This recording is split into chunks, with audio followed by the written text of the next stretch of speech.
You might think that some of the things psychologists study are kind of obvious. They're not things that are mind-blowingly cool. They study behavior. We all have our own intuitions about behavior. We all have our own ways that we think it works, and this is something that can kind of be a misconception about psychology, that they're confirming things that we already know about ourselves. One kind of funny example is there was a recent study that studied the weekend effect. That's what they called it in the paper, and there were some researchers at the University of Rochester. What they concluded was that regardless of whatever job you have, people are happier on the weekend than they are during the week. And this is something that your personal experience has probably confirmed over and over again. You might not think that this is something that scientists need to study. Well, in this case, the obvious hypothesis is that the weekend is more fun than the non-weekend. While in this case this was proved to be true, there are a lot of instances in psychology where this hasn't been true. Some of the coolest experiments have been when people have thought things to be obvious, but they've turned out not to be. This would be like if your weekend effect experiment actually proves that people were happier during the work week. That would be the magnitude of some of these experiments that disprove the hypothesis. That seems crazy. It isn't true in this case, but in some cases, it is. As an example of this, let's say your friend decides to design an experiment where he's going to see if people get an incredibly easy question wrong just because everyone else in the room is answering wrong as well. He's going to give two cards. The first card is going to have a line on it, and the second card is going to have 3 lines on it of different lengths. Now, one of them is the same length as the one on the card. These lines are labeled A, B, and C. So he's going to ask a bunch of people in the room which line is the same as the line on the first card. This is the most obvious, easy question ever. A 3-year-old can answer this. If he can see, he's going to be able to answer this question. But what your friend's going to do is he's going to have everyone else in the room answer wrong. If the answer is B, then he's going to have everyone else say C. Let's see if our subject will also say C. This is a real experiment. The guy who designed it, his name is Solomon Asch, and he thought that people wouldn't do this. Again, they can see that B is clearly the answer, and they're not going to get it wrong even if they're pressured by other people. He thought that he would find this was true. People got it wrong all the time. Only about 24% of the subjects didn't say the wrong answer on average. They would do 3 trials each. 24% didn't say the wrong answer. Everyone else gave the wrong answer at least once because the effect of having all these people in a row saying the wrong answer over and over again was so powerful that they said the wrong answer. If Solomon Asch just said, "This is something obvious that people can see and they're not going to get it wrong," we would never know this. We would never know how powerful people's peers are and how powerful peer pressure is. And that was an experiment where it was good that it got done and it turned out not to be so obvious. That's a way in which psychology can be useful. It's true of psychology what you see over and over again because it's true that we have ideas of how things work and how our brains work. We don't actually have any idea a lot of the time. And there's another study that shows this perfectly. It's about how people misattribute why they're feeling the way they're feeling. In this particular study, the researchers decided to have men go out on a bridge. They had 2 bridges, one of which is kind of shaky like one of those wooden Indiana Jones bridges where you figure a plank may fall out in the middle. And one of them is really sturdy. It's not going anywhere. You're going to be fine if you're on this bridge. The men would cross this bridge, and afterward they would talk to this lovely lady who was posing as the researcher. And she would ask them a bunch of questions. She would ask them the kind of design scenarios based around certain questions. And she would also give them her phone number to see if they had any questions about the experiment. And you know, they'd actually call her because she was a beautiful woman. And what they found is the ones who went over the shaky bridge and asking their questions and designing the stories that the questions were supposed to elicit, they were actually way more sexual than the ones who went over the not-so-shaky bridge. And they were way more likely to call the researcher if they went across the shaky bridge. So, shaky bridge equals more sexual content in their answers, and it also equals calling the researcher. Not shaky bridge equals none of that. And what the guys designing this experiment basically concluded was that if you get scared, you're walking across a shaky bridge and you get scared and your heart's racing and you're feeling kind of physiologically aroused in a nondescript way, they attributed this to the beautiful woman. And so they wanted to call because they thought they were feeling all sort of out of whack and heart racing because of her and not necessarily because of the shaky bridge. So we really have no idea why we do what we do. And so what psychology can do in the Ash experiment and this experiment, it really allows you to tease apart all of these factors without our own intuition getting in the way. And that's the value of psychology you'll see throughout most of the cool experiments. This is what they're doing. They're figuring out why we do what we do and not letting our own feelings and intuitions about that get in the way.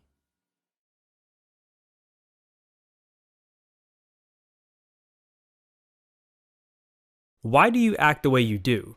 Have you ever wondered why some people are the life of the party and others prefer to curl up with a good book? Or why you remember certain events but not others? People have studied the mind and how it works since the time of the ancient Greeks, but the scientific study of psychology only dates back to a little over 100 years ago. Since Wilhelm Wundt opened the first psychology lab in 1879, psychologists have studied various aspects of human behavior, such as personality, brain functions, and sociocultural influences. As psychology progressed, it began to tackle the question of why we do what we do from different angles, including biological, psychodynamic, behavioral, cognitive, and humanistic perspectives. Let's look at each of these 5 main approaches that guide modern psychological research. Biopsychologists look at how your nervous system, hormones, and genetic makeup affect your behavior. Biological psychologists explore the connection between your mental states and your brain, nerves, and hormones to explore how your thoughts, moods, and actions are shaped. So what does that mean? It means that for the biological approach, you are the sum of your parts. You think the way you do because of the way your brain is built and because of your body's needs. All of your choices are based on your physical body. The biological approach attempts to understand the healthy brain, but it also examines the mind and body to figure out how disorders like schizophrenia develop from genetic roots. The psychodynamic approach was promoted by Sigmund Freud, who believed that many of our impulses are driven by sex. Psychologists in this school of thought believe that unconscious drives and experiences from early childhood are at the root of your behaviors, and that conflict arises when societal restrictions are placed on these urges. Now, there are a lot of jokes about Freud and his now mostly outdated theories, but have you ever thought that something about who you are today comes from your experiences as a child? Say you blame your smoking habit on an oral fixation that stems from being weaned from breastfeeding too early as a baby. Well, that also comes from Freud's theories, and it was an idea that revolutionized how we see ourselves. Behavioral psychologists believe that external environmental stimuli influence your behavior and that you can be trained to act a certain way. Behaviorists like B.F. Skinner don't believe in free will. They believe that you learn through a system of reinforcement and punishment.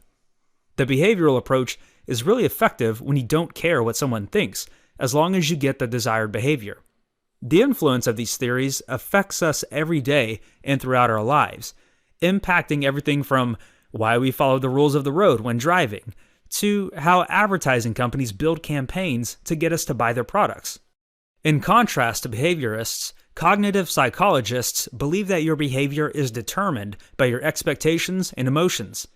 Cognitive psychologist Jean Piaget would argue that you remember things based on what you already know. You also solve problems based on your memory of past experiences. So, with this approach, we turn away from people as machines without free will and delve back into thoughts and feelings. How you act is based upon internal processes, and there is much more stress upon individuals. From a cognitive perspective, your expectations of an upcoming party will affect how you feel and act while you're there, and will color your memory of the night after you return home. Humanistic psychologists believe that you're essentially good and that you're motivated to realize your full potential. Psychologists from this camp focus on how you can feel good about yourself by fulfilling your needs and goals. The prominent humanistic psychologist Carl Rogers called his patients clients and offered a supportive environment in which clients could gain insight into their own feelings. In contrast to the behavioral approach, the humanistic approach works on individual empowerment. Whether you are right or not, in a larger sense, you are motivated to be the best person you can be. All your choices come from trying to improve your life. So, if you're trying to cut back on your nightly wine consumption, a humanistic therapist would be encouraging and supportive, but won't directly advise you to quit or try to analyze why you drink in the first place. Let's summarize what you've learned. Psychology is truly modern. It's the way we understand ourselves, our thoughts, our feelings, and our behaviors. 5 major approaches in psychology are biological, psychodynamic, behavioral, cognitive, and humanistic. Each has its own perspectives on the roots of why you do what you do.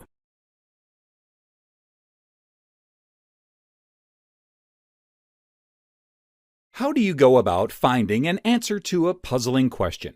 Let's say you want to improve the speed of your roller skates. You ask yourself, how do I make my wheels roll faster? But you don't know the answer. What do? Do you change multiple things at once or try one possible solution at a time? You could use the scientific method to tackle your problem. The scientific method is a systematic process of gathering measurable evidence.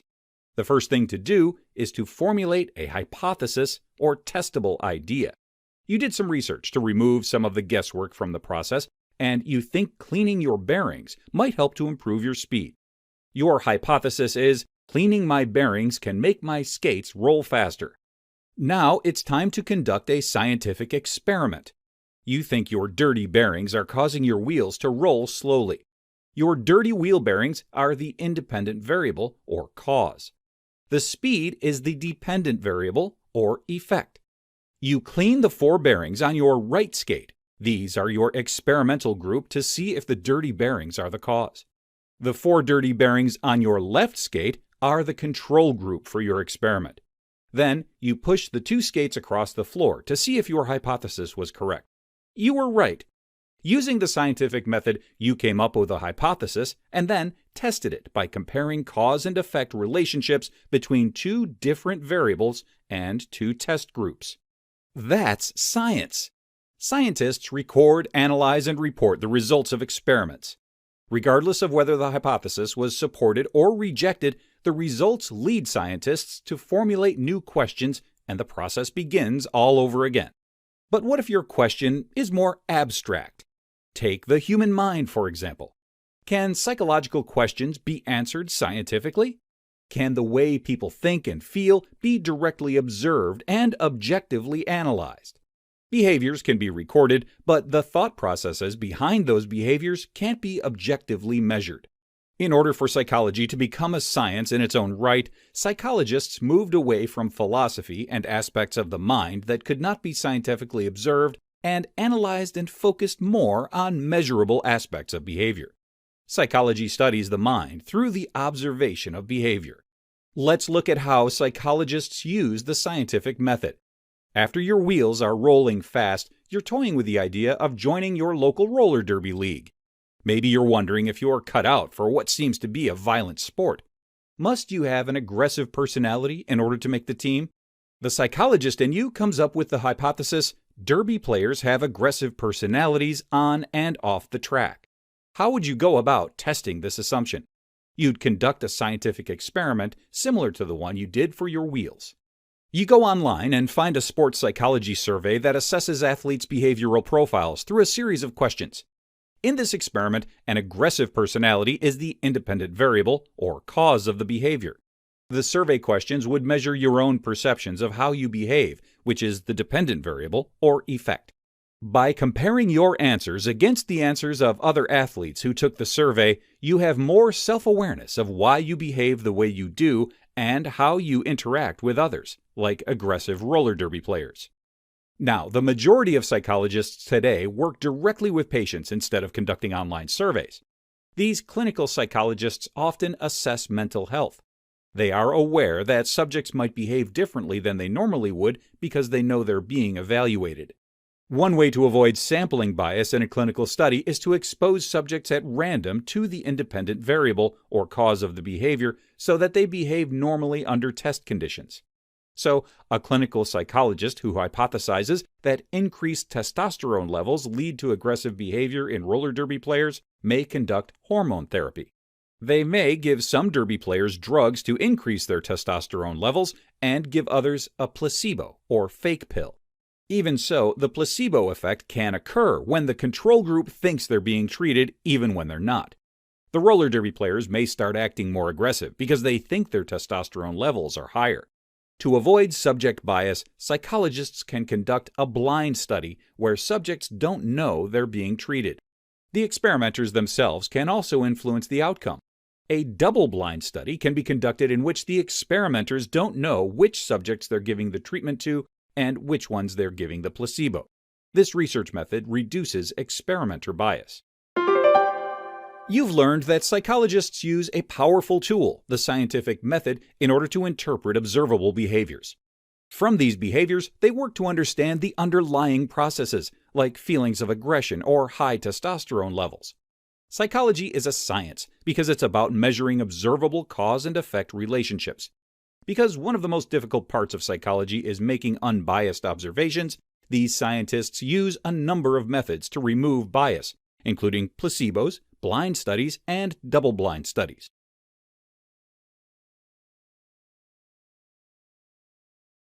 You've probably heard the phrase, "I think, therefore I am." This is the fundamental philosophy of philosopher René Descartes, a 17th century man who changed the way people thought about life. Descartes believed that being able to identify thoughts was the only way to truly know that you existed. After all, he said, your existence could be simply part of a dream or a thought of someone else. But as long as you were conscious and had thoughts, you knew that you were alive. You might be wondering what all this philosophy has to do with psychology. Well, Descartes' emphasis on thought processes, or what psychologists call cognition, influenced not only philosophy, but also the field of psychology. In particular, Descartes put forth a belief known as dualism that opened the door for the field of psychology to exist. Let's look closer at dualism and what it means in terms of psychology. Imagine for a moment that you have just woken up and you're lying in bed. Your body feels heavy and you are aware of the sounds of the world outside your window. But your mind is not in that bed, paying attention to the way you feel or the things you hear. Instead, it's already thinking about all the things you have to do today.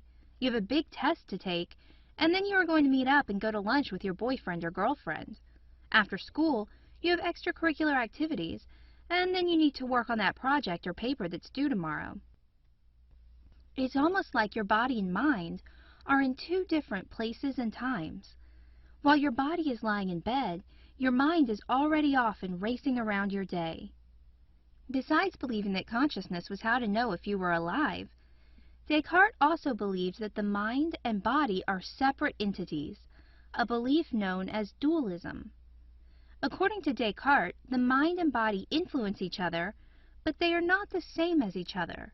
For example, as you think about your test and all the other things that you have to do today, you might start to feel stressed. Your heart rate might accelerate and your muscles may tense up. Your thoughts, your mind, are influencing your body. Likewise, if you see a funny picture, your mind may feel happy and amused.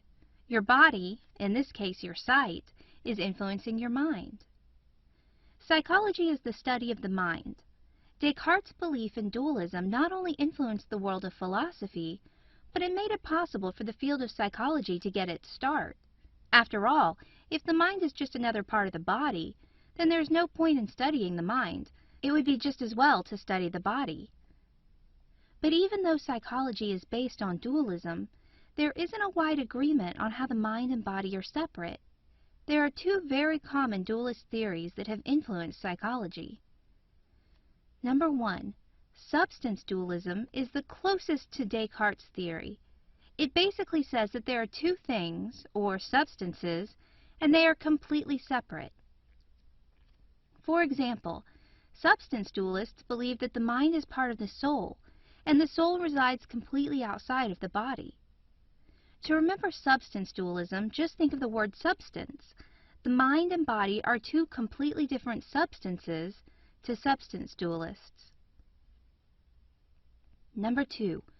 Property dualism takes a slightly different tack. In this theory, there is one substance, the body, but two elements, or properties, within that substance. For example, property dualists argue that thoughts, which are part of the mind, actually reside in the brain, which is part of the body.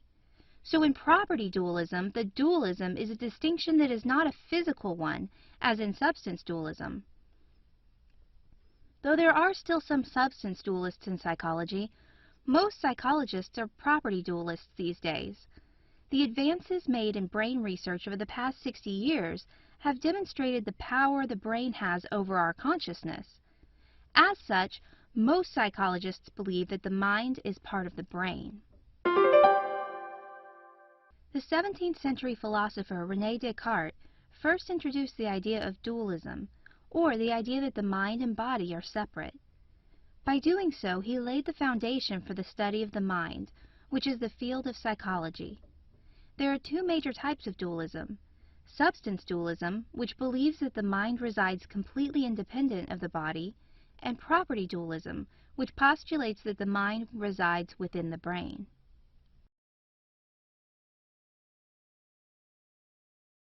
For a long time, questions of human motivation and behavior were considered a part of philosophy.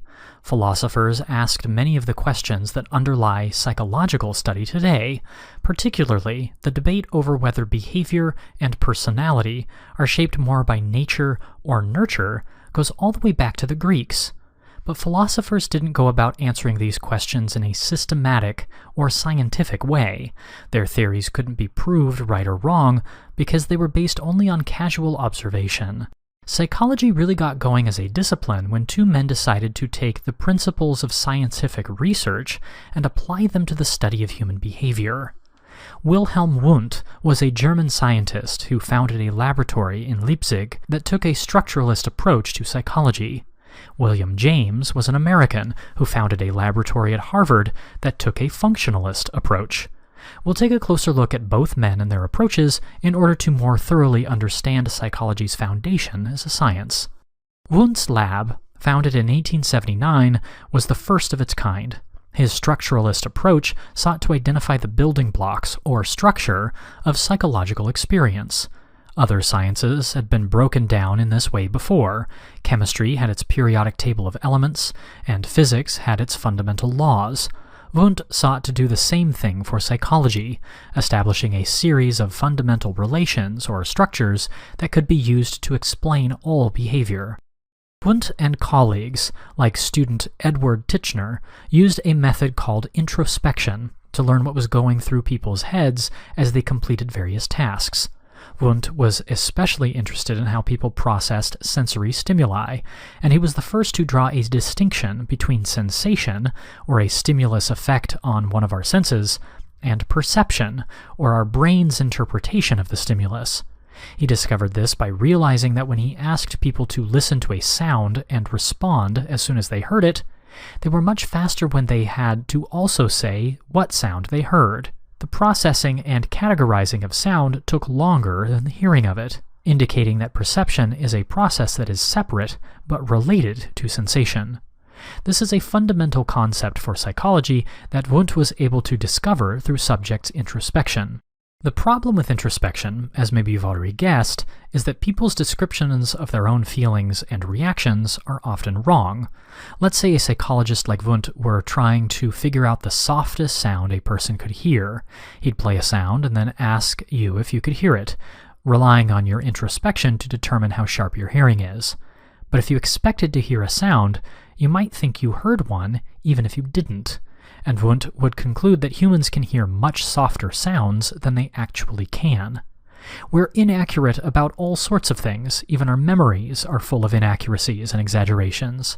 So while introspection was valuable as an attempt to apply a scientific method to studies of the mind, some of its results suffered from our inability to accurately report our thoughts and feelings. Over at Harvard, William James was working out a functionalist approach to solve some of these problems with structuralism.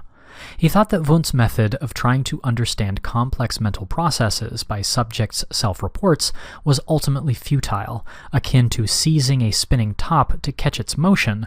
The method of measuring would always change what psychologists were trying to measure.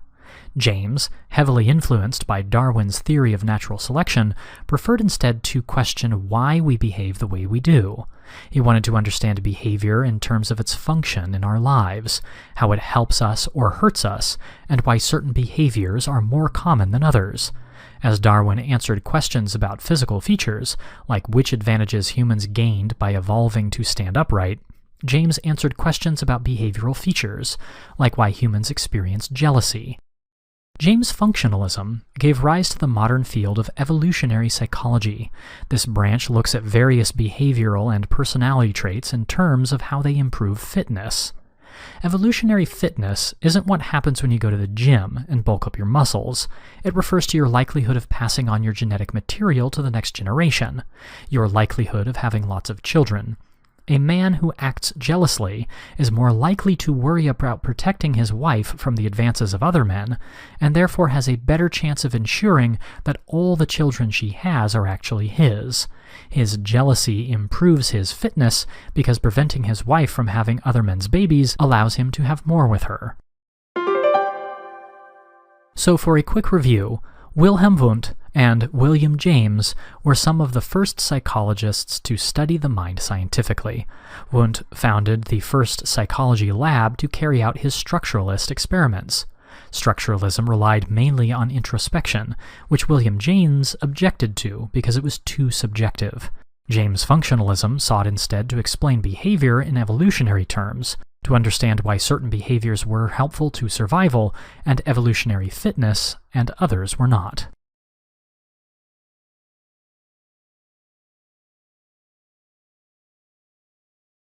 Human behavior is varied and has many different motivations and explanations. Because of this diversity, the field of psychology developed many subfields or different approaches to study. To begin to understand the different kinds of results each approach can yield, we'll take a look at 3 approaches that were common in the early 20th century: Gestalt psychology, psychoanalysis, and behaviorism. Let's start with Gestalt, which is the German word for form. Gestalt psychology was a primarily German movement that focused on how we perceive whole objects. This is a question that is still relevant today. When engineers try to build machines that can see and interpret visual images just like a human can, they run into a lot of problems trying to program the machine to recognize complex objects like faces. Humans are able to recognize faces and other complex things right away. We don't see a face as a group of shapes and colors, we just see a face. Gestalt psychologists noticed and described the ways in which humans tend to shape ambiguous or incomplete stimuli into whole, coherent pictures. They call one of these ways emergence, or our ability to perceive a whole without first noticing its parts. Take a look at this picture. Do you see the dog sniffing under the tree? Now try picking out his leg or his tail. It's very difficult to see only one piece of the dog because he's made up of disconnected lines and blots. Together they create an impression of a dog that can only be seen as a whole. A similar concept is called reification, and it refers to the mind's ability to fill in an implied shape. When you look at figure A, you probably see a triangle, even though there isn't one really there. In figure C, you see a sphere with spikes coming out, even though, again, the sphere itself isn't drawn. In figures B and D, your mind fills in the rest of the missing shape to create a black worm curled around a white pole and a sea monster swimming through the water. Gestalt psychologists were also interested in the way people tend to group the objects they see. They developed principles of grouping to describe some of these common ways. As an example, their law of similarity observes that people tend to group similar items together. A 6x6 square of dots is perceived in terms of rows rather than columns because all of the dots in a row are either black or white. Another Gestalt principle is the law of proximity, which observes that people tend to use how close objects are to one another to perceive a larger image. The figures to the left and right have the same number of dots, but the one to the left looks like a square and the one to the right looks like 3 tall rectangles because of the law of proximity.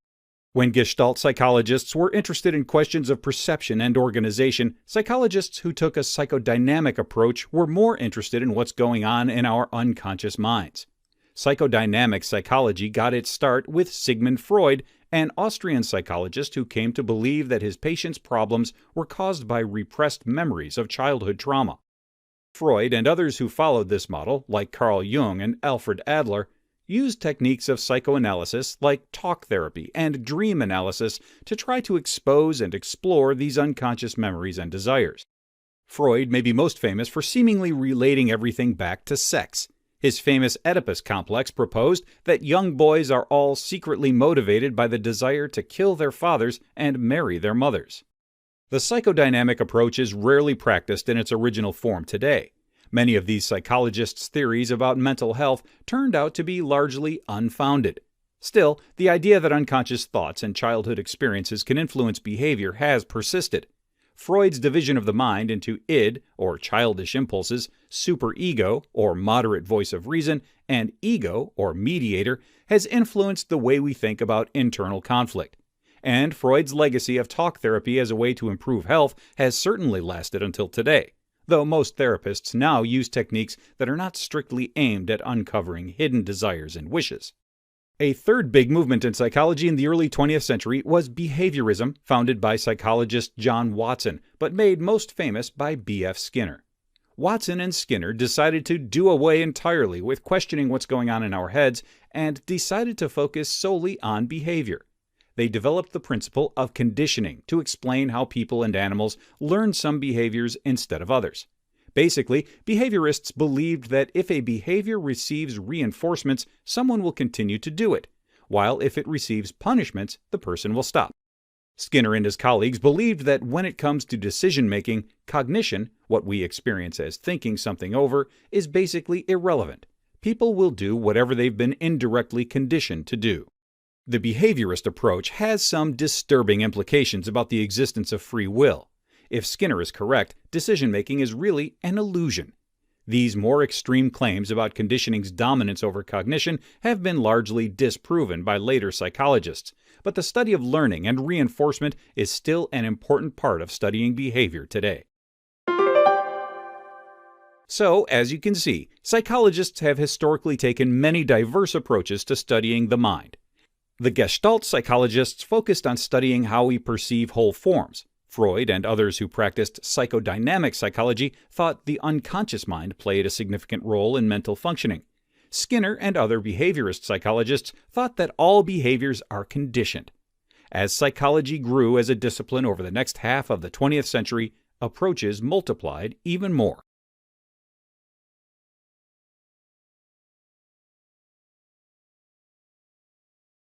Behaviorism, or the idea that you can be conditioned to respond in certain ways, dominated psychology in the 1950s. Since then, psychologists have developed alternative models for explaining how you learn and act. These models differ from earlier ones that reduce you to a machine with no free will. Modern psychology is the science of behavior, human needs, and creative thinking. Let's review 5 important ways of understanding behavior used by psychologists today. Cognitive psychology developed as a backlash to the behaviorist stance that we have no free will. Behaviorists believed that cognitive processes are predetermined and that the mind works, or should work, in linear, rational ways. For the behaviorist, people put in similar situations should react in similar ways. The variations in how we act can be explained by previous experience. For behaviorists, the mind is not mysterious. The cognitive branch of psychology takes a very different approach. It's concerned with how you see yourself and your environment. Having a rational perspective on the world around you is a healthy outlook. Cognitive psychologists study how you learn, solve problems, and make decisions. Cognitive psychology is much more focused on processes of change and takes into account internal processes. Yet the cognitive and behavioral schools of thought are not completely at odds. Cognitive behavioral therapy integrates the two, teaching patients how to consciously change their cognitive states in order to modify both behavior and mood. Whereas cognitive psychologists focus on how you think, humanistic psychologists look at what you think. Each of us has our own feelings and personal aspirations that drive us. Humanistic psychology works from the assumption that self-actualization, or the will to be the best that we can be, motivates us. Humanistic psychology has led to some important breakthroughs, like models for understanding and addressing personal needs. Such models begin at the bottom with things you need to live and work, up the scale to self-actualization. If you're worried about basic survival, you're probably working on different needs than someone who already has taken care of that. Humanistic psychologists tend to be optimistic about human potential. They're interested in studying how people flourish through happiness, spirituality, and motivation.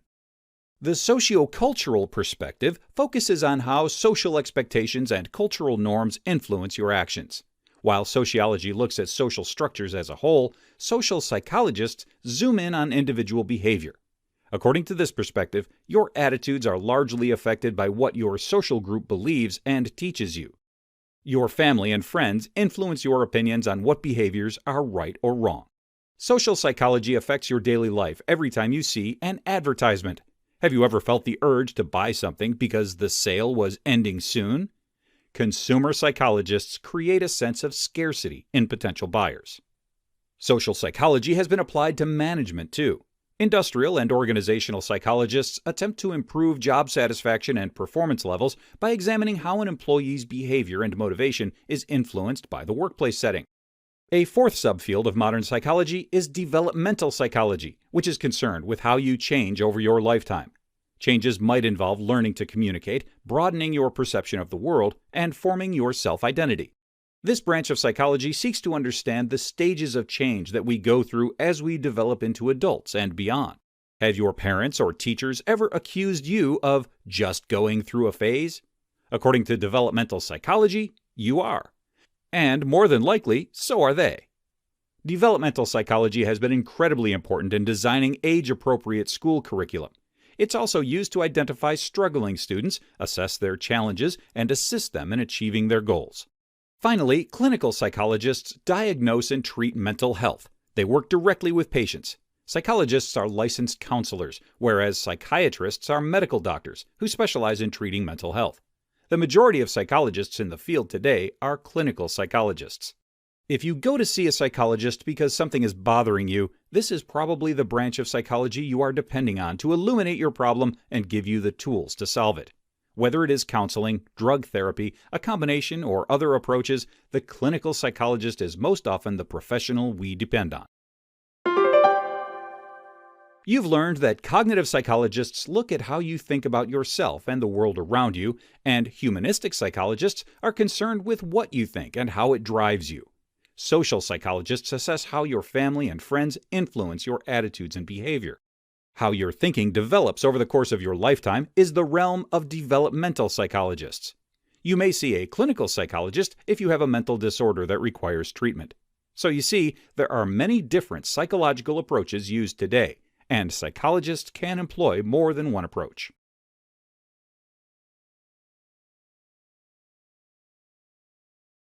Dana wants to take a college course in psychology, but she's stumped by the different types of courses listed. She sees some topics that are focused on our genes, while others look at the impact of factors like the place where a person grows up. Are these really all part of the same field of psychology? There are, in fact, many possible perspectives to use when looking at human behavior and how the mind works. Some will claim that certain perspectives are more useful for helping human beings live better lives. However, those working in the field do not necessarily argue that there is only one right way to do psychology and all the other approaches are wrong. These perspectives are different ways of looking at the same overall topic. They've developed over time and influenced one another. What this lesson will provide is an overview of each perspective and an opportunity to consider what each has to offer the field of psychology. When things aren't working right in life, How do you go about making them better? From a psychodynamic perspective, the things that aren't working right are likely due in large part to how childhood experiences and unconscious impulses affect behavior. You can remember the name of this perspective by thinking of how it explores the dynamics between a conscious mind and an unconscious mind. Sigmund Freud was a famous contributor to psychodynamic theory. In the process of talking with a patient, he would use various techniques to address these underlying issues. He is known for looking in depth at such factors as one's relationship to parents. He and other psychodynamic theorists believe that very early experiences have a significant impact on a person's life as an adult. A movement known as behaviorism has also had a significant impact on the field of psychology. Behaviorists are most interested in how a person's environment leads to certain behavior. Behaviorists may study animal reactions to stimuli to try to understand human reactions better. For instance, how does a rat respond when presented with obstacles in a maze that provide a barrier between the rat and the food he wants? Are there connections between how animals react to these types of situations and how humans respond? Cognitivism is often associated with behaviorism and originated as a response to it. A cognitive perspective is most interested in how a person mentally processes information, which ultimately affects how that person behaves. Similar to behaviorists, those researching cognitive processes may use experiments to study behavior. So far, the approaches mentioned focus on what we can observe about behavior and the mind from outside of the person. What about the physical processes going on behind the scenes? For instance, can a person be born with a greater likelihood of developing a particular mental illness? Biological psychology considers how genes, evolution, and environmental factors impact human behavior. Those with this perspective may be interested in studying certain species of primates, humanity's closest living relatives. They try to understand what influences the development of certain behaviors. These researchers may also look at aspects of the physical body not always considered in other perspectives, such as the impact of nutrition during pregnancy and infancy. You might wonder how other factors fit into the picture, ones that are not biological, but are more about the way you were raised and the environment you live in today. Here's where a sociocultural perspective can help. This perspective looks at how social and cultural factors affect human behavior. For example, do you think that the social relationships in your life influence how you behave and how well you are able to adapt to the demands of your life? What about the amount of economic resources you have, such as money available for a college education? Or perhaps you've experienced some form of violence in your life, or were raised with a particular religion. All of these factors and more, like your gender and ethnicity, would be important to a researcher who takes a sociocultural approach. This perspective is related to a subfield known as social psychology. Can psychology be even more than a way to study and deal with problem behaviors? And can a person become empowered to change the course of their life through their own will? Humanism is a perspective that answers this question with a big yes. Humanists are particularly focused on how a person can reach their full potential. While other approaches also aim to improve a person's life, humanists tend to emphasize the unique qualities and capacities of each individual person. How you view yourself and your ability to create your own life path are both especially important to those with a humanist perspective. A variety of psychological perspectives have been used to understand human behavior. A psychodynamic perspective looks at how childhood experiences and unconscious impulses affect behavior. Behaviorism is most interested in how a person's environment leads to certain behavior, while cognitivism looks at how a person mentally processes information. Biological psychology considers genes, evolution, and environmental factors. Sociocultural perspectives place more emphasis on social and cultural factors. Finally, humanism gives special importance to how a person can reach their full potential. Each perspective has contributed to the field in its own way. Carlos is applying to graduate school and plans to work as a psychologist after graduating. He'll need to learn about the subfields of psychology. This will help him have a better idea of what role he would play in the world if he chooses a particular area to study. He asks his advisor Layla for more information to help him make a decision. This lesson follows Carlos as he learns more about the different subfields of psychology and weighs out which one fits him the best. Layla tells Carlos right off the bat that there are more subfields than they'll have time to cover in their first conversation, but that she'll focus on the major ones for now. She also gives him the caveat that with any description of an area of psychology, she'll be generalizing about each, as though each psychologist fits a certain box or mold. In reality, she says, there are sometimes overlapping interests of each subfield. Today, she says she'll be giving him more of a characterization of what is most commonly associated with each. Got it, Carlos says, eager to move on to hearing about each of the areas he is considering studying. Are there any subfields you already know? Asks Layla. Carlos replies that he knows about counseling psychology. Many people in his life are seeing counselors. They help individuals adjust to the circumstances of their life, from dealing with divorce to grieving a loved one and many other challenges. Layla confirms that this is where counseling psychologists place their focus. They meet with individuals and families and support them to address their concerns using a variety of techniques that may help them to cope with life's challenges. Carlos mentions he also has a few classmates who now work in the subfield of clinical psychology. They describe seeing individuals in a counseling situation, so he wonders if there is a difference. Layla explains that clinical psychologists may do many of the same activities as counseling psychologists.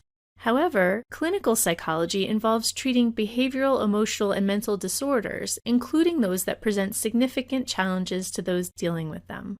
Layla gives the example of a person diagnosed with severe depression who may find great difficulty performing basic activities of life, such as grocery shopping or working at a job.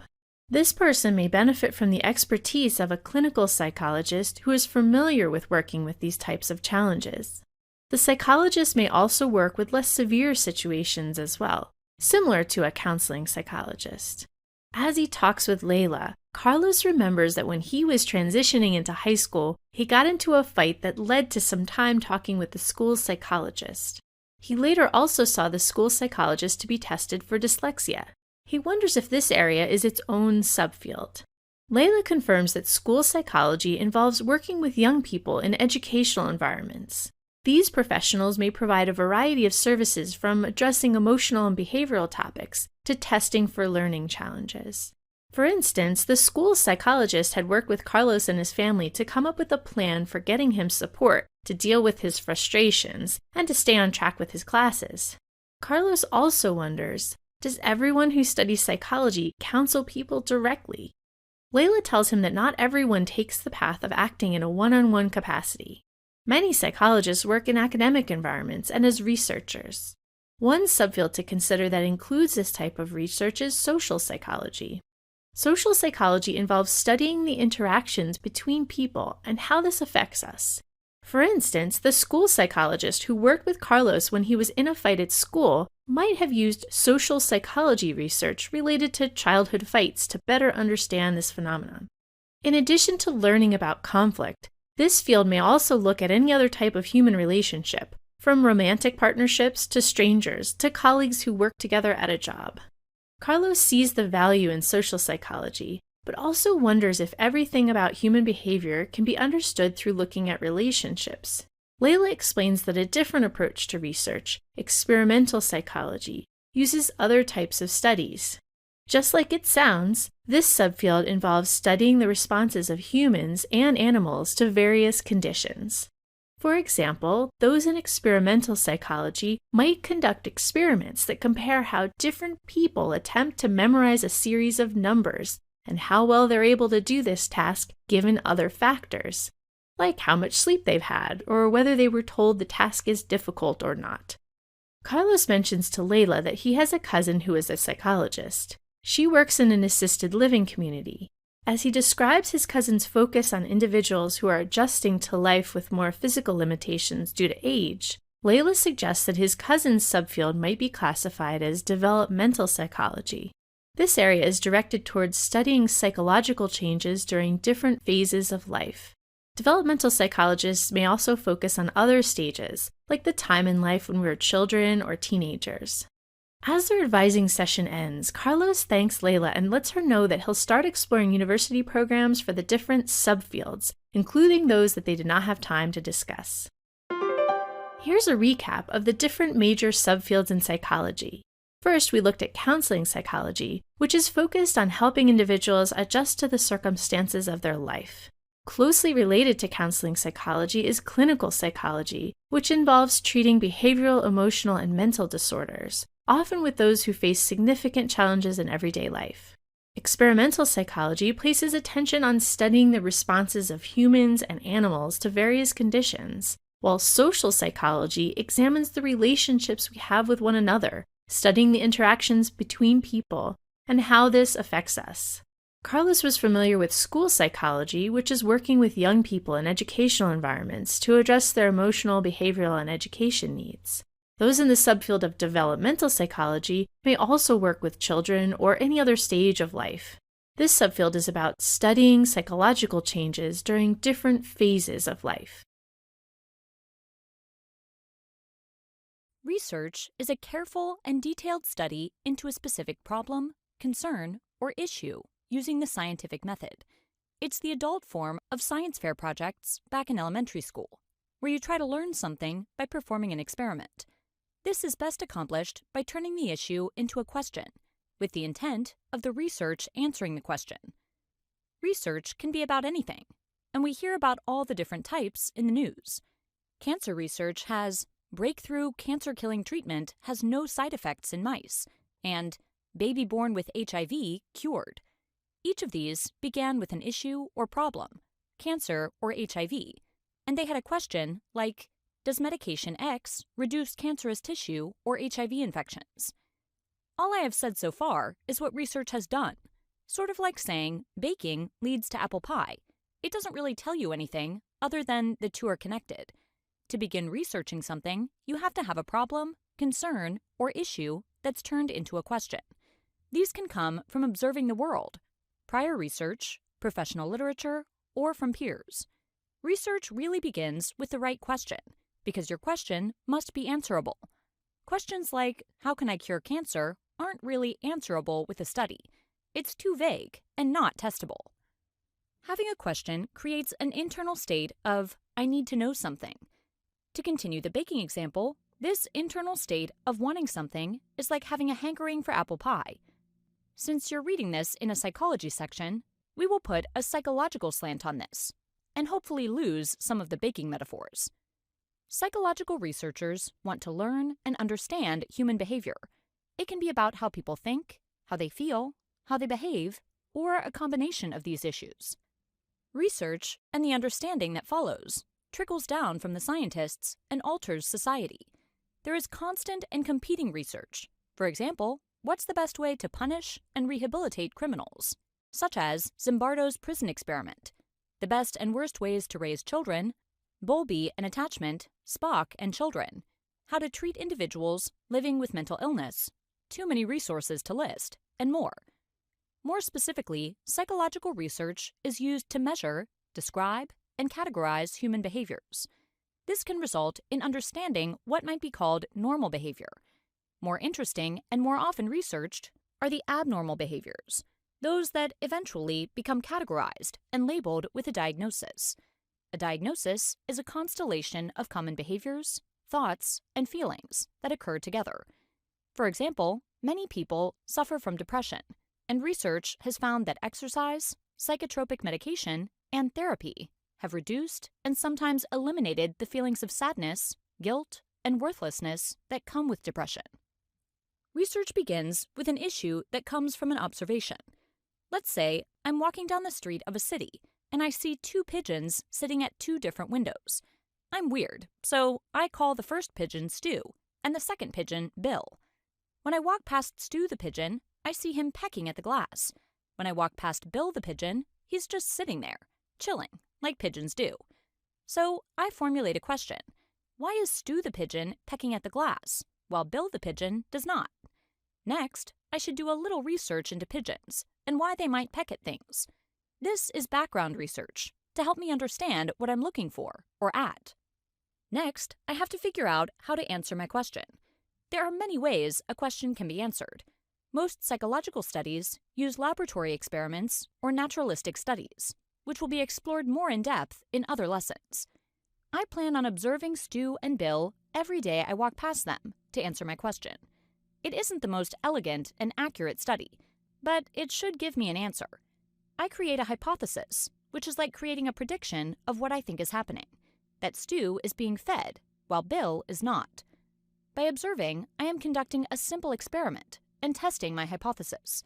Of the 2 pigeons, I learned that Stu is being fed by the people who live in the apartment behind the window, and he gets their attention by clicking on the window. I review my data and come to a conclusion. Stu pecks for food, and Bill does not. Stu gets food, while Bill gets none. Hypothesis was correct. Typically, people with advanced degrees develop and work on research projects. Foremost amongst them are the PhDs, or Doctors of Philosophy. They take several research-based courses when earning their degree and produce a piece of original work called a dissertation prior to graduation. In addition to the PhDs are the Doctors of Psychology, or PsyDs. A PsyD focuses primarily on clinical work with patients and clients, but has received some training in research methodology. Is that it? Heck no. Many PhDs and PsyDs use research assistants. These can be people earning their advanced degrees or undergraduates. Really, anyone can help out when they're supervised. But who are these doctors and helpers? Researchers are most often employed by larger organizations, such as a university, a private company, or the military. They are employed by their organization and often perform research to further their organization's end. Universities often have the broadest type of research and produce the most, with many professionals publishing in their specialty field. Some of the more famous published psychological researchers include Philip Zimbardo, Stanley Milgram, and Erik Erikson. Companies usually perform research that's helpful to the company, such as how to improve their packaging, how to make their advertisement stick in your head, and ways to improve their company image. The most famous of these researchers is John Watson, who is one of the most successful psychologists of all time. The military often uses researchers to explore ideas such as how to train better soldiers, how to reduce battlefield stress, and similar military-themed research. Examples of researchers in this area include SLA Marshall and Lieutenant Dave Grossman. So, what is research? It's a careful and detailed study into a specific problem. A professional researcher, usually a PhD or PsyD, turns this problem into an answerable question and a hypothesis by looking at previous research, conducting an experiment, and reviewing their findings. The previous research can come from their own experiments, other experiments that have been published in professional literature, and by speaking to peers and colleagues. What's the difference between pie you heated up in your oven and pie from that amazing bakery down the street? The difference is quality. One you can live without, and one is something that is so amazing through and through. Why is it important to produce something that is high quality? Well, for starters, if someone produces a lot of bad quality material, then people will stop wanting it. If it is inconsistent or just downright awful, then it will be wholly rejected. If someone produces high quality materials, then people are more likely to buy into it. This is true for pie and for research. So what kind of people are buying or rejecting research? Companies, grant providers for research funds, professionals in the community, and anyone who will think about hiring you for your research. So it's a good idea for a researcher to produce things that are of good quality. We will be discussing some of the aspects of what makes research good. These are fundamental principles of all sciences and are the basis of today's psychological research. They come from ideas of what science should be doing, such as relying on the real world instead of on a person's philosophical arguments. Determinism means that events have natural causes. Natural causes can be manipulated or reproduced, as well as understood, while supernatural causes cannot be. In psychology, we assume that all human and animal behavior is determined or caused by natural phenomena. More specifically, behaviors are not random and not under the control of some non-natural event. We may not understand all of it, but with the progression of science, it is possible that eventually we can understand all the aspects without relying on supernatural aspects. Empiricism is defined as a reliance on real evidence to confirm or refute a claim. Empiricism does not rely on intuition, faith, or even logic to make its point.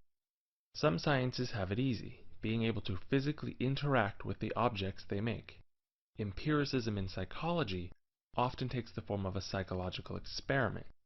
The experiment can take many forms, including tests on people, interviews, or having people make decisions in scenarios. The purpose is to collect real, empirical evidence for or against a hypothesis or theory. To further this end, the experimenter writes down the details of how they conduct the experiment. Replicability means findings are reliable and reproducible. Single findings might be a fluke, with just the right situation to give significant results. And if the experiment cannot be replicated, then the findings aren't true. If something were to be truly happening, then the empirical and deterministic points must be able to be recreated. In psychology, this obviously takes the form of reconducting previous experiments. We won't go into the complex examples that make replication difficult, such as experiments involving mass hysteria or unethical practices, but nearly every experiment conducted in psychology can be done again with the same instructions. And while the final numbers might vary a little bit, they should come out to the same basic findings. Falsifiability means the experimental hypothesis or theory can be proven false. A falsifiable theory allows a scientist to determine if something is actually true. For example, let me say that the entire world is supported by a giant rose in the fourth dimension. We cannot access the fourth dimension, so how can you prove my theory incorrect? Falsifiability is an unfortunate aspect of some older models of psychology, such as Freud's concept of childhood trauma. If an adult remembers the trauma, it confirms his theory. If an adult cannot remember the trauma, they have repressed it. There is no way to prove Freud's hypothesis false. Parsimony is defined as looking for the simplest explanation to a phenomena. If a theory requires there to be an alignment of the stars at the center of the galaxy, a magic pixie wand, and psychic forces, you don't have a parsimonious theory. If your theory can explain why something is happening without making assumptions, then you're on the right track. In psychology, this means you try to minimize your reliance on untestable, ill-defined concepts or psychic forces. Too often a pseudopsychologist makes claims of unproven psychic forces, such as the effects of the moon on people, the effects of natural magnetism, or the effects of life energies. One of the earliest scientific designs in psychology was focused on animal behaviors. Behaviorism, as it would later be called, used a deterministic model to explain that all behaviors had some natural cause. For instance, Pavlov found that there was a connection between his dog's salivation, meat powder, and the ring of a bell. He discovered that the ring of the bell alone would eventually cause salivation. He relied on empirical evidence, on the actions taken by the dog and the world around it, and not on a philosophical treatise of the mind, like an inner desire to be the bell or something more ludicrous. If a dog did not salivate to the bell, this meant the study was falsifiable, but because the dog did salivate to the bell, the findings were replicable. Lastly, his explanations dealt with a reflex arc in the brain, attributing his results to a parsimonious and understandable explanation. The guidelines for science are no different for psychology than any other science. Research comes from a deterministic world and must be based on empirical evidence. Research must be replicable and falsifiable to determine whether the hypothesis or theory is true, and the results should be parsimonious and not requiring excessive or impossible ideas.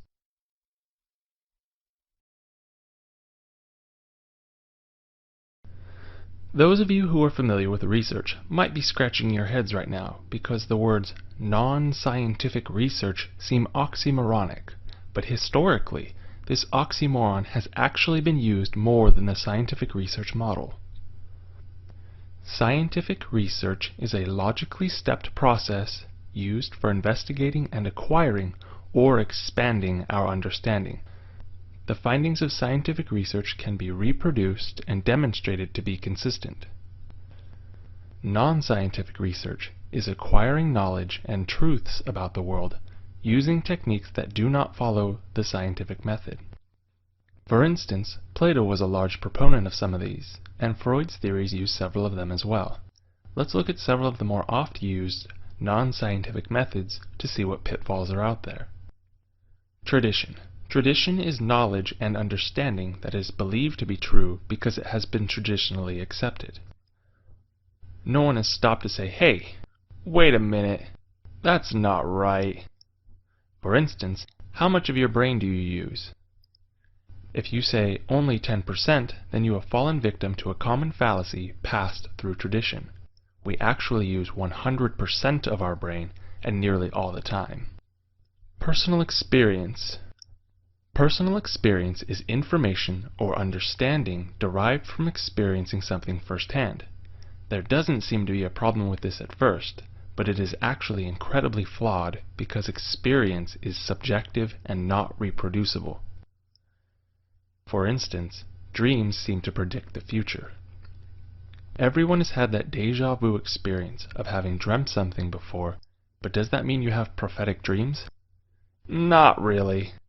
Most likely you had a dream that was similar to the event, and your mind just filled in the blanks to make it seem like it all happened before.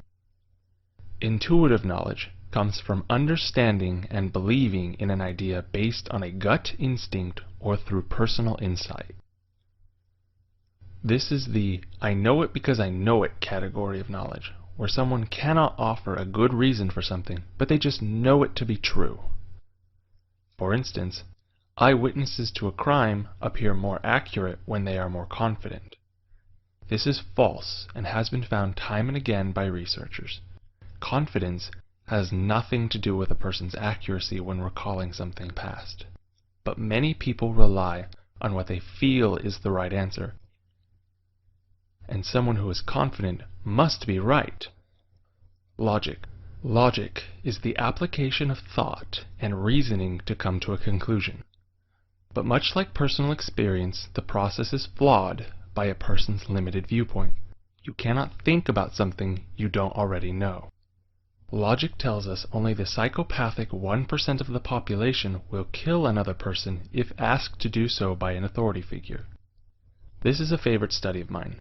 Milgram asked experts to use their logic to come to a conclusion, and they predicted less than 1% of participants would kill someone.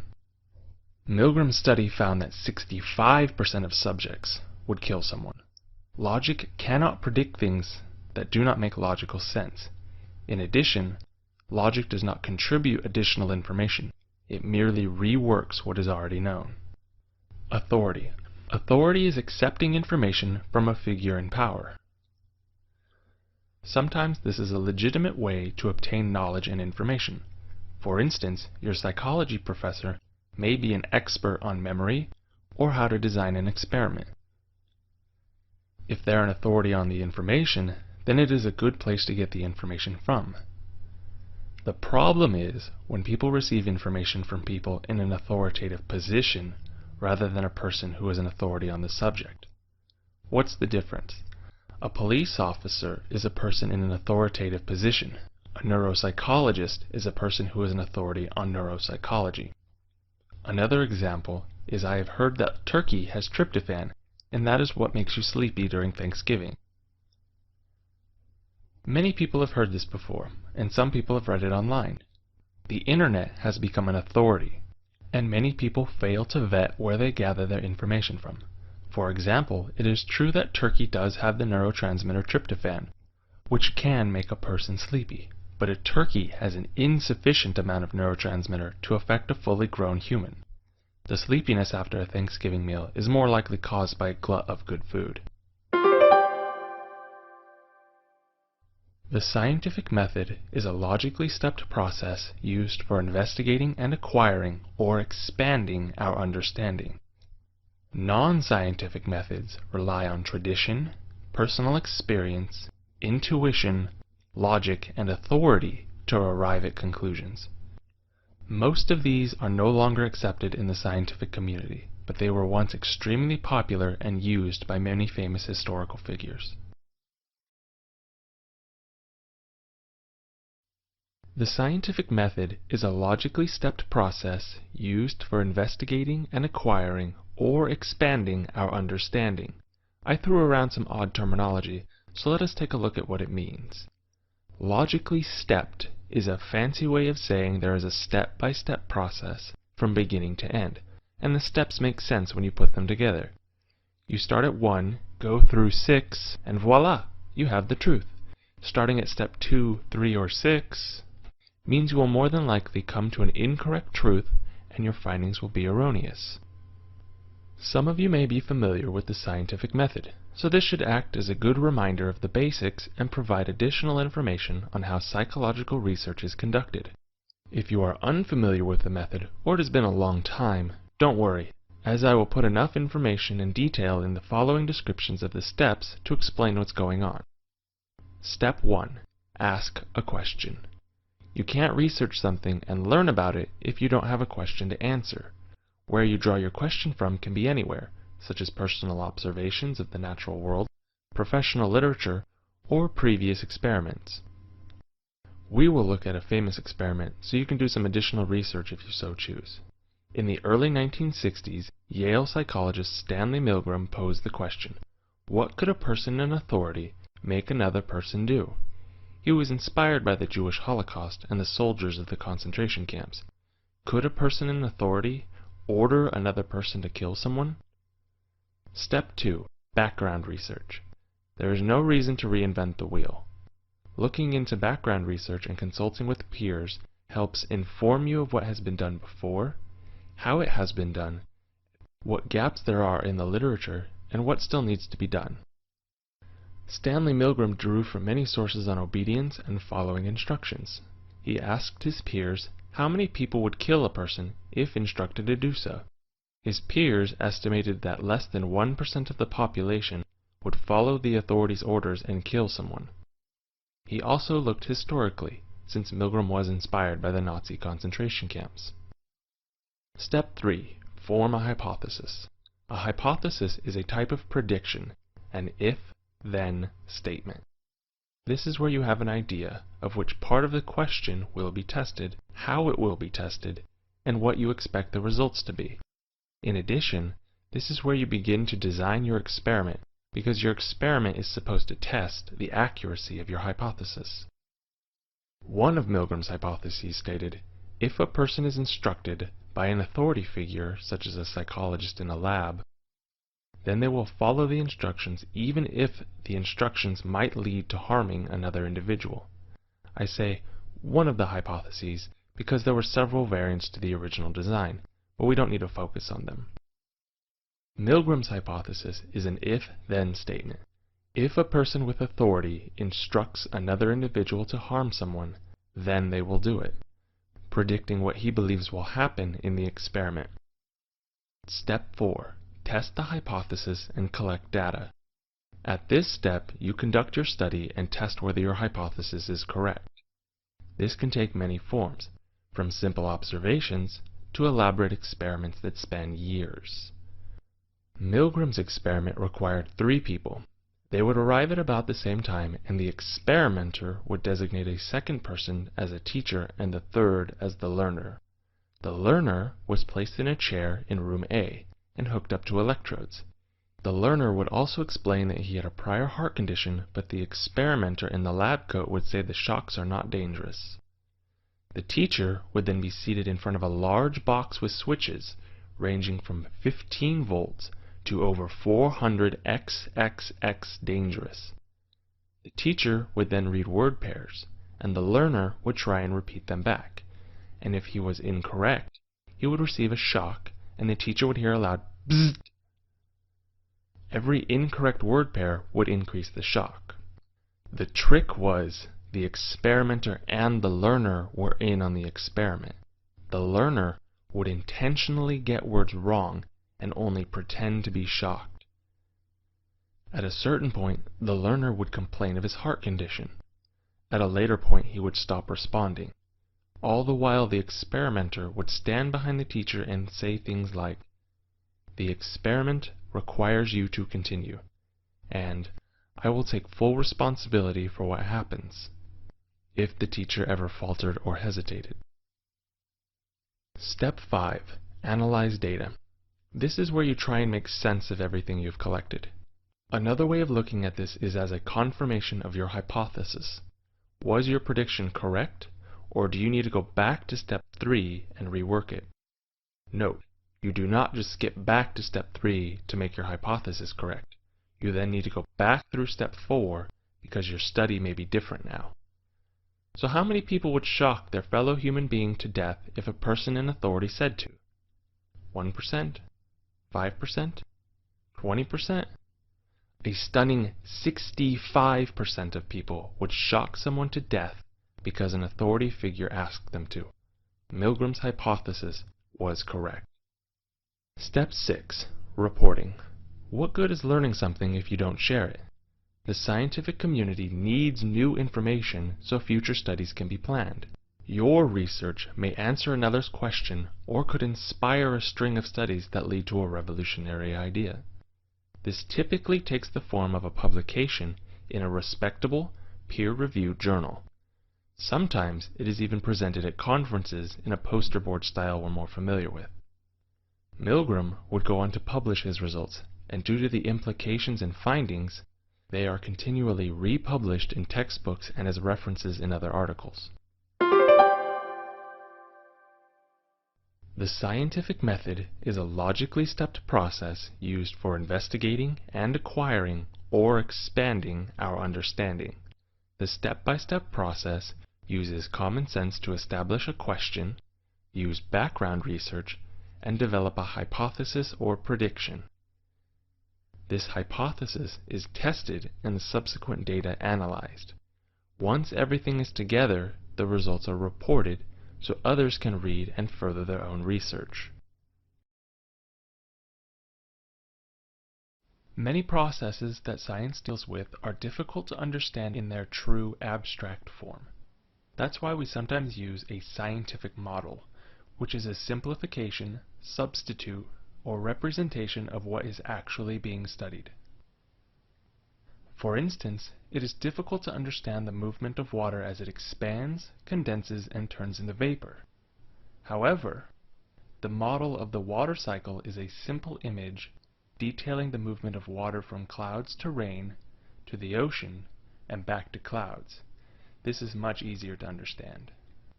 Psychological research studies, and this is a short list, behaviors, emotions, thoughts, memories, decisions, and more. All products of the human brain. But physically, do you know what we find in the brain? All that's in there are some neurons, some glia, and a few other tissues. Where are the behaviors? Where are the emotions, thoughts, memories, and decisions? It would be wonderful if you could crack someone's head open and find a physical memory. But sadly, the human brain doesn't work that way. Without a physical piece to work with, psychology must rely on models. This can be as abstract as a quantitative analysis involving 15,000 individuals across several continents, or as personal as a case study involving a single person. Models of the human mind can be as broad as Freud's theory of the id, ego, and superego, or as specific as the mechanisms of converting working memory into long-term memory. Psychological models can actually be anything and typically take the form of the most advanced piece of technology currently available. In Socrates' time, it was a chariot, with a brightly colored horse trying to lead you to good actions, and a dark horse trying to lead you to bad decisions. In the days of behaviorism, the popular model was the switchboard, with a stimuli popping into the communication jack and triggering a behavior. Can you guess what today's model is?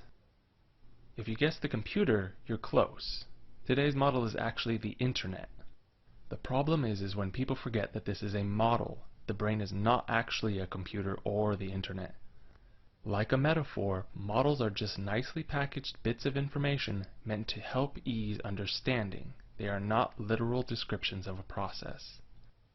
So how do models lead to bad decisions? If someone misinterprets the purpose of the model and thinks this is how a mind or brain works, then they will make decisions based on bad information.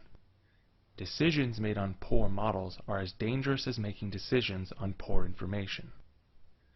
One place that psychologically based decisions are made that can rely on bad models is the courtroom.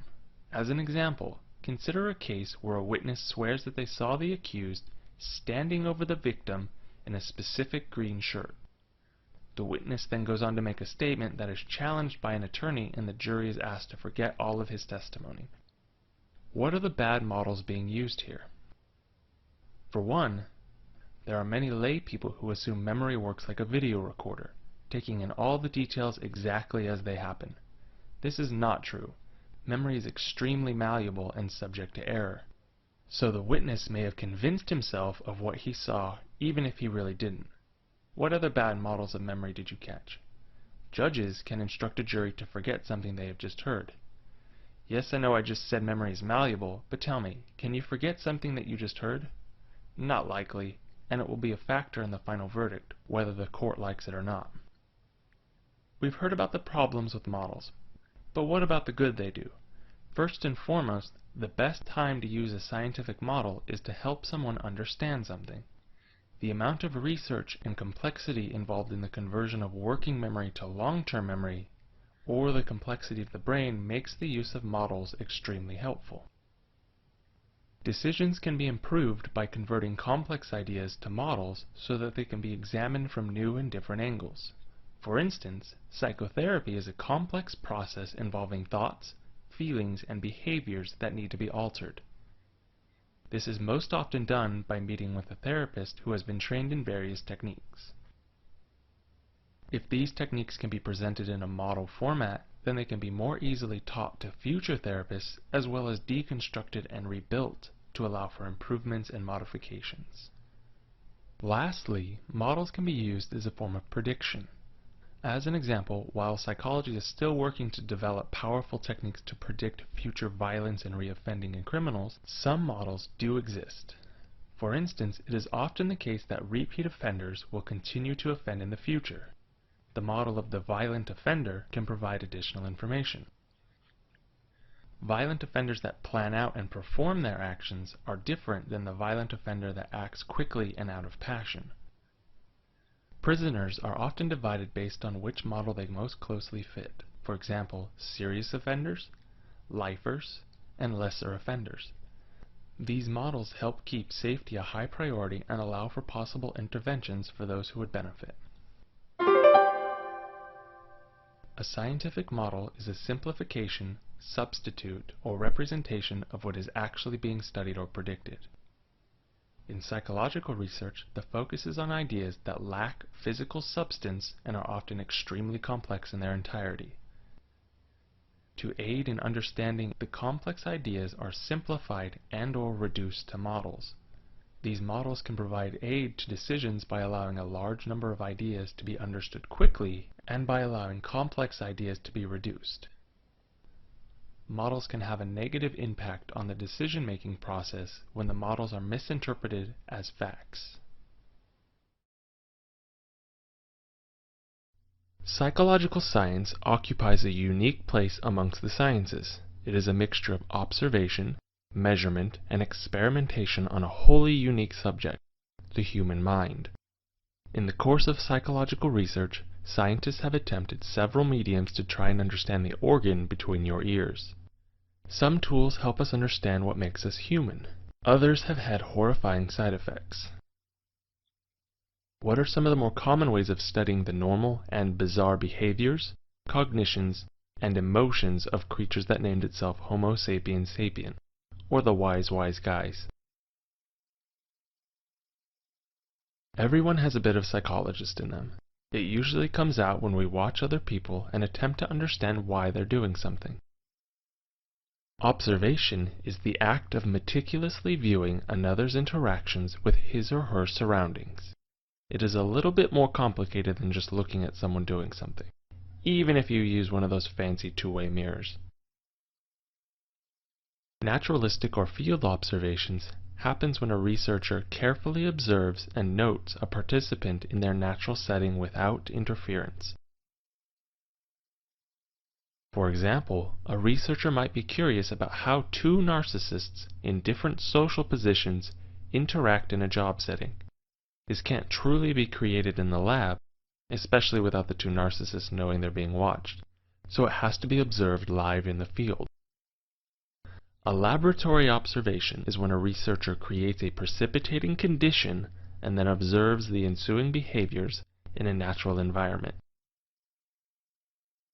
What this means is you start something and then see how people run with it.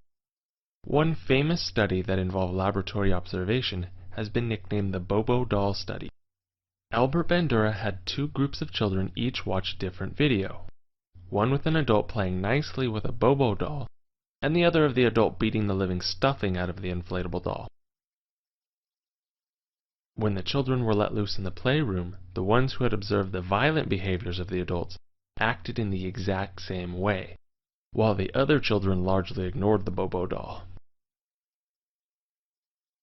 A notable issue with observations is the observer bias, or when an observer sees what he or she wants to see.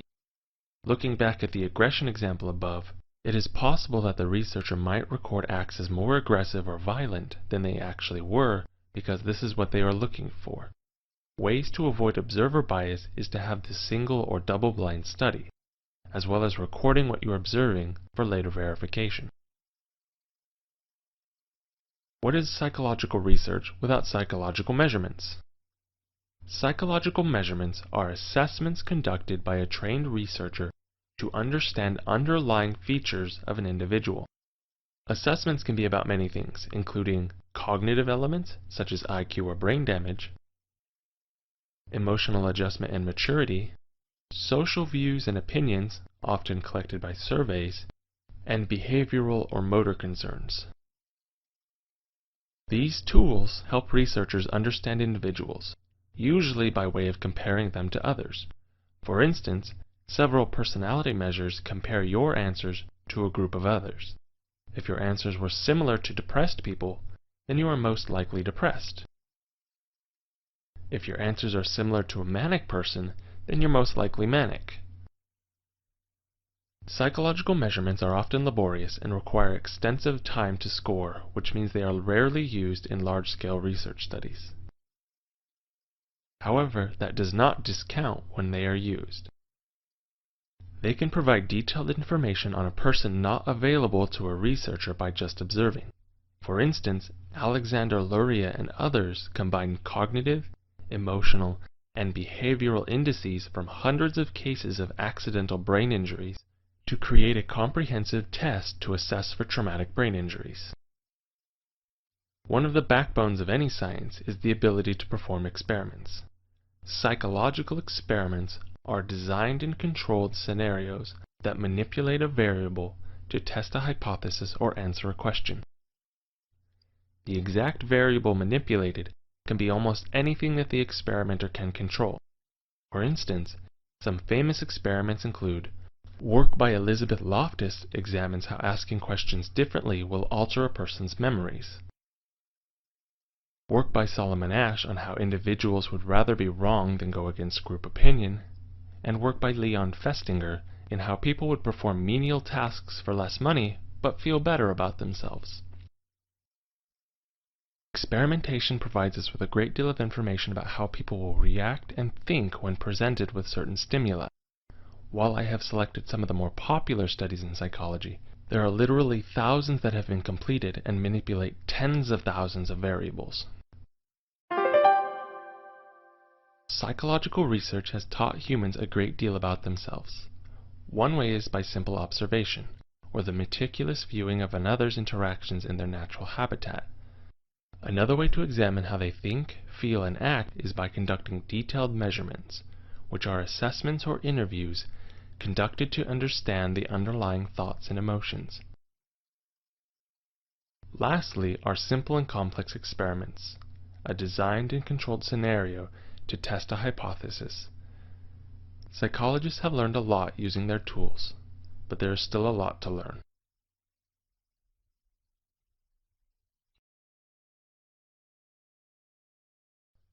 Alright, it's time to learn something using research by Performing a non-experimental study? Wait. Is it possible to have a non-experimental study? Is that sort of like having sugar-free candy? Is it something that you're supposed to have that is replaced by something that makes you scratch your head? Before we discuss research designs, though, you need a brief walkthrough of some of the terms I'm going to throw at you. A predictor variable is the portion of the experiment that is being manipulated to see if it has an effect on the dependent variable. For example, do people eat more Gouda or cheddar cheese? The predictor variable in this is the type of cheese. Now every time you eat cheese, you'll think about predictor variables. When I say subjects, I just mean the people in the experiment or the people being studied. Experimental research is when a researcher is able to manipulate the predictor variable and subjects to identify a cause and effect relationship. This typically requires the research to be conducted in a lab, with one group being placed in an experimental group, or the ones being manipulated, while the other is placed in a placebo group, or an inert condition or non-manipulated group. A laboratory-based experiment gives a high level of control and reliability. Non-experimental research is the label given to a study when a researcher cannot control, manipulate, or alter the predictor variable or subjects, but instead relies on interpretation, observation, or interactions to come to a conclusion. Typically, this means a non-experimental researcher must rely on correlations, surveys, or case studies and cannot demonstrate a true cause and effect relationship. Non-experimental research tends to have a high level of external validity, meaning it can be generalized to a larger population. So, now that we have the basics of what they are, we can see some of the differences between them. Obviously, the first thing is the very basis of what they are looking at, their methodology. Experimental researchers are capable of performing experiments on people and manipulating the predictor variables. Non-experimental researchers are forced to observe and interpret what they are looking at. Being able to manipulate and control something leads to the next big difference. The ability to find a cause and effect relationship is kind of a big deal in the world of science. Being able to say X causes Y is something that has a lot of power. While non-experimental research can come close, non-experimental researchers cannot say with absolute certainty that X leads to Y. This is because there may be something it did not observe, and it must rely on less direct ways to measure. For example, let's say we're curious about how violent men and women are. We cannot have a true experimental study because our predictor variable for violence is gender. To have a true experimental study, we would need to be able to manipulate the predictor variable. If we had a way to switch men into women and women into men back and forth so that we could see which gender is more violent, then we could run a true experimental study. But we can't do that, so our little experiment becomes a non-experimental study because we cannot manipulate our predictor variable. There appears to be only disadvantages to non-experimental research. It cannot find cause and effect relationships, cannot manipulate predictor variables, and the methods of study are often correlation or case studies. There are clear-cut disadvantages to non-experimental designs. However, non-experimental research does have at least some advantages over experimental designs. A non-experimental study picks up the slack from an experimental design. As discussed earlier, to study the effects of gender, you have to be able to manipulate a person's gender. Other examples of non-experimental research include predictor variables like age, ethnicity, prison sentences, real prisoners, not like Zimbardo students, bereavement, and current opinions. If you can't manipulate it, then you can't run an experimental study. However, non-experimental researchers are able to take the variables that cannot be manipulated and controlled. The non-experimental design can study and examine questions experimental researchers cannot. Experimental researchers have strong advantages, like we discussed earlier. Examples of this include cause and effect, a high level of control, and the ability to replicate the study in nearly the exact circumstances. These are powerful forms of evidence in the world of science, and should be marked as definitive advantages to experimental research design. There is the ability to manipulate variables like rewards, types of therapy received, crowds and conformity, influence by television, and leading questions. By manipulating the primary variable, the researcher is able to learn a great deal, as well as point to the manipulated variable as the causal change. For example, one study by Elizabeth Loftus had subjects view the same video of one car rear-ending another. Afterwards, the viewers were asked, how fast was the car going when it bumped into the next car? Or, how fast was the car going when it careened and crashed into the next car? The answers varied significantly, but everyone had seen the same video. Some disadvantages, if you haven't guessed, are the limits of what you can manipulate. An experimenter cannot manipulate gender, age, or a person's real life. This means some possible studies can never be true experimental studies. In addition, the sterile lab, while great for making it reproducible, makes it somewhat sterile for trying to apply it to the real world. For instance, shoot or no-shoot police officer situations are studied in the laboratory.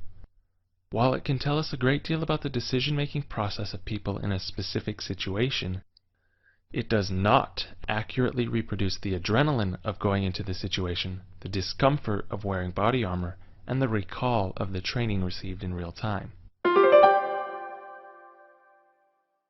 Non-experimental research does not mean non-scientific. Non-experimental research means there is a predictor variable or group of subjects that cannot be manipulated by the experimenter. Typically, this means that other routes must be used to draw conclusions, such as correlation, survey, or case study. Experimental design, on the other hand, allows for researchers to manipulate the predictor variable and subjects. This allows the researcher to identify cause and effect relationships, which is a great advantage to experimental designs.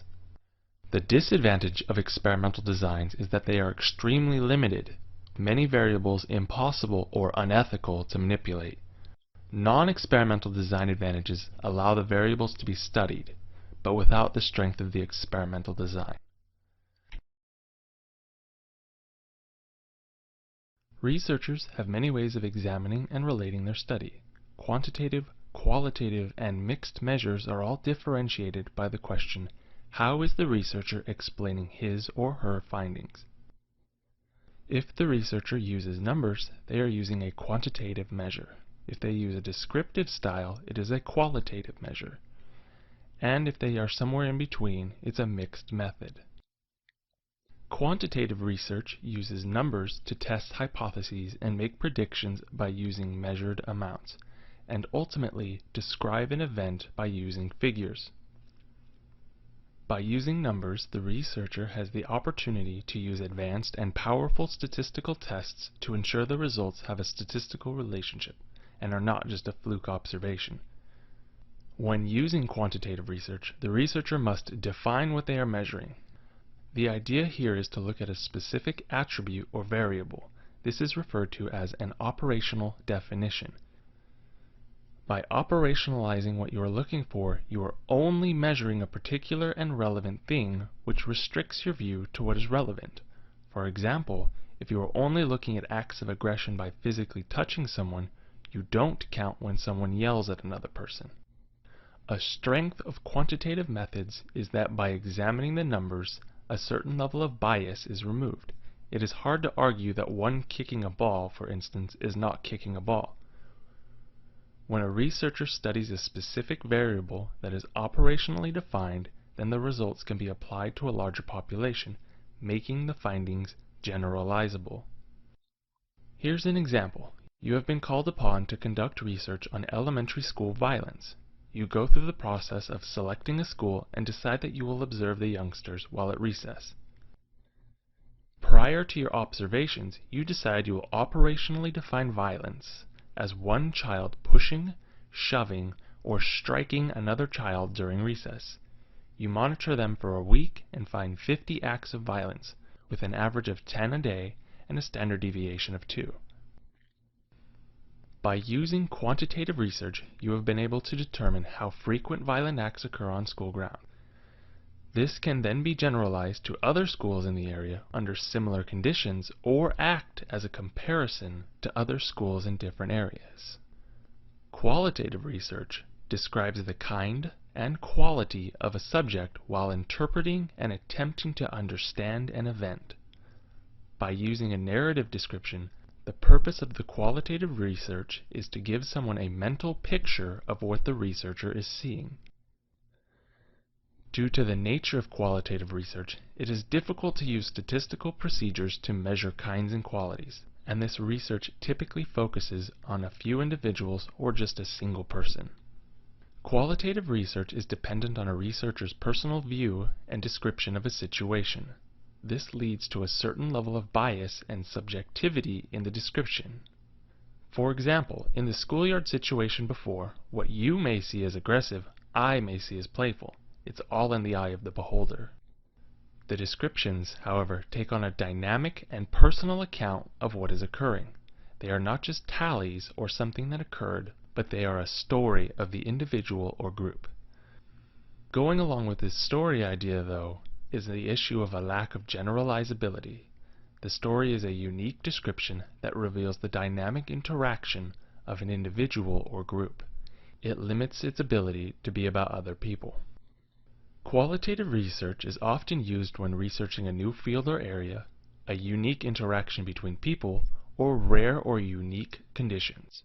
A new field like studying the interaction between genetics and psychology would first need to be described so other researchers can follow. Unique interactions between people are studied, for example, when a group of soldiers returning from war are part of a support group.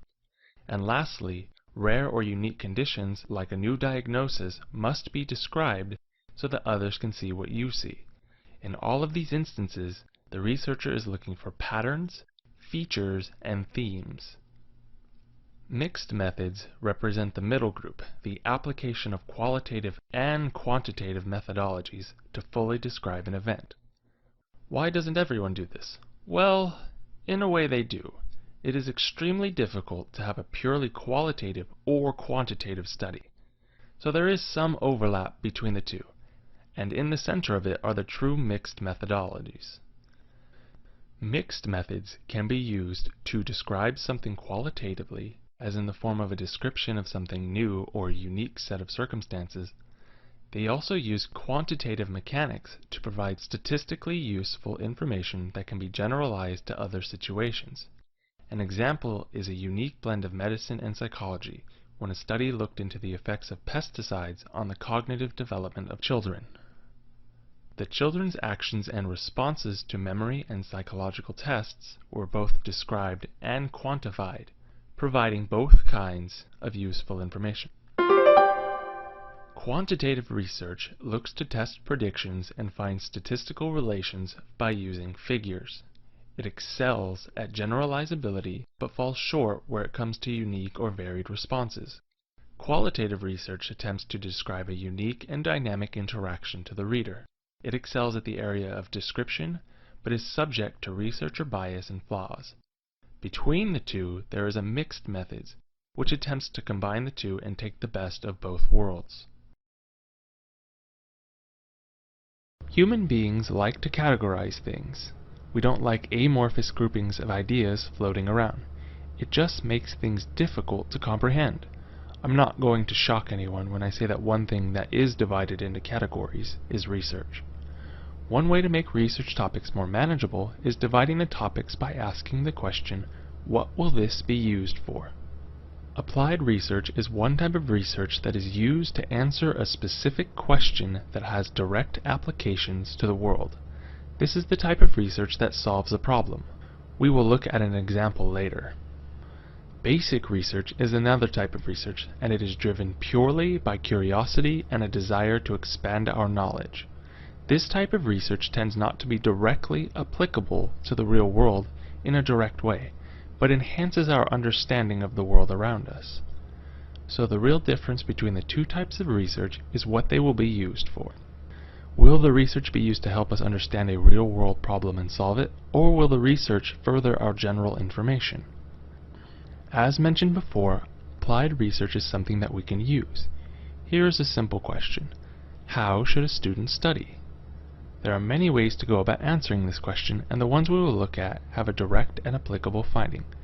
For example, what can research tell us about how a student studies? Most people like to study in their bedroom, laying on their bed in some weird posture. They collect all their notes and spread them haphazardly across the bed. Just reading is boring, so they may have the radio on. Some people have both the radio and the television on. Then people have to talk to their friends, so their phone isn't far off. And pets are usually somewhere in the paperwork. However, research has found that a quiet room without music, animals, or television improves concentration. Sitting like you will take the test creates a state of consciousness similar to taking the test. And instead of taking all the notes and trying to cram before the test, it should be spaced out. When proper study habits are applied, they can increase scores on tests and allow a person to retain the information longer. In other words, we researched the best way to study and will now apply our findings. This is applied research. We have an idea of what applied research does, but how does basic research fit into the broader world of research?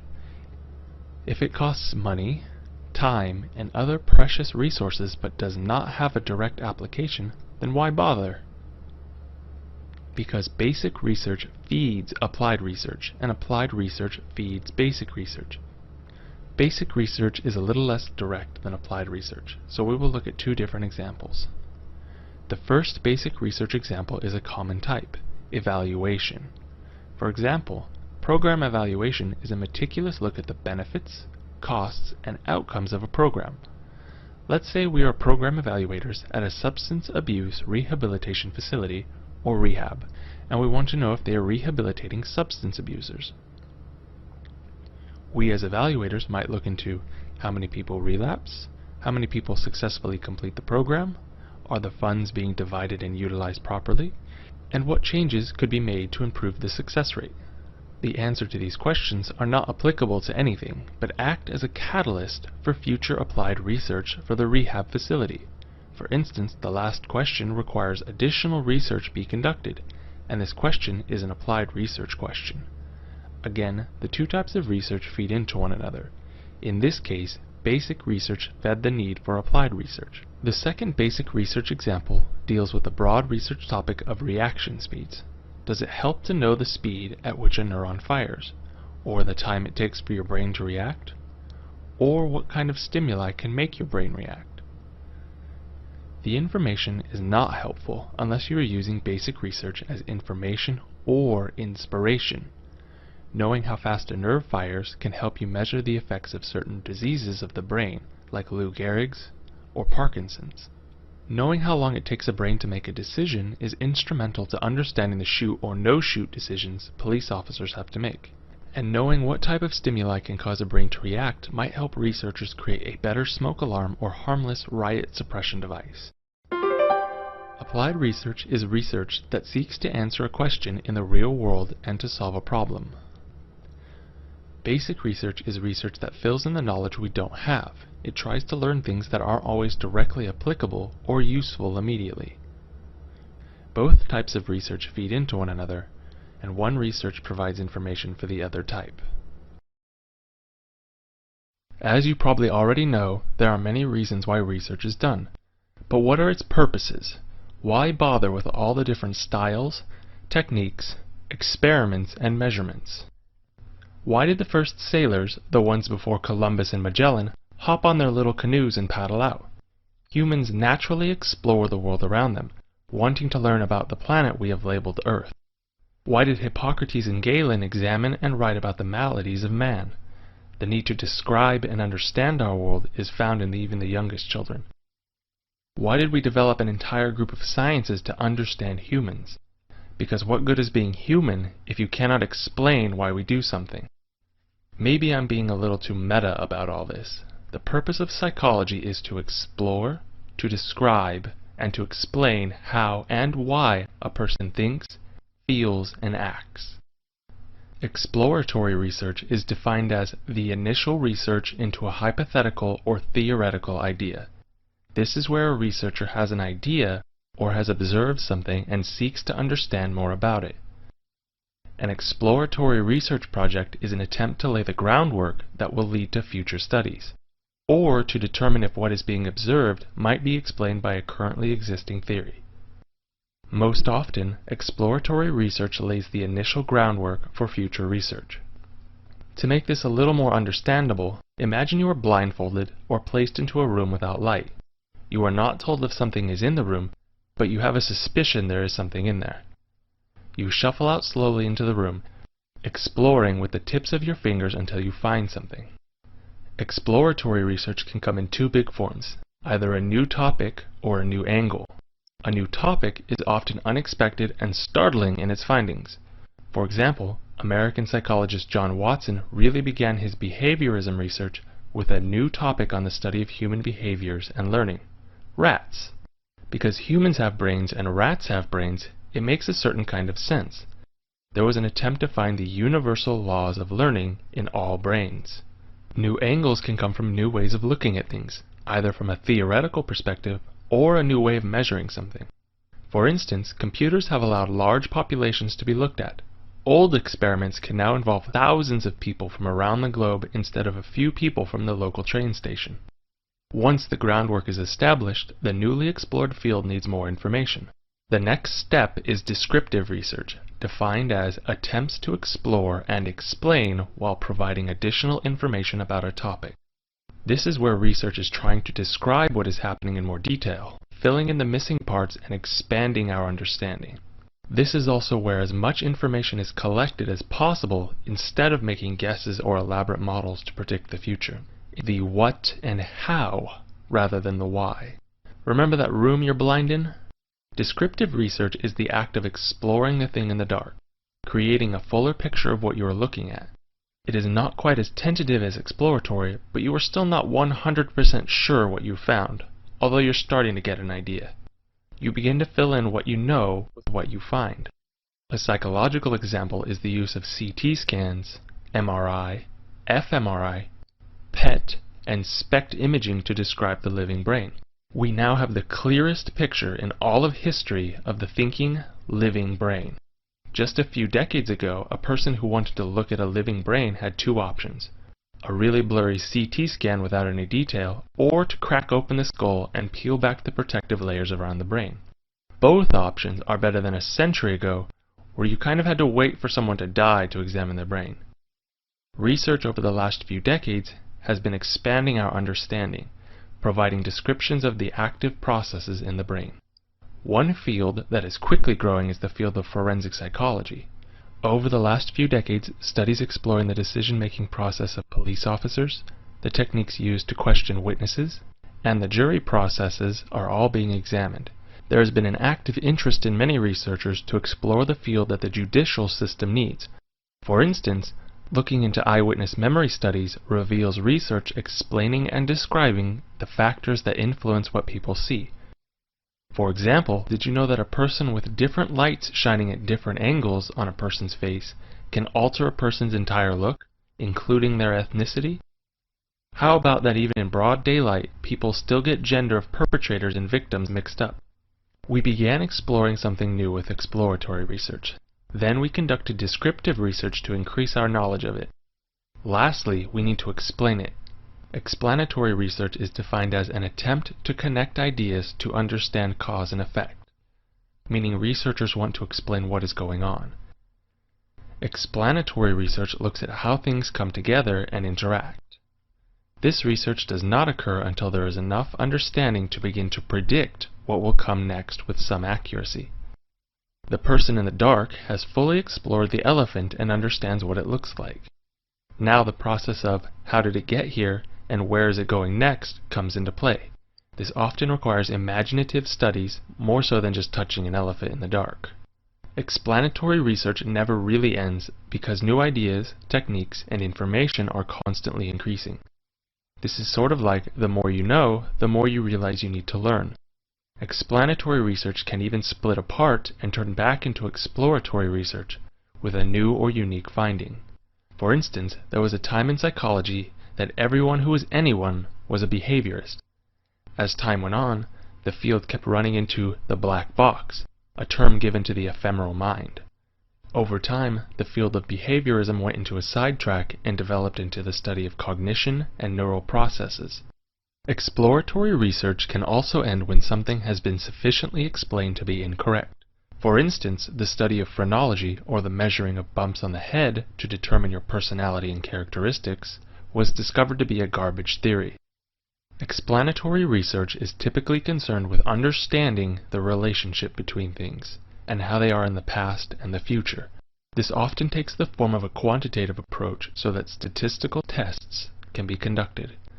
Due to the large number of experiments occurring, pinpointing a single researcher or study is difficult. However, examples of explanatory research include examining the neural development and degradation of drug addicts, as well as the effects of lifestyle on IQ tests in adults and children. Hint: watching YouTube isn't good for your brain.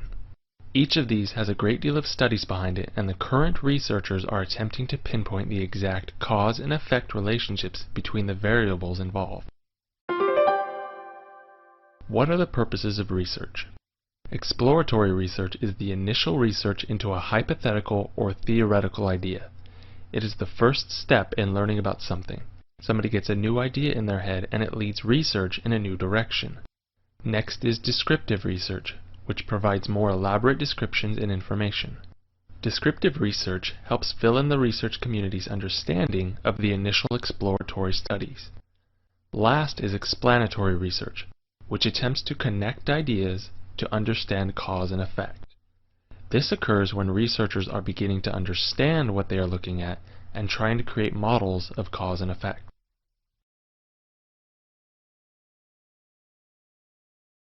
Psychological studies begin as questions. How does a person with severe brain damage behave? Do smart parents have smart children? How does reminding someone of their race or gender change their performance on a test? Psychologists turn these questions into hypotheses. Do smart parents have smart children is changed to parents who have high scores on intelligence tests have children with similarly high scores. Then, they design a study to test the hypothesis in an efficient way that reduces potential confounds, or factors that could explain the results but aren't directly measured or addressed by the study. Depending on the question and on the hypothesis, psychologists will choose one of three main types of research designs. A first type of research design is called descriptive. Descriptive studies aim only to gather data to present a complete picture of a given subject. Psychologists might use a survey to assess the state of mental health on college campuses. The results wouldn't tell them anything about the causes of mental illness in college students, but it would give a complete picture of the problem. To answer one of the questions we began with, how does a person with severe brain damage behave, psychologists might use a case study, or a close examination of one person with a particular problem. Phineas Gage, a railroad construction foreman in the 19th century, is a classic example of such a case study. In an accident at a railroad construction site, he had a large metal rod driven through his head. He not only survived, but was fully functioning and lived for another 12 years. But several people close to him remarked that they noticed his personality had changed, that he'd become irritable and unable to hold a job.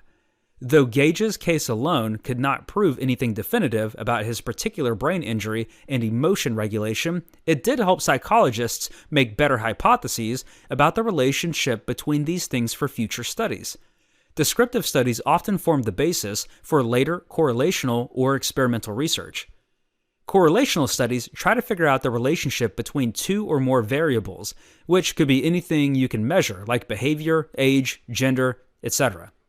To answer the question, do smart parents have smart children, two variables psychologists might measure are parents' IQ and children's IQ.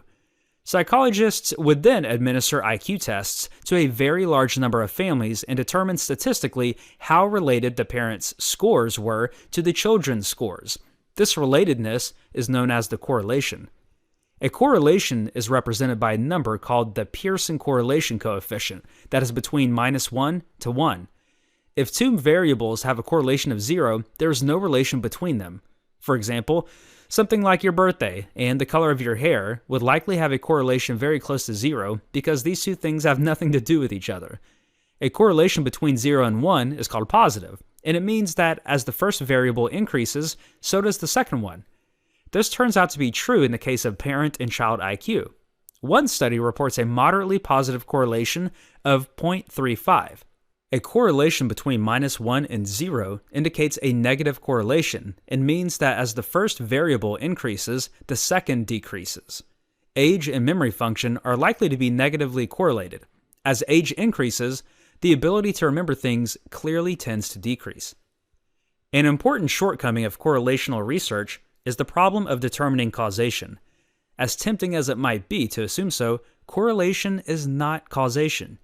Though there is a moderate positive correlation between parents' IQ and children's IQ, this does not mean that a high parental IQ causes a high child's IQ. Though in this particular case, it seems unlikely that the parents' high IQs are caused by the child's. This is a possibility that cannot be ruled out by correlational research. It is also possible, even likely, that both high IQs are caused by a third external factor, like high income and socioeconomic status. To determine causation, psychologists must conduct experimental research. This also involves variables, but in this case, they are distinguished as independent and dependent. Psychologists change the independent variable and look at what happens to the dependent variable. Some psychologists hypothesized that women and racial minorities might experience something called stereotype threat when they take tests. Since these groups are stereotyped as not being as good at math as white men, the anxiety they experience by worrying that their performance will confirm this negative stereotype actually makes them end up doing worse.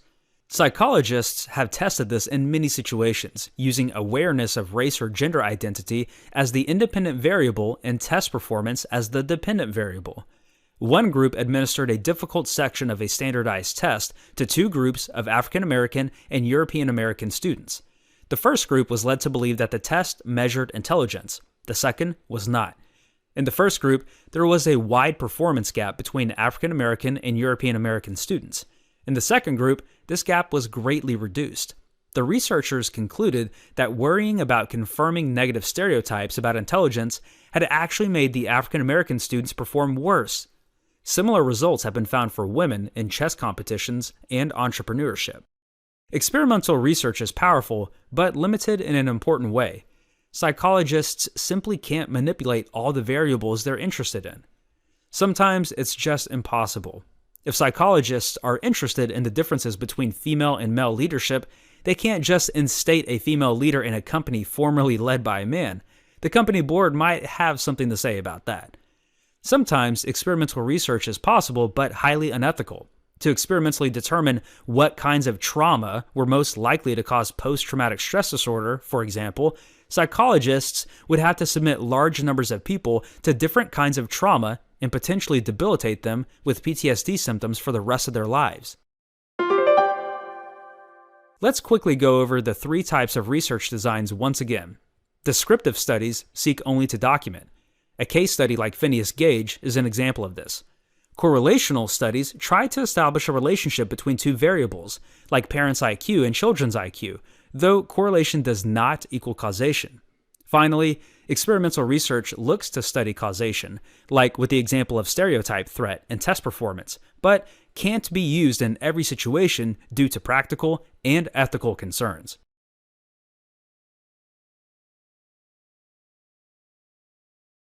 First off, what is an experiment?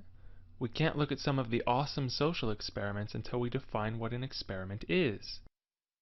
An experiment is a controlled event that is designed to demonstrate the validity of a cause-effect hypothesis or to determine the effects of a unique condition. Basically, you have an idea of how something works, so you set up a little situation to see if you're right. Before we explore some examples, let's make sure you have the basics down. The experimenter creates a prediction as to what might happen in a situation. This sets the stage for the experiment, determines what variables can be manipulated and measured to ensure that the experiment is scientific, manipulates one variable and measures its effects on another variable.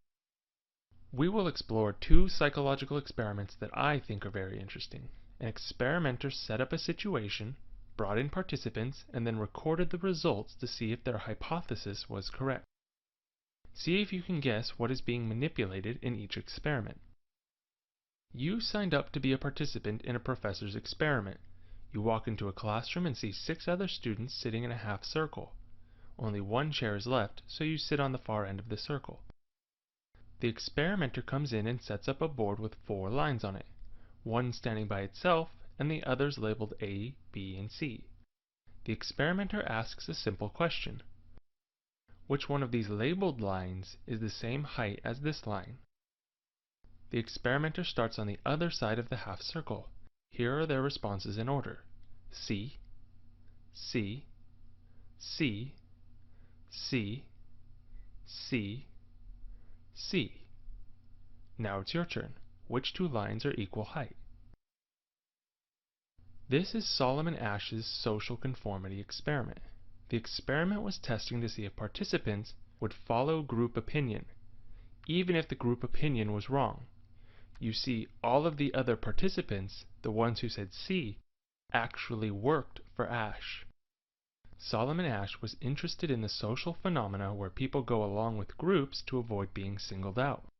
He designed an experiment where he controlled the group, making his group look like participants.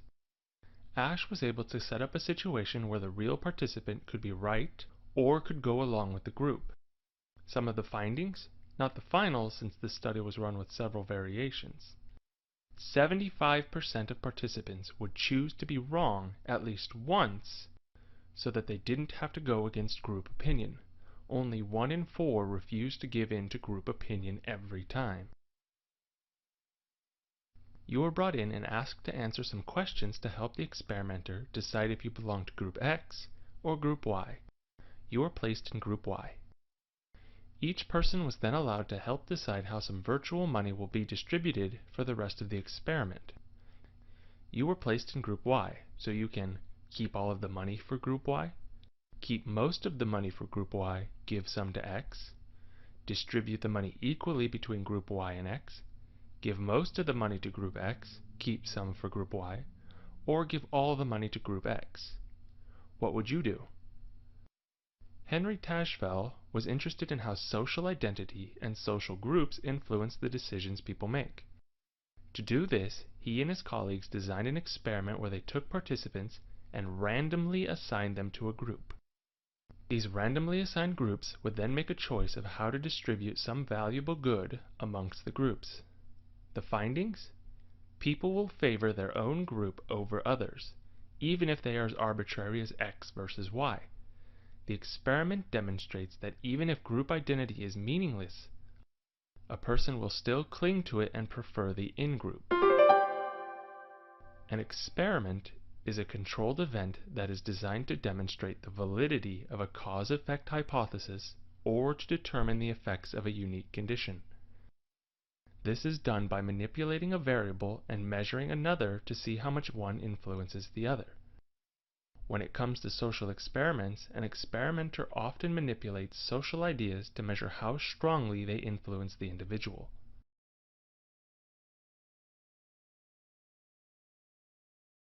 Frida is an experimental psychologist who is interested in investigating factors that impact reading comprehension.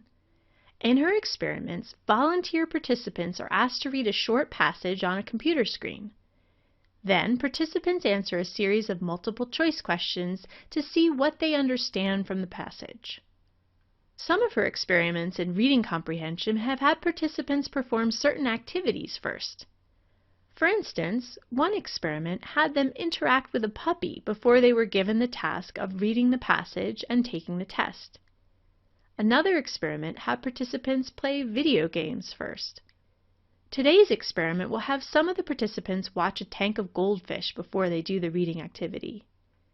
This lesson discusses the components of Frida's experiment and the terms she used to describe each component to Josh, who is helping her with the study.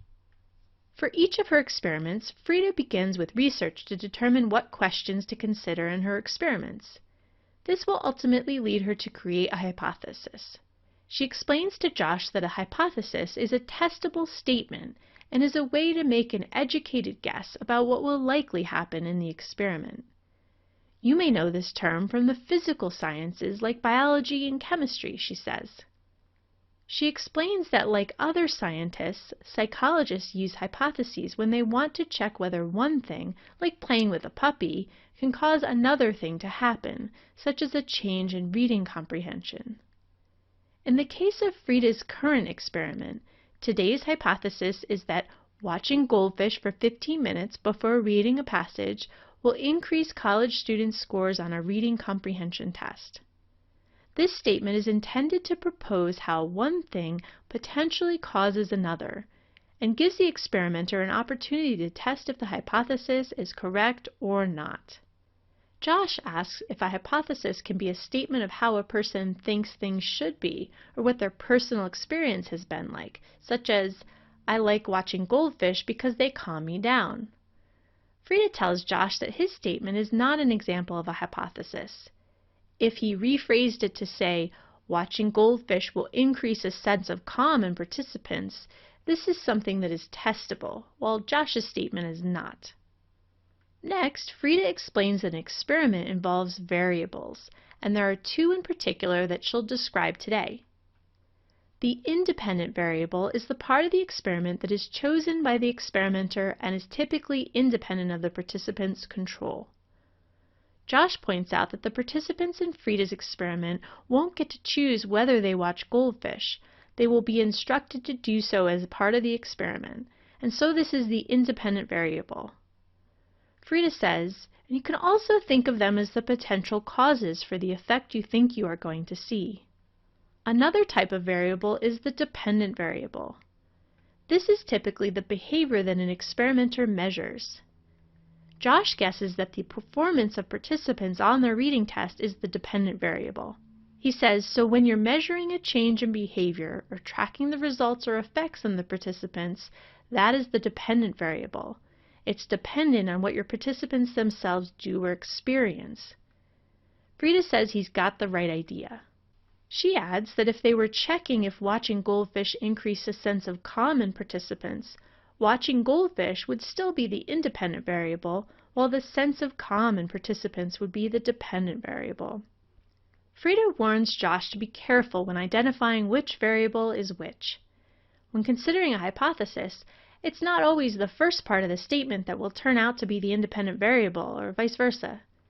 She could have worded her hypothesis differently to say, college students' scores on a reading comprehension test will increase as a result of watching goldfish for 15 minutes.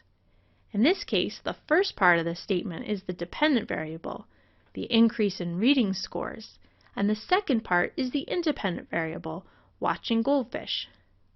Where the phrase is listed in the statement does not necessarily determine which variable it is. Instead, look for what factors are determined by the experimenter and which are the results that are being observed. Frida is attempting to study a certain group of people with a particular set of characteristics, in this case, college students at her university. College students are her target population, or the group the experimenter aims to study. Yet it's inconceivable to perform this experiment with all college students at her university, so she must use a sample, a group that is representative of the population the experimenter is studying. They'll aim to recruit students that represent the range of characteristics in their university's student population. Josh has a question at this point. He wonders how Frida will know if students scoring well on the reading test has to do with goldfish. Let's say that the average test score for participants is 95%. How will she know if it's the goldfish watching that led to these good scores? Frida explains that this is why they will use two separate groups for this particular experiment. One group will be the experimental group, those who experience the independent variable that they hypothesize will cause a certain effect. In this case, the experimental group will be instructed to watch goldfish before doing the reading comprehension test. There will also be a control group, those who will not experience the independent variable. In this case, they will not watch the goldfish before the reading test. Josh looks at the list of participants and suggests that they assign the freshmen to the control group and upperclassmen to the experimental group to make choosing groups easy. Frida says this is a no-no because choosing participants for one or the other group based on a particular factor makes it more likely that this could affect the results. For example, if upperclassmen have better reading comprehension because they have improved their skills during college, they might get higher scores than the freshmen. It might appear that the goldfish improved their score when it was actually their advanced education that improved it. Instead, they will rely on an app that will provide a random assignment or selection to a particular group that is not based on any particular factor and is truly random. As participants start to arrive for the experiment, Josh helps Frida to prepare for their experience and, of course, wonders whether those watching the goldfish really will have any significant difference in their scores. In this lesson, we use the conversation between Frida and Josh to consider the key elements of a psychology experiment. First, the hypothesis is a testable statement and is a way to make an educated guess about what will likely happen in the experiment. The independent variable is the part of the experiment that is chosen by the experimenter and is typically independent of the participant's control. The dependent variable is typically the behavior that an experimenter measures. Experimenters look at the effect of the independent variable on a population, which is the group the experimenter aims to study. Since they may not be able to test their entire population, their sample will be a group that is representative of the population the experimenter is studying. The sample will be broken down into an experimental group and a control group. The experimental group involves those who experience the independent variable, while the control group are those who will not experience the independent variable. Whether a person will be part of the experimental group or the control group is determined by random assignment, or selection to a particular group that is not based on any particular factor and is as random as possible.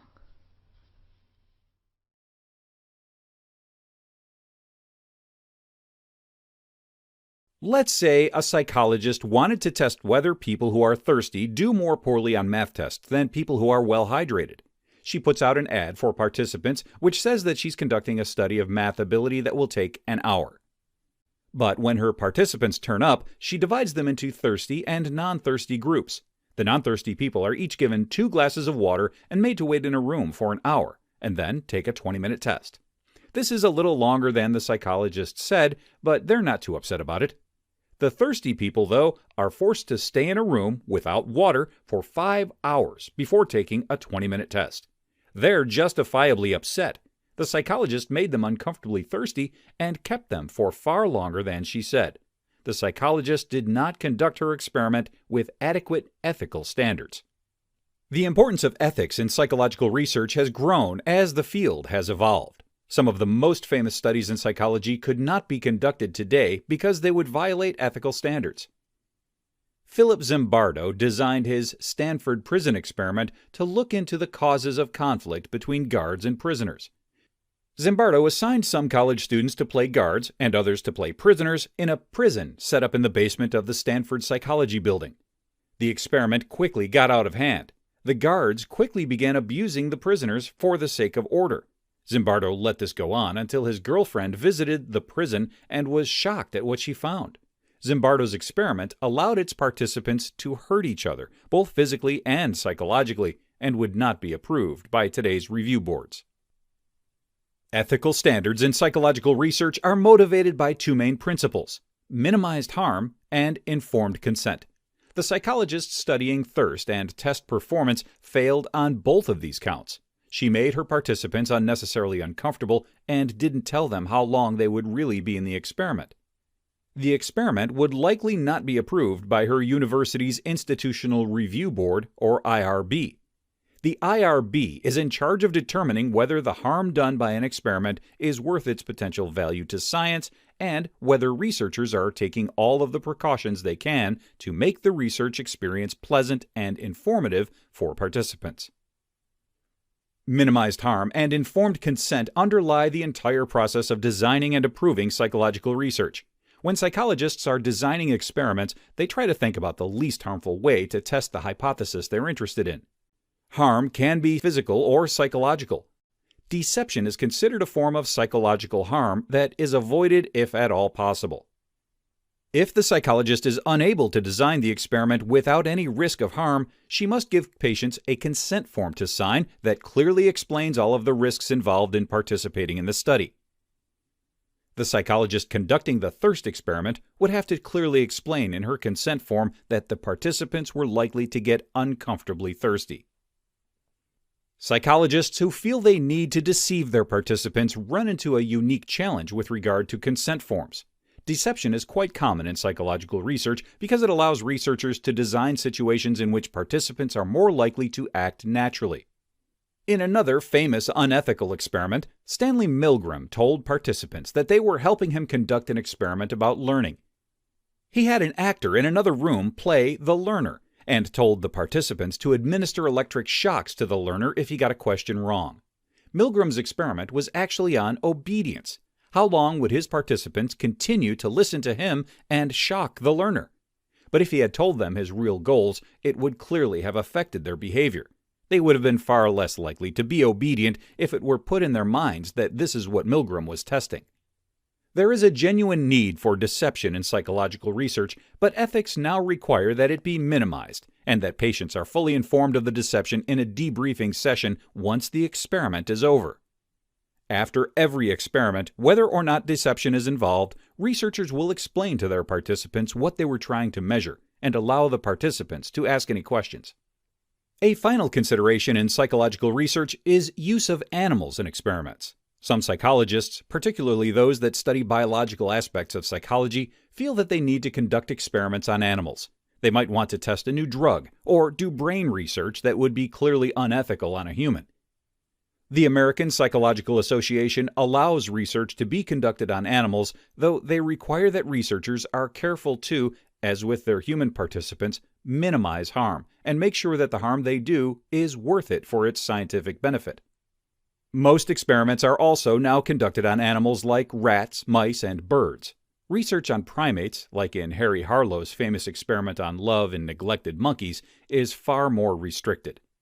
To sum things up, for the sake of ethics, psychologists are expected to make every effort to minimize harm and get informed consent from participants.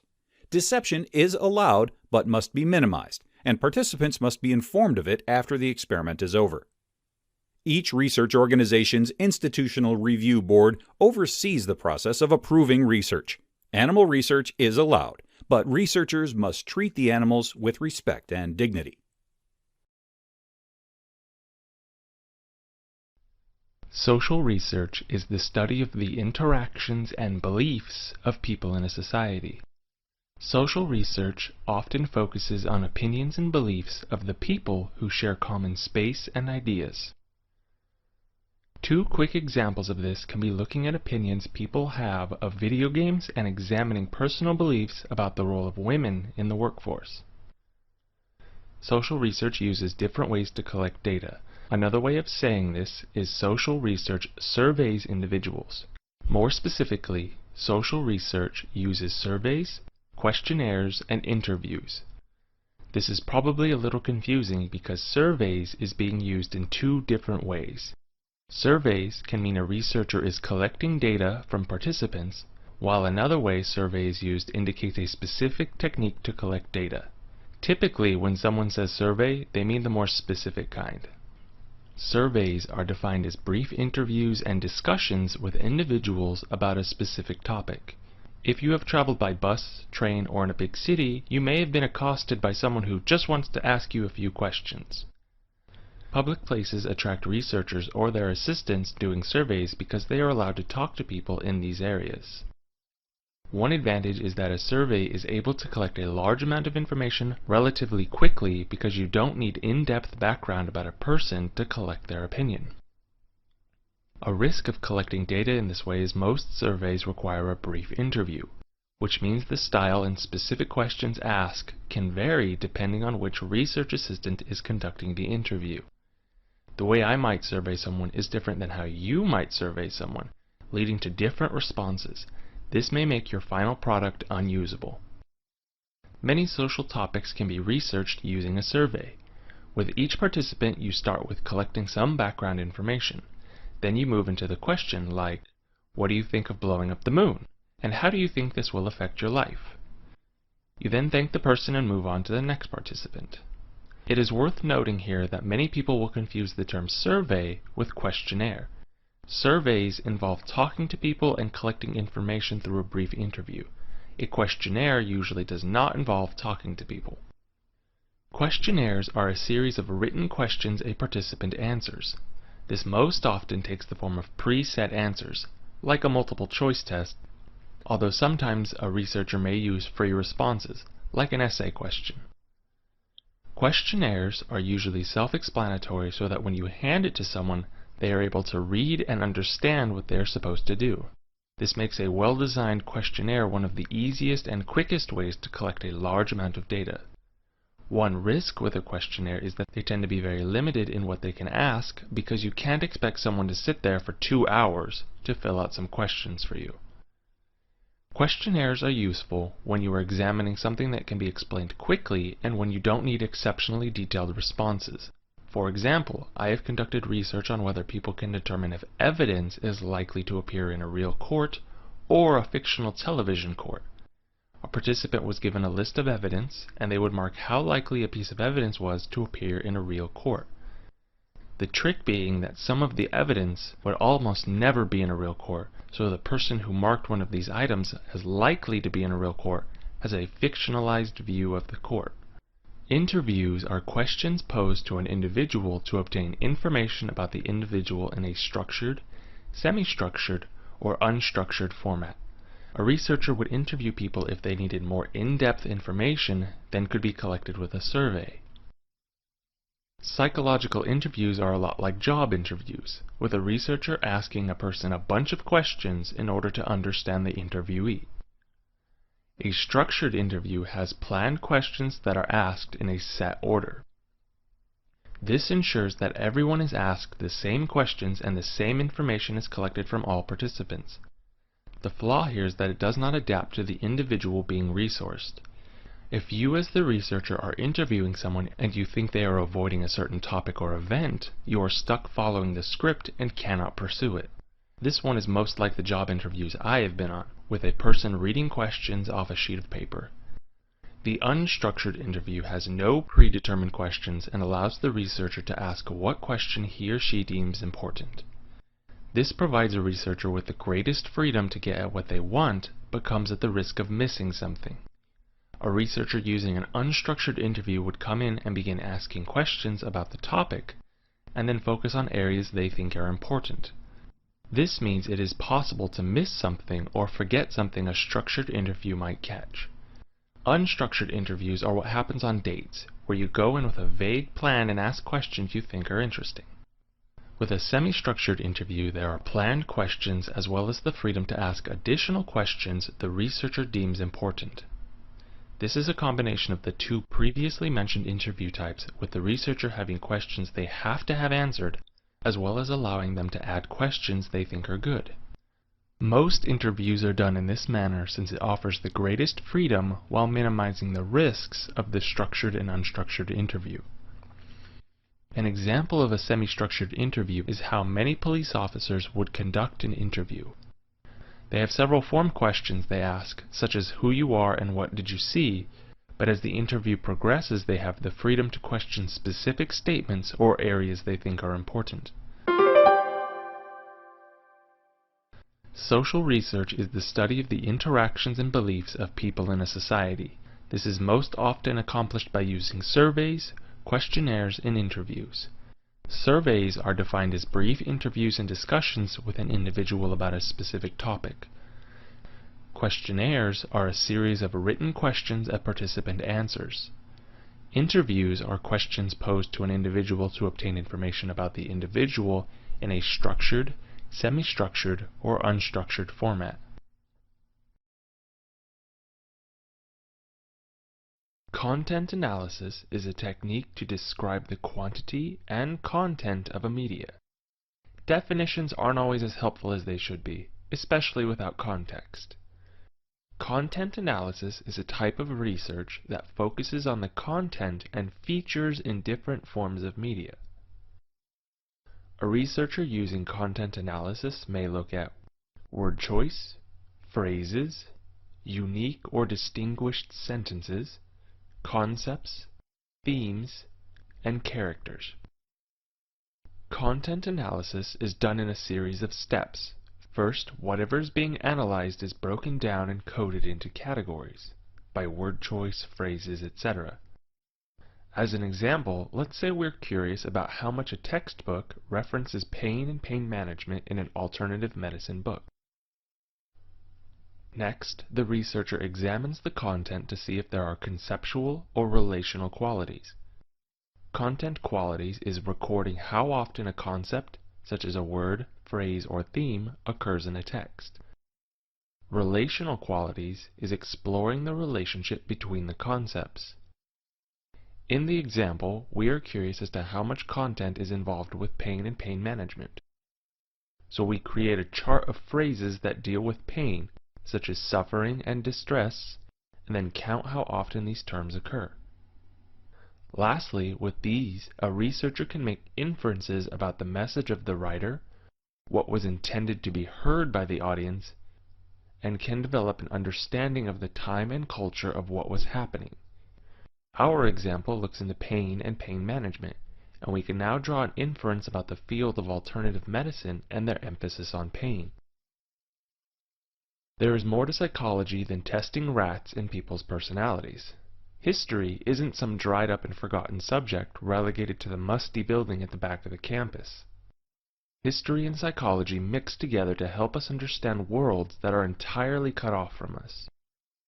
A researcher can take a text, speech, television program, movie script, or anything else where something was written and examine it. For instance, how often is the word hope used in a presidential speech? How often was violence encouraged in a children's show? What is the relationship between our culture and the recent superhero movies? What is the relationship between Kennedy's Ich bin ein Berliner and the Times? Social research is the interaction of you, me, and everyone else in society. It is like a massive spiderweb of interactions, and like a spiderweb moving in the wind, the media can influence it. How you felt watching a movie is how many people feel. A powerful speech has been known to change the fate of nations. By studying the media that influences our society, by examining what is salient and the focus of a particular time, a researcher can collect and study social data to understand a broader world. They can understand what was important to the speaker, the audience, and the time it came from. Content analysis is a technique to describe the quantity and content of a media. This is done by examining content qualities, which is recording how often a concept, such as a word, phrase, or theme, occurs in a text, and relational qualities, which is exploring the relationship between concepts. By understanding the media of a time, be it now or in the past, a researcher gains an understanding of what was important by examining the social data. Sometimes the smartest way to conduct research is by looking at what is lying around. There are many people and institutions that have information that needs to be examined. Existing statistics are previously collected data that has been analyzed in at least one way. There are two primary ways a researcher can collect existing research: prior research and social programs. We will look at both of these and how a researcher can extract social data from them. There are a lot of researchers out there collecting data. After they complete their statistical tests, the data doesn't disappear. In fact, ethical standards require you to keep the data for at least several years. So a researcher could have a drawer in a cabinet simply dedicated to raw data they've collected. To make the discussion easier, we will call the researcher that did the original work and collected the data the original researcher, and the researcher who wants to reanalyze the data the reanalyzing researcher. The original researcher had an idea and collected opinions, surveys, and information from participants. They then performed statistical tests to confirm or disprove a theory. likely by entering it into a computer program, because the statistics are often immensely complex if done by hand. This means the original researcher has a computer file with all the information they collected. Besides the specific issue the original researcher looked into, they likely collected demographic data, which is information describing characteristics of a population. This might include, but is not limited to, a description of the participant's age, gender, socioeconomic status, political beliefs, religion, and race or ethnicity. Now comes along a reanalyzing researcher. The reanalyzing researcher requests multiple original researchers for copies of their original work. The reanalyzing researcher then combines the demographic or specific areas of interest in the original researcher's work using existing research to say something about the population that hasn't been said before. Program evaluation is collecting and analyzing to determine a program's effectiveness. Almost everything that produces a thing or a service can be evaluated for effectiveness. If your company makes little plastic tables that go in pizza boxes, you might wonder if your company is as efficient as possible. If you're a police chief, you might want to know if your new Police to People program has reduced crime. Many programs collect information to ensure that they are reaching their goals, and to display how they are bettering their community. As an example, here are some social programs and some information they might have. Soup kitchens. How many homeless families are there in the area? Police outreach programs. Is it having a substantial impact on crime? Teen pregnancy programs. Are there particular areas of the city this is more likely to happen? A researcher could request the collected data and re-examine it, or they could combine it with other information to analyze a completely different issue to say something about our society. Caution should be kept when using existing statistics from other sources. You are subject to the whims of those who own the data, meaning, if an original researcher or program decides to withdraw from the study, you will have to surrender the data and you will not be able to publish any findings using their information. Existing statistics are previously collected data that has been analyzed in at least one way. One way is by examining demographic data, which is information describing the characteristics of a population. Another way is to access a program evaluation, defined as collecting and analyzing to determine a program's effectiveness, and looking at the social aspects of their evaluation. Lastly, remember that you do not own the data and are subject to the demands of those who do own it.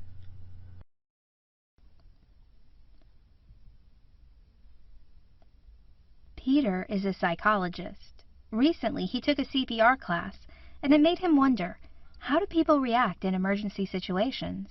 Do they step in to help others, or do they ignore the problem and go about their business? Peter has a research question, which is how all research starts. He wants to know how people react in emergency situations. But there are many ways to try to answer that question. He can ask people about it, or put them in a situation and see how they react. He can observe a real emergency, or set up a fake one. He himself can be part of the experiment, or not. Research design is the decisions a researcher makes in order to answer a research question. Peter has a lot of different ways to set up his research, and the decisions he makes are part of his research design.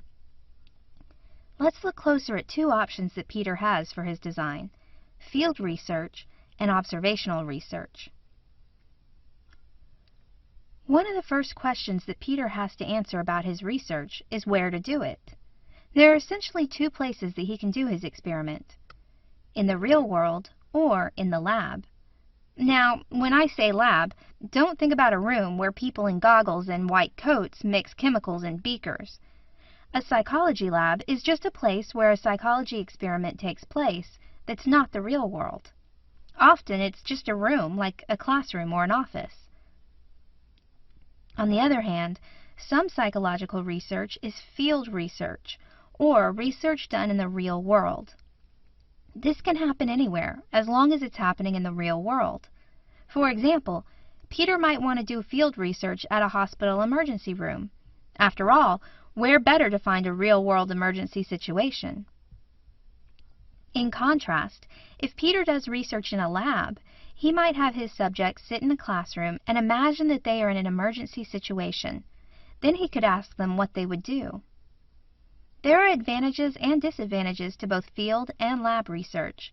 In the lab, Peter can control the situation more, which allows him to get a very good picture of his data. On the other hand, field research offers Peter the best view of what happens in real-world situations. Let's say that Peter decides to give up some control in order to get a real-world view of how people act. That is, he decides to do field research. So he decides to go to the emergency room and hang out there to gather his data. But how exactly should he gather data? Should he ask people questions about what they do in an emergency? Or should he just hang out and see what he notices about how people act? Observational research involves watching how people act. You can remember it because the researcher is observing the participants. Observational research almost always happens in the field, not in a lab. For example, Peter might want to hang out in the emergency room and observe what people do in emergencies. How many people are brought into the emergency room by strangers as opposed to family members or friends? Are the people bringing people into the ER calm and collected, or a total emotional mess? Non-observational research might involve Peter asking people what they did or would do in an emergency. This is a good way to get into the head of the participants, but they might not be completely honest. For example, they might want to make themselves look good, so they tell Peter that they did things that are more heroic than what they actually did during the emergency. For this reason, observation is often used. After all, if Peter is just watching the participants, he doesn't have to worry about whether they are being honest or not. The problem is that observation can raise some ethical questions if Peter doesn't tell the participants that they are being observed. And if he does tell them that they are being observed, they might behave differently than normal. Research design is the process whereby a researcher designs a study to answer a research question. There are two settings for research, in a lab and in the field, or real world. Lab research offers more control, while field research offers a more realistic view. One type of field research is observational research, which involves the researcher watching how the participants act. This offers a good, honest view of how people act in the real world, but it raises some ethical questions. Sometimes, if you're lucky, you will have something you can study without having to go out and find it. For instance, if you work for a program or company that holds onto information about clients, then you already have the client data that you can study. Or, if you don't work for a company but have access to research papers, then you also have data at your fingertips. Archival research is analyzing already collected data. It is looking at what is already in hand and applying statistical measures to it to describe the information in a simpler way. For example, a stack of random information about clients can be turned into a representative statistic, such as the average age, the average income, gender, and ethnicity. If you work at a psychological service center, you and your employees will see dozens, if not hundreds, of clients a day. That's a lot of people in and out of your doors.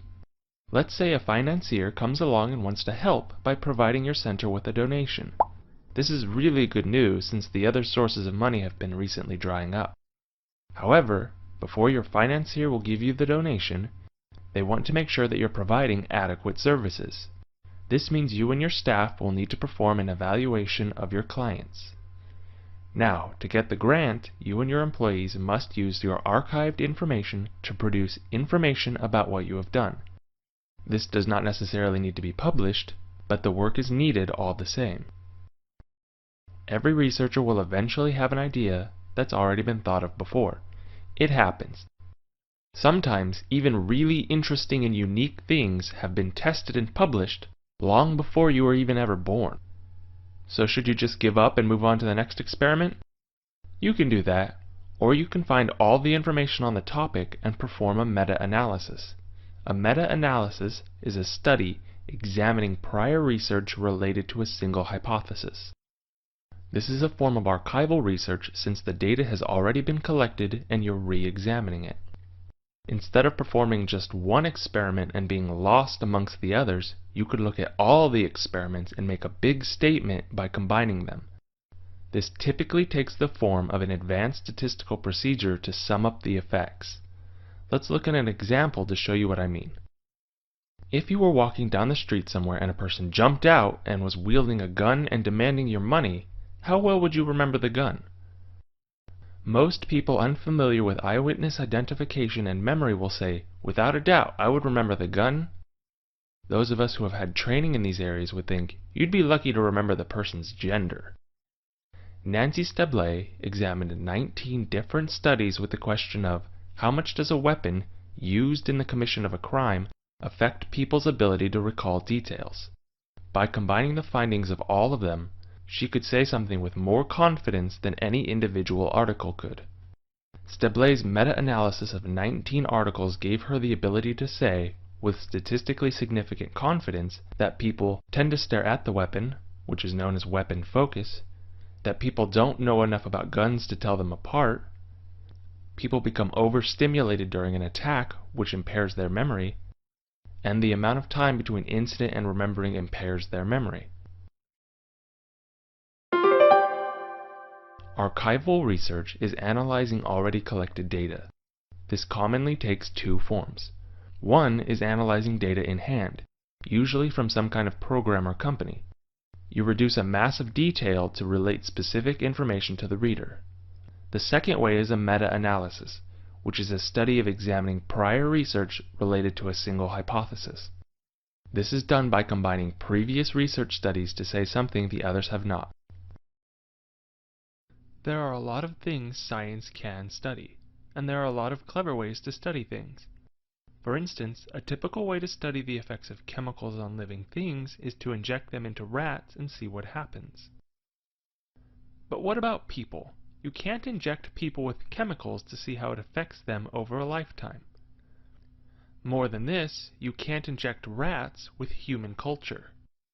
Moving away from injecting chemical stuff into people and rats, and into the psychological stuff, how do we study the effects of something like television or the environment on people? A longitudinal design is a research study where a sample of the population is studied at intervals to examine the effects of development. In a longitudinal design, you have a group of people and you study something about them. Then you collect their contact information. After a set amount of time, be it weeks, months, or years, the participants are called and asked to return. Tests are re-administered to see what changes are in the participants. Let's look at some examples and then we will discuss some benefits and issues with this type of design. There is evidence to suggest that there is a link between violence and television, and you, as a researcher, have been hired by a media company to determine whether their new programming decreases violence in the next year. You collect a group of participants to study. Because you want to reduce the amount of interference, you collect a large group of participants from a pool of those who may watch the programming. If the program is meant for 3 to 7-year-olds, then you aren't going to collect teenagers. You have all of your participants. Your next step is to record how violent they are currently. This creates a baseline to compare to later. After testing, you would give each participant, in this case their parents, a log to keep track of how much they are watching the new programming. This will allow you to run additional statistical tests later. However, that's a bit beyond this lesson. Every month for 12 months, because that's how long the program is going on, you will have your original participants come in, so you can test how violent they are. As we can see by this line graph, the group watching this program is actually becoming more violent. Whatever this television program is, it is having the opposite effect. From this simple longitudinal study, you can see that this program is not reducing violence in children. Medical issues can also be studied effectively by using longitudinal designs for many reasons. One big one is that there is usually some kind of progression with a disease. Someone doesn't get HIV and then their whole life stops. They have to keep on living. Another big reason that medical issues are easy to study is that they often require return trips to the hospital. Using HIV as an example, a longitudinal study could be conducted with a group of individuals who have been newly diagnosed with the virus. You could examine several things, such as energy levels, social support, and life outlook. You could have your participants in every month, every 6 months, or even every year. While it may be a stretch in this example, some studies meet every 2 to 5 years. However, when you have longer intervals between meetings, you have an increased chance of losing participants. There are several benefits that come with using a longitudinal design. Some benefits include, but are not limited to, individual differences are recorded that can be later compared to the group. For instance, if a child was later diagnosed with autism, then you could look back at their assessments to see if they had something unique about their scores. Cohort effects. This is the fancy term used to say that events can alter an age group. For instance, my parents were affected by the fall of the USSR, while it has little bearing on me. Exposure to the assessment process allows for some familiarity and increases ease of collecting data. For instance, in our first example, a log of television viewing would only need to be kept for a month at a time instead of for a year. There are several issues, one of which we have already discussed. Some of the major issues with a longitudinal study include loss of participants. Over time, people just stop going to the meetings, making their data useless. Cost. It takes a lot of time and money to maintain contact with participants, retain their data, and get them to come back. And uncontrolled exposure. If you're studying mental health over a lifetime and something like 9/11 happens, then it will alter your final results. A longitudinal design is a research study where a sample of the population is studied at intervals to examine the effects of development. This means a group of participants is studied at regular intervals to determine how time has affected the studied variable. Have you ever wondered why little kids are so weird? They just do bizarre things sometimes. If you have kids, I'm sure they're wonderful, but other people's kids, they have problems. The thing is, not all children are weird in the same way. Some eat things, some throw things, some just sit there and whisper secrets from beyond space and time. What, just me? So what does this weird kid story have to do with anything? Well, if you're ever interested in studying the differences as a child develops and matures, then you have two options. A longitudinal study, which will be explored in another lesson, and a cross-sectional study. Cross-sectional designs are sampled groups taken and examined from a continuum to determine if there is a difference between different sections of the continuum. This is unfortunately a little vague because different continuums can be used. For instance, if you made $100,000 a year and I made $10,000 a year, then there is likely to be differences between us. Usually, the continuum is age, but sometimes you may want to study other things that can be larger or smaller. This is a quasi-experiment, defined as a not true experiment, because it uses naturally formed groups rather than randomly assigned ones. Remember, a true experiment must have randomly assigned groups, so that everyone has an equal chance of being in the experimental or the control group. Why is a cross-sectional experiment not a true experiment? Simply put, you cannot assign people to age categories. You as a researcher cannot assign your participants to be 3 years old, 5 years old, and 8 years old. Life and time don't work that way.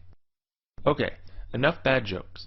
Cross-sectional designs are used to examine how people change over time by using representatives from different age categories.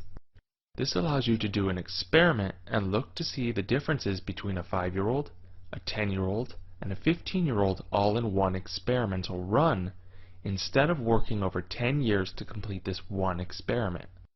This is one of the advantages offered by a cross-sectional design. You don't have to worry about losing your entire sample group as time passes, or what might happen over the years because your entire experiment is completed in one test run. We will discuss two uses of a cross-sectional design to illustrate how they are used. How quickly do speech and verbal skills develop? For a researcher to study this, we would need to take a cross-sectional sample of a group of young kids. Specifically, we need to look at a large group of kids, their specific ages, and a series of tests dealing with speech and verbal skills. Why do we need a large group? We as researchers need to control for individual differences. Some children will speak at a very young age, while others are delayed. Having a large group helps us control for some of the variability. Why do we need specific ages? If we are dealing with any type of group, we need to clearly define them. We want each group to be exclusive so that there isn't any overlap. In this experiment, we could differentiate age by months or even number of days. However, if we were to differentiate ages by something as broad as years, then we would have fewer groups. Remember, the focus of this experiment is on speech and verbal skill development, so we need to focus on talking as it develops instead of after it has reached a plateau. Our tests need to be clearly defined to ensure that we are actually measuring what we're attempting to measure. But the specifics are not important in this lesson. In our study, we will divide a large group of children and then study their speech and verbal skills. By examining the growth and ability as compared to the age, we can begin to say something specific about skill and age. Let's make it a little more complicated. What if instead of looking at the development of a person over time, we focused on the development and growth of something else? We will take a group of individuals with cancer at various stages and in various stages of treatment and measure them for overall psychological well-being. What that means would be up to the individual researcher, and they would need to define it before starting on their project, but that is a little more than we need to go into here. Cancer is typically divided into 4 stages, and we can define someone as pre-treatment or in what round of treatment they're in. We're only interested in those who currently have cancerous growths and are in treatment, so those in remission will not be part of the study.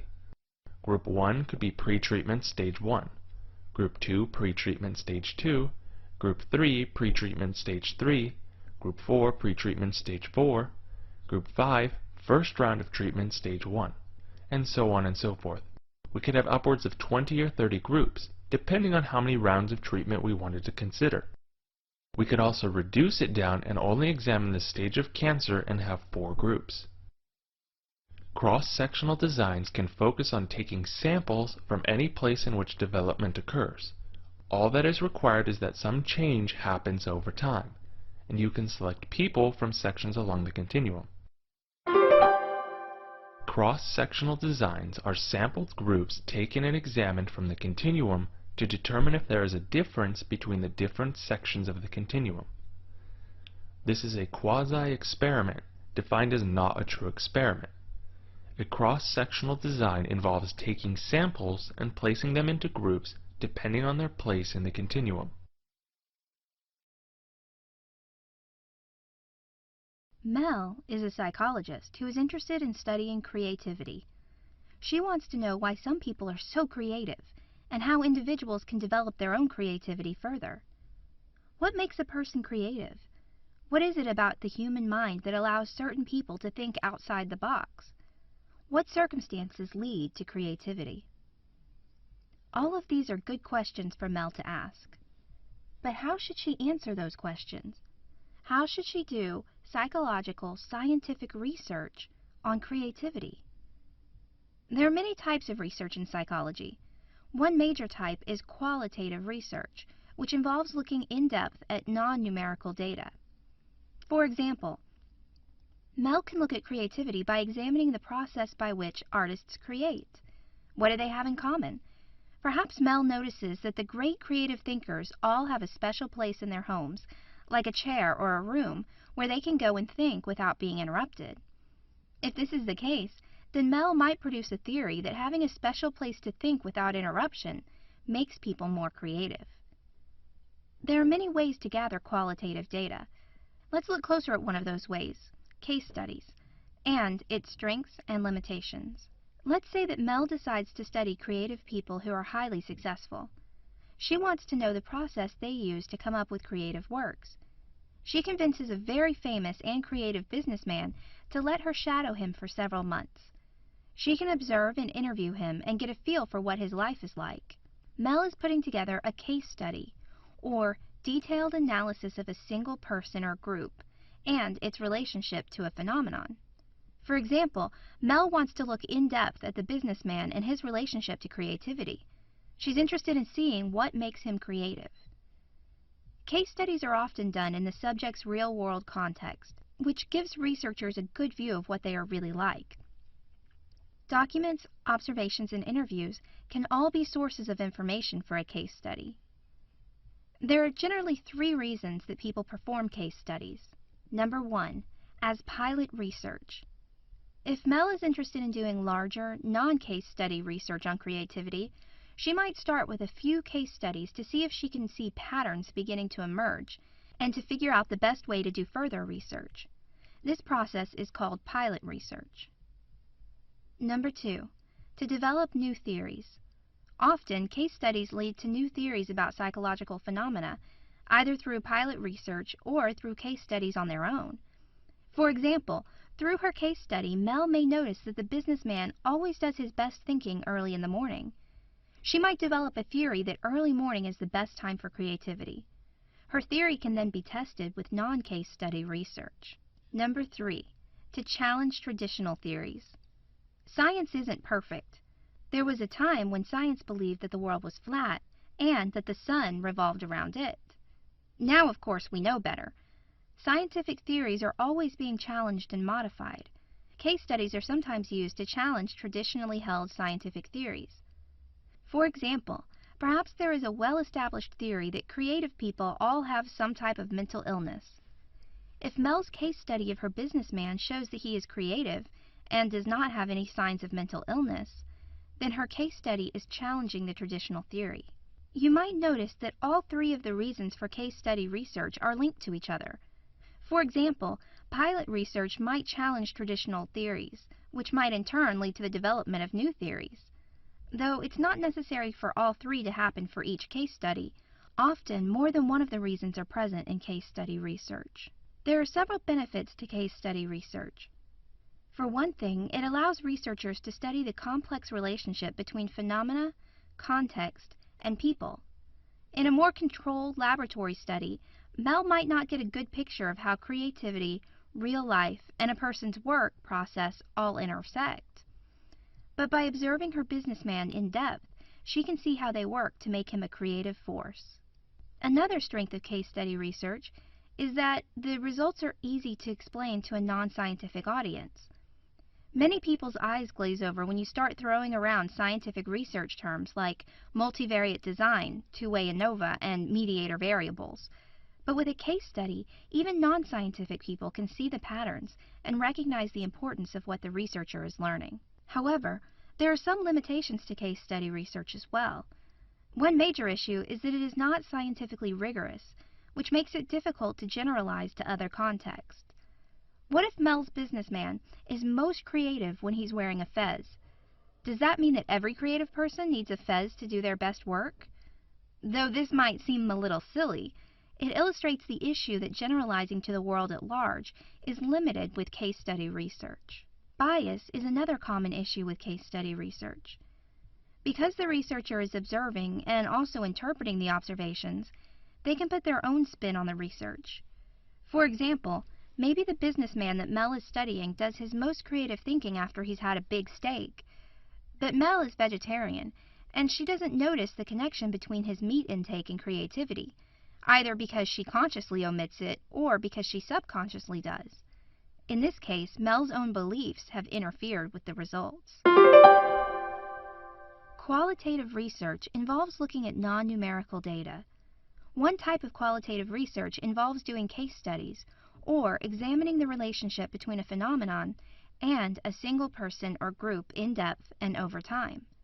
There are 3 major reasons to do case study research: as pilot research, to develop new scientific theories, and to challenge traditional scientific theories. There are several strengths to case studies, including the ability to study the complex relationships between phenomena, context, and people. and the fact that results are easy to present to a non-scientific audience. However, there are also limitations of case study research, including the fact that it is difficult to generalize findings to the world at large, and that bias might play a part in the results. Your brain can do some really cool things. For instance, you learn that a particular jingle means that ice cream trucks are nearby. The louder the jingle, the closer it is. And if you are lucky enough to have several types of ice cream trucks, you will recognize which jingle goes with which ice cream truck. The world is full of things where if thing A happens, then there is a good chance that thing B will happen. If thing A is the jingle, then there is a good chance that thing B, the ice cream truck, is close by. We can also make things more complicated by thing A being the loudness of the jingle and thing B being the distance to the ice cream truck. As the loudness increases, the distance shrinks. As the distance increases, the loudness goes down. This is kind of a silly example, but it's an example of how you naturally correlate one event with another. A correlation is simply defined as a relationship between two variables. The whole purpose of using correlations in research is to figure out which variables are connected. I'm also going to start referring to the things as variables. It's a more scientific name. This simple definition is the basis of several statistical tests which result in a correlation coefficient, defined as a numerical representation of the strength and direction of a relationship. Correlation research is looking for variables that seem to interact with each other so that when you can see one changing, you have an idea of how the other will change. This often entails the researcher using variables that they can't control. For example, a researcher may be interested in studying the preference for ice cream based on age. If we cannot assign age, does that mean we have to scrap the whole correlation? Nope. Since the researcher cannot assign certain variables, this would mean the researcher is performing a quasi-experimental study. A quasi-experimental study is defined as an experiment in which participants are not randomly assigned.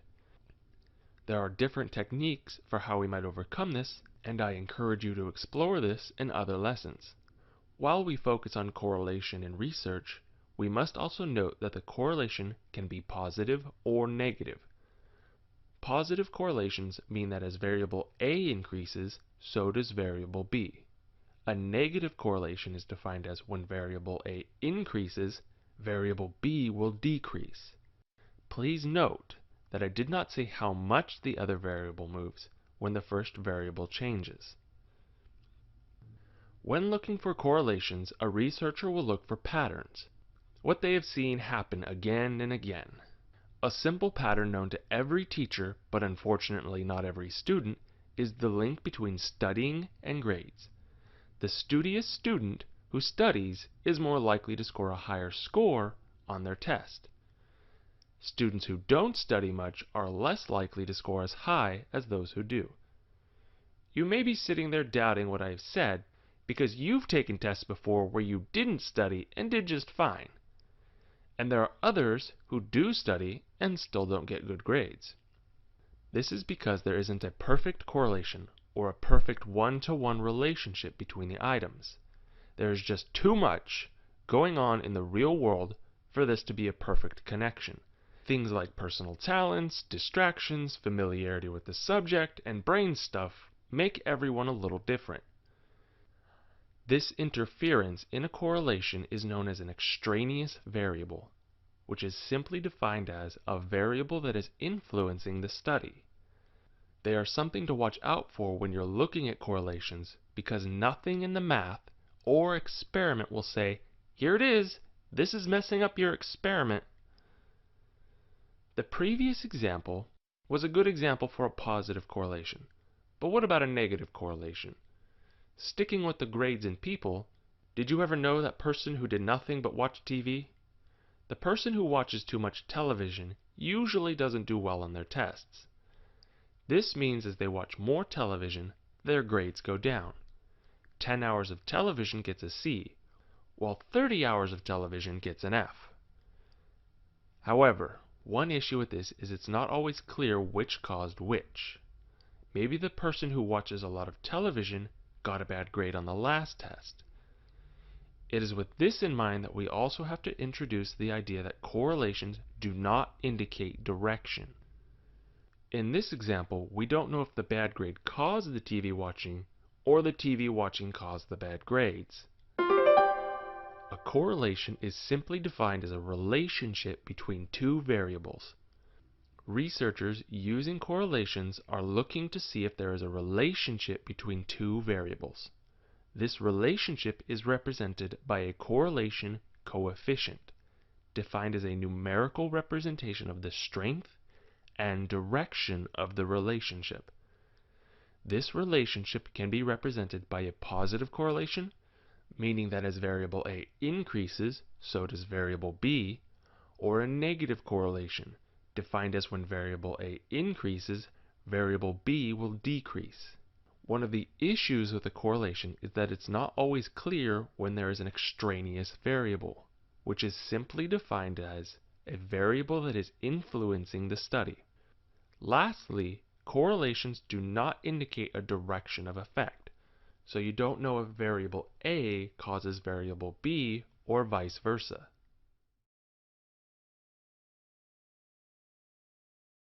Brooke is a psychologist who is interested in studying how much stress college students face during finals. She works at a university, so she is planning to send out a survey around finals time and ask some students to rank on a scale of 1 to 5 how stressed out they are. But which students should she survey? All of the students at the university? Only the students in the psychology department? Only freshmen? There are a lot of possibilities for Brooke's sample. The sample of a study is simply the participants in a study. In Brooke's case, her sample will be the students who fill out her survey. Sampling is the process whereby a researcher chooses her sample. This might seem pretty straightforward. Just get some people together, right? But how does Brooke do that? Should she just stand on a corner and start asking people to take her survey? Should she send out an email to every college student in the world? Where does she even begin? Because sampling isn't as straightforward as it initially seems, there is a set process to help researchers choose a good sample. Let's look closer at the process and importance of sampling. So Brooke wants to choose a group of college students to take part in her study. To select her sample, she goes through the basic steps of sampling. Number 1. Identify the population of interest. A population is the group of people that you want to make assumptions about. For example, Brooke wants to know how much stress college students experience during finals. Her population is every college student in the world because that's who she's interested in. Of course, there's no way that Brooke can feasibly study every college student in the world, so she moves on to the next step. Number 2, specify a sampling frame. A sampling frame is the group of people from which you will draw your sample. For example, Brooke might decide that her sampling frame is every student at the university where she works. Notice that a sampling frame is not as large as the population, but it's still a pretty big group of people. Brooke still won't be able to study every single student at her university, but that's a good place from which to draw her sample. Number 3, specify a sampling method. There are basically 2 ways to choose a sample from a sampling frame, randomly or non-randomly. There are benefits to both. Basically, if your sampling frame is approximately the same demographic makeup as your population, you probably want to randomly select your sample, perhaps by flipping a coin or drawing names out of a hat. But what if your sampling frame does not really represent your population? For example, what if the school where Brooke works has a lot more men than women and a lot more whites than minority races? In the population of every college student in the world, there might be more of a balance, but Brooke's sampling frame, her school, doesn't really represent that well. In that case, she might want to non-randomly select her sample in order to get a demographic makeup that is closer to that of her population. Number 4, determine the sample size. In general, larger samples are better, but they also require more time and effort to manage. If Brooke ends up having to go through 1,000 surveys, it will take her more time than if she only has to go through 10 surveys. But the results of her study will be stronger with 1,000 surveys, so she, like all researchers, has to make choices and find a balance between what will give her good data and what is practical. Number 5. Implement the plan. Once you know your population, sampling frame, sampling method, and sample size, you can use all that information to choose your sample. As you can see, choosing a sample is a complicated process. You might be wondering why it has to be that complicated. Why bother going through all those steps? Why not just go to a class and pull some students out and have them fill out the survey? Why is sampling so important to research? To answer those questions, let's look at an example of an actual study that was done in the mid-1970s. A researcher mailed out surveys to a bunch of married women and asked them questions about their marriage. Only 4% of people responded, and of those who did, 98% said they were dissatisfied in their marriage, and 75% said they had or were having an extramarital affair. As you can imagine, this study sent shockwaves through America as husbands looked at their wives and calculated the probability of dissatisfaction or affairs. But the sample, the 4% who responded, didn't reflect the population of married women. Those who got the survey, filled it out, and returned it were much more likely to be dissatisfied than those who didn't return it. Maybe those who were happy in their marriage were too busy having fun with their spouse to cheat. Whatever the case, further research on samples reflecting that population showed that, in reality, about 93% of women at that time were satisfied in their marriage, and only about 7% had extramarital affairs. That's why sampling is so important to research. If a sample isn't chosen carefully and systematically, it might not represent the population. And if it doesn't represent the population, then the study can't be generalized to the world beyond the study. Let's go back to Brooke for a moment. She wants to know, in general, how much stress college students experience during finals. Let's say that she decides to save some time and bypass the normal sampling method. Instead, she just sets up a table outside the mental health office on campus where students go to see counselors. As students go in or out of the office, she gives them the survey. But in this example, Brooke's sample might end up being only college students who are seeing counselors. They might be more anxious or depressed or high-strung in general, so the stress of finals might hit them particularly hard. As a result, Brooke's sample doesn't represent the population, and she might end up thinking that college students experience more stress than they actually do.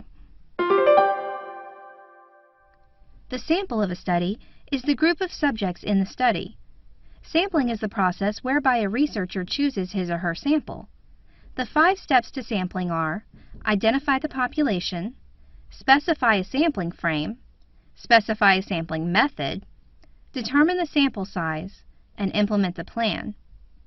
It is important for researchers to follow these steps so that their sample adequately represents their population. If not, the results of the study could be misleading or skewed.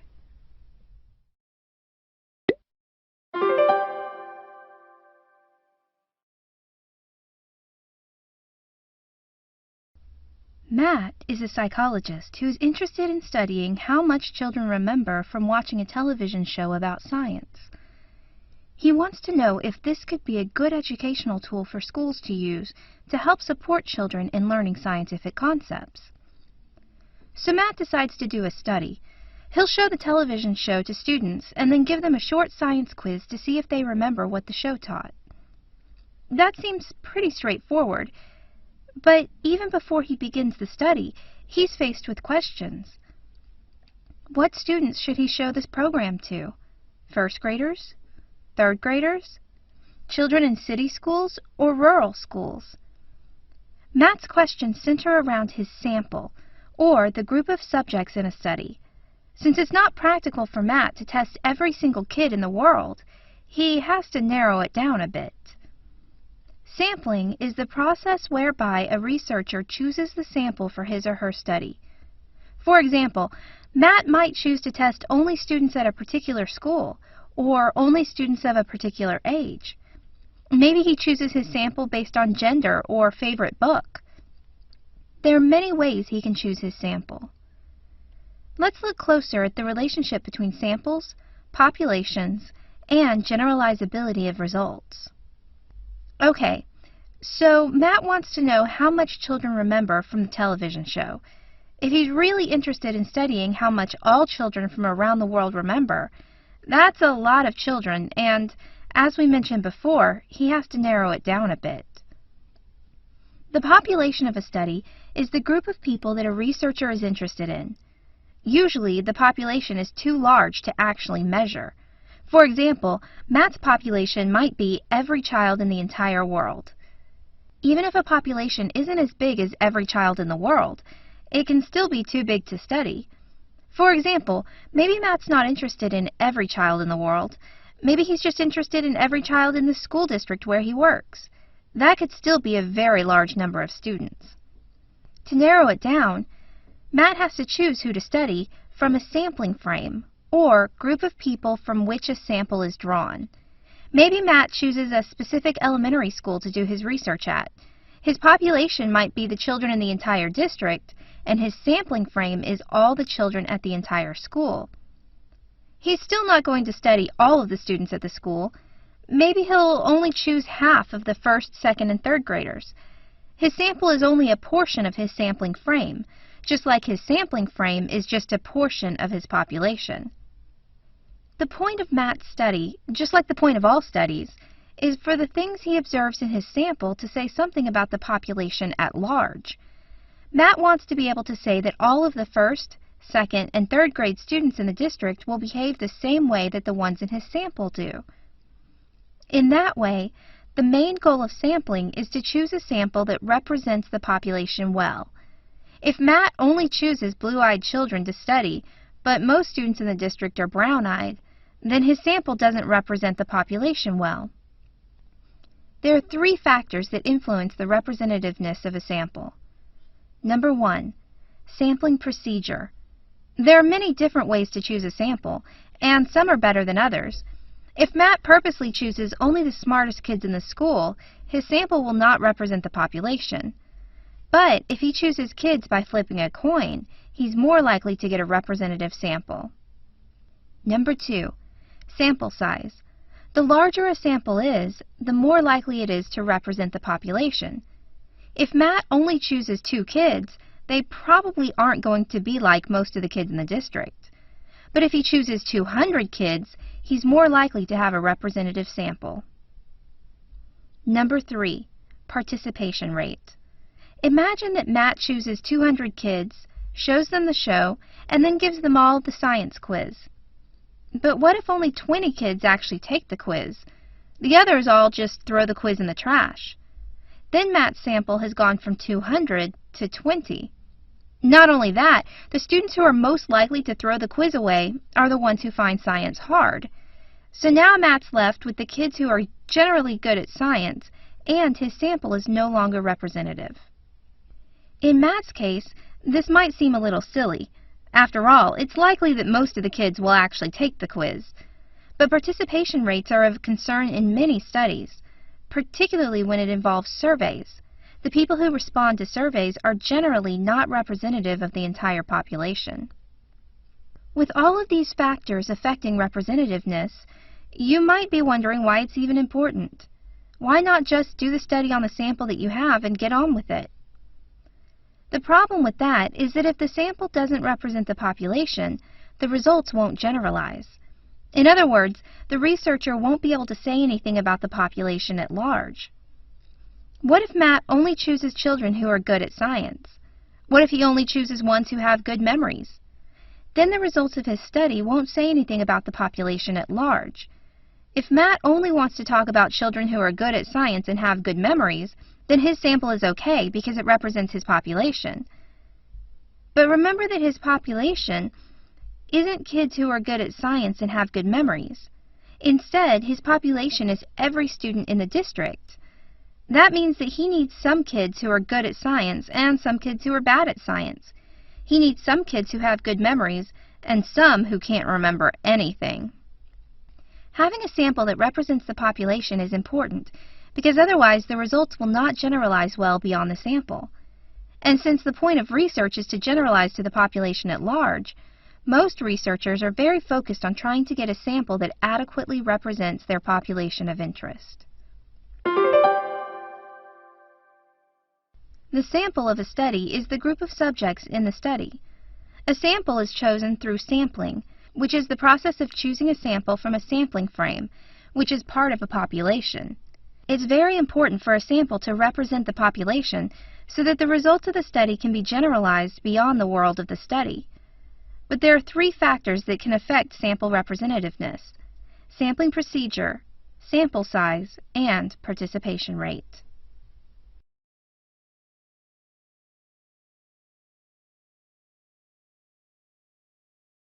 Charlene is a psychologist.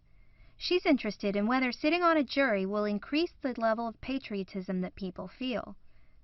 She goes to her local courthouse and gives jury members from several trials a short questionnaire that tells her how patriotic they feel. After they've served on a jury, Charlene gives them the same questionnaire and then compares their answers to see if they are feeling any more patriotic than before. Now, there are a lot of things that can affect how patriotic a person feels. They could be hit with a high tax bill and feel less patriotic, or they could talk to a veteran and feel more patriotic. How does Charlene know that the results of her study are because people served on a jury and not because something else happened to influence her results? The truth is that Charlene can't ever be 100% sure that her results are only the result of serving on a jury. However, one thing that she can do to increase the chances that they are is randomization, or the process of randomly selecting or assigning subjects. Why does randomization work? Let's look at a specific example. Let's say that Charlene has evidence that tall people feel more patriotic than short people. When she goes to pick out her subjects, she notices a lot of tall people there. If she selects mostly tall people, will that make a difference to her results? If height is related to feelings of patriotism, then it might. But what if Charlene didn't choose the tall people? What if she just randomly chose people of all different heights? In that case, she's more likely to get a good mix of people that represent the population at large. Because there's a mix of people, height is not as likely to affect her results. Let's look closer at two types of randomization: random assignment and random selection. Imagine that Charlene goes to her courthouse and there are 10 trials going on. She only needs to poll the juries from 7 of the 10 trials. How does she choose? Charlene knows that 3 of the trials involve cases that will more than likely make people feel frustrated or disgusted with the government. As a result, they might not feel patriotic after sitting on those trials. So Charlene decides to ignore those trials and just choose the jurors who are in the other 7 trials. Uh-oh, Charlene hasn't used randomization, and her results might be biased. Instead, she should have used random selection, or the process of randomly choosing which subjects to include in a study. It's easy to remember because of the word selection. You are selecting which people to include in your study, and you are selecting them randomly. In Charlene's case, she should have flipped a coin or drawn names out of a hat in order to choose which trials to include. Another way that Charlene could randomly select subjects is by randomly selecting actual jurors from each of the 10 trials. Again, she could flip a coin or draw names out of a hat, or she could use an online randomizer tool to help her make sure that she was actually randomly selecting which jurors to poll. Let's say that Charlene decides that she wants to compare the people who sit on juries to the people who just sit in the juror room, but are never selected for an actual trial. She goes to the courthouse and gives everyone her patriotism poll at the beginning. Through a special and probably illegal arrangement, Charlene gets to decide which people are put on juries and which people are not selected for a trial. She picks out the people whose polls show that they are patriotic and sends them to serve in a trial. But wait, she has it randomized, so her results might not be accurate. By choosing people who are already patriotic, she might get results that are skewed in one direction or the other. But she could use random assignment instead. Random assignment is when a researcher randomly decides which subjects go in which groups. The word assignment is key here. You are assigning subjects to groups in a random manner. Of course, in real life, Charlene can't control who gets chosen for a jury and who sits in a jury room reading. But if she could, she would want to flip a coin, draw names, or use another randomizing method to choose who is put on a jury and who isn't. Randomization is the process of randomly selecting or assigning subjects. There are two major types of randomization. Random selection involves choosing subjects in a random manner, while random assignment involves assigning subjects to treatment groups in a random manner. There's an old stereotype that people with red hair have short tempers. They are often said to be fiery or spirited because they are perceived to be quicker to get angry than people with blonde or brunette hair. But is this stereotype true? Imagine that you are a psychologist, and you decide to do a study to see if people with red hair are more temperamental than those with brown or blonde hair. But how will you know if your subjects are temperamental? For that matter, how will you know if they have red hair? Psychological measurement is the process of assessing psychological traits, like temperament, perceptions, feelings, and thoughts. In our example, whether a person has a short temper or not is a psychological trait that we want to measure, so that we will know which of our subjects is quick to anger and which have a slow fuse. Of course, sometimes in psychology we have to measure non-psychological traits as well. Remember that we want to know about the difference between redheads and brunettes and blondes. Technically, hair color isn't a psychological trait, but we want to measure it just like we want to measure temperament so that we will know which of our subjects have red hair. Let's look at several types of measurement, including direct observation, indirect observation, and constructs. Okay, so we want to know if redheads are more likely to lose their tempers. The first thing we have to do is figure out which of our subjects have red hair. This might seem pretty straightforward. Many people would say, just look at them. Observing someone's hair color is an example of direct observation, whereby a researcher can look at a person and see the trait they are measuring. Physical characteristics like hair color, eye color, and body type are all able to be directly observed. But what about temperament? Can we directly observe that? Well, sort of. We can watch subjects interact with somebody and see who loses their temper and who keeps calm. This might give us a clue about what their temperament is like. Notice, though, that when we observe someone's reaction to others, we are observing their reaction and nothing else. We are not actually observing their temperament. We are seeing their behavior in a situation and making inferences about their temperament. This is why direct observation can sometimes be tricky in psychological measurement. How do you directly observe things like depression, eating disorders, or schizophrenia? The answer is that you can't. You always have to observe behavior and make inferences based on your observations. Direct observation is a good start when it comes to psychological measurement. We can look at our subjects and see which ones are redheads and which aren't. But what if we see someone with reddish-brown hair? Is he a brunette or a redhead? What if we asked him if he considers himself a redhead or a brunette? That would be an example of indirect observation, which is when a psychologist makes an observation based on the observation of another person. If we ask our subjects to take a survey and check off if they have red hair, brown hair, or blonde hair, we can observe their check marks. We are not directly observing their hair color, but are making assumptions based on the subject's own observations. How do you know what happened during a board meeting of a company? You could look up the minutes of the meeting, which are recorded by someone in the room during the meeting. You aren't in the meeting yourself, and therefore aren't directly observing events, but you can take someone else's observations about what happened, which is indirect observation. Of course, there's a problem with indirect observation too. How do you know if someone's being honest? What if we ask our subjects to tell us whether they have a short temper or not? That's seen as a negative trait, so some people might not want to answer yes. As a result, they might not be completely honest. Remember how we tried to directly observe temperament? We watched our subjects' interactions with others to see who lost their tempers. But remember that we said we weren't actually observing temperament. We were making an inference about temperament based on the behavior we saw. The reason we can't directly observe temperament is that it is a construct, or an abstract or theoretical idea that cannot be observed. The human brain likes things to be quick and easy. We want to be able to find patterns and communicate them to other human beings.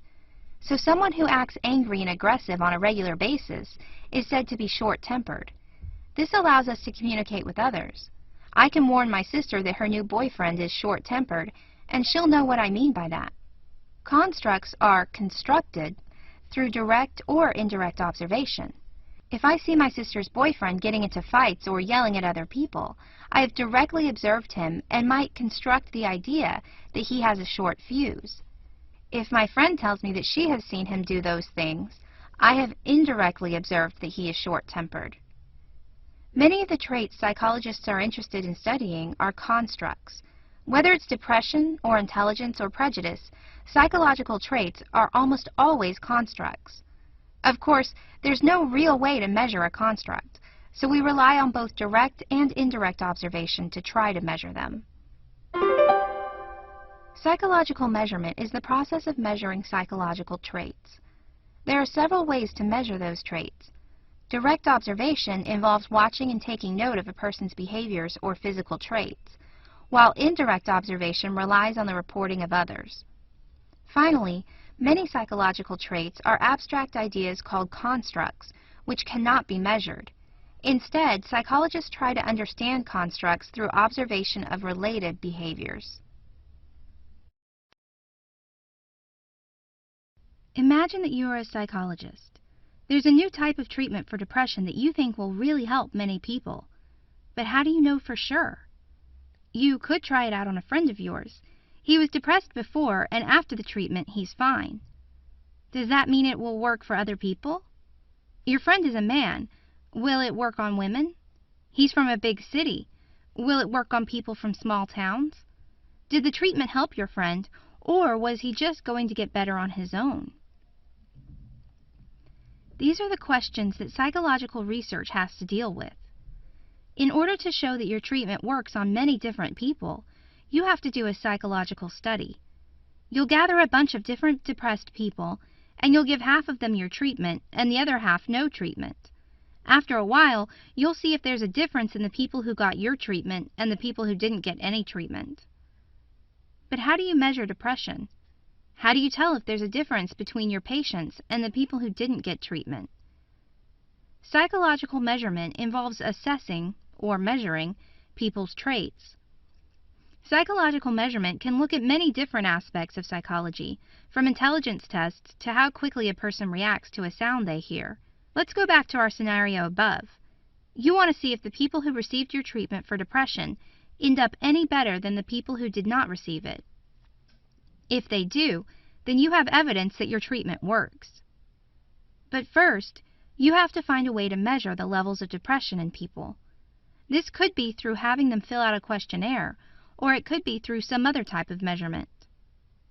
Let's look closer at the importance of measurement in psychological research and how it is used in the real world. So why is measurement important? What does it actually tell us? Measurement gives us a picture of what's going on. Imagine that I ask you how long your desk is. How are you going to tell me? Will you get out a ruler and give me the number of inches? Will you place your hand down and let me know that it is 9 hands across? Whether you use a ruler or your hand, your measure will let you communicate with me about the length of your desk. That's all that measurement is, a way to understand what's going on and communicate it to others so that they too will understand. In psychological research, you are comparing one thing to another. This could be comparing two groups, like doing a study to see if men are better at math problems than women. Or it could be comparing changes over time, like our study on whether people given your treatment for depression become less depressed after the treatment. Either way, you want to see if there are differences. In order to see that, you have to measure something: the number of math problems that participants answered correctly, or the number of depression symptoms patients suffer from. So we know that measurement is important so that we can see what's going on. But how do you measure psychological traits? There are 3 common types of measures in psychology: task performance, observations, and self-report.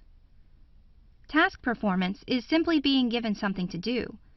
Maybe I give you a bunch of math problems and ask you to complete them. The math problems are the task, and I will measure how many you got right, or your performance.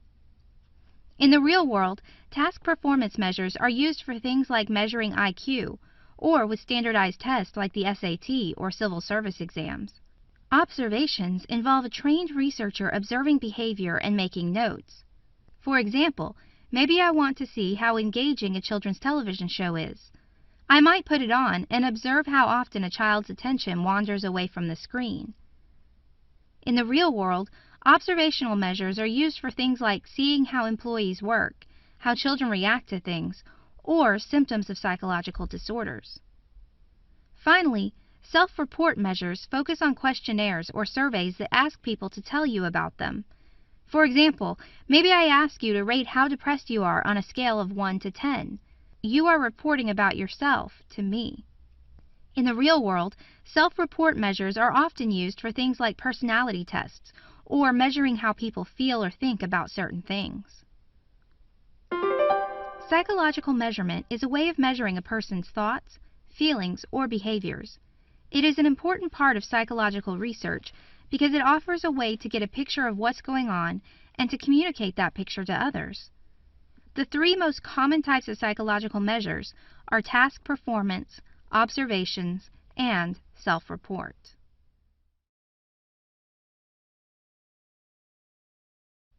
Carrie is a psychologist. At the college where she works, they have technology support personnel who go to a professor's office or a researcher's lab and help them deal with technology issues. She believes that the technology support personnel will work harder if they are given a raise. If she's right, then the college will know exactly what to do to get its employees to work harder, give them raises. Her theory could change the way her college runs. But first, she has to prove that she's right. She needs to design a study to show that people do work harder when they are given a raise. And in order to design a study, she has to find a way of measuring her variables, pay, and hard work. Psychological measurement is the process of evaluating psychological traits like intelligence, motivation, depression, and others. There are two main types of measurement, quantitative and qualitative. Let's look closer at each one. So, Carrie wants to design a study to see if technology support personnel work harder if they're given a raise. The first thing that Carrie needs to do is to find a way to measure pay and hard work. Pay is pretty easy to measure. A technology support person could make $15 per hour, or they could make $20 per hour. She's measuring their pay with dollars. But what about hard work? Maybe she measures hard work based on the number of people who the person helps on average during a week. Maybe one person helps 12 people and another person helps 14. In both of these instances, notice that the measure Carrie is looking at is a number, $15 or 14 people. Either way, she's measuring with numbers. Quantitative measurement is measurement of data that can be put into numbers.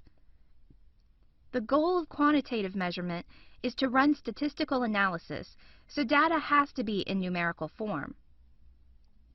In Carrie's case, her data is already quantitative. So is data like blood pressure, height, or age. In other cases, data might not automatically be numbered, but it comes in categories that can be given a number. Let's say that Carrie wanted to look at whether women worked harder than men. She could randomly assign a number for each condition. Say women are 1 and men are 2. Though gender is not naturally a quantitative variable, it can be used in quantitative analysis by assigning numbers in this way. But what if Carrie doesn't think that the number of people helped is the best way to measure how hard a person is working? What if she thinks that customer comments are a better measure? In that case, Carrie will want to collect comment cards from all of the customers and then compare the comments of the technology support personnel making $15 to those making $20. But there's a problem.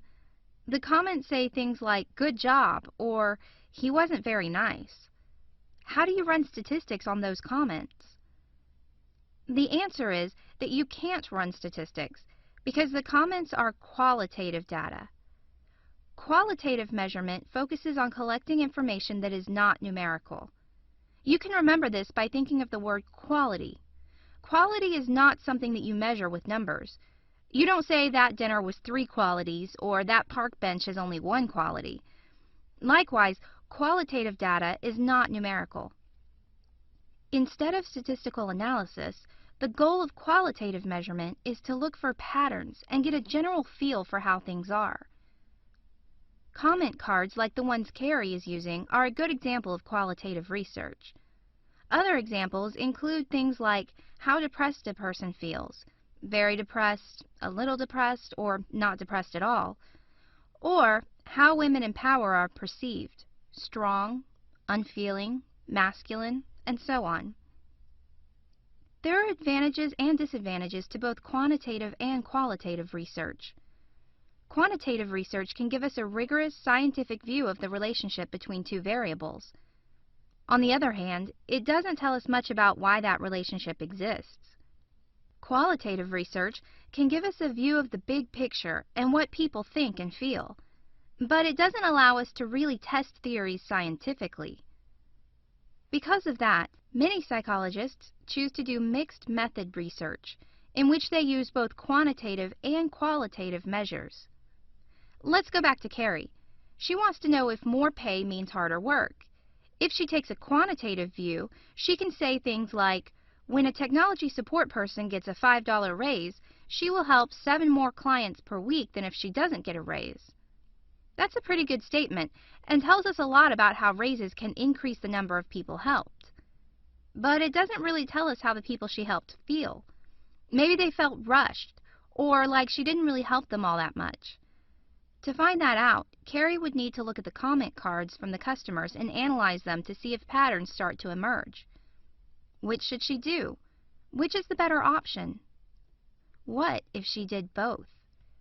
If Carrie decides to go with a mixed method approach, she can still do her statistical analysis on the quantitative measures of pay and number of people helped, but she can also collect comment cards and see if there are any patterns in the quality of the help people got from workers who got a pay raise. In this way, she gets the best of both worlds. Psychological measurement is the process of evaluating people's thoughts, feelings, or behaviors. There are 2 major types of psychological measurement. Quantitative measurement involves running statistical analysis on data that has numerical values. Qualitative measurement looks for patterns in non-numerical data. Because both types have advantages and disadvantages, some psychologists run studies that have both quantitative and qualitative measures in them so as to get a fuller picture of the situation. Jody has noticed something about the people she encounters. It seems like the people she meets who have either a very large or small amount of education are not very racist, but the people in the middle, those who have some advanced education but not a lot, seem to be racist. What's going on? Jody wants to design a research study to see if this is normal. She wonders if people with racist attitudes have high, low, or medium educational levels on average. In order to figure out the relationship between education and racism, Jody has to measure her 2 variables. She can find out educational level pretty easily by asking people how much education they have, or requesting that they provide transcripts from their high school or college. But how can Jody measure people's attitudes about race? She can't look at someone and know what kind of attitude that person has, and she can't pull out a ruler, thermometer, or transcript and see how racist her subject is. Attitudes, like many psychological traits, are not visible on the surface. Psychological measurement involves figuring out a way to assess a psychological trait. For example, Jody might design a survey that asks people a bunch of questions about their thoughts on different things relating to racism. That is her measure. So Jody has her measure, or test, for racist attitudes. But does her survey work? Imagine for a moment that you have a bathroom scale, and every time you get on it, it gives you a different weight. One day it might say that you weigh 284 pounds, and the next day it might say that you weigh 115 pounds. In fact, you might get on the scale one minute and see that it says you weigh 136 pounds, and then the next minute you get on it and it says that you weigh 207. What's going on with your bathroom scale? It's not reliable at all. Reliability is the extent to which a measure gives consistent results. If your scale gives you a reasonably consistent reading every time you step on it, it is reliable. Likewise, if Jody gives her survey to a specific person 2 different times, and the results say that he is very racist on the first day, she wouldn't expect the results from the second test to say that he's not racist at all. All things being equal, a reliable measure gives the same answer. Why is reliability important? Without it, we don't know what the truth is. If your bathroom scale gives a different weight every time you step on it, how will you know which is the correct weight? The answer is that you won't know. If Jody's survey is not reliable, how will she know if this person is racist and that one's not? Her test must be reliable, or it doesn't give her the information she needs to draw conclusions about whether racism and educational level are related. There are many types of reliability. Inter-rater reliability is when 2 scorers give the same answer for one measure. For example, if Jody and her friend look at the same survey results, they should be able to both mark that survey in the same way. If Jody marks the survey answers as being indicative that the subject was racist, and her friend says that the survey shows that the subject was not racist, they do not have good inter-rater reliability. Test-retest reliability says that if a person takes a test over and over again, they should get the same result. Remember that Jody gave the survey to one guy 2 days in a row. On the first day, the survey showed that he was very racist, while on the next day it said he wasn't racist at all. This is an example of poor test-retest reliability.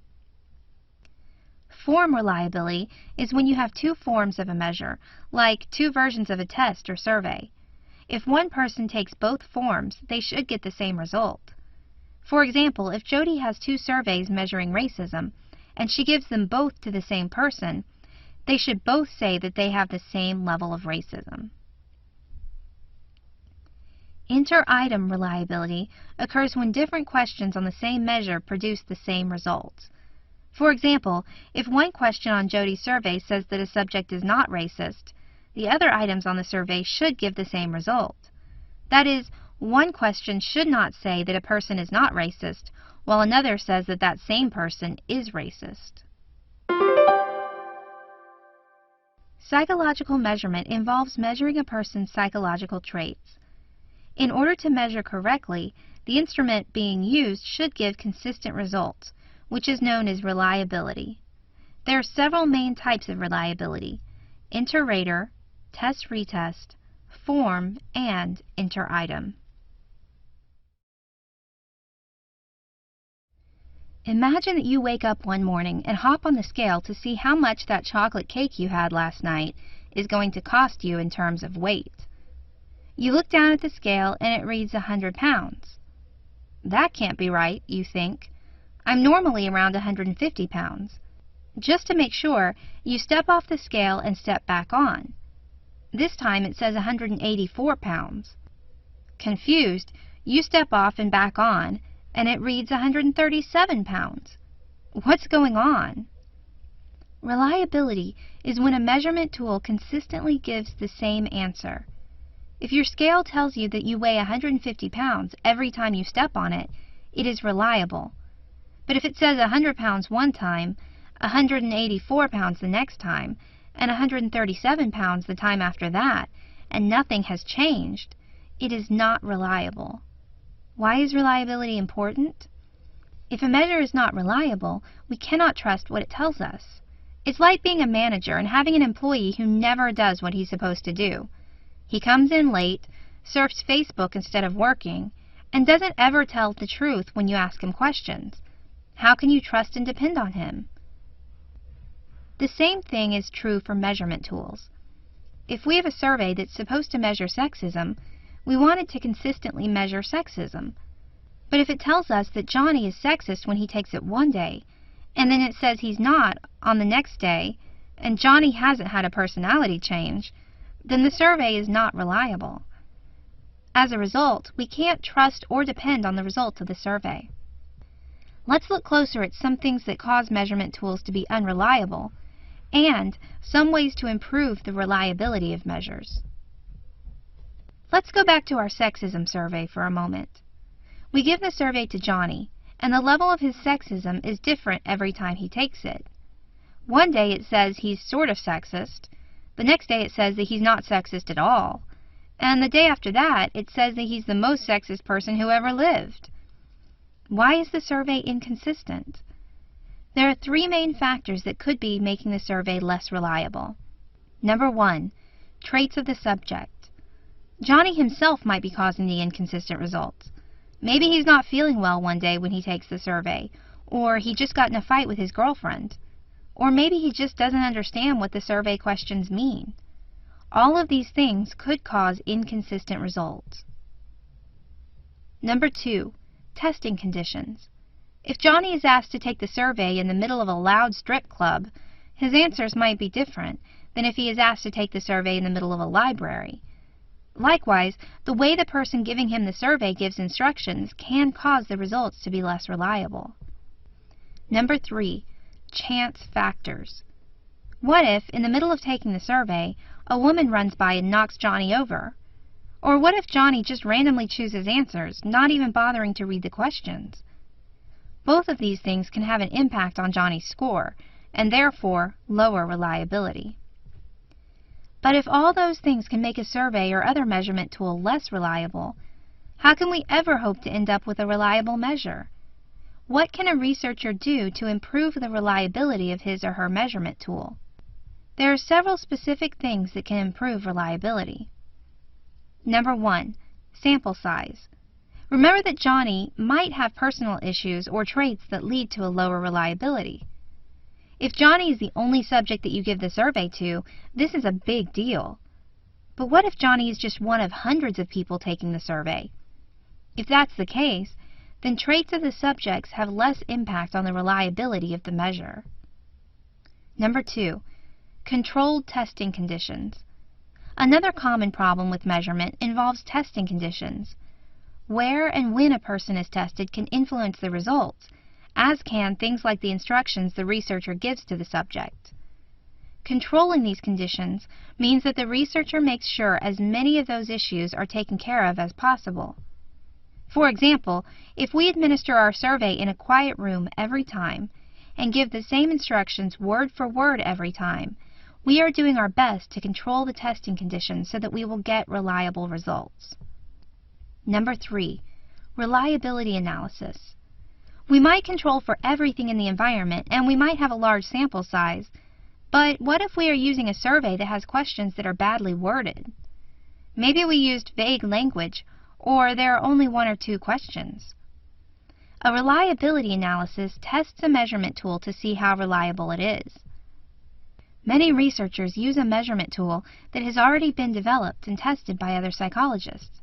For example, maybe we will use a sexism survey that another researcher already tested for reliability. After all, why reinvent the wheel? But if we decide to develop our own survey, we will want to do a reliability analysis to make sure that it is a reliable measure of sexism. Reliability is the consistency of the results of a measurement tool. There are several things that can cause inconsistency in results, including traits of the subject, testing conditions, and chance factors. Luckily, there are also several things that psychologists can do to improve reliability, including increasing the sample size, controlling the testing conditions, and running a reliability analysis on the measurement tool. Imagine that you wake up one morning with a cold. You're coughing and sneezing and just generally feeling icky. You think you might have a fever, but you're not sure. You get out your thermometer and stick it in your mouth. But when you take it out, the thermometer reads 72 degrees, which is the temperature in your house, not the temperature of your body. In psychology, there are many different tools used to measure traits. Surveys, observations, brain scans, saliva samples, these are just a few of the many different tools used in psychological measurement. But what happens when a tool doesn't measure what it's supposed to measure? Validity is the extent to which a measurement tool measures what it's supposed to measure. Remember your thermometer? It's measuring the room temperature, not your body temperature. Since it's supposed to be measuring your body temperature, the thermometer is not valid. In the case of the thermometer, we can easily see why validity is important. Without it, we don't know what our body temperature is. But what about in the case of psychological measurement? For example, imagine that we want to measure how empathetic a person is. We write a survey to find out how much people understand and feel emotions for the plight of others. If our survey has a high validity, it does a good job of measuring empathy in people. If it has a medium level of validity, it might be measuring something else, like altruism or guilt-motivated behavior. While both of these might be linked to empathy, they're not empathy. And if our survey has low validity, it might be measuring something else entirely, like intelligence or extroversion. But even if it's measuring extroversion or intelligence instead of empathy, who cares? Why is validity important? If we think that we are measuring one thing, but we're actually measuring something else, then it won't give us the information we need. Just as your thermometer didn't tell you whether or not you have a fever, our survey won't tell us how much empathy people have, which is what we want to know. But why wouldn't every psychological measure have validity? After all, we are writing the survey. Why don't we just write it to measure empathy? That's easier said than done because empathy is a construct, or idea that cannot be directly observed. Think about it like this. You can't see or touch or taste empathy. You can observe behaviors that indicate empathy, but not empathy itself. For example, maybe you see someone giving $1 to a homeless man or helping an old woman cross the street. These behaviors hint that the person might have empathy. But empathy isn't like the color of someone's hair. You can't look at it and say, "Oh yes, I can see that so-and-so has blonde empathy today." Almost all psychological traits are constructs. Intelligence, depression, empathy, prejudice, resilience, these are all psychological traits, and none of them can be directly observed. Instead, psychologists have to look at the people's words and behaviors and draw inferences about how those words and behaviors might relate to the underlying construct. But what if what you think is related to an underlying construct really isn't? For example, what if the person we saw giving the homeless guy $1 is helping because he wants to impress his date, not because he feels empathy? What if the person helping the old woman across the street is only doing it to clear the crosswalk so she can drive through it? Because we are always making inferences, and those inferences can be wrong, some measurement tools end up with low validity. There are several major types of validity. Number 1, face validity is when a tool subjectively appears to measure a construct. For example, if we give a survey to people to test how empathetic they are, we might look at the survey and say, "Yeah, this looks like it measures empathy." Face validity is not a good way to know if a measure is actually valid or not. It involves people's opinions, and opinions can be wrong. Number 2, construct validity is the extent to which a tool measures a construct. For example, if our survey actually measured empathy, it would have a high construct validity because it is actually measuring the construct of empathy. However, construct validity is hard to prove. As we've seen, many things can look like empathy, so construct validity isn't always easy to demonstrate. Number 3, content validity is the extent to which the individual items on a test are relevant to the content area that it is testing. If our survey had a question about whether a person liked spaghetti or not, it wouldn't have a high content validity because liking spaghetti has nothing to do with empathy. Likewise, you wouldn't put a spelling question on a math test. That just isn't relevant. Notice that a tool can have high content validity and low construct validity. Our survey might ask questions that are all relevant to empathy and therefore have a high content validity. But if it is measuring something other than empathy, like guilt-motivated behavior, its construct validity is low. Number 4, predictive validity is when a tool can predict certain behaviors. For example, people who score high on our empathy survey might be more likely to volunteer regularly than people who score low on the survey. We can predict what they will do based on their responses to the survey. Validity is the extent to which a measurement tool measures what it is supposed to measure. Psychologists need high validity on the assessments they use so that they know they are studying what they are trying to study. However, it is difficult to have high validity because most psychological traits are constructs or abstract ideas that are not observable. There are four main types of validity. Face validity is the extent to which a tool appears to measure what it is supposed to measure.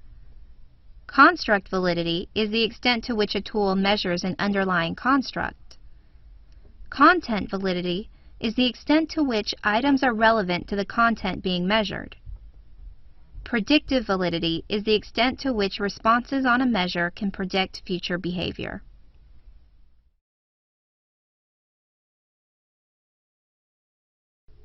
Imagine that you are a psychologist and you want to study the relationship between stereotyped thinking and critical thinking. You believe that people who think in terms of stereotypes will have lower critical thinking skills than people who do not employ stereotypes in their thinking. But how do you know whether a person thinks in terms of stereotypes or not? How do you know if they have high critical thinking skills? Psychological measurement is the process of assessing psychological traits. These could be things like stereotyped thinking or critical thinking skills, or they could be traits like anxiety, optimism, or intelligence. When measuring anything, there are two major issues that need to be taken into account: reliability and validity. Let's look closer at both of them and how they are related to each other. You wake up one morning and step on the scale. It reads 117, which you think is too low. You step off the scale and back on again, and it reads 143. Okay, well, that's better, but just to be sure, you step off and back on for a third time. This time the scale reads 108. I hate to break the bad news, but your scale is not reliable. Reliability is the extent to which a measurement tool gives consistent results. If your scale read 143 every time you stepped on it, it would be reliable. But notice that the scale doesn't have to be right to be reliable. It just has to produce consistent results. For example, if your scale read 108 every single time you stepped on it, but you really weigh 143, your scale is reliable even though it's not correct. Let's say that for our study on stereotyped thinking, we come up with a survey that measures stereotyped thinking. If I take that survey one day and then take it on another day, my score should be about the same. If one day I take it and the survey says I think in stereotypes a lot, and the next day it says I never think in terms of stereotypes, we have a reliability issue. But reliability isn't the only thing that's important in measurement. Imagine that you step on your scale and it consistently reads 102. You know that you don't weigh 102 pounds, so what's going on? Well, it turns out that the scale is measuring the IQ of the person standing on it, not his or her weight. The extent to which a measurement tool measures what it is supposed to measure is called validity. In the case of your bathroom scale, it has a low validity because it's supposed to measure your weight, but it's really measuring your IQ, something completely different. A measure can be reliable but not valid. For example, if our survey about stereotyped thinking had a high reliability, it would consistently give the same answer. But if it wasn't measuring stereotyped thinking, but instead measuring something else, say IQ, it would have a low validity. Because a tool can be reliable but not valid, many people mistakenly believe that they are unrelated. But there is actually a relationship between reliability and validity. It's just a complicated one. To simplify it, let's imagine for a moment that we're playing darts. We have a target in front of us, and we're trying to hit the center of the target. Imagine that the center of the target is the thing that we're trying to measure, like stereotyped thinking. There are three possible outcomes. Number one, we are far away from the target, but all of our darts land close to each other. This is an example of when we might have high reliability but low validity. We are being reliable with all our throws. All the darts are landing near each other. The problem is they aren't landing near the target, the thing we want to measure. Because they aren't close to the thing we're measuring, we have low validity. Number 2. Our darts are spread out across the whole board. In this case, we are neither reliable nor valid. Each dart lands in a different part of the target, which means that we are not throwing with reliability.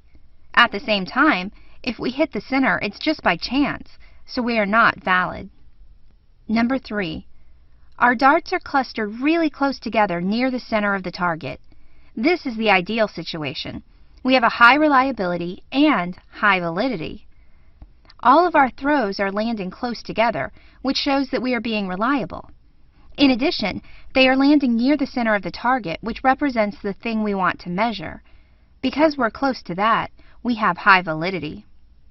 So our three options are high reliability, low validity, low reliability, low validity, or high reliability, high validity. Notice that we do not have an option for low reliability, high validity, because in order to be valid, a measure has to be reliable.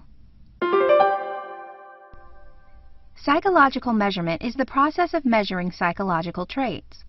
In measurement, two important concepts are reliability, or how consistent the outcome of the tool is, and validity, or how well the tool measures what it is supposed to measure. There are three possible relationships between reliability and validity. A measure can be reliable but not valid, neither reliable nor valid, or both reliable and valid. Sean works for a large corporation, and they've hired someone to figure out if more money will mean more productivity for their workforce. In other words, they want to know if they pay Sean a higher salary, will he work more? At first glance, the answer appears to be yes. After all, the people who get paid the most at the company tend to be the ones that come in early and stay late.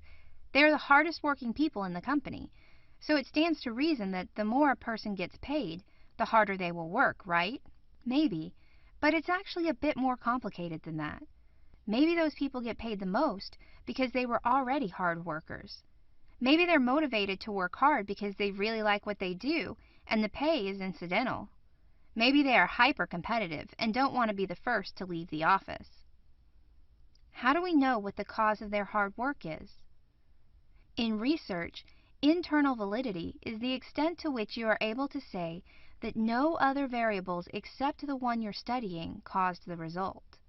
For example, if we are studying the variable of pay and the result of hard work, we want to be able to say that no other reason, not personality, not motivation, not competition, causes the hard work. We want to say that pay and pay alone makes people like Sean work harder. You may be wondering why we should care about internal validity. If people who work the hardest get paid the most, then why not just say that's what happens and call it a day? The purpose of most research is to study how one thing, called the independent variable, affects another, called the dependent variable. The strongest statement in research is one of causality.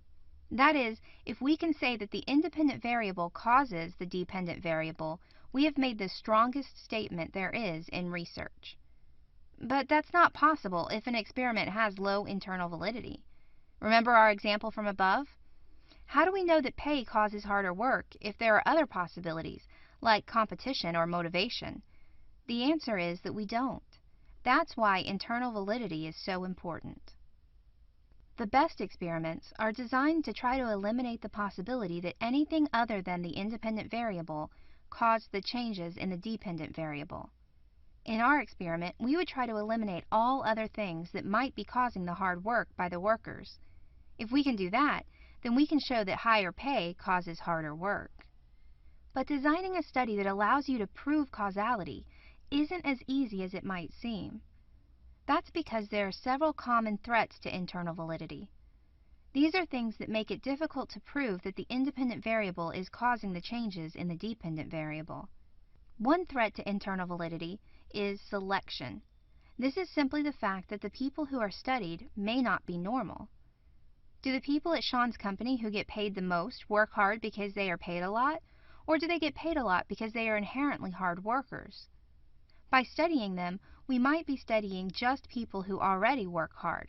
We have accidentally selected people whose experience does not mirror everyone else's. Another threat to internal validity is maturation. How do we know that people wouldn't change during the study because they matured, instead of because of the effect of the independent variable? For example, imagine that we look at Sean's productivity before and after he got a raise, and figure out that he is more productive after the raise.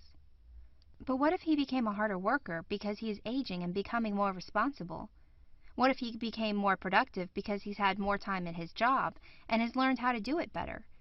We don't know if one of these is the reason, or if the raise is the reason. Likewise, if a one-time historical event happens that affects Sean's productivity, it's the threat of history. Maybe Sean's wife had a baby around the time he got a raise. Being a dad has made him more responsible and a harder worker. Maybe we look at how productive Sean is 1 week before his raise and 1 week after his raise. But what if the week before his raise was a bad week for him, and the week afterwards he goes back to his normal level of productivity? To us, it looks like he's working harder, but the truth is that he was just really bad the week before. This threat is called regression to the mean. And what if our measurement of productivity isn't actually the best measure? For example, maybe we measure how long a person stays at work, but Sean is able to get his work done faster. He does the same amount of work, but in less time. This is a problem with our instrumentation. What if we give Sean a test the first week to measure how hard-working he is? The second week after the raise, we give him the test again. Because he took the test already, he's better at it the second time. This is called testing effects. Finally, what if we measure Sean's productivity before his raise, but shortly after his raise he quits? Because he no longer works at the company, we can't measure his post-raise productivity. This type of threat to internal validity is called mortality, and it happens when members of the study leave the study for some reason. An experiment that is high in internal validity is able to prove that the independent variable caused the dependent variable and no other variable did. It is important in order to show causality between variables. There are several threats to internal validity, though, including selection, maturation, history, regression to the mean, instrumentation, testing, and mortality.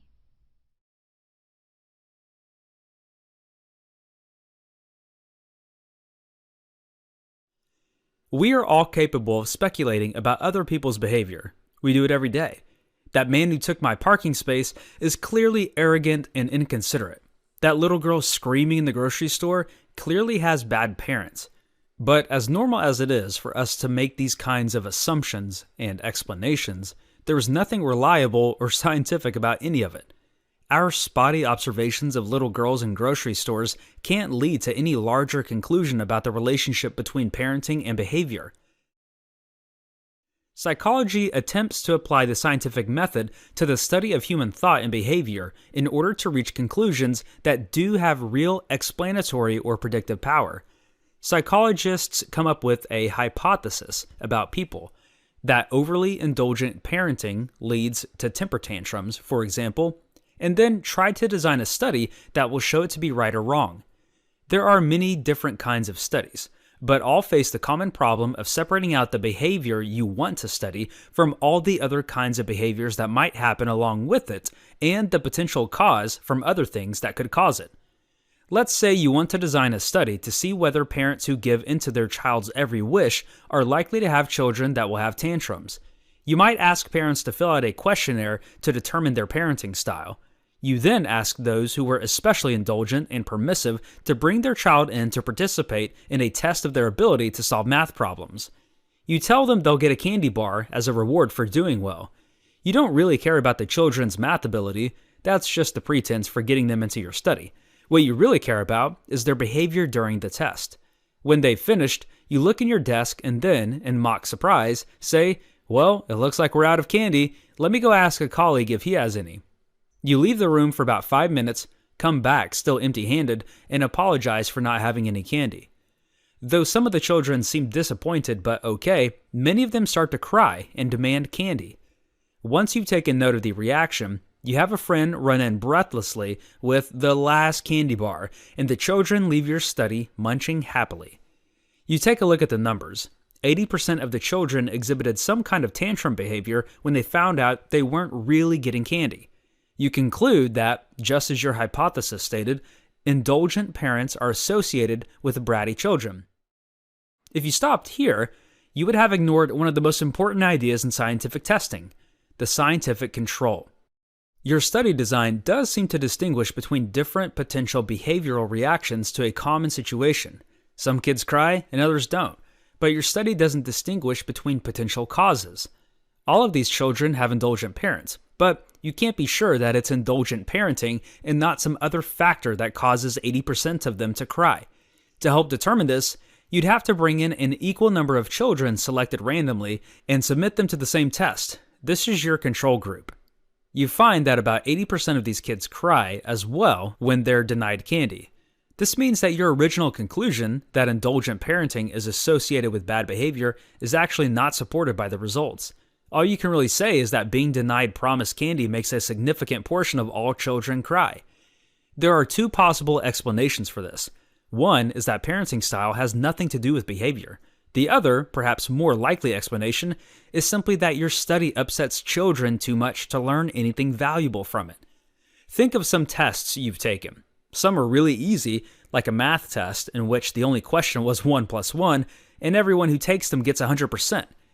Getting 100% on the test doesn't have very much to do with your preparation or your intelligence. It has more to do with the question being really easy. But if you're given a harder math question, like finding the integral of 2n, your score means more.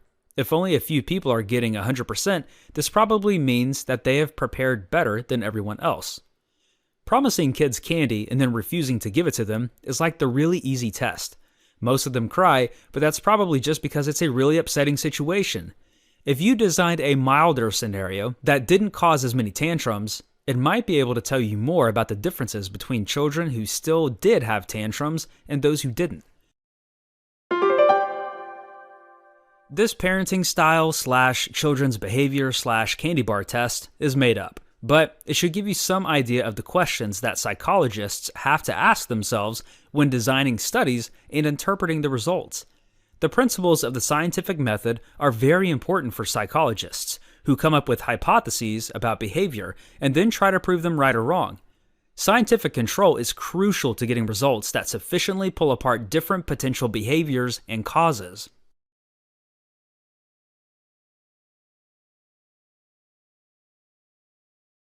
Once psychologists have carefully chosen a study design appropriate for their subjects, thought carefully about their variables and measurements, selected a sample group and run their tests, they're typically faced with a mountain of data. It could be anything from survey results to maps of brain activity. In order to make the experimental process worthwhile, psychologists must now find ways to interpret and draw conclusions from their data. They ultimately want to test whether the data supports or rejects their hypothesis. In order to do this, psychologists use statistical analysis. They make use of two main types of statistics, descriptive and inferential. Descriptive statistics help psychologists get a better understanding of the general trends in their data, while inferential statistics help them draw conclusions about how their variables relate to one another. Descriptive statistics are basically what they sound like. They describe and summarize a set of data. Descriptive statistics could be things like the average age of participants or how many were men and women. Your GPA is a descriptive statistic. It summarizes how you've done in school. These kinds of statistics generally make use of averages, also known as the central tendency of the data, to summarize the data set. There are three kinds of averages that you may have learned about in math class: mean, median, and mode. The mean is what's most commonly associated with average. It's when you add up a set of numbers and then divide by how many are in the set.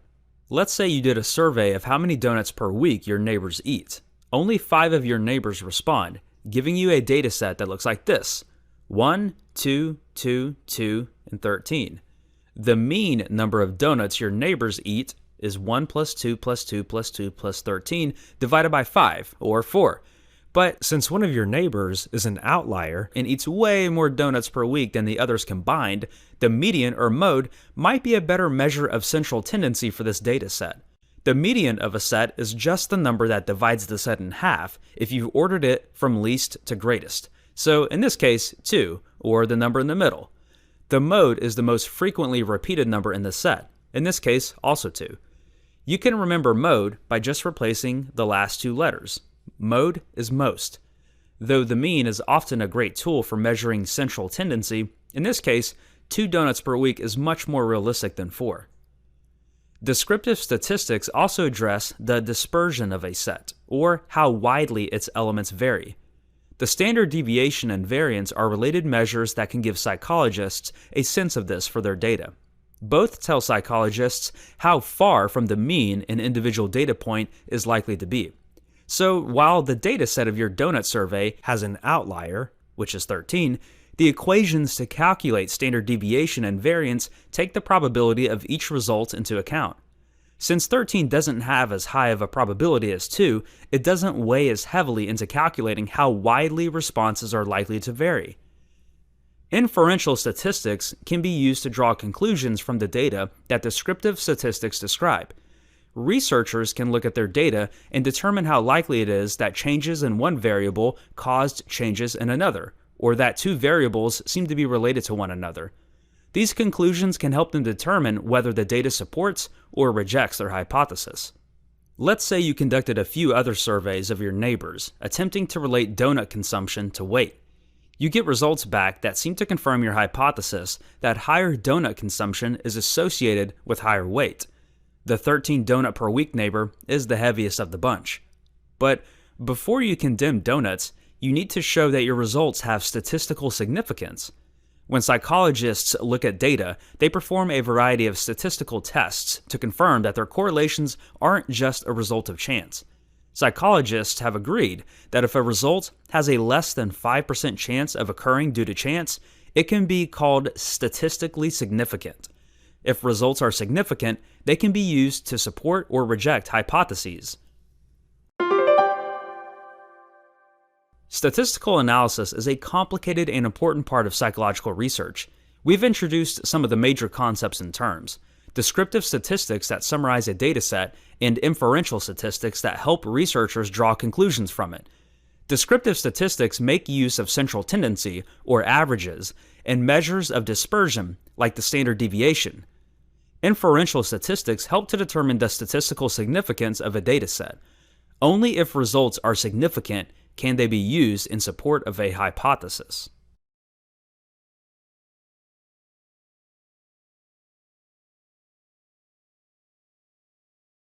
Psychological research nearly always involves collecting some kind of information. That could be how often a person thinks about sex, how often they eat food, or how often they punch a Bobo doll. And before we get into the complicated statistics about whether a researcher was able to demonstrate that A causes B and that there is a significant difference between groups 1 and 2, we need to know what data is being looked at. We need to know what a researcher is trying to study to understand the more complicated stuff.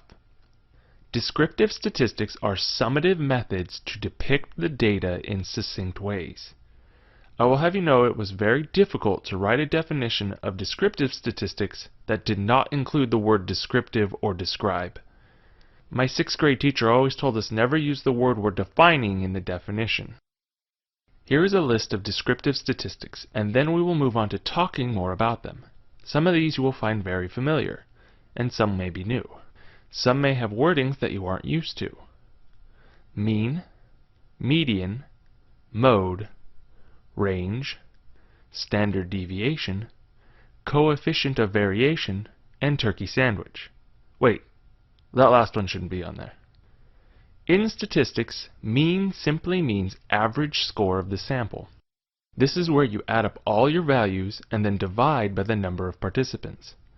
To expose you to some additional terms, sum means simply to add up.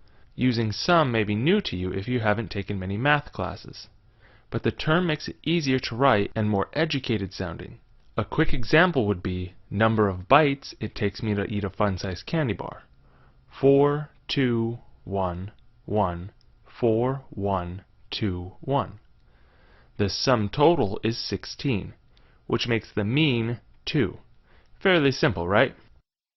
Mean is useful for helping us understand the average participant's score in your study. It gives us, the readers, a quick way to formulate what a typical or normal variable is in your study. This is most often used to describe the average age of the participants, but could also be used to describe the average scores on a test or number of years involved in something.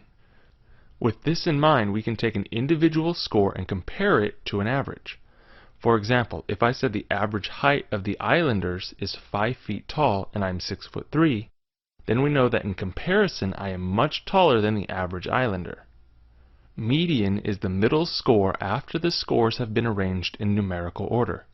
For example, if we look at the candy bar eating numbers from before, 4, 1, 1, 1, 4, 2, 2, 1, we will need to reorganize them into 4, 4, 2, 2, 1, 1, 1, 1.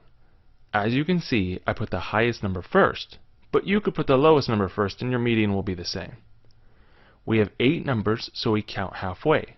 Counting obviously works better with odd numbers since you land on a single number. With even numbers, you will take the middle 2 numbers and then average them. Our middle numbers are 2 and 1. This means our median is 1.5. Median is useful for similar reasons to mean.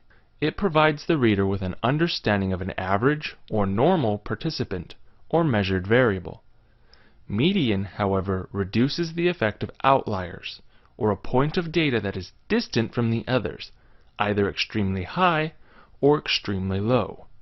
In our candy eating example, if it took me 15 bites to eat a really chewy and delicious candy bar, then this would be an outlier. If you add 15 to the scores, our new mean would be 3.4, with our median at 2. Which better describes the data? Mode, defined as the most often occurring value, is by far the easiest to compute, particularly if you have scores in numerical order. In our candy chewing example, the most often occurring number is 1. Another way of thinking about mode is what is the most common number. But who cares? Well, you should. Why care? Because the candy bar example is not very good when we're trying to make important decisions. But there are many studies out there where individual descriptions matter. For example, if we were looking at a school with financial issues and the most common type of staff is administration, what does that tell us? That, like almost everywhere in the world, bureaucracy thrives so much so that it makes me crazy. Or what if you were going to be a senator and you need to know what ethnicity was most common in your district? So there are a lot of ways that mode can help us describe the world we live in. Range is simply a single number representing the spread of the data. This is where you take the highest number you have, in our candy example it's 4, and subtract the smallest number. In this example it's 1. This gives us a total range of candy bar bites at 3. Range is kind of a funny thing. While it does tell us how spread out the data is, if you want a lot of variability, then you want a high range. For example, if you're wondering if a new teaching program educates both intellectually high and low children, you should have a wider range. If you want little variability, like a study on people with severe depression, then you want the range to be relatively small. It all depends on what you're looking at. Standard deviation is a number corresponding to a bell curve describing how spread out the data is. Variance is a numerical value indicating how spread out the data is. Why are these two together? Because the standard deviation is the square root of the variance. Briefly, the math involved for computing these involves comparing each score with the average and then summing up the distance each score has from the average, and comparing them to a standardized score which has more math involved than we can compute. It's complicated, I know. Think of it like this.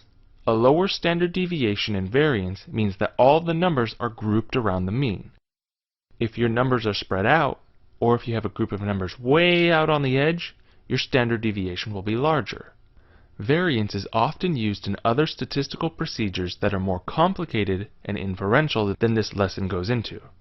Variance is also rarely reported in scientific journals because standard deviation is more useful by itself. Standard deviation is almost always reported because when a reader sees standard deviation, they will understand how spread out the data is. This is a normally distributed bell curve, which typically means that most of our scores should cluster around the center with fewer and fewer scores as you move away from the average.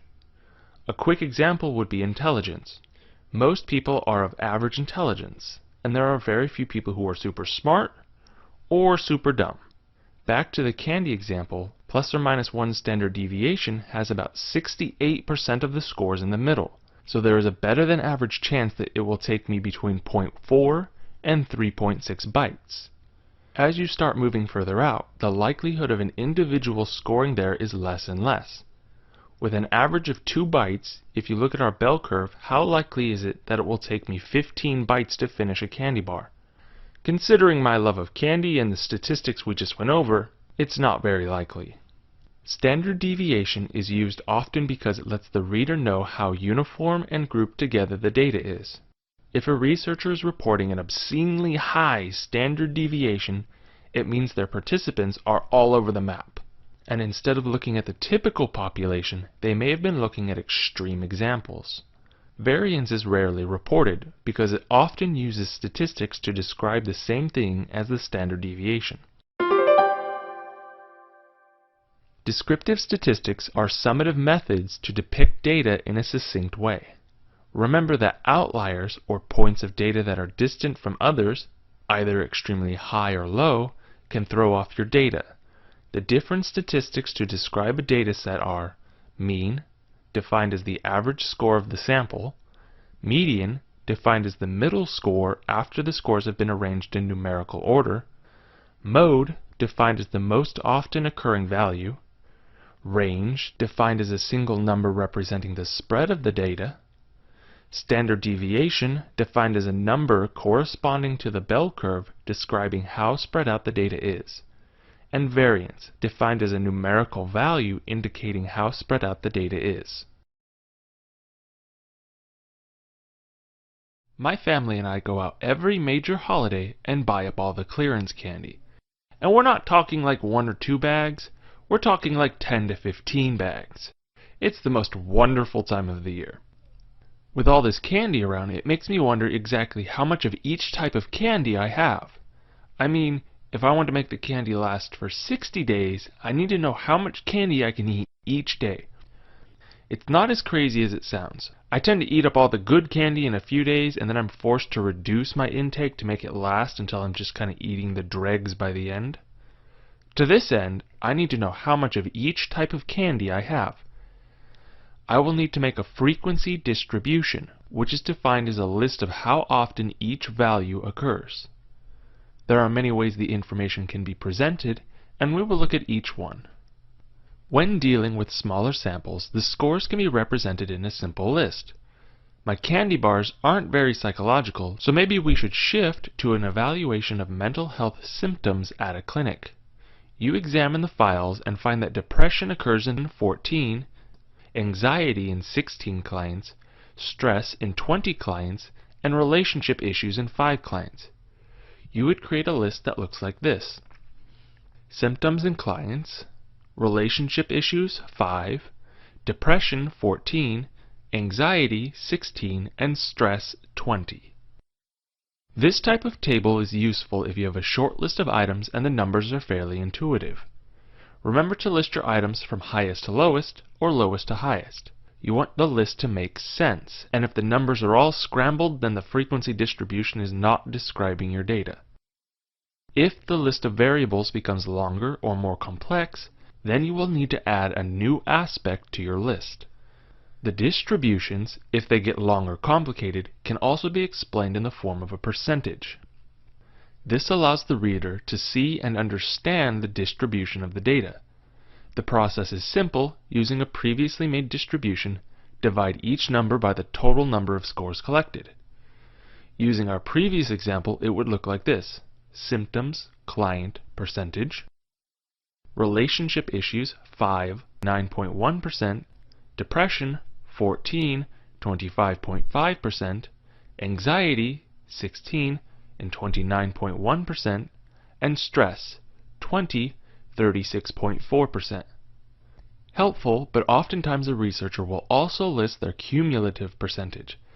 This allows a reader to see how much of something there is. Let's say that the most serious issues in our frequency distribution came first, hence them being lower. This is an assumption to demonstrate a point. They are all serious issues. But with this assumption, we could say that the two most serious issues the clinic faces make up 36.5% of their clients. Symptoms, clients, percentage, cumulative. Relationships, depression, anxiety, stress. These are all the numerical representations of the data and allow for readers to quickly understand how frequent something occurs, whether it is an individual variable or how the variables add up. The last way to see the data is in the form of a histogram. Histograms are graphical representations of the variables. Most people know these as bar graphs because they look like candy bars. Or I guess like regular bars. Man, I need some candy. Histograms are a quick way to see the frequency of scores in comparison to each other. They have a greater impact because you can see how different the variables are without having to interpret the numbers. Histograms are not always placed in scientific journals unless there is something interesting that can be expanded by a visual representation. They are, however, extremely useful if you are presenting data in a visual way, such as to a group of researchers or as part of an evaluation. Remember that the numbers we've been looking at are representing the patients at a clinic, and a histogram may be useful in presenting your findings to a group of financiers. Frequency distribution is defined as a list of how often each value occurs. This often takes the form of a table where the variables and the numbers are paired up. Sometimes percentages are included for ease of understanding. Lastly, histograms may also be used because they are graphical representations of the variables. I'm staring at my cat in the window right now and wondering how many cats on average do people own? What is the national average for cats owned by people? Measures of central tendency is a set of descriptive measures which indicate the typical score. When conducting research, we need or want to know what is most likely going to happen. To say it differently, we sometimes want to know what has the highest probability of occurring. A researcher seeking funding may want to know about a psychological service center's most common diagnosis and what are the problems most likely faced by the client. If the researcher knows the center deals mostly with smoking and drug addiction, then they most likely would apply for money to help with those services. The three main types of measures of central tendency are mean, defined as the data's average score of the sample, median, defined as the middle score after the scores have been arranged in numerical order, and mode, defined as the most often occurring value. When trying to understand how typical or normal data is, we, as researchers, need to differentiate and know the difference between a population and a sample. A population is defined as the complete collection to be studied. So if you're interested in mental health of your city, a population data set would be all of the people in your city. A sample is defined as a section or part of the population, and would be anywhere from 1% to 99% of the city's population. Mean, or average, is simply all of the scores added up and then divided by the number of scores. This will give you a score that, if you were to graph it, would be somewhere in the middle of all of them. Mean is useful for understanding what score is most likely to happen. When other statistical tests fail and you can't use them, you rely on the mean. Means in relation to samples and population have to do with accuracy as well as relation. Accuracy has to deal with the sample being representative of the population. Because most researchers work with samples, there is an attempt to have a mean match up closely with the population that you're interested in. To use my cat example, if the national average of cats per household is 1, and we took a sample of all my friends and found that the average number of cats between us was 3, that means I have a lot of cat friends. Averages and individuals also have a relationship.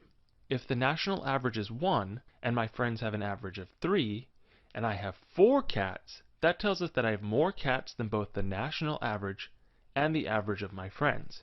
Sometimes when collecting information, a researcher will have a group of data that is way off to the side. This is known as an outlier, or a point of data that is distant from the others, either extremely high or extremely low.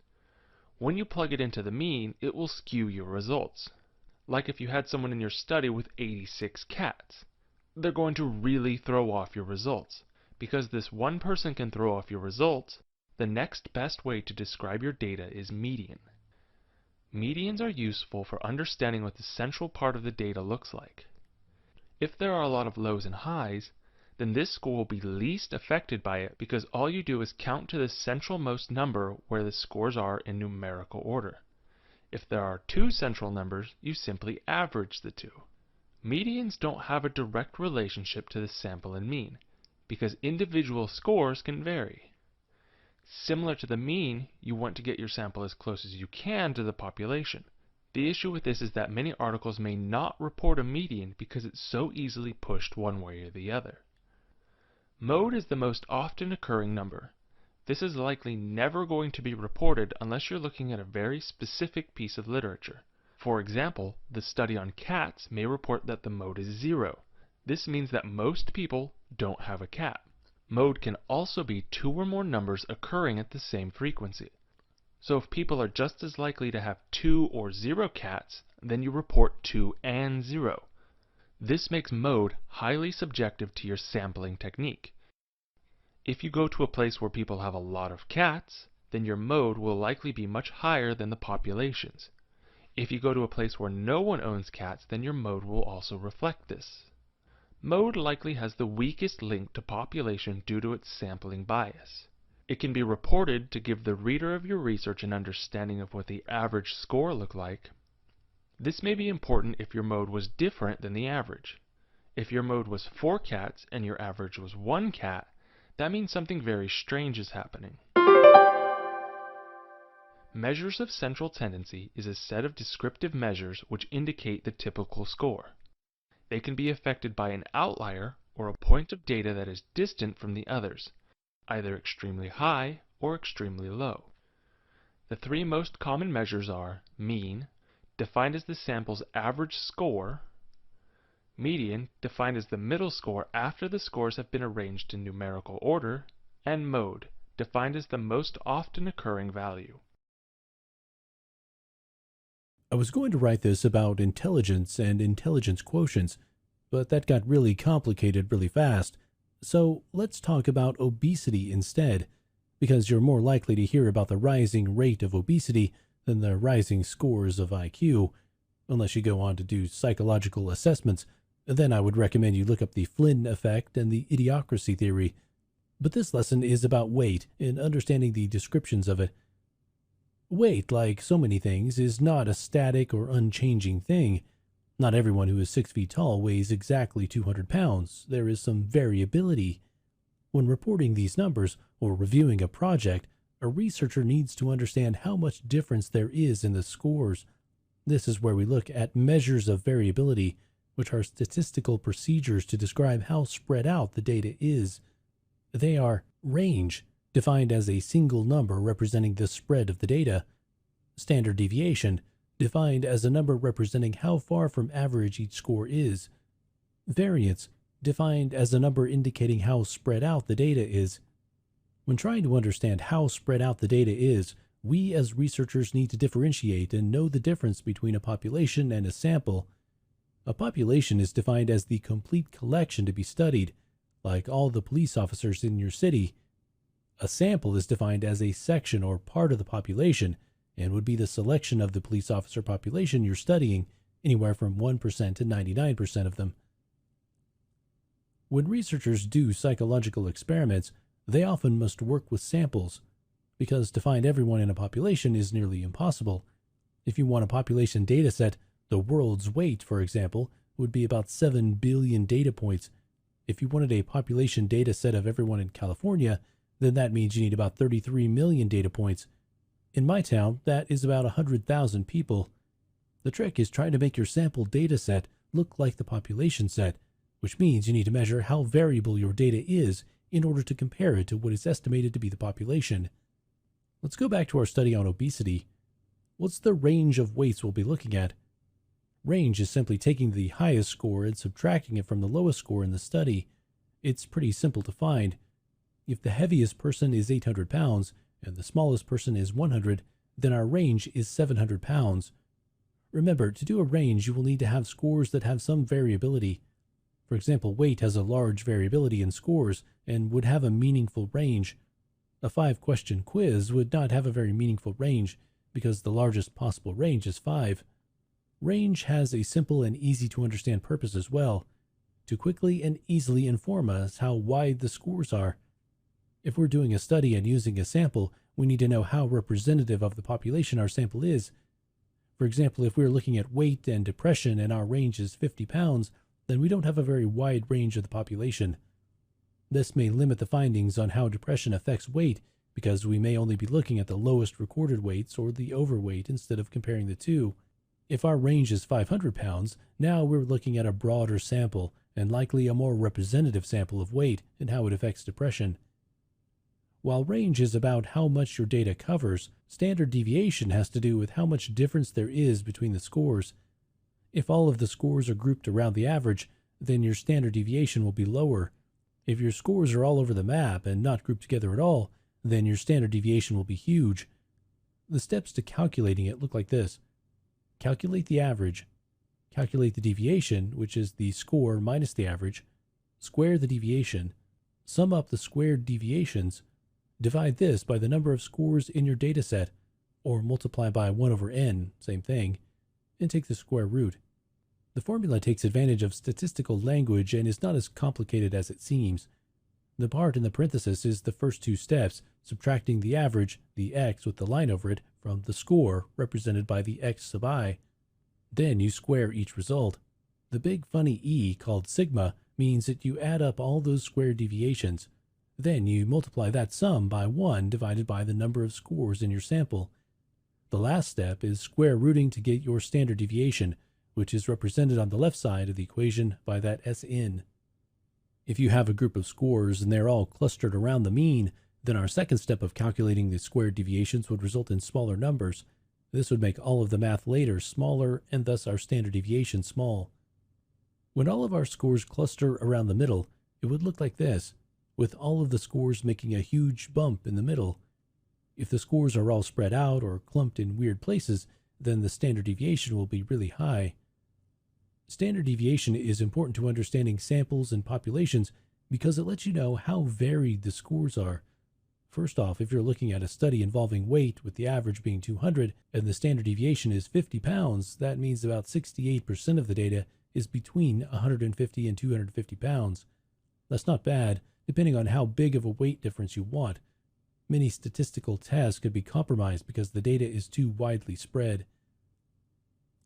To make things a little more complicated, the standard deviation formula can vary depending on if you have collected all of the people in a group, a population, or few people in the group, a sample. The reason behind this is that there is an assumed bias or a skew in the sample. If you have a population, you have everyone. If you have a sample, you may have missed a group that might change your results. Variance is extremely similar to standard deviation mathematically. In fact, it is the same math except for one step. Can you guess which one? Calculate the average. Calculate the deviation, which is the score minus the average. Square the deviation. Sum up the squared deviations. Divide your squared deviation sum by the number of scores in your dataset. The last step, square rooting, is missing. See this formula? All that is different is you don't take the square root of it. This translates into a larger score than the standard deviation and not one that is readily usable. Variance is used to attempt to elucidate or make an estimated guess at what the parameter is. A parameter is defined as a numerical value representing the total variability of the population. If you remember, most studies are done looking at samples with the hope to say something about the larger population. With variance as an estimate, we can begin to make educated guesses at understanding and predicting what the wider population looks like without having to make uneducated or wild guesses. Beyond this, the variance is not much use to us. Measures of variability are statistical procedures to describe how spread out the data is. There are three main ways to measure variability in a data set, and they are range, defined as a single number representing the spread of the data, standard deviation, defined as a number representing how far from average each score is, variance, defined as a number indicating how spread out the data is. A researcher often uses a sample, which is defined as a section or part of the population in an experiment. The hope is that in understanding a small sample, we can predict something about the population, which is defined as the complete collection to be studied. With a sample, we are attempting to predict what the population really is. To this end, a variance is often used to help estimate a parameter, which is defined as a numerical value to represent the variability of the population.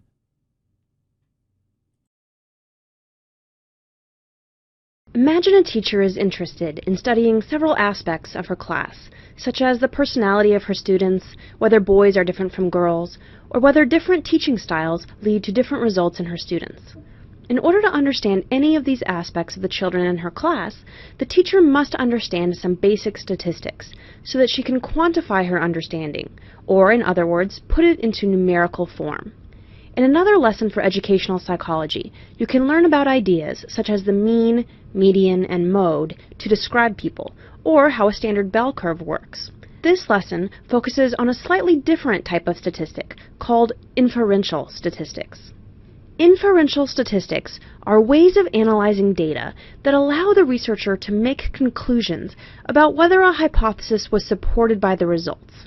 You can remember the term inferential statistics because it comes from the word inference, meaning to draw a conclusion from clues in the environment.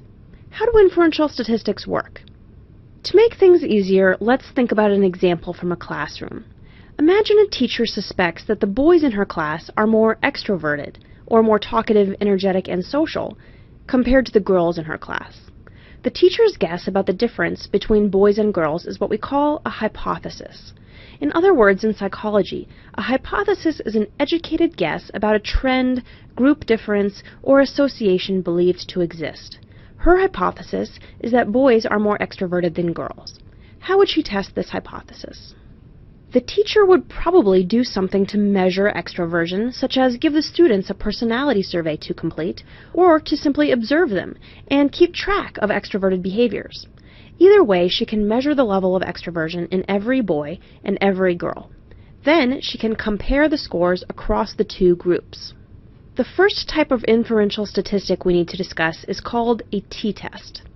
A t-test is used to compare the average scores between two different groups in a study to see if the groups are different from each other. So in our example, the teacher would use a t-test to compare the average level of extroversion in the group of boys compared to the group of girls. T-tests are very common in psychology because they can be used to compare any two groups in an experiment. If you do an experiment where you ask some people to eat healthy food and some people to eat unhealthy food, such as candy, you could then test them on some variable, such as whether they get a stomachache. A t-test would again be used here because you are comparing the two different groups. So you can use t-tests to compare two groups that occur naturally, such as boys versus girls, or you can compare two groups that you have created in an experiment. So a t-test compares two groups. You can remember the term t-test because you can pretend that the letter T stands for the word two, meaning the two groups you are comparing. But what if you want to compare more than two groups? Imagine that the teacher thinks that as children age, they become more extroverted. Now she might give personality tests to children in each grade level in the school, such as all the way from kindergarten to 6th grade. How would she compare all of these different groups now that we have more than two? The second basic type of inferential statistics is called an analysis of variance. Researchers usually use the nickname of ANOVA for this test. An analysis of variance is a test that compares the average scores between 3 or more different groups in a study to see if the groups are different from each other. In other words, an ANOVA is exactly the same as a t-test, but it can analyze multiple groups at once. The difference is simply how the equation works to analyze the groups, which you can learn more about in a statistics class if you're interested. For now, all you need to know is that the ANOVA compares multiple groups, while a t-test can only compare 2 groups. Let's go through one more example of when you might use each test. Imagine a teacher believes that different teaching styles result in different scores when the children take a test over the material. He might try lecturing for one group of students versus worksheets with a second group of students. He then gives everyone the same test and wants to compare the results. If he only had these 2 groups, he would use a t-test to compare the scores. However, now let's say that he wanted to add a third teaching style, which was having the students learn the material on their own and then teach it to each other. If he now wants to compare all 3 teaching styles to each other, he would use an analysis of variance or an ANOVA test. Now you know about 2 types of inferential statistics, the t-test and the ANOVA. But how do you know if your hypothesis was supported by the data? Let's go back to the example of the hypothesis that boys are more extroverted than girls. Imagine the teacher scores the surveys and finds that on a scale of 0 to 100, the average score for boys is 51, while the average for girls is 49. There's only a difference of 2 points here. Is that enough for him to decide that the boys are more extroverted? What if there's a particularly energetic boy in the class and a particularly shy girl, and those 2 students are primarily responsible for the difference in means? What if the scores were 5 points apart from each other? Would 10 points be enough? Psychologists have decided that we need a way to decide whether any group differences are large enough to make a safe conclusion that the 2 groups really are different, and that the results aren't simply due to chance or to participants who contribute extreme scores that affect the averages. So how do we do this? The answer is something called a p-value. Whenever we do any statistical test in psychology, including a correlation, a t-test, or an ANOVA, the calculation produces a second number, which is the p-value. The p-value tells you the likelihood that the results in the study would have happened simply by random chance. The number you get with a p-value will always range between 0.00, which means a 0% chance that the results happened randomly, and 1.00, which indicates a 100% chance that the results were random. In order for us to make a solid conclusion, we want that number to be as low as possible, or as close to 0. Let's go back to the example. If the teacher found that the average boy score was 51, and the average girl score was 49, those numbers are very close to each other.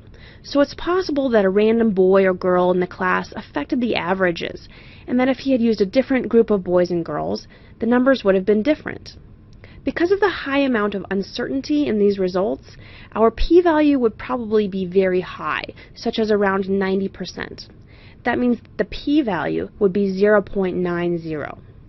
However, if the scores were very different from each other, we could be more confident.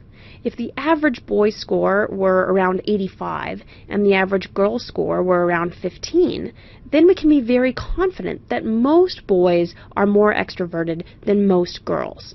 So the possibility that these scores occurred by chance would be very low, maybe around 4%. That means our p-value would be 0.04. How sure do we need to be before we can decide if a hypothesis is supported? As a general rule, most psychologists have decided that we should only accept a maximum of a 5% chance that the scores happened at random. In other words, we should be 95% sure that our group differences really are not due to chance. That means that we want a p-value of between 0 and 5% chance, which would look like a number between 0.00 and 0.05. Any p-value of 0.05 or less means that we can be very sure that our results are valid and not simply due to chance factors in the study. In summary, inferential statistics are what psychologists use to decide whether hypotheses are supported or not by the results of any study. T-tests compare scores in 2 different groups, whereas an analysis of variance or ANOVA test compares 3 or more different groups. In order to make sure our results didn't happen due to random chance, we look for a p-value somewhere between 0.00 and 0.05, which tells us that there's less than a 5% chance the results were random. These basic concepts can help anyone set up a basic psychology study correctly. Two scientists walk into a bar. The first is named Null, and the second is named Alt. The two walk up to the bar itself, and the bartender asks, "What'll it be?" Null says, "I bet that if you drink the beer here, that nothing will happen." To which Alt replies, "I bet the beer here will get you pretty drunk." The two scientists drink long into the night until Null blacks out, and, because he passed out, was rejected by the bar patrons and thrown out into the dumpster. This is a bizarre, but easy to visualize example of how one remembers what a hypothesis is and how they're tested. A null hypothesis is typically the standard assumption and is defined as the prediction that there is no interaction between the variables. The symbol for the null hypothesis is a capital H with a subscript O. This is opposed by the alternative hypothesis, also known as the research hypothesis, defined as the prediction that there is a measurable interaction between the variables. The symbol for the alternative hypothesis is a capital H and a subscript 1. When we're testing our hypothesis, we will run a statistical procedure to determine if there is a significant relationship. Statistically significant means the difference in the results did not occur by random chance. This is almost always represented by a lowercase p. Another term you may also hear for this is alpha, and may be represented by the alpha symbol, the one that looks like a little fish. What a p-value tells you is the percentage that the results are caused by random chance. If you have a p-value of 0.75, that means the numbers were so close that any difference is likely to occur 3 times out of 4. In psychology, an experiment seen as statistically significant has a p-value of less than 0.05. Often when writing up the results of an experiment, you will use the phrase statistically significant or not statistically significant. This lets you know whether or not the experiment demonstrated a difference, relationship, or interaction. This is at the heart of the hypothesis testing. There are dozens of statistical tests to run, and nearly all of them have a statistically significant component to let you know if the differences are viable. But you aren't done here. When your numbers demonstrate an interaction, this means you need to report it in the correct way. After testing a hypothesis like, "Will you get drunk?" you will assume that the null hypothesis is true, but the testing is to see if your alternative hypothesis is accurate. Now, this is where things get a little complicated because the language of an experiment shifts from everyday vernacular. If you do not find a difference between the variables, or we could say that you did not demonstrate your alternative hypothesis as correct, then we say the results were not statistically significant, and therefore the experiment failed to reject the null hypothesis. This means that you were unable to demonstrate a significant interaction or relationship.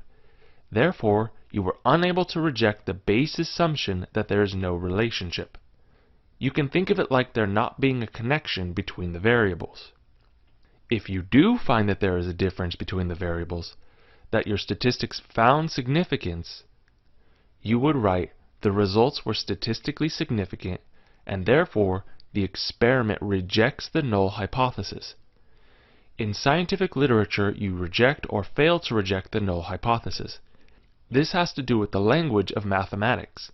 The statistical significance demonstrated that there was a difference between the variables, and in math, one either rejects or fails to reject instead of accepts.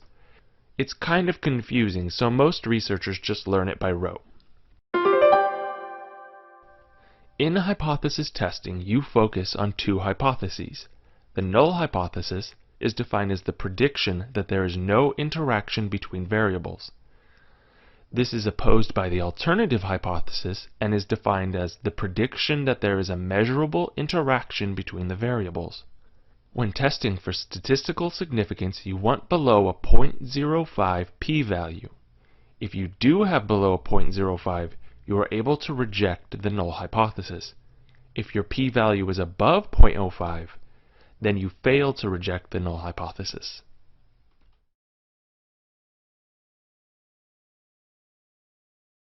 Imagine that you are approaching the finish line of a race. Your heart is pumping and you can feel the adrenaline kicking in. As you cross the finish line, you look up and see that you ran the race in 6 minutes and 43 seconds. Did you do well on the race or not? How do you answer that question? Is it based on the time it took you to finish, or based on whether you came in first or last? Believe it or not, the question of how well you did in your race is very similar to the question of how well people do on intelligence tests, which are meant to measure how much innate ability a person has. There are many different intelligence tests, which are sometimes called IQ tests, but there are a few things that they all have in common, including standardization and norms. Let's look closer at those things. Let's rewind for a moment. You're not approaching the finish line for the race. Now you're at the starting line for the race, getting ready. But when you line up to race, you realize that something is wrong. Everyone has a different starting point. Some people are only a few feet from the finish line, while others are far, far away. What gives? Your race does not have standardization, which ensures that everything is the same for all participants. In the case of the race, this means that every racer must run the same distance. In the case of intelligence tests, it means that every test taker must have the same circumstances. You might be thinking, but a test isn't a race. How can it be different? Think about this. Intelligence tests are being given out to people all over the world, all the time. Also, there's not one person giving them, but many, many people. So imagine that you take an intelligence test that's given to you by Amy, a nice woman who hands the test over, tells you that you have an hour to take it, and then walks away. You are left to figure everything out on your own. But imagine that your friend takes that same test, but this time it's given by someone named Rosa. Rosa notices when your friend starts to struggle with a question, so she gives him a hint. When he really can't get an answer, she lets him look the answers up online. What if you score the same as your friend? Does that mean that you are equally adept? No, because you didn't have standardization. That is, the test you took was harder than your friend's test, even though it had the same questions, just by virtue of the fact that you didn't have the same help that he did. As you can probably tell, standardization is very important in an intelligence test and other psychological tests. Making sure that every single person gets the test under standard conditions ensures that everyone gets a fair shot at the test. You might be wondering, though, why it matters what you got on the test compared to your friend anyway. Who cares? Let's go back to the race for a second. You've just finished in 6:43. How well did you do? If you're like most people, your answer is along the lines of, well, it depends on how well the other people did. After all, 6:43 might mean that you came in first place, or it might mean that you were 4 minutes behind the next to last person in the race. A normative test compares your answers to the answers of others in the same group as you. In your race, your finishing time is probably compared with those of other racers, who are likely around the same age and fitness as you are. What does this have to do with intelligence tests? Answer this. If you get 100 on an IQ test, how well did you do? A raw score on an intelligence test doesn't tell you a lot. For some tests, 100 is average. In others, it could be very good or very bad. But the point is, it doesn't tell you how you did until you compare it to others in the same age group as you. Norms are results obtained by giving the exam to a sample of people who represent all test takers. This means that the sample has to include people of different races, genders, and economic status. Norms allow you to compare your test scores with others. So instead of just knowing that you got 100 on the test, you could also be told that a score of 100 is at the 50th percentile. That tells you that roughly half of the people who are in the same group as you scored higher and lower than you did. You are average. Like standardization, norms allow a person to understand how they measure up in comparison to their peers. This gives you a more complete picture of what your strengths are. Intelligence tests, also called IQ tests, Measure a person's innate abilities. To do this, a test needs standardization, or equal conditions for all test takers, and norms, which allow you to compare your test scores with others.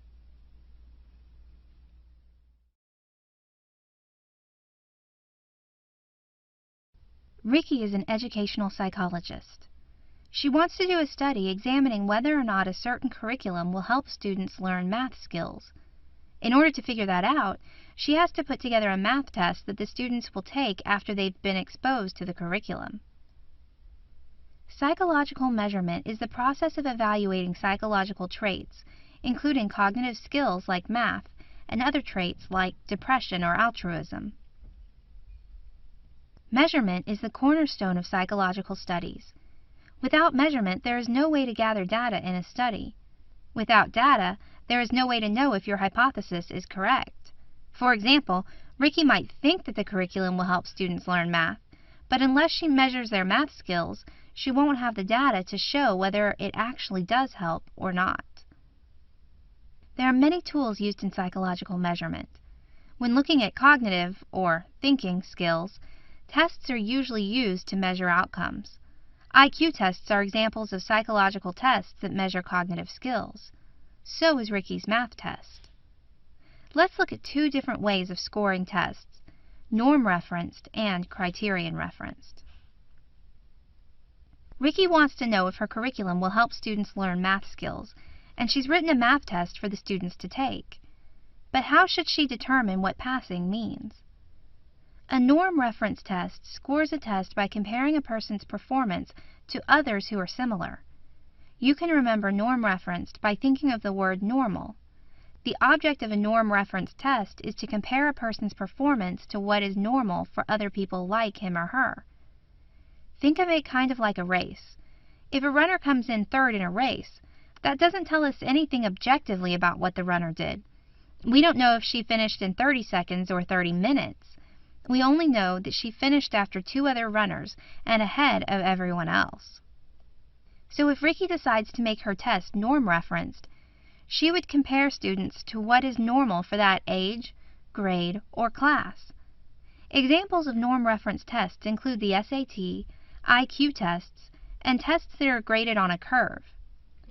Anytime a test offers a percentile rank, it is a norm-reference test. If you score at the 80th percentile, that means that you scored better than 80% of people in your group. Norm-reference tests are a good way to compensate for any mistakes that might be made in designing the measurement tool. For example, what if Ricky's math test is too easy and everybody aces it? If it is a norm-reference test, that's okay, because you're not looking at the actual scores of the students, but how well they did in relation to students in the same age group, grade, or class. But norm-reference tests aren't perfect. They aren't completely objective and make it hard to know anything other than how someone did in comparison to others. But what if we want to know about a person's performance without comparing them to others? A criterion reference test is scored on an absolute scale with no comparisons made. It is interested in one thing only: did you meet the standards? Let's go back to our race scenario. Saying that a runner came in third place is norm-referenced because we are comparing her to the other runners in the race. But if we look at her time in the race, that's criterion-referenced. Saying she finished the race in 58:42 is an objective measure that is not a comparison to others.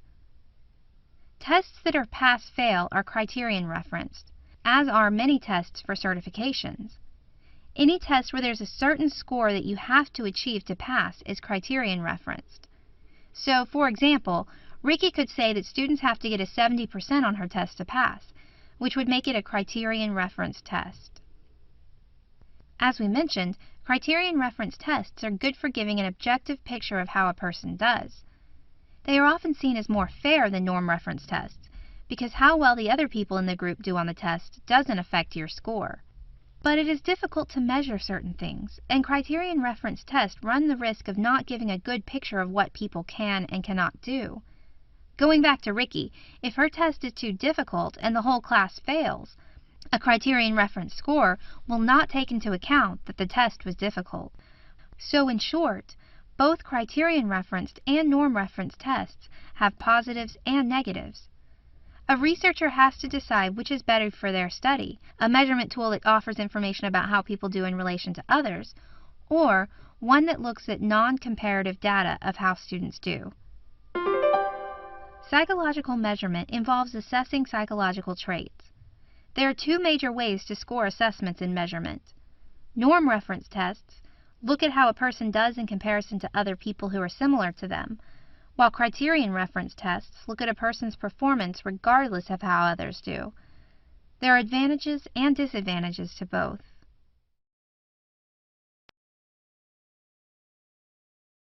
Brett is a psychologist who has done a study to look at how images of extremely thin models affect the self-esteem of female college students. He divided his subjects into two groups. He gave the first group a magazine with a bunch of very thin models in it. He gave the other group a magazine with normal and plus-sized models in it.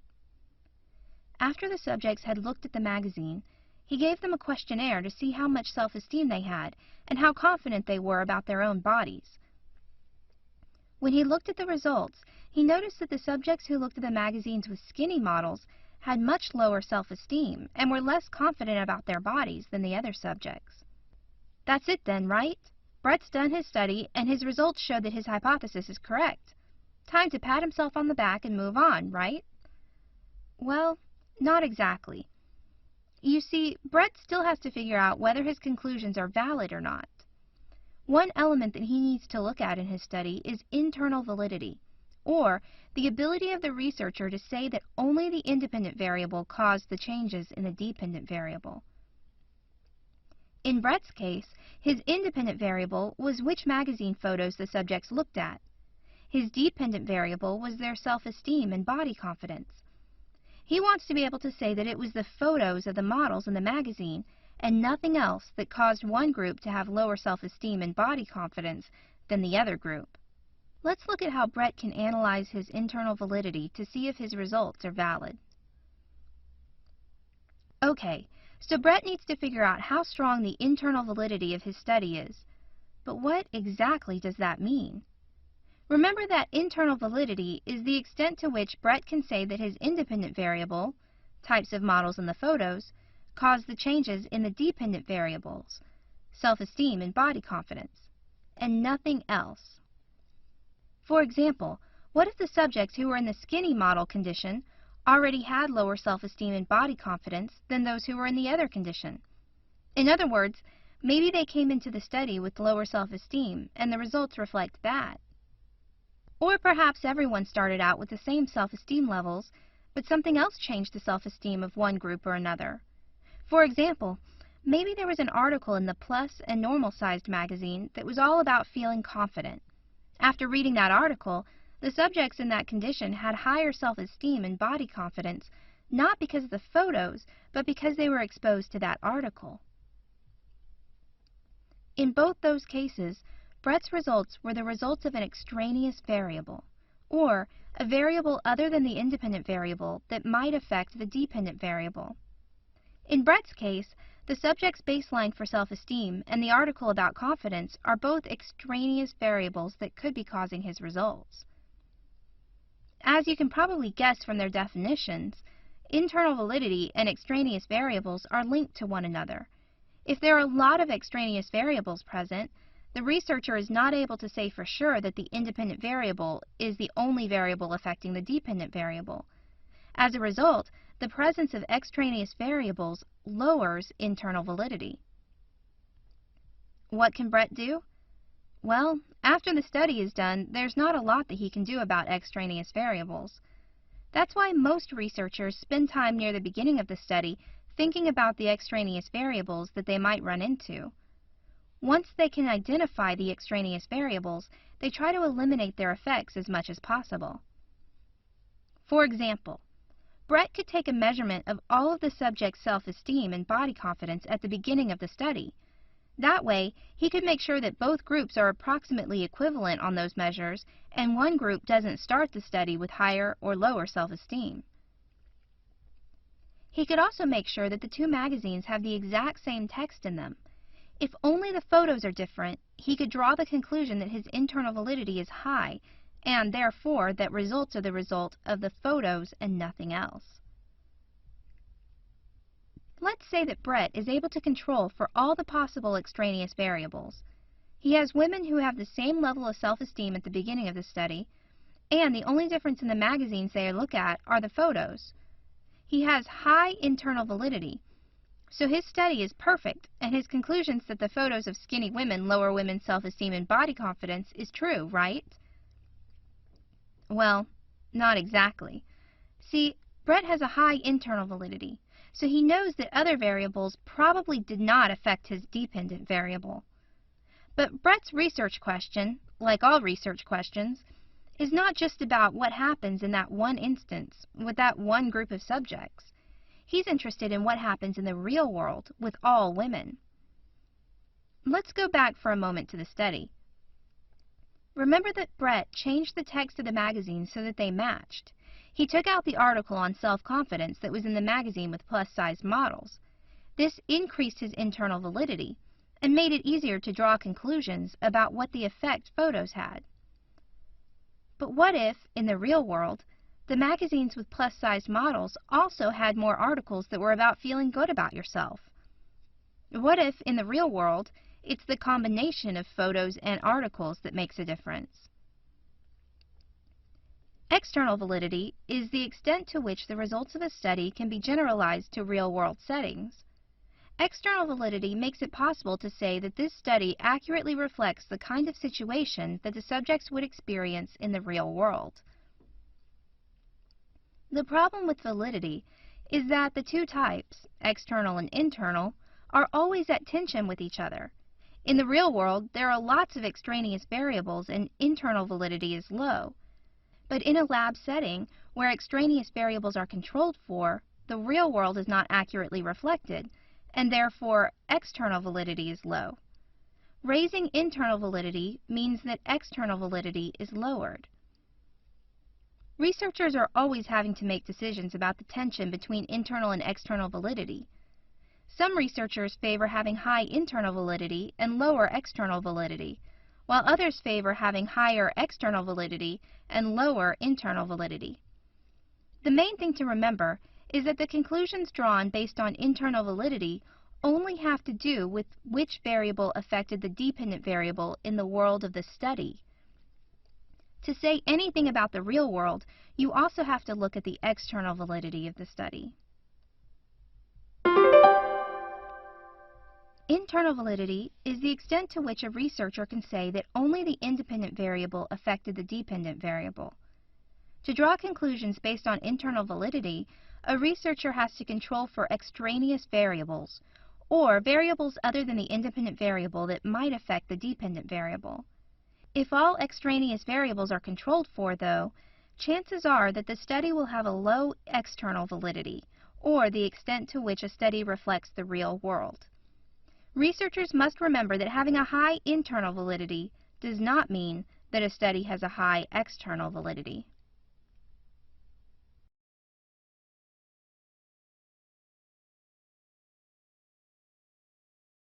Sydney is a psychologist. She's interested in studying the impact of an intervention on the bullying rate in a middle school.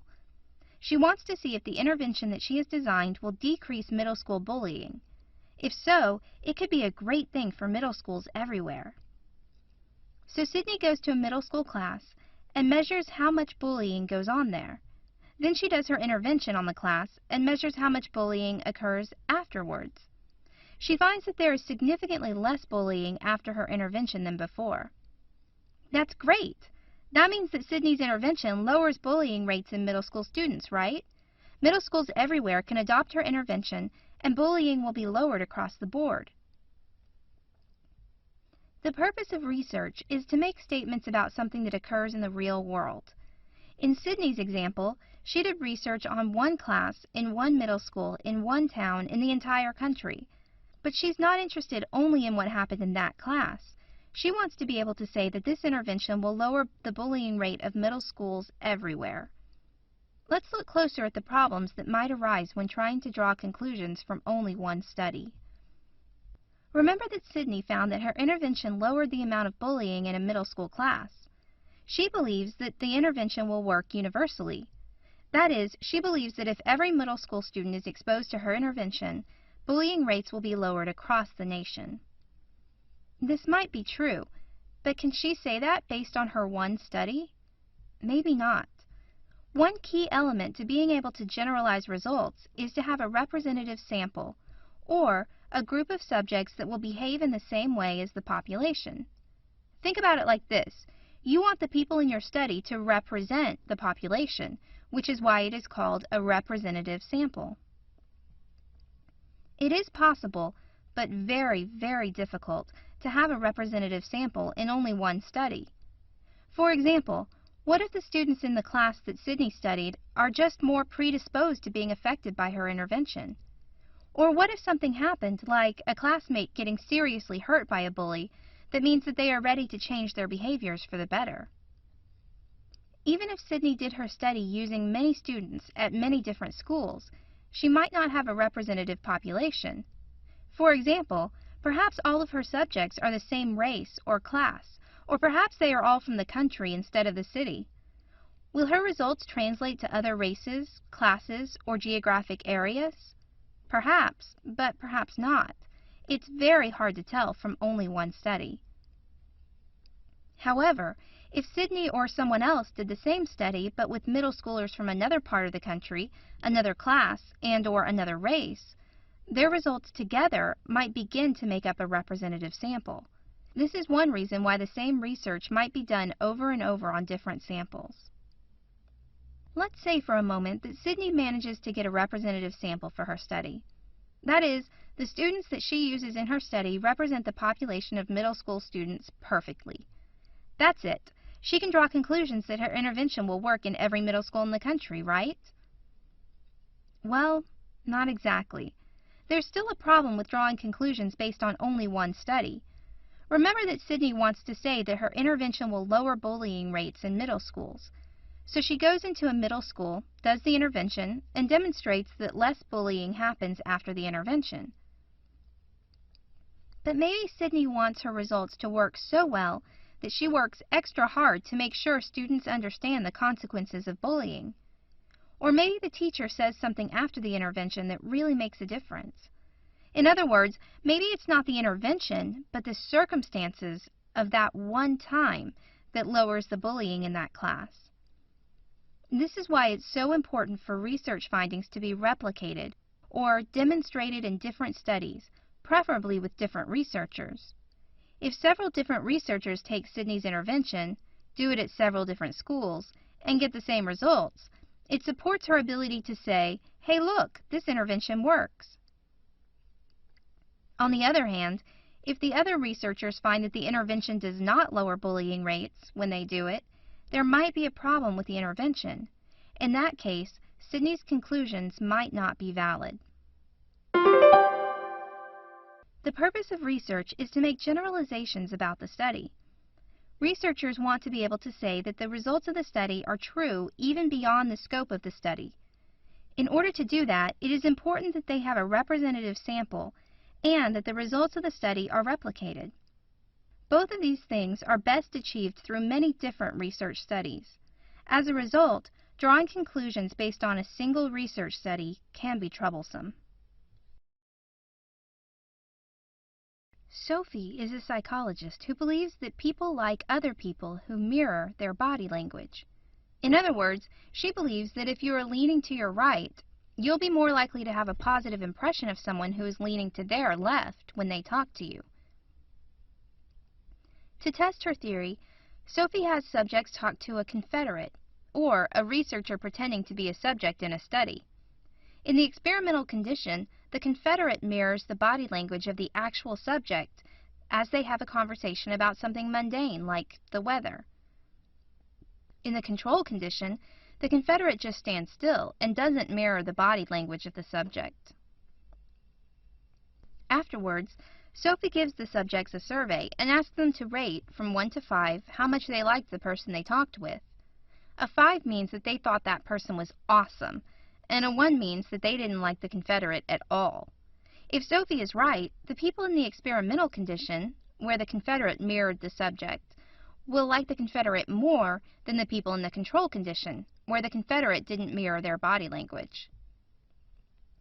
When Sophie averages the scores out, she finds that the people in the experimental condition rated their Confederates as a 4.3, while people in the control condition rated their Confederates as a 3.6. That sure sounds like Sophie is right, but is her result because of the experiment, or is it due to chance? To test if the result is significant, that is, likely because of the experiment and not due to chance, Sophie has to run statistical analysis on her means.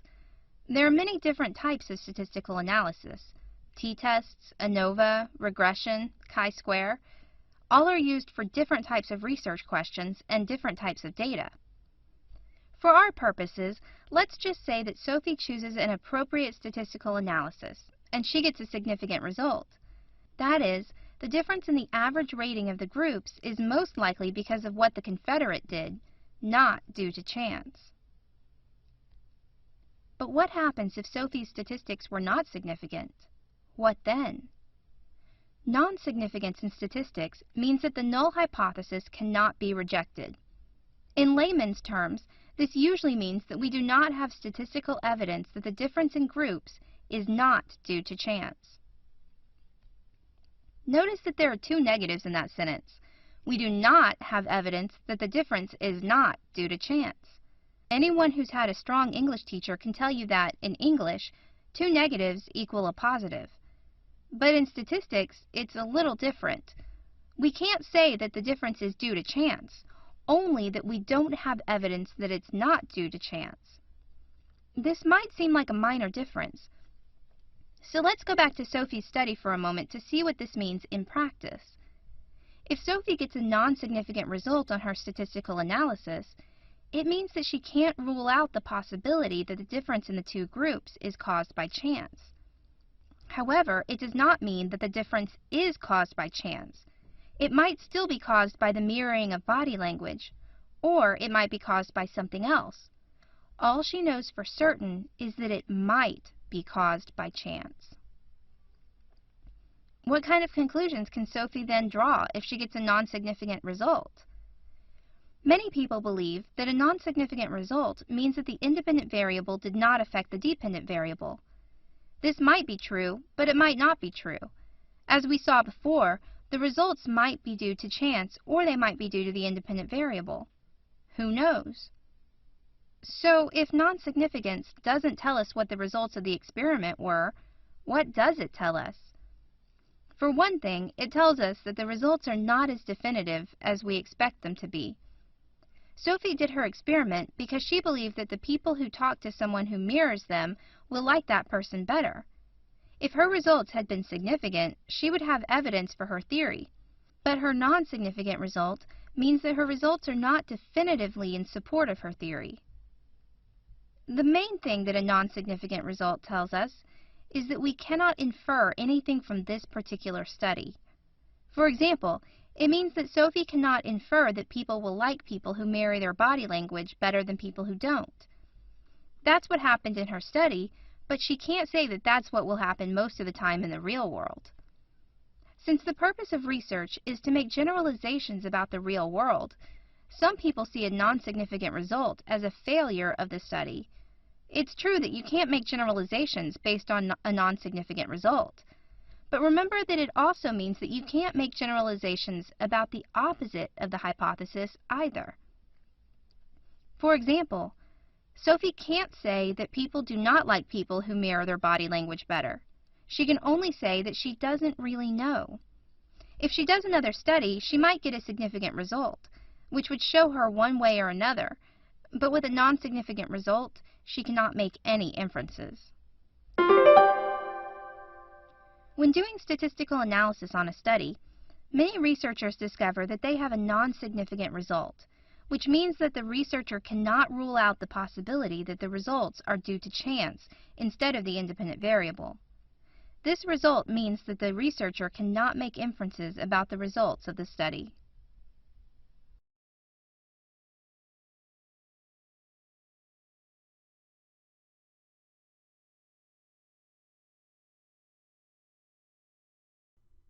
When we think about making choices, we think about things happening in the mind, ideas that influence how we think. But your brain, nerves, and hormones also affect your behavior and how you feel. We can understand more about the human condition when we recognize how biology affects behavior. Your brain, nerves, and hormones are responsible for your thoughts, feelings, and actions. When you get hungry, remember your favorite place to eat, smell food cooking, and take a big bite. Biological processes are involved. Biopsychologists study the lines of communication between your brain, glands, and muscles. They look at the intersection between biology and psychology, between brain activity and mental states. Think of the brain as a computer. Biopsychologists are the technicians who discover how the hardware affects how smoothly the software runs. An important contribution of biopsychology is finding biological causes of why we think, feel, and act the way we do. Two biological systems that affect your behavior are your nervous system and your endocrine system. Your nervous system is an interconnected network of nerve cells, called neurons, that allow you to sense the things going on around you so you can react. Your brain tells you that you're hungry, but your nervous system tells your brain when you see food, and it even helps digest the food. Your endocrine system, meanwhile, includes your hormone-producing glands and helps your body turn the food into energy. Biopsychologists and behavioral neuroscientists study the effects of biological processes like hunger, eating, and digestion. Ideas, emotions, and behavior are only the tip of the iceberg. Our understanding of biological causes of mental illnesses and genetic roots of disorders continues to grow. Biopsychologists have discovered genetic and biochemical triggers for eating disorders that cause us to rethink the idea that certain conditions are all in the head. If you're not convinced, think about how your eating habits change when you're stressed out or sick. Behavioral neuroscientists also study neuroplasticity, or the brain's ability to reorganize in response to damage and new experiences. You're probably familiar with the idea that when you lose the ability to use one of your senses, your other senses become stronger. There's actually a structural change in your brain that goes along with the shift in ability. If you became blind, parts of your brain that aren't responsible for your vision might grow larger to help compensate for your loss of sight. You would no longer be able to see food, but you'd be able to smell and taste it more than ever. Next time you think, feel, or react, consider the roles that your brain, nerves, muscles, and glands play.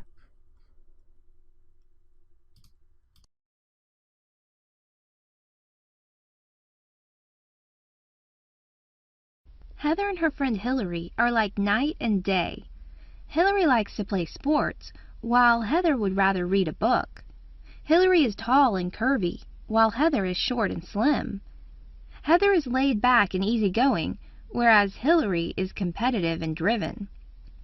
How can two people be so different? What could explain the differences between people who live in the same area?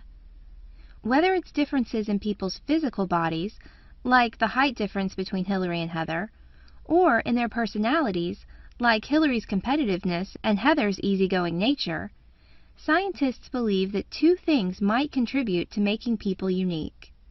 The first are genes, which are inherited traits encoded into a person's DNA. For example, perhaps Hillary just inherited the genes that made her tall and curvy, while Heather inherited genes that made her short and slim. The other possible contributor to differences in humans is environment, or the way the world acts upon a person's development. Take nutrition, for example. Hillary might be taller and more curvy because she's had better nutrition, particularly when she was young, while Heather didn't get as well balanced of a diet, and therefore her development was stunted. So which is correct? Do genes or environment influence how a person will turn out? Or is it down to both? Let's look closer at the way scientists view genes, environment, and the interaction of the two when it comes to human development. For many years, most scientists debated whether genes or environment were more important in a person's development. In psychology and other sciences, this was known as the nature versus nurture debate, where nature represents genes and nurture represents environment. Let's look at an example from Hillary and Heather. Remember that Hillary likes to play sports, but Heather would rather curl up with a good book. To someone who believes that nature, or genes, is most important, this is probably because Hillary inherited a gene that makes her good at sports, while Heather inherited the brainy gene. On the other hand, someone who believes that nurture, or environment, is most important might point out that Hillary was given special attention by her coaches, which made her better at sports. Heather, meanwhile, was always treated like the smart kid and challenged intellectually by the adults around her, so her environment bred her to be smart. How do you know which is correct? It's impossible to tell, really. Imagine that Hillary's dad is a famous basketball player. On the surface, it might seem like Hillary is good at sports because it's in her genes. But wait, from an early age she was exposed to basketball and other sports because her dad plays and watches them. So did Hillary inherit a gene from her father that makes her good at sports? Or is she good at sports because she grew up in a house where she was exposed to them from an early age? It's pretty hard to tell. These days, most psychologists acknowledge that the nature versus nurture debate is not a good representation of what actually happens to people. Instead, psychologists and other scientists generally understand that there is an interaction of nature and nurture in humans. That is, a person's genes and environment influence each other to make a person who they are. Let's go back to Heather and Hillary. Heather is really smart and loves to read books. Her dad, too, is very smart. He's a famous college professor. Heather might have inherited a gene from him that helps her pay attention to intellectual stimuli for long periods of time. Because she can pay attention a little longer than most kids, Heather learns more at an early age. But that's not where the story ends. You see, because Heather is a precocious kid, adults praise her for being smart. They give her books for her birthday and tell her riddles. This makes Heather even smarter, and she learns to pay attention for even longer periods of time. Because her father is smart, she's surrounded by someone who is constantly thinking and analyzing the world around him. She learns from him how to do that. As Heather learns these skills of attention and critical thinking, her brain actually begins to change in a process known as plasticity. Because her brain is changing, it becomes easier for her to pay attention and think critically, which leads her to do it more. Her nature is influencing her environment, which is influencing her nature, and so on, in a circle. Likewise, perhaps Hillary is born a little taller or with a little more hand-eye coordination than most kids. People comment that she'd be really good at sports, so her parents enroll her. The coaches give her extra attention because she's taller and more coordinated than the other kids. They also let her play more than the other kids. As a result, her brain and body change so that she's even better at playing sports. Again, her genes and environment are interacting, influencing and changing each other to make her who she is. There are two things that contribute to the differences between people: genes and environment. For many years, scientists believed that either one or the other influenced people's development, which is known as the nature versus nurture debate. Most scientists today, however, recognize that it is an interaction of nature and nurture that causes people to be who they are.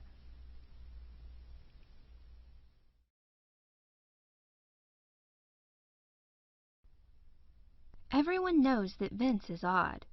He talks back to voices that only he can hear. He thinks that he's being watched and that his enemies are trying to control him with a device they planted in his arm. He also feels very little emotion and doesn't take care of his basic needs like personal hygiene. Norma, meanwhile, seems normal. She doesn't talk to imaginary people and doesn't have delusions about being persecuted. She showers and seems to act normally. But Norma feels very sad all the time. She sometimes has trouble getting out of bed in the morning and doesn't really care about things that she used to really enjoy doing. Even though Vince and Norma seem very different, they are both suffering from psychological issues. There are a wide variety of mental disorders and a wide variety of ways to treat them. For example, one psychologist might look at Norma's depression and say that it is caused by a problem from her childhood. As such, that psychologist would try to get Norma to talk about her childhood in order to treat her. Another psychologist might say that Norma's problem is her thought process. If she can change the way she thinks, they argue, then she will not be depressed anymore. The biological model of psychology says that psychological disorders are caused by biological problems. Biological psychologists, or neuropsychologists, treat the underlying problems in the brain and nervous system in order to help alleviate the symptoms of the disorder. For example, a psychologist who believes in the biological model might say that Norma's depression is caused by a chemical imbalance in her brain and prescribe antidepressant medications to help bring her brain back into a healthy balance. Let's look closer at some common treatments in biological psychology: medication, electrical therapy, and psychosurgery. Remember Vince? He hears voices and has delusions about being trapped. Vince goes to see a psychologist who diagnoses him with schizophrenia, a mental disorder that involves hallucinations and delusions, among other symptoms. So, Vince has schizophrenia. What now? How should his psychologist treat Vince? Schizophrenia and other psychotic disorders are usually treated with medication. Since many of Vince's symptoms can be traced to problems in his brain, an antipsychotic drug can help mitigate the symptoms and bring Vince back to a more normal state. Patients like Vince aren't the only ones who can benefit from psychotropic medication.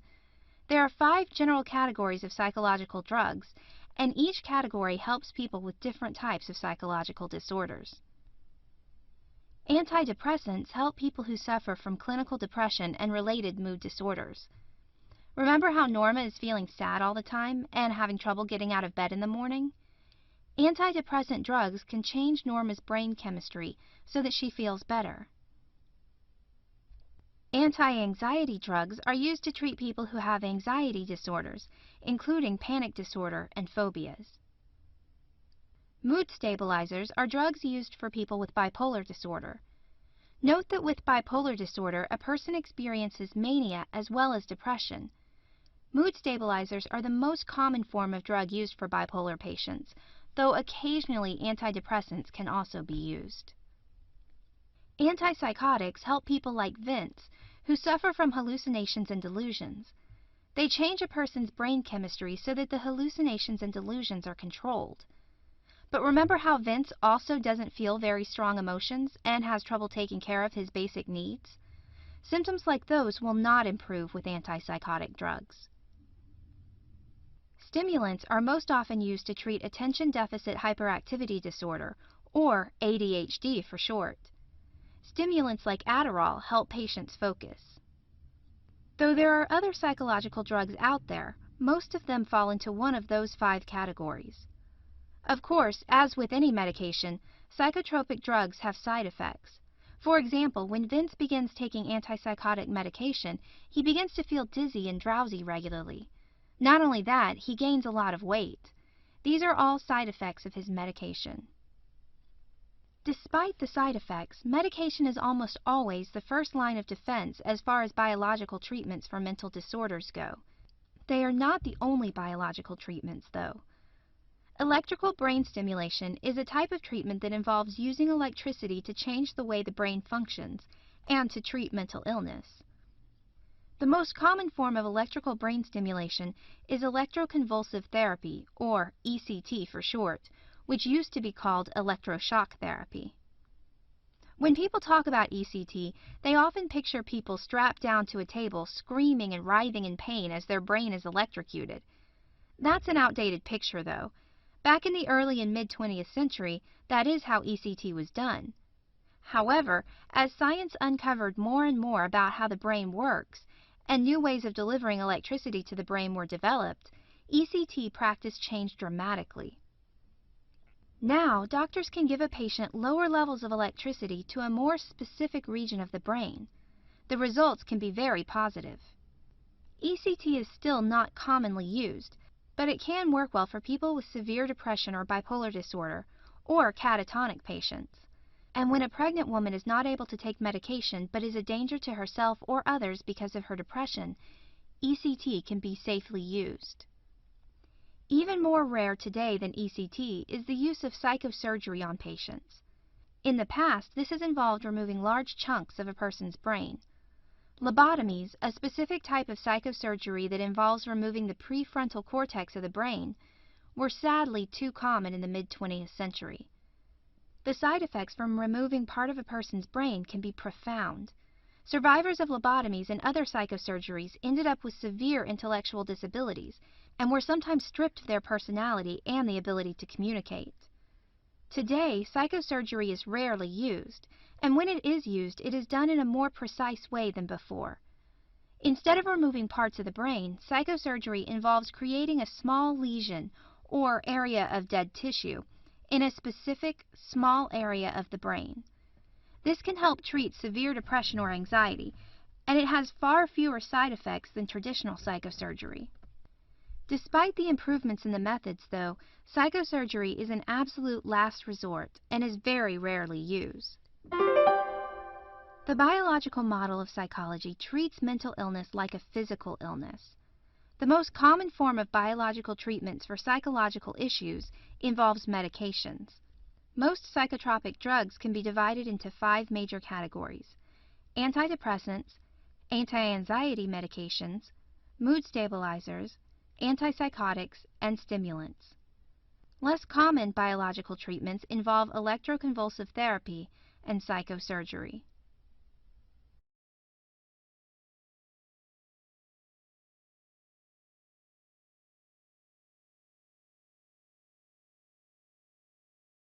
Brian loves brains. He's fascinated by how our brain can make us do things, even without our control. For example, every time he smells lavender, Brian's brain conjures memories of his Nana. He doesn't have to try to think about her, she just pops in his head. Brian is a psychologist who studies how our brains influence our behavior. For example, one of his patients was in a bad car accident and hit the side of her head. As a result of the injury, she has trouble speaking and understanding what people are saying to her. Psychologists like Brian are interested in how the brain works to guide human behavior. But it's a pretty complicated job. The human brain is not labeled. If Brian opened up his patient's head and looked at her brain, he wouldn't see a little sign that said, "This section controls language," or one that said, "This section controls problem solving." As a result, psychologists have to get a little creative to study the link between brain and behavior. Specifically, they look at how a person acts and what different parts of a person's brain are doing. Essentially, they create a link between observed behavior and observations of the person's brain. Let's look closer at 2 techniques that Brian and psychologists like him can use to study the link between brain and behavior: imaging and pathology. Brian is lucky that he lives in modern times, because there are many ways to look at a person's brain without actually opening up his or her head. For example, let's say that he wants to take a look at his patient's brain to see what's going on that's affecting her language skills. It used to be that Brian would only have one option to look at his patient's brain: to cut open her skull and look at it. Because this is a dangerous technique, this was usually done after the patient died. So Brian would have learned about the brain in general, but not learned how to help this particular patient. But now, Brian has all sorts of brain imaging techniques that allow a doctor or psychologist to look at a person's brain without having to do surgery. There are several major brain imaging techniques. Number 1, EEG.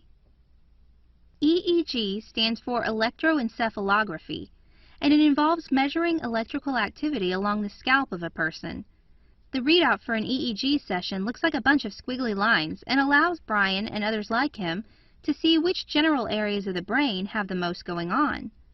For example, he might do an EEG and see that his patient has very little activity on the left side of her brain. That might help him understand that her problems spring from some sort of damage to that area. Number 2, PET and CAT scans. A PET scan is a positron emission tomography, which takes an image of activity in the brain by tracing small amounts of radioactive matter that are injected into a person. And a CAT scan is a computed axial tomography, which is essentially a 3-dimensional X-ray of a person's brain. Sometimes these 2 things are combined together. PET and CAT scans used to be the normal way for psychologists like Brian to look at their patients' brains. But they are not used as much anymore because there are better techniques to measure brain activity. Number 3. MRI and fMRI. MRI stands for magnetic resonance imaging, and fMRI stands for functional magnetic resonance imaging. An MRI looks at the structure of a person's brain like a CAT scan. Like a PET scan, an fMRI measures brain activity. But instead of having to inject a person with radioactive material, an MRI uses magnetic waves to measure brain activity. Remember magnet and image, and you'll understand how magnetic resonance imaging uses magnets to produce an image of what areas of a person's brain are active. Number 4. DTI. Diffusion tensor imaging is still pretty new, but it's becoming more and more popular. Whereas an fMRI looks at brain activity on the surface of the brain, DTI examines the deep down white matter of the brain, which links areas of the brain to one another. If all that sounds confusing to you, don't stress out. Remember that all of these methods, from EEG to DTI, are doing the same thing. They are trying to look at brain activity to see how it affects a person's behavior. Sometimes, psychologists like Brian look at a bunch of healthy people's brain scans to figure out how a healthy brain works. For example, Brian might put a bunch of people in an MRI machine and ask them to read words or answer questions while he scans their brain to get an fMRI image. He might notice that almost all of them have increased activity on the left side of the brain while doing these activities, which would tell him that the language centers of the brain are on the left side. But sometimes, psychologists instead study a person's pathology, or disease or other issue. For example, remember that Brian has a patient who has trouble speaking and understanding. He could study her brain and figure out that she has damage on the left side of her brain. He might then conclude that the language centers of her brain are on the left side of that brain. Historically, psychologists looked at the pathology of a person only by examining their brains during autopsy. For example, Brian knows that his patient has problems with language. After she died, he could remove and examine her brain to see where the damage to the brain was. This is still a major part of research, but now, with brain imaging and more advanced surgical procedures, Brian and other psychologists like him can look at a person's brain while they are still alive, and in many cases while they are still awake. Regardless of when he examines his patient, the basic idea is that Brian can either study people with healthy brains or people with pathological brains. Either way, he's trying to get at the answer to the question, how does the brain influence this specific behavior? Many psychologists are interested in studying the way the brain influences a person's behavior. Brain imaging allows a scientist to see an image of brain activity and comes in many forms, like EEG, which measures electrical activity, PET and CAT scans, which measure activity in a brain through tracing radioactive chemicals and/or taking 3D X-rays, MRI and fMRI, which measure activity on the surface of the brain using magnets, and DTI, which measures activity in the white matter of the brain. Regardless of the technique, a psychologist can either examine the brain of healthy individuals or that of individuals with a pathology to better understand the link between brain and behavior.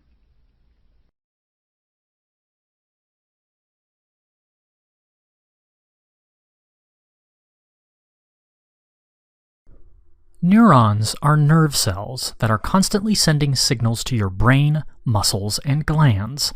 You have over 100 billion neurons in your brain sending signals. The signals help the different parts of your body communicate with each other.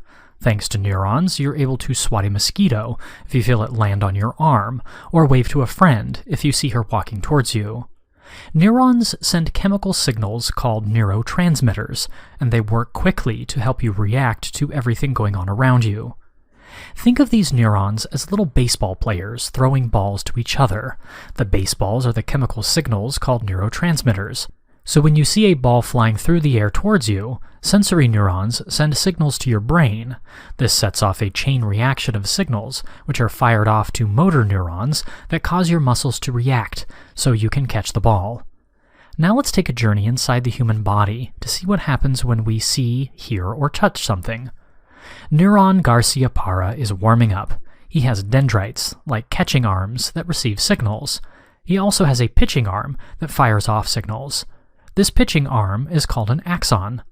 Like a pitcher's power sleeve, a myelin sheath covers the axon, or pitching arm, and boosts the speed at which neuron can fire off signals. The terminal branches at the end of the axon make up the pitching hand. This is where neuron fires off signals. Here's how it works. When the signal, ball, comes in, it excites neuron into action. Positively charged sodium ions begin to enter the cell membrane. There are sodium ions in sports drinks, so think of this process as neuron drinking a sports drink to increase electrolytes like sodium ions. A neural impulse, or electric current, travels from the dendrites, catching arms, through the axon, pitching arm, to the terminal branches, pitching hand, to be fired off to another neuron. This process is called the action potential. Then he winds up his pitch and bam, fires off the signal.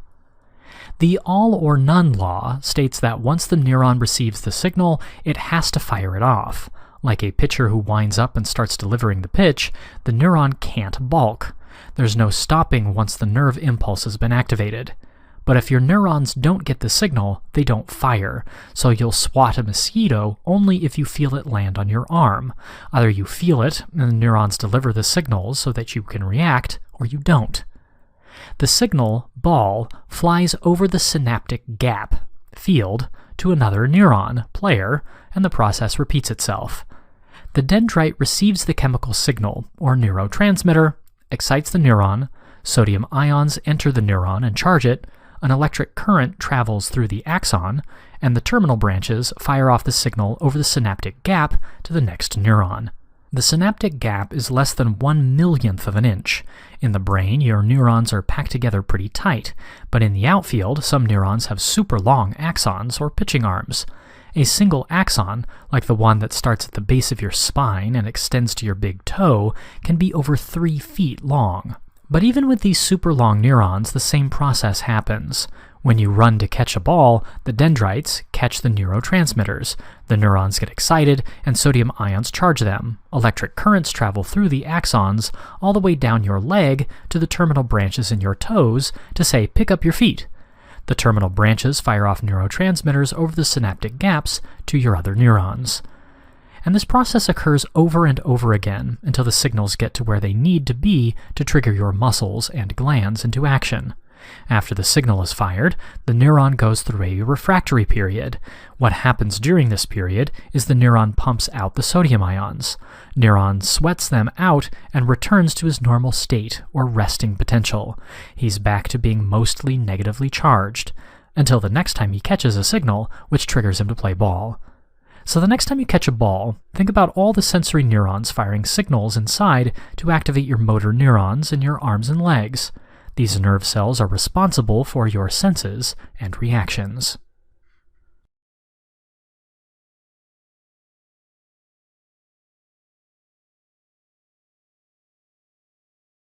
Neurotransmitters are chemical signals that can affect such feelings as mood, hunger, anxiety, and fear. Let's take a look at what happens inside your nervous system. Inside your brain, muscles, and glands, you have nerve cells, called neurons, that have the job of passing signals. An easy way to think of these cells is to imagine them as baseball players passing a baseball around the field. The baseballs are the chemical signals that are thrown between the players. The neurotransmitters are thrown across the synaptic gap from one neuron's terminal branch, or pitching hand, to another neuron's dendrites, or catching hand. The catcher gets excited by the chemical signal. An electrical current travels through the pitching arm, or axon, and the terminal branches at the end of the axon fire off the neurotransmitters. In the human body, there are billions of little neurons, and they're not all the same. Some have short pitching arms, and some have pitching arms up to 3 feet long. Some neurons throw neurotransmitters at the speed of 1 mile per hour, and others throw fastballs up to 268 miles per hour. Different neurons play different positions, too. Your sensory neurons fire signals to your brain neurons, and your brain neurons in turn fire signals off to your motor neurons. Your nerves pass information about what you see and hear to your brain, which sends out signals to your muscles so you can react. So when you see a ball flying through the air towards you, your brain neurons send signals to your arms to reach out and catch the ball. The type of neurotransmitter that is fired depends on the function of the particular neuron firing it. On the receiving end, only certain types of neurons can receive these chemical signals. Neurons are team players, and each player has a position on the team.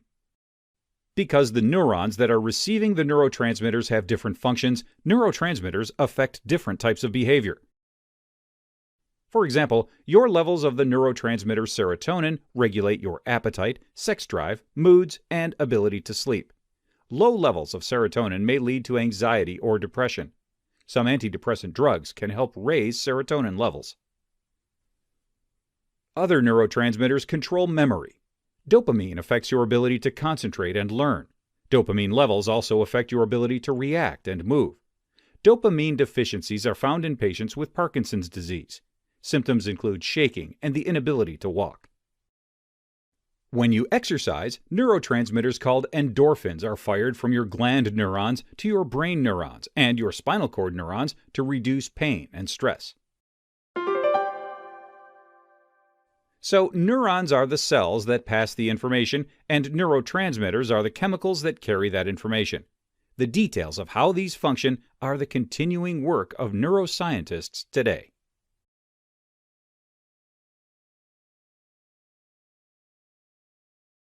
Your brain is amazing and complex. Think about how the famous railroad worker, Phineas Gage, was still able to walk and talk minutes after an iron rod was accidentally shot straight through his head. Even though Phineas Gage suffered severe damage to the left side of his brain, he was able to recover and go on to work as a stagecoach driver and farmhand for more than a decade. Approximately 1 million Americans have brain damage that affects their ability to talk. This kind of impairment is known as aphasia. Just to put this in perspective, imagine if the entire city of Philadelphia had trouble speaking. One of the most common causes for this kind of brain damage is stroke. When someone has a stroke, the blood doesn't reach part of their brain, causing the brain cells to die. The resulting brain damage can lead to a disorder, such as Broca's aphasia. People with Broca's aphasia have damage to the Broca's area in their frontal lobe, which is one of the parts of the brain that processes our ability to speak. People with this kind of damage can usually understand what other people are saying, but have trouble speaking themselves. A trick to remember this is to say that people with Broca's aphasia have a broken speech center in their brain. Sometimes we say that the brain is like a computer, but it can do things no computer can do.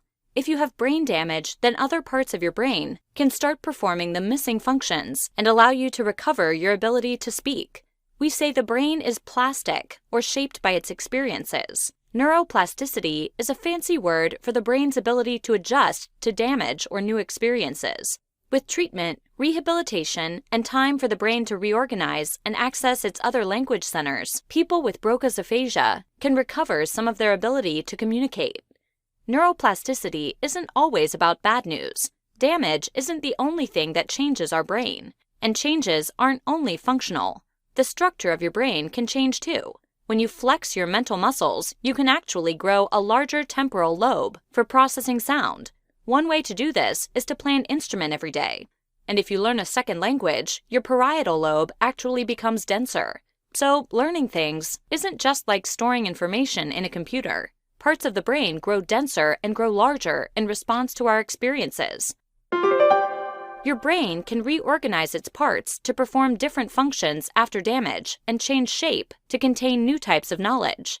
The ability of your brain to adjust to both new experiences and injury is called neuroplasticity. Neuroplasticity gives us hope for improving our brains.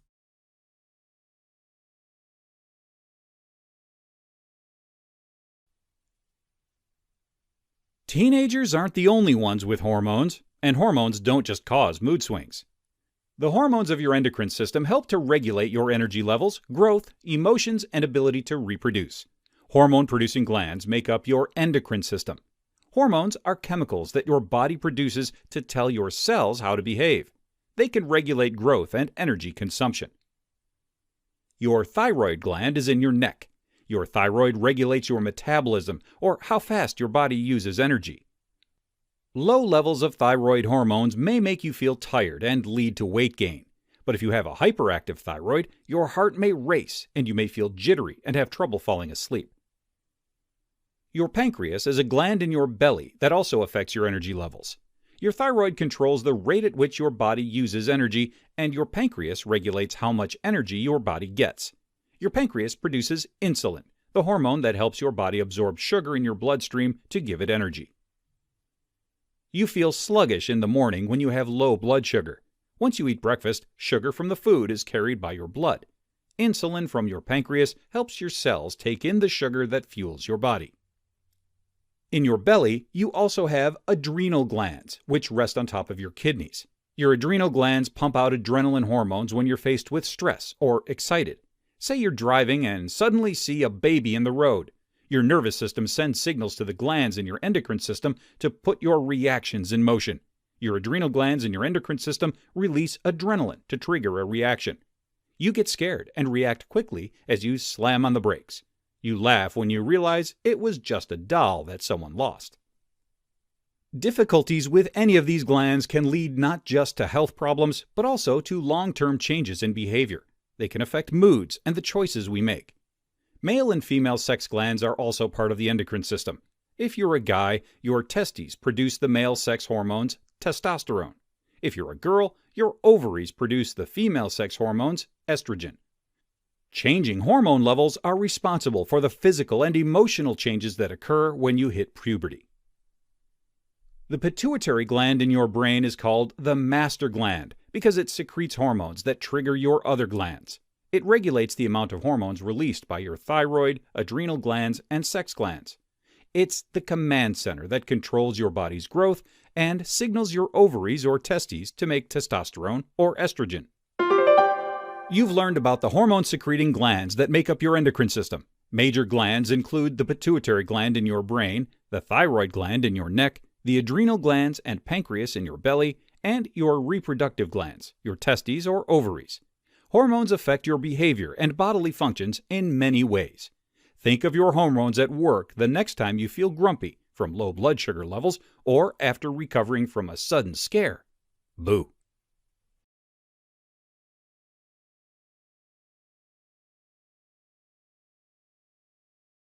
It's been a crazy morning for Keith.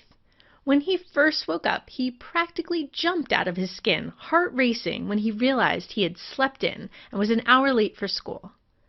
Then as he rushed to make himself some breakfast, he accidentally touched a super hot piece of toast, dropping it and almost burning his hand.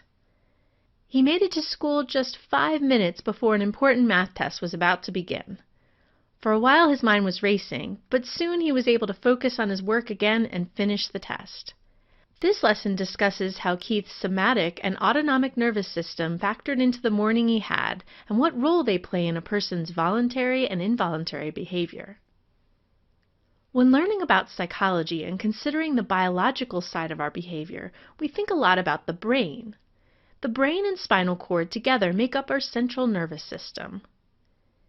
If the central nervous system includes the functions of those couple of key areas, you might wonder how a message like "get up out of bed" gets communicated to the rest of the body so that it actually takes that action. This work and other activities is up to the peripheral nervous system. The peripheral nervous system is made up of 2 major parts, the somatic nervous system and the autonomic nervous system. We'll start with the somatic nervous system. When Keith first woke up, a few things probably happened. He realized he was waking up in bed and perhaps turned his head to check the time, and then reacted to the time by jumping out of bed. All of these actions were facilitated by neurons, also known as nerve cells. Some of the neurons were responsible for sending messages to his brain, like when he sees the time using his vision, and that information gets sent to his central nervous system to be processed. Sending information about what he sees is an example of information carried by sensory neurons, the ones that take messages to Keith's brain about what's happening in his environment. Other neurons are described as motor neurons because they bring messages from the central nervous system out to the rest of the body, telling his muscles, for instance, to get him up out of bed. Neurons play a major role in the somatic nervous system, which provides communication between the central nervous system and our organs and muscles. The somatic nervous system mainly deals with voluntary actions, such as moving your body in ways you determine you'd like to move. But it also includes reflexes, like when Keith dropped the toast automatically to avoid burning his hand when it was too blazing hot to hold. Today, Keith didn't just get himself out of bed like usual. He practically jumped out of bed with his heart pounding, terrified that he might miss his important math test.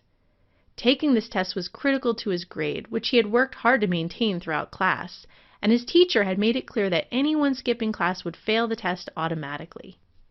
Even though the test wasn't truly life or death, Keith's body responded almost as though being late was a direct threat to him. This response, where his body reacted with physical changes, like pounding heart and a racing mind, is sometimes described as the fight or flight response, because it helps us to cope with danger by preparing our body to either flee or attack.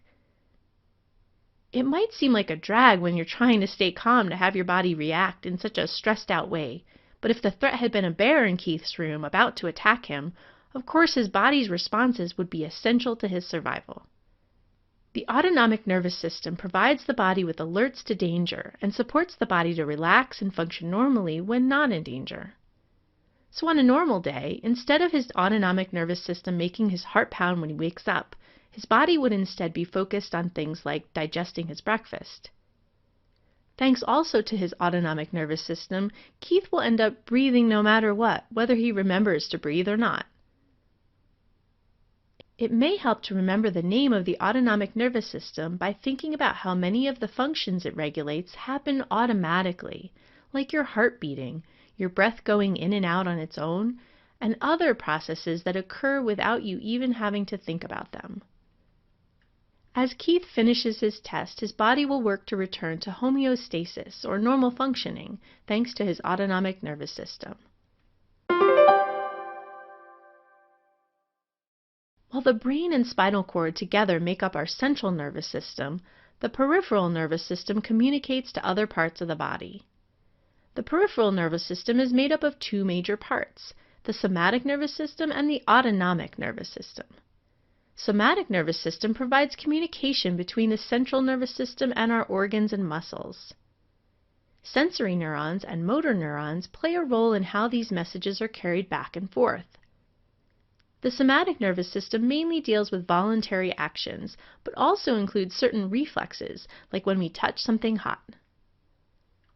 The autonomic nervous system provides the body with alerts to danger and supports the body to relax and function normally when not in danger. This system of the body helps us to be prepared for action when we are under threat or even perceive a threat. It also helps us to calm down when the threat has passed and get back to homeostasis, or normal functioning.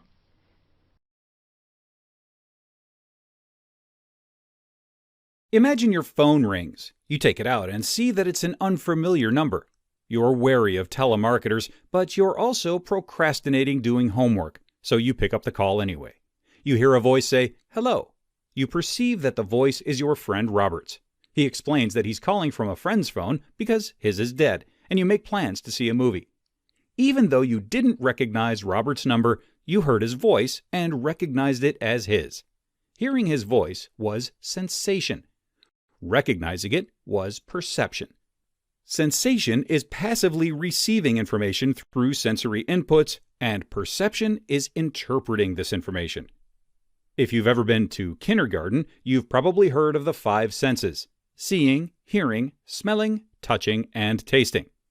You probably didn't learn about proprioception, which is just a fancy way of saying your ability to be aware of your body's motions and position. All of these senses give us information: sensation, which our brains have to interpret; perception. The senses get their messages to the brain through a process called transduction, or transforming information from the eyes or ears, for example, into electrical impulses that the brain can understand. Though each sense works a little differently to do this, psychologists have developed principles to describe overarching ways in which the body deals with sensation and perception. Gustav Fechner, a psychologist in the 19th century, called the study of how external stimuli affect us psychophysics. He was interested at the point at which we become aware that we're sensing something. There could be low music playing in the background at work, and you'd never notice it if you weren't paying attention to it. If you were bored and the room were silent, you might hear the same volume of music playing as soon as it started. Psychologists talk mainly about two different kinds of threshold for sensation and perception: the absolute threshold and the difference threshold. The absolute threshold, also known as the detection threshold, refers to the weakest possible stimulus that a person can still perceive. Since perception at these low levels can be a bit unreliable, it's defined as the lowest intensity at which people perceive the stimulus 50% of the time.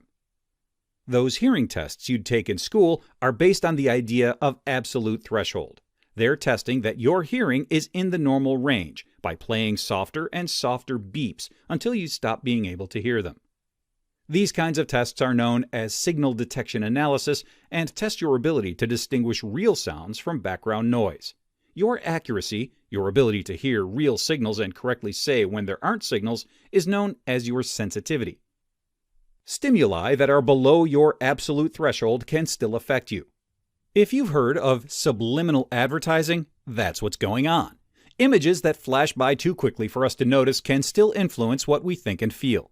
For a while, people thought that these subliminal messages could have a real, dramatic effect on behavior.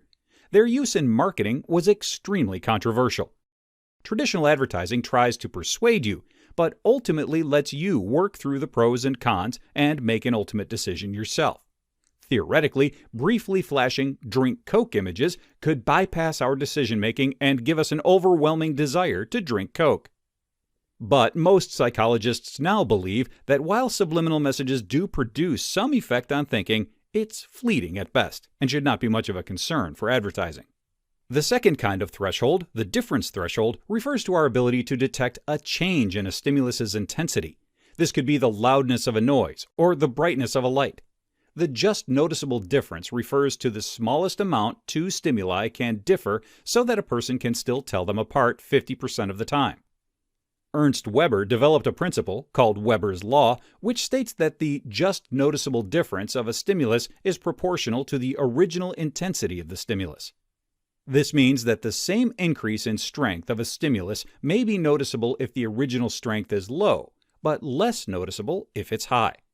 If you're trying to read by candlelight and you add another candle to the table, you're likely to notice a big difference in brightness. But if you're reading using a light bulb and you add a candle's light, you won't notice the difference as much, because the reading lamp is a much brighter base stimulus than a single candle. Though Weber's law does not hold true for every kind of stimulus, and therefore shouldn't really be called a law, it's accurate in a lot of situations, and also represents an important attempt to try to quantify something as seemingly subjective as a noticeable difference. There are a few more concepts related to attention that affect our abilities to sense and perceive. Just because the sound of rainfall is above our absolute threshold for perception, we're typically able to ignore it after a while. This is because of sensory adaptation. When we're exposed for a long time to any given stimulus, we stop perceiving it. Our brains can then pay attention to stimuli that are changing, which are theoretically more important than those staying the same. We also apply selective attention when perceiving the world around us, choosing to focus on certain sensations over others.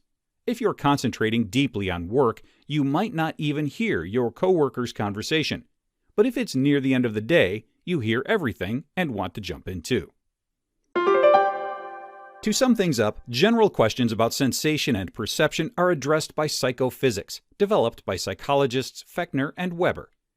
Fechner focused on the absolute threshold for perception, while Weber developed Weber's law to explain the difference threshold, or the just noticeable difference between one stimulus and another. Additionally, sensory adaptation and selective attention can affect which stimuli we notice, even if all are above our perception thresholds.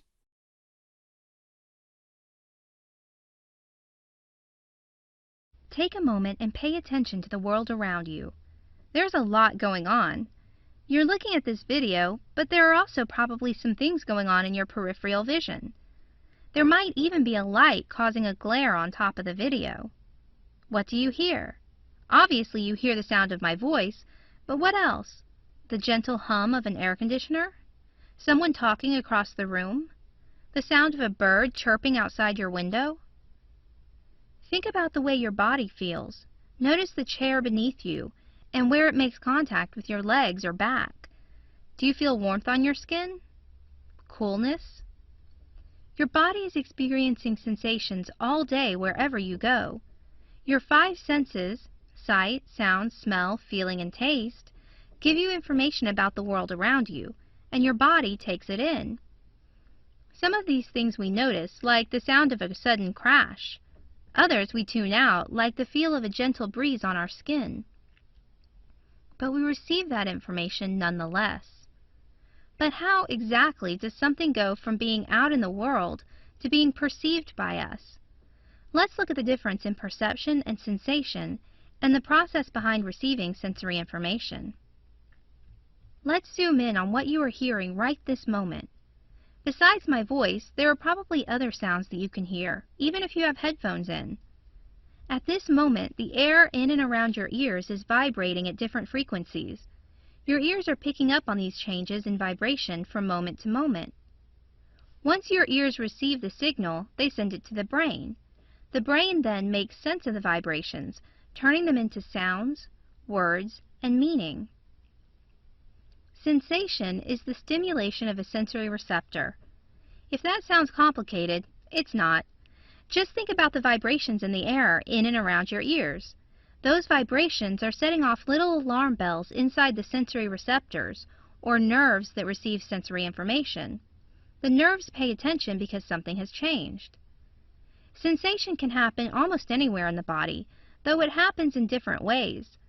Sound vibrations stimulate the sensory receptors in your ears, while pain receptors in your skin react when you've cut your finger or burned your leg. Sight receptors in your eyes are stimulated differently in light or in darkness. But sensation isn't where we stop. After all, you aren't sitting here thinking about vibrations, you're thinking about the things you're hearing from my voice. Perception is the brain's interpretation of a sensory signal. So when the nerves in your ears send information to your brain, it interprets that information and figures out that you're hearing a voice, that it's a female voice, what the voice is saying, and other information about it. The same happens for all senses. That signal from your finger is interpreted in your brain as pain, and that, plus other sensory information like sight, leads you to understand that you've cut your finger. When sensory receptors in your eyes are suddenly stimulated in a different way, your brain perceives that you are in darkness, whereas you were in light a moment before. So sensation and perception, while similar, are not the same thing. They are, in fact, part of a process. Sensation leads to perception. But how exactly does that happen? Remember when you were a little kid and you used to play the game telephone? Jenny would whisper something in Wendy's ear, and then Wendy would whisper in Joey's ear, who would whisper in Johnny's ear, and so on down the line. The process of receiving sensations and turning them into perceptions is kind of like that. There are 4 general steps in the sensory process. They are: number 1, physical stimulus. A vibration hits the receptors in your ear, or a light wave hits the receptors in your eye. The stimulus is just the thing that causes a reaction, in this example the sound or light waves. Number 2, physiological response. This is where sensation comes in. The physical stimulus causes a response. The cochlea of your ear vibrates and the nerves say, "Wait, something's going on." Or the nerves in your eyes say, "Hang on, something's different about these light waves." Think back to the telephone game.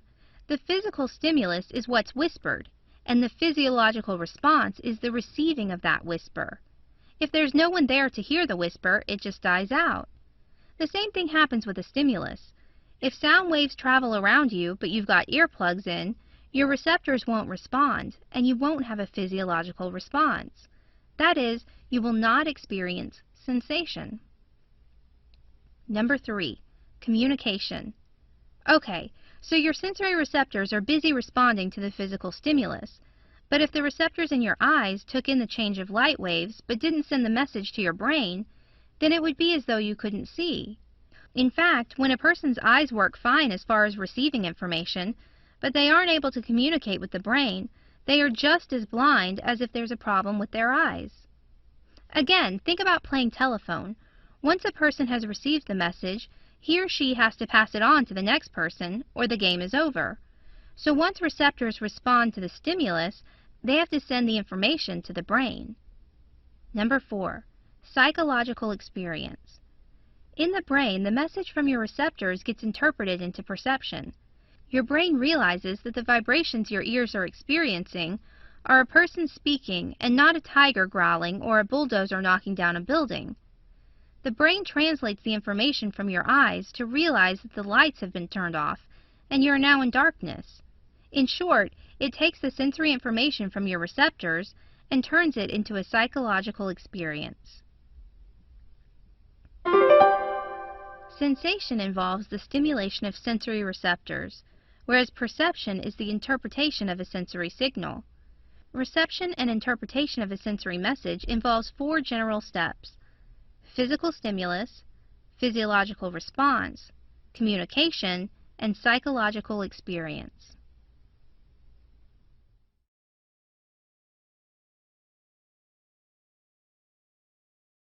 We humans rely on our senses of sight more than a lot of other animals. A cat can easily find its way in the dark thanks to its sensitive whiskers. But if you try closing your eyes and trying to find your way from your desk to the office kitchen, you'll probably hurt yourself or others. The smell of microwavable entrees doesn't guide you with precision, nor can you pinpoint the sounds of conversation accurately enough to keep you from running into the wall outside. We perceive the world largely through our eyes. Still, our eyes are still limited in the grand scheme of things. They can perceive only a tiny fraction of the light that makes up the full electromagnetic spectrum. Light can have many different wavelengths and different properties at these different wavelengths. X-rays have really short wavelengths and can be used in medicine to see through the body. Microwaves have much longer wavelengths and heat up your food when you're feeling lazy. We can't see X-rays or microwaves. We can only see light that has wavelengths within what's known as the visible spectrum.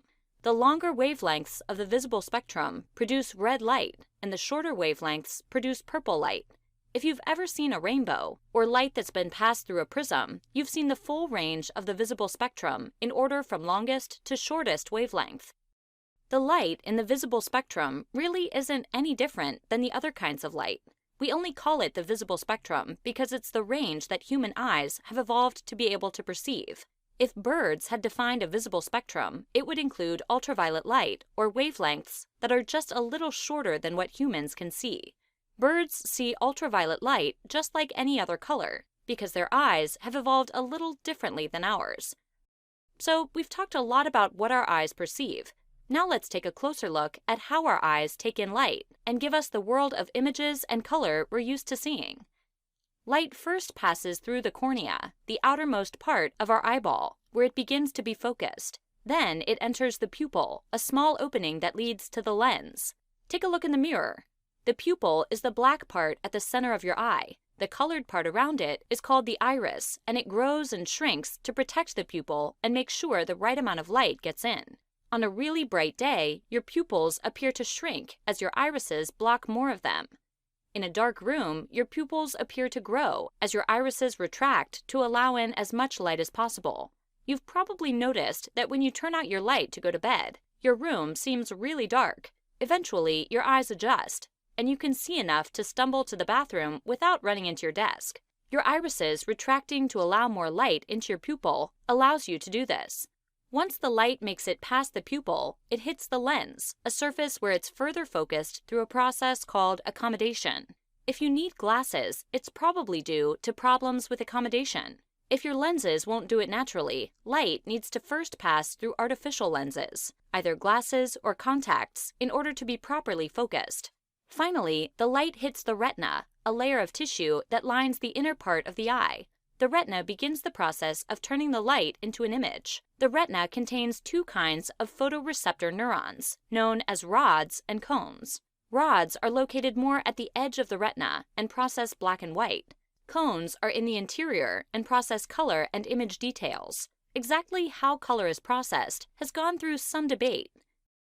19th century scientists Thomas Young and Hermann von Helmholtz developed the Young-Helmholtz theory of color perception, which proposed that there are 3 different kinds of cones that process different colors of light, one for blue, one for green, and one for red. Other colors are made up of mixtures of these. While this theory elegantly explains color blindness, people who are red-green colorblind, for example, would be missing those kinds of cones. It does not quite explain why these people are able to see yellow, for example, which would need to be processed by both these kinds of cones. Another more recent theory is the opponent process theory, which holds that we don't process colors as a mix of 3 primary colors, but instead as 3 sets of opponent colors, red-green, yellow-blue, and white-black. Evidence for this model can be found in the phenomenon of afterimage. If you stare for a long time at something red, then look at a white surface, you'll see a green afterimage. Signals from the rods and cones pass through a bundle of neurons, called the optic nerve, on their way to the brain. The retina's process of converting electromagnetic light waves to electronic stimuli is called phototransduction. The brain processes and merges the signals from both eyes to produce a properly oriented 3-dimensional image. Certain feature detector neurons in the visual cortex can isolate things like lines and shapes in order to help us quickly interpret what we're seeing. Vision, humans' most important sense, involves a complicated process of converting light signals into images in the brain. Light passes through the lens, where it's focused, to the retina, where photoreceptors, called rods and cones, convert the information to electrical impulses that can be interpreted by the brain.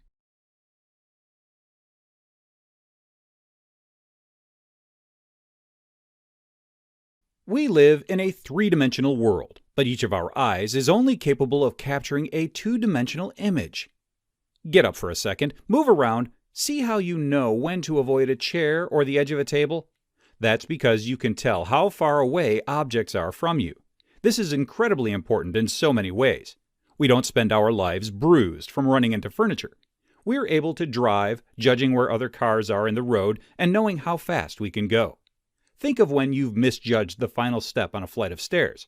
You assumed it was higher or lower than it really was. Imagine if this happened all the time. That's a world without depth perception. Depth perception is so important that it may be hardwired into our brains. At the very least, it's something we pick up very early.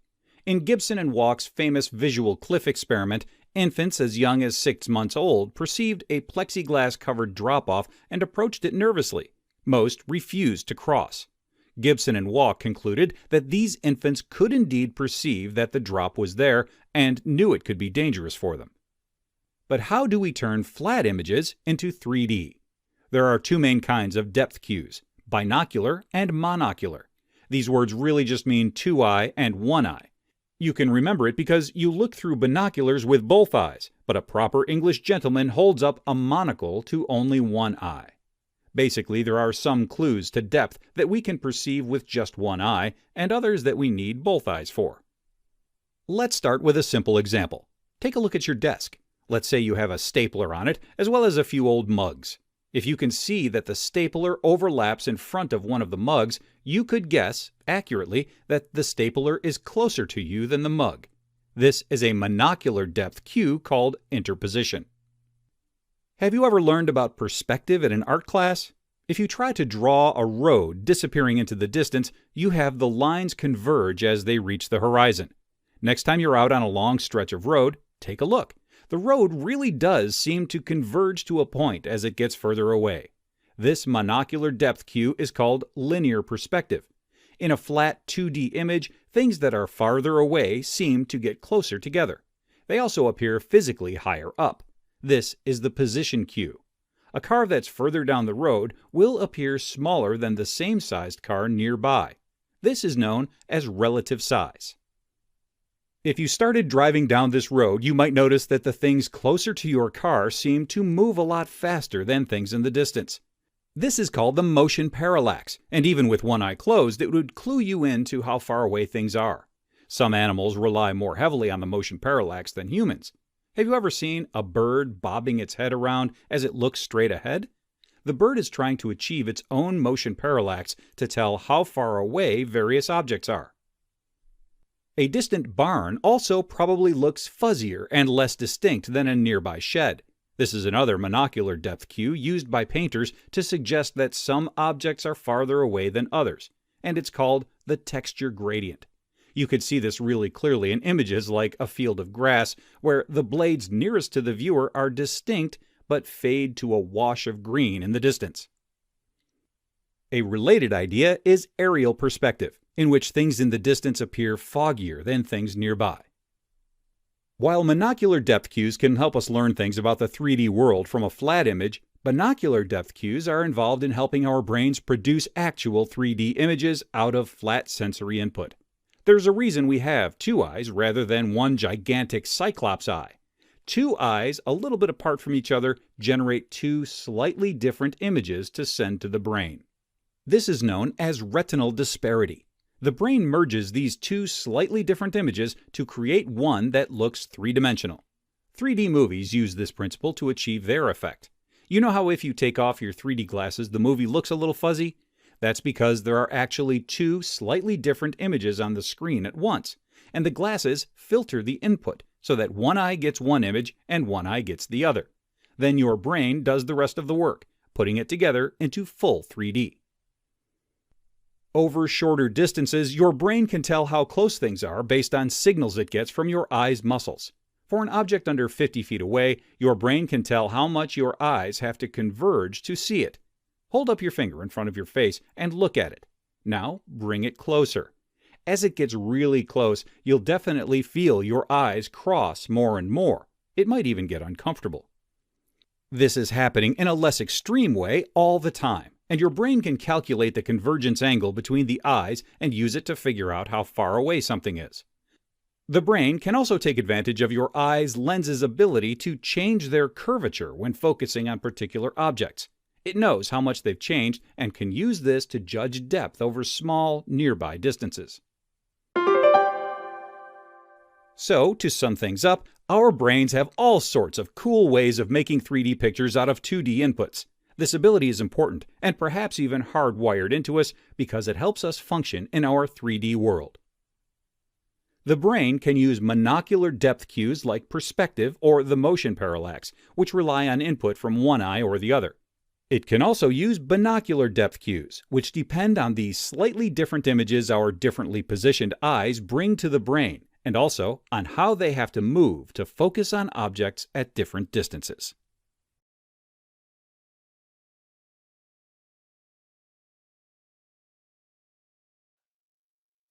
Did you know where the smallest bones in your body are?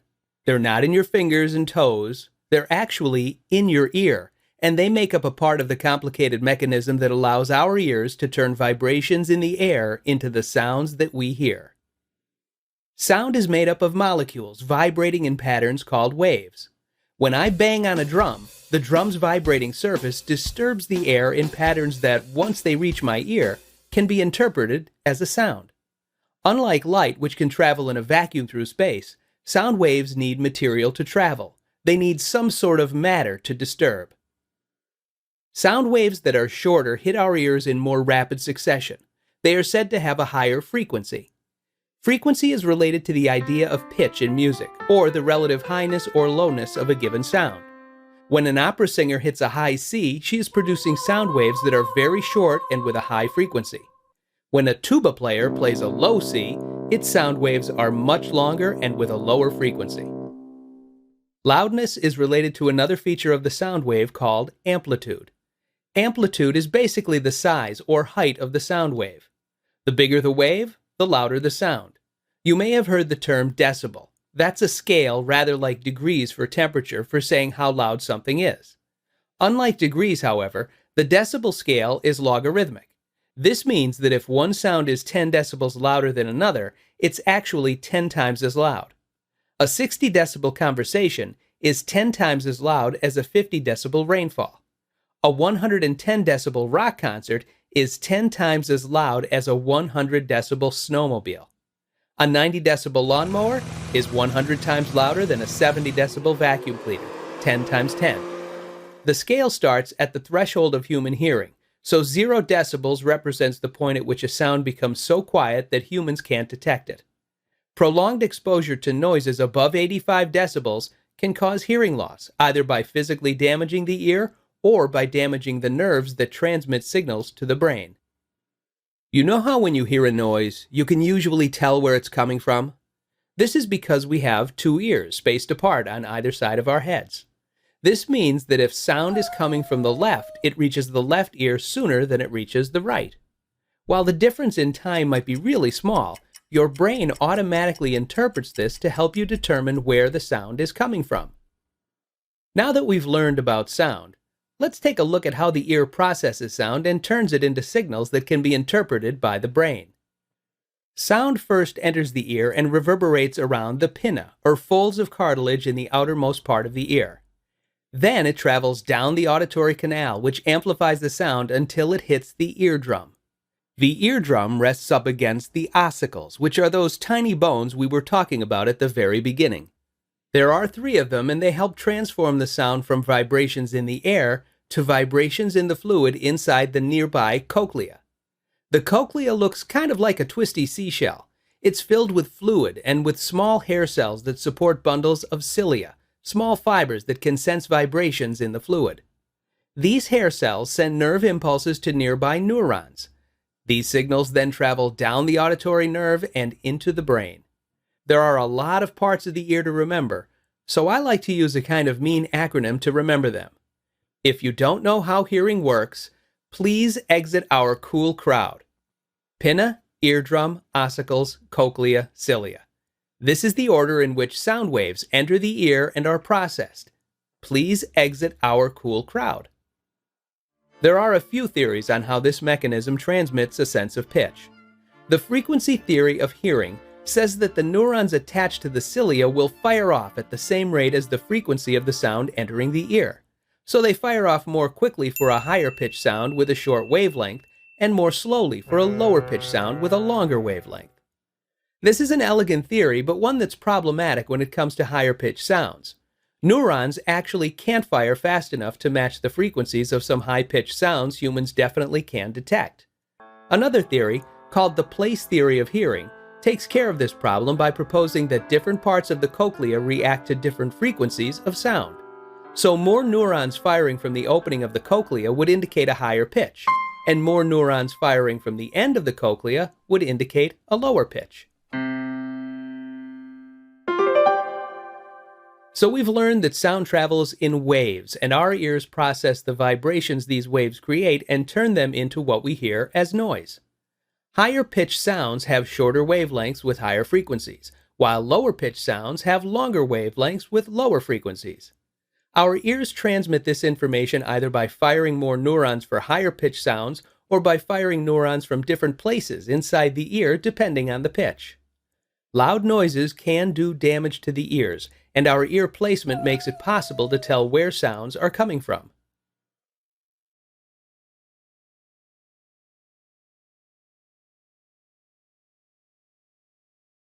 Vision and hearing help us to navigate the world, to locate objects, to communicate, and to avoid potential danger. Our other senses, taste, touch, and smell, may seem less critical, but they still make valuable contributions to our rich sensory experiences. The sense we have of what's going on inside our body, known as proprioception, isn't taught to school children as one of the 5 senses, but it's still an important part of how we make sense of our body's actions and reactions. Taste and smell are pretty closely related to one another. If you've ever had a stuffy nose, you've probably noticed that certain foods just don't taste as good or as interesting when you can't smell them at the same time. This is because the areas of the brain that process these 2 senses are right next to each other. Taste and smell both work by having specific receptors designed to detect the presence of substances like sugar, acid, other molecules, and compounds. There are 5 main taste sensations that our tongues can detect: sweet, salty, sour, bitter, and umami, also known as savory. You're probably familiar with the first 4. You've definitely tasted umami, but you might not think of it as its own separate taste. It's that meatiness and earthiness present in soy sauce, cheese, ripe tomatoes, and mushrooms. Each of the 5 basic tastes is associated with a different kind of taste bud or receptor on the tongue that tells neurons to fire off signals when certain substances touch them. People have anywhere between 2,000 and 8,000 taste buds on their tongues. Taste buds die off and regrow quickly, living on average for only about 5 days. For taste buds that detect sweetness, that substance is the sugar molecule. For taste buds that detect saltiness, that substance is sodium. Some umami taste buds respond to the chemical MSG, sometimes used to enhance flavor, particularly in Asian cuisines. The tongue can feel additional sensations that are not exactly tastes, but which are still made by compounds activating certain receptors. Fattiness and mintiness are examples of this. There are receptors which respond to certain compounds in fatty and minty foods. The burning sensation you feel when you eat spicy food or drink alcohol is another kind of nerve reaction not directly related to taste. As for smell, your nose has odor receptor neurons that respond to tons of different substances that can be floating in the air. A neuron will only fire if a particular odor molecule comes along and activates it. This is known as a lock and key system. Even the human nose can tell apart almost 10,000 odors, and our sense of smell is way less developed than other mammals. As we age, our noses gradually get less sensitive. This happens with taste as well. Touch and proprioception are separate senses, both considered part of the somatosensory system, which reports sensations of pressure, body position, and pain. Your skin, which is actually considered the body's largest organ, has 4 different kinds of receptors that respond to different things. You can feel pressure, hot, cold, and pain. Everything else you feel is a combination of these basic sensations. For example, the feeling of your skin being wet is caused by a combination of a pressure sensation with a cold sensation. You also have specialized neurons inside your body that fire off signals when your muscles move to help you keep track of where your limbs are. This is known as your sense of proprioception. Your vestibular system also helps you keep track of where your body is. This is controlled by the fluid inside your ears. If you have an ear infection or a cold, sometimes this can mess with your vestibular system and cause you to feel dizzy or disoriented. So we've talked about 3 senses: taste, smell, and touch, including proprioception. Taste and smell are related, and both involve receptors that respond to particular kinds of molecules and compounds. Touch involves receptors on the skin that detect pain, hot, cold, and pressure, and combine these 4 sensations into all the feelings we have. We also have neurons inside our bodies that help us know where the parts of our body are.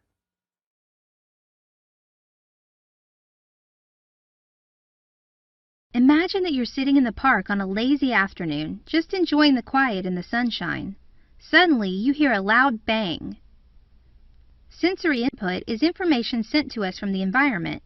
It includes things like sight, sound, smell, temperature, and more. We are receiving sensory input at all moments. Think about that quiet moment in the park. It might seem like you're not really receiving any sensory information, but you are.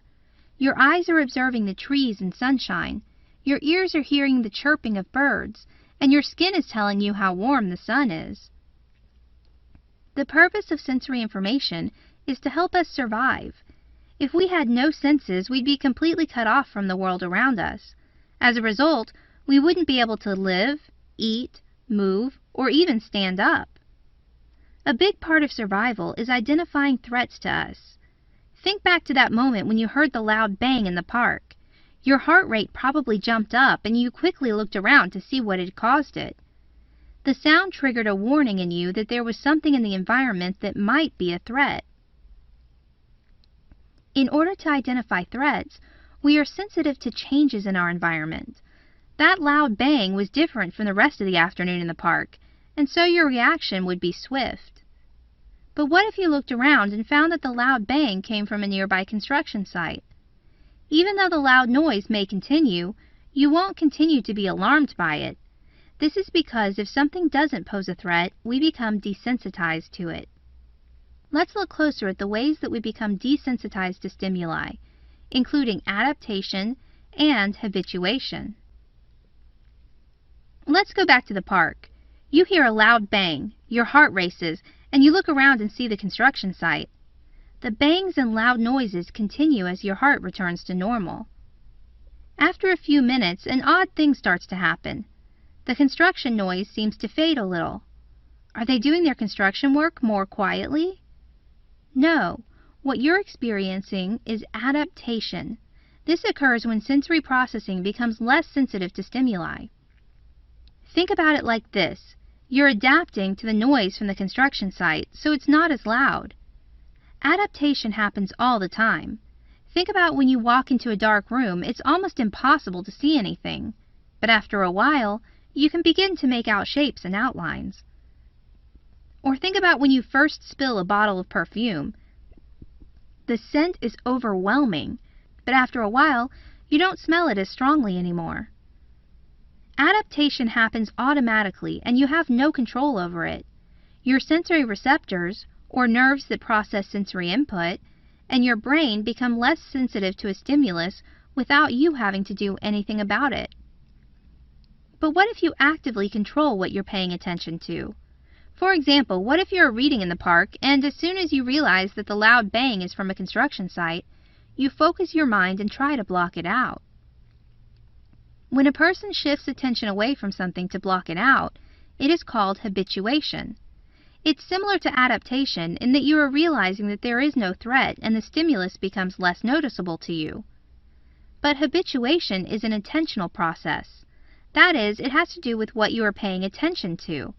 In that regard, you have some control over habituation, and it is not automatic like adaptation is. A good example of habituation occurs when you are studying in a coffee shop. All of the sights and sounds of the coffee shop seem to fade into the background because you are so focused. Or think about being in a restaurant with a friend. You are so focused on your conversation that you don't notice all the stimuli around you. That is, until someone drops a tray of plates with a loud crash. Then you take notice. Let's go back to the park for a moment. Imagine that you block out the construction sound so that you can focus on your book. After a while, the construction workers go on break and the banging stops. Now the silence is as distracting as the construction sounds were. This is because you have become habituated to the construction sounds and you're used to them. Now that they're gone, you notice their absence. But this too will pass. After a while, you become used to the silence again. So when the construction workers come back and start the noise again, it seems just as loud and distracting as it was the first time you heard it. When a stimulus stops for a while and then starts up again, and a person responds to the old stimulus as if it were new, it is called dishabituation. Think of it like the opposite of habituation. Suddenly, something you were used to is really noticeable again. Sensory input is information from the environment. Its purpose is to help us survive. But after a while, we become less sensitive to sensory input in an automatic process called adaptation. Shifting attention away from something and blocking it out is called habituation, and responding to an old stimulus as if it were new is called dishabituation.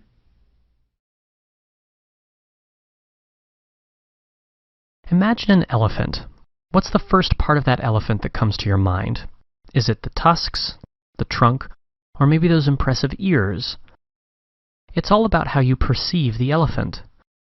Perception is a subjective, active, and creative process through which we assign meaning to sensory information to understand ourselves and others. Another person looking at the same elephant might see it in a completely different way than you do. This is because perception is unique to each person, with no two people perceiving exactly the same or perceiving 100% of all things at all times. This perception process happens thousands of times a day without us being conscious of it. Let's move past elephants and talk about people. The way we perceive others affects our communication with them. We say things like, "I understand your feelings," but there is no way we can feel exactly what someone else feels. We can only try to understand by how we select, organize, and interpret cues. Perception of others involves sensing, organizing, and interpreting information about people and what they say and do. We make instantaneous evaluations that cause automatic judgments of positive and negative reactions toward others, which occur outside of our awareness. We trust them similar to how we trust our senses, not realizing they are biased. The messages we send to others can affect their perception of themselves and can challenge communication with others. For example, Mary sees Bob as she is walking down the street. As she passes him, she notices the frown on his face, assumes that he is an unpleasant person, and crosses the street to avoid him. But Mary was limited in what she could perceive. The truth was someone had hit Bob's car and left the scene. Mary missed an opportunity to meet Bob because she misinterpreted his facial expression. There are 3 stages of perception: selection, organization, and interpretation. In selection, the first stage, we choose stimuli that attract our attention. We focus on the ones that stand out to our senses: sight, sound, smell, taste, and touch. About 10,000 bits of sensory information are available every second, and this is further complicated by our physiological, psychological, and emotional states. Take Barbara, for instance. She just walked into a gigantic shoe store to do some shopping. Out of all the shelves and counters in the store, her eyes are immediately drawn to the women's shoes. The shoes in this section are the stimuli that stand out in her senses. Now that Barbara knows where to start, she can move on to the next stage of perception. In organization, the second stage, we mentally sort and arrange the stimuli, information, so we can understand and make sense of it. We sort information by using proximity, similarity, and difference. Proximity means we tend to think that things that are close together or similar looking belong together. We also assume that things that are different from other things in a group don't belong.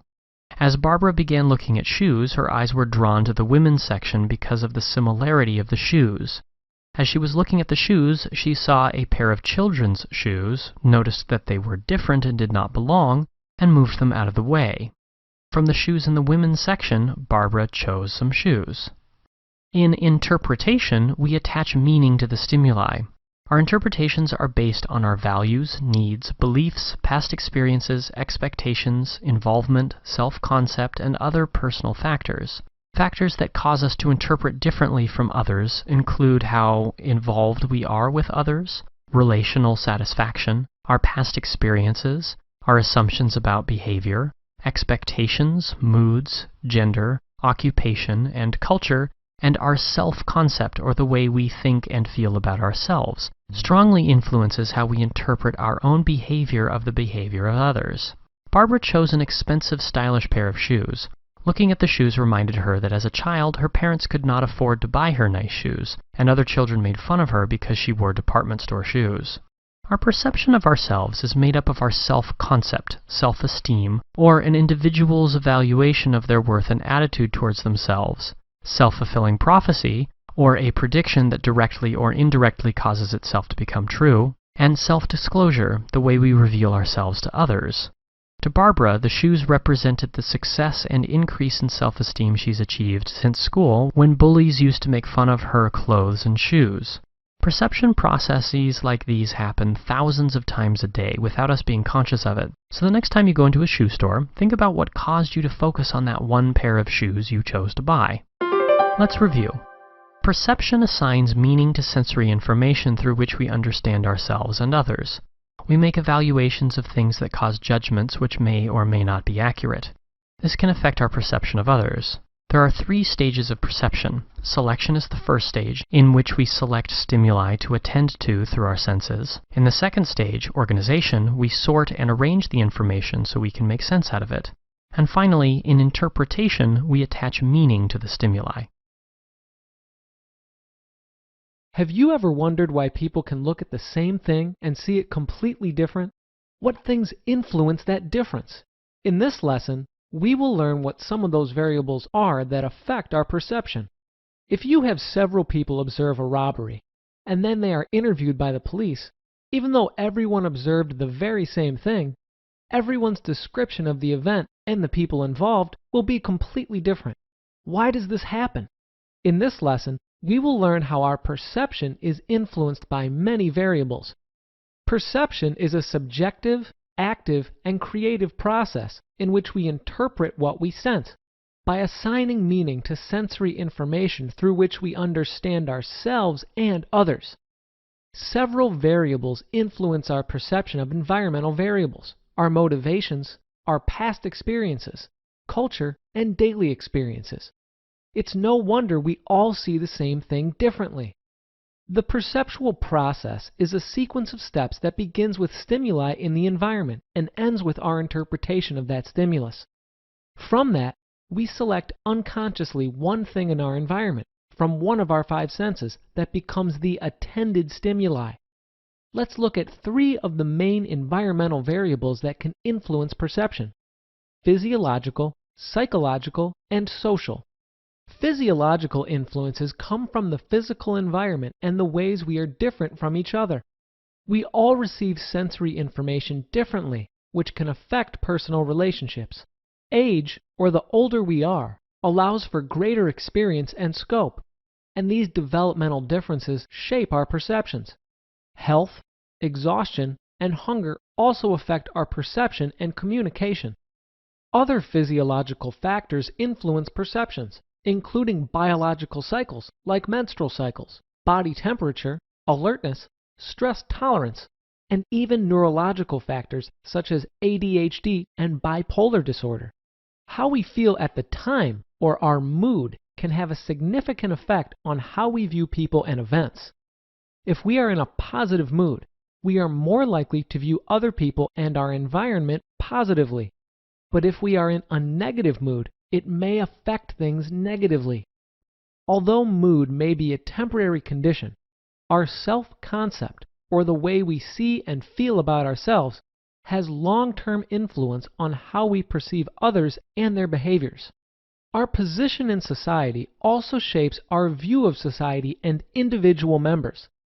Our socioeconomic level, family background, and position in the community all will influence our perception of others. Our occupational role, perception of that role by society, and educational background influence how we see things around us. Our gender and relational roles, such as family members and friends, are perceived differently than others. We also are strongly influenced by our culture and its interpretation, organization, and negotiation. For example, if you are a female in some Arabic countries, you are expected to wear a burqa. If you are not covered, you will not only be perceived negatively, but could find yourself in a dangerous position.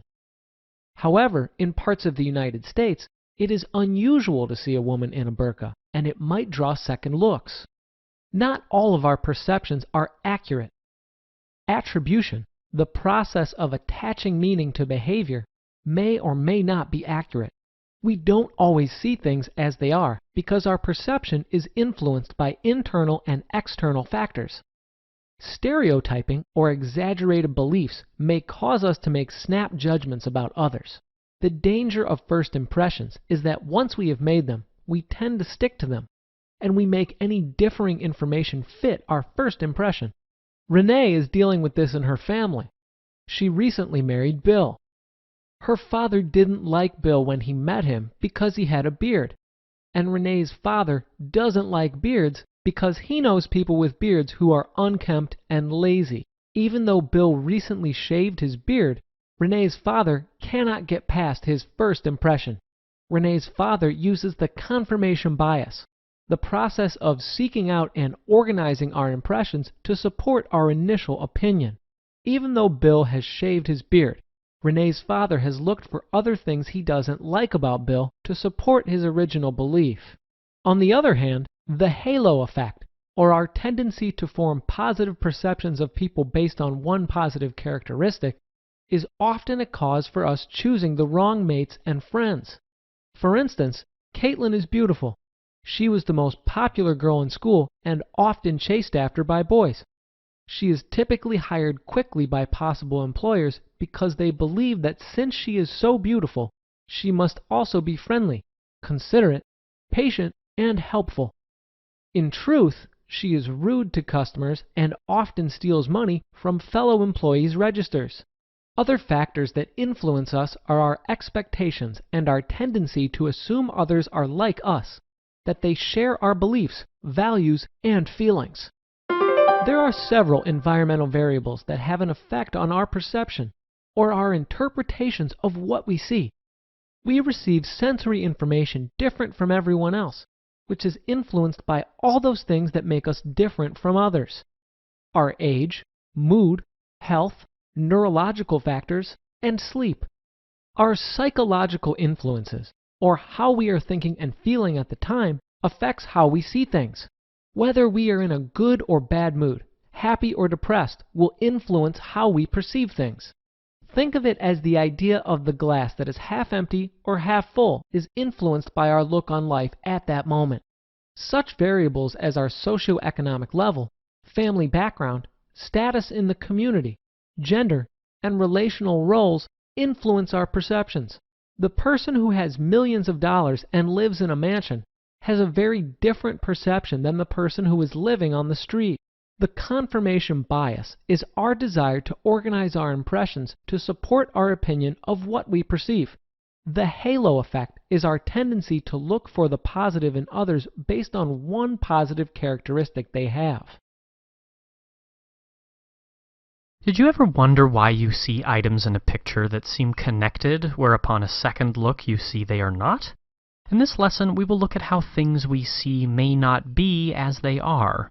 The following theory describes how we tend to organize visual parts into groups or unified wholes when certain principles are applied. We tend to trust our eyesight to be accurate and reliable. However, ask a policeman at a crime scene how many different descriptions come from a set of witnesses who all saw the same event in people. Gestalt is a term that means unified whole, and it shows how people tend to organize what we see into groups when certain principles are applied. The leaves, branches, flowers, and fruit are all parts of a tree, but you tend to see the tree as a whole tree. The parts are only secondary to the whole. The fundamental principle of Gestalt perception is the law of pragnance, which says that we tend to order our experience in a manner that is regular, orderly, symmetric, and simple. Gestalt psychologists attempt to discover refinements of the law of pragnance, and this involves writing down laws that allow us to predict the interpretation of sensation, which are often called Gestalt laws. There are 6 principles or laws of Gestalt perception. Proximity is the belief that those items that we see close together we tend to see as being a group. Similarity, the belief that things that look similar in characteristics such as shape, size, color, texture, value, or orientation are seen as belonging together as a group or pattern. When similarity occurs, an object can stand out because it is dissimilar from the other objects. Common fate, we tend to perceive visual elements moving in the same direction at the same rate as being more related than elements that are stationary or that move in different directions. For instance, if we see a flock of birds, they are all flying in the same direction. If a bird veers off from the group, we will still tend to notice the flock of birds. Good continuation shows our preference for continuous figures or lines. We perceive 2 lines intersecting in the middle as 2 lines rather than 4 shorter lines, or when the eye is forced to move through one object and continue to another. Closure means that individuals see objects such as shapes, letters, or pictures as being whole when they are not complete, or where pieces of a picture seem missing, our perception completes the picture. It is thought that the reason the mind completes a regular figure that is not perceived through sensation is to increase the regularity of surrounding stimuli.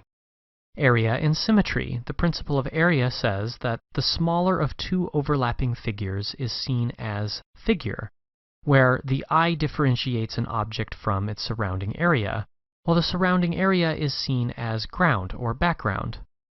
The principle of symmetry is that the mind perceives objects as being symmetrical. It is pleasing to the eye to divide things into an even number of symmetrical parts, so when 2 symmetrical items are not connected, our mind connects them. Similarity in objects increases the chances that objects are grouped to form a combined symmetrical item. Let's review. Gestalt, or the unified whole, is the idea that we organize what we see into certain groups that follow a set of principles known as Gestalt principles, or laws. These principles include similarity, or the idea that when we look at something, we put like items together. Proximity is the idea that we see things as groups that are close together. When both of these ideas are applied, we see movement, or common fate. Good continuation is that we tend to notice lines continuing as one line even if they are intersected by another line. Closure is when one sees items as complete when they are not. Our eye completes the lines. Symmetry is the idea that we see items as symmetrical, and when they are not connected, our mind completes them. Think about the last time you attended a party. Brian attended a party recently where he ran into an old friend, Mike. As Brian and Mike were talking, it was as if they were the only two people in the room. The party was going on around them, the music was playing, people were laughing, and everyone was having a good time. Then Mike heard his name mentioned by someone in the room, and his attention was diverted. He continued to try to listen to Brian, but also hear what was being said about him. Mike found it difficult to listen to both speakers, and had to get Brian to stop talking long enough to hear what was said. Attention is technically defined as the process of selectively concentrating on one aspect of the environment while ignoring the others. As Mike and Brian showed us, we have difficulty concentrating on more than one thing at a time. In this lesson, we will be looking at how our attention is affected by people and events around us. As mentioned, we tend to concentrate on one thing at a time. There are two theories of how this works. The first of these is based on the work of William James, who was one of the leading early researchers into attention. He described our visual attention as being like a spotlight, which has a focus, a margin, and a fringe. Our visual attention is drawn to the center, which is the focus area that draws our attention and extracts information from our visual scene. Surrounding it is the fringe, which attracts information for us that is not as clear, like the periphery of a spotlight. The cutoff is known as the margin. Another theory, called the zoom lens model, adds to this the property of changing size. If you think about a camera with a zoom lens, you will remember that any change in the size of a lens focus brings a trade-off in the efficiency of its processing. The wider your area of viewing, the longer information takes to process. As Mike looked around the room to discover who was talking about him, he noticed Beth, who was talking to Mary. Expanding his focus to include not just Brian, but Beth and Mary, slowed the processing of his attention greatly. Now let's take a look at a few real-life tasks to show you how they impact our attention. Researchers discovered that when participants are asked to look at a group of items to find something specific, they can do so quickly, at the same pace no matter how many items are in the grouping. This is called an easy search. This is the idea behind puzzles that ask you to find the one item in the picture that is different from the rest. Researchers also found that if participants need to find a group of items, the search slows down, and the amount of time it takes is longer. Difficult searches require one to focus on each item at a time, which slows down the search and the time it takes to find the items. Many puzzles, like word find puzzles, are designed so that the individual looks for a series of items in a picture or a series of letters. How many times do you drive your car while eating or talking on your cell phone or texting? Multitasking is the attempt to perform two or more tasks at the same time. For most of us, this is a way of life. The average teenager texts and talks on the phone while doing a series of other activities. Even adults attempt to do many things simultaneously. Current research examining our ability to do two tasks simultaneously indicates that driving activity is worse. Drivers make more mistakes and get into more accidents, and reaction time is slower when someone is engaging in any distracting activities while driving. Surprisingly, it is also found that hands-free phones do not improve driving performance as people thought they would. So it is not the physical holding or using the phone that causes the distractions, but the strain of attending to more than one thing at a time. Talking to a passenger in the car is less cognitively demanding because of the driver's ability to change the conversation as traffic increases or the roads become precarious, which a speaker over the phone would not be aware of. As you can see, some variables affecting our ability to pay attention and concentrate on more than one task at a time are anxiety, difficulty of task, and level of skills. Richard Petty, for example, would be better able to multitask while driving due to the level of his experience as a professional driver. Let's review. Attention is the process of observing one thing while ignoring others. Our attention tends to concentrate on one thing at a time. The spotlight theory suggests our visual attention is like a spotlight, with our vision concentrated at the center, which is called the focus. The fringe, which is not as clear, is the area around it. The margin is the cutoff. Easy searches involve looking for a particular item in a group of similar items, while difficult searches refers to looking for more than one different item, which takes longer. Multitasking, the attempt to perform more than one task at a time, is difficult at best and may be dangerous, such as during driving.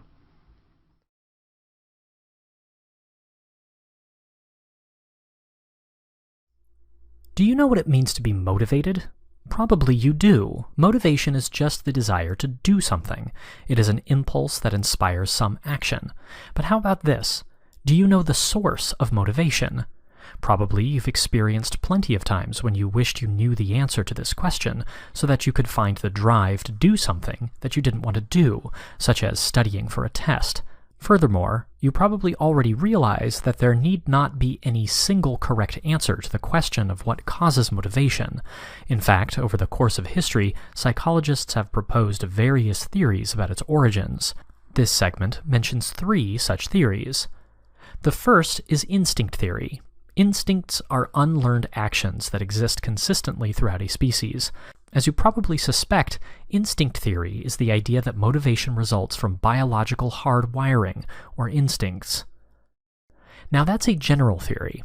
Numerous psychologists have theorized more specifically about how instincts motivate us. For example, Sigmund Freud, 1856 to 1939, theorized about 2 very broad instincts, a life instinct called eros, and a death instinct called thanatos.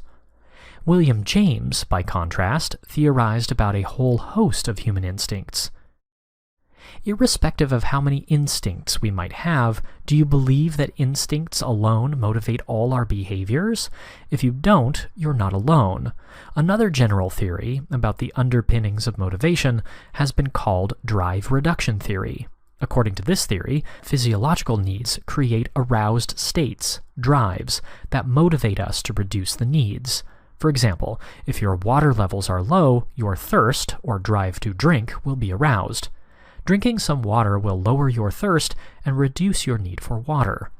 The idea is that lowering these drives, when they are aroused, helps to maintain homeostasis, or the tendency to aim toward a constant internal state. There are hormones involved with regulating thirst particularly, and homeostasis generally. For thirst, the hormones include angiotensin, produced by the kidneys, as well as anti-diuretic hormone, which the pituitary gland produces. But certainly not all our motivations are based on reducing drives. After all, sometimes we are motivated to increase tension or arousal. For example, I like to ride roller coasters, but that doesn't necessarily decrease any drive that I have. To the contrary, in fact, it arouses my fear responses. So another theory of motivation, known as arousal theory, helps to explain the existence of motivators that both increase and decrease our levels of tension or arousal. This theory maintains that we aim to achieve a state of optimum arousal, so when we have too little stimulation, we look for more, but when we are overstressed, we look for less. Okay, so we've talked about instinct, drive, and arousal theory. So far, our discussion has sounded very biological.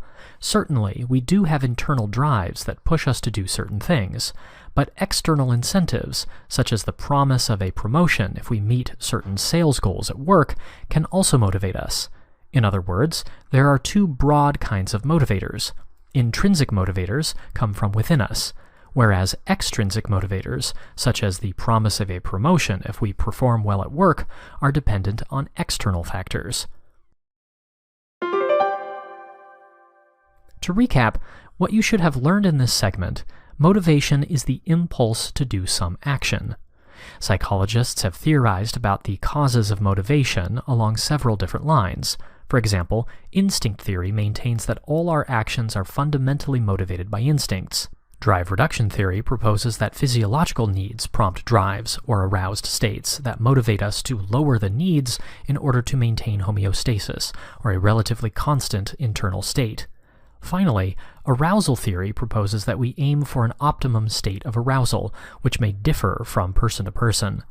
To maintain this optimum state, we might need to increase our state of arousal, or we might need to reduce it.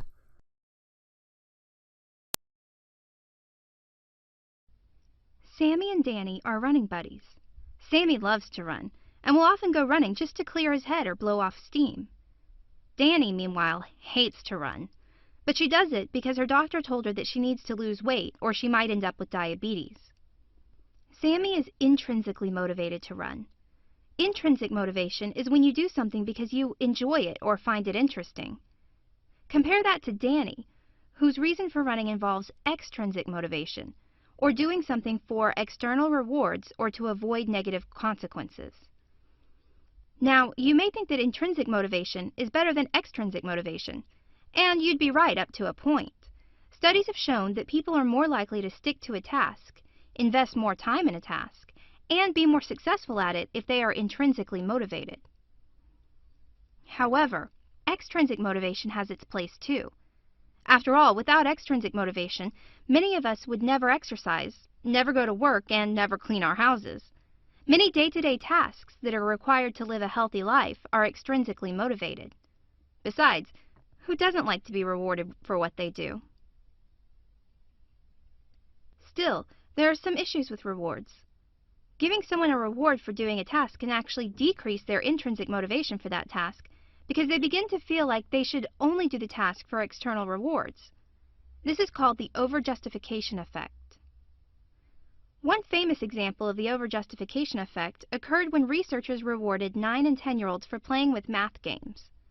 Before they were given the rewards, many of the kids played with the games just because they thought they were fun. But after being rewarded for playing with the games, the children spent far less time playing with the games than they did before being rewarded. Why do people who are intrinsically motivated to do a task suddenly change their motivation? No one is exactly sure why the over-justification effect occurs, but there are a couple of things that scientists do know about when it is most likely to occur. For one thing, the over-justification effect really only happens with tasks that have a high intrinsic motivation to begin with. If someone isn't interested in doing the task before a reward, their interest won't decrease after being given a reward. For another thing, rewards for performance are less likely to cause the over-justification effect than rewards that are given just for doing a task. In other words, being given candy to play a game is more likely to decrease your intrinsic motivation for the game than being given candy to win the game. Though psychologists aren't completely sure why the over-justification effect occurs, there are some theories.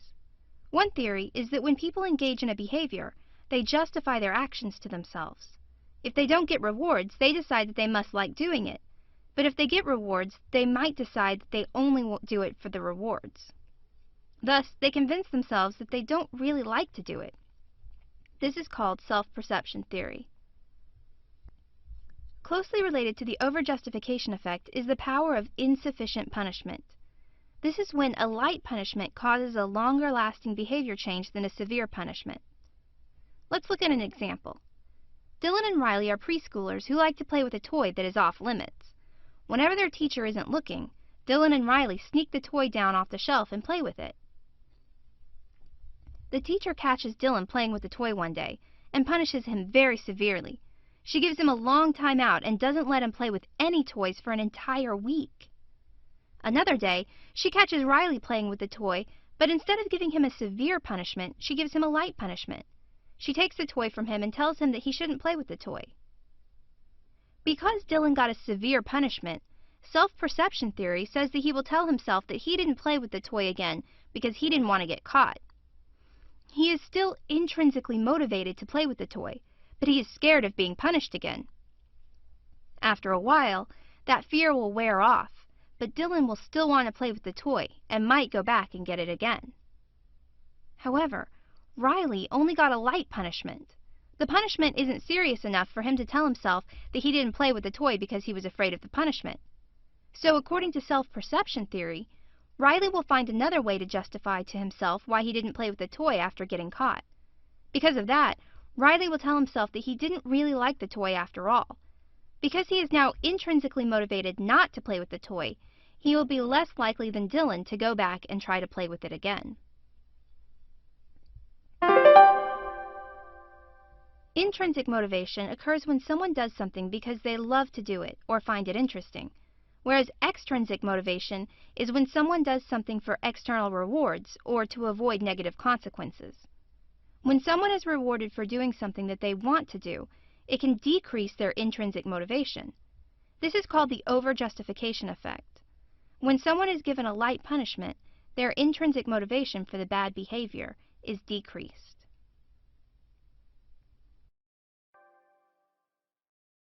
Do you ever have trouble finding a way to motivate yourself? Maybe it is the end of a long day and you still have 2 hours of work ahead of you.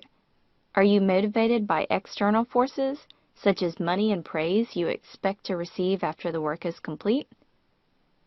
Maybe you are intrinsically interested in the work, so persistence is easy, despite your state of exhaustion, because you want to learn and finish the task. Researchers spend a considerable amount of time and effort trying to understand the forces that drive motivation. Research shows that people are indeed motivated by external factors such as praise and rewards, but they are often motivated by internal factors as well, such as interest in the subject or task, personal values, or curiosity. The interaction between these external and internal factors can be explained through a motivational theory discussed in this lesson, self-determination theory. Motivational psychologists define self-determination theory as the process of utilizing one's will. This theory implies that humans must be cognizant of their strengths and limitations and of the forces acting on them, leading them to having choices in their actions rather than being controlled or pressured. Self-determination theory is concerned with people's inherent and innate tendencies and psychological needs. The research on self-determination theory evolved from research on intrinsic and extrinsic motivation. Briefly, extrinsic motivation is motivation promoted by factors external to the individual.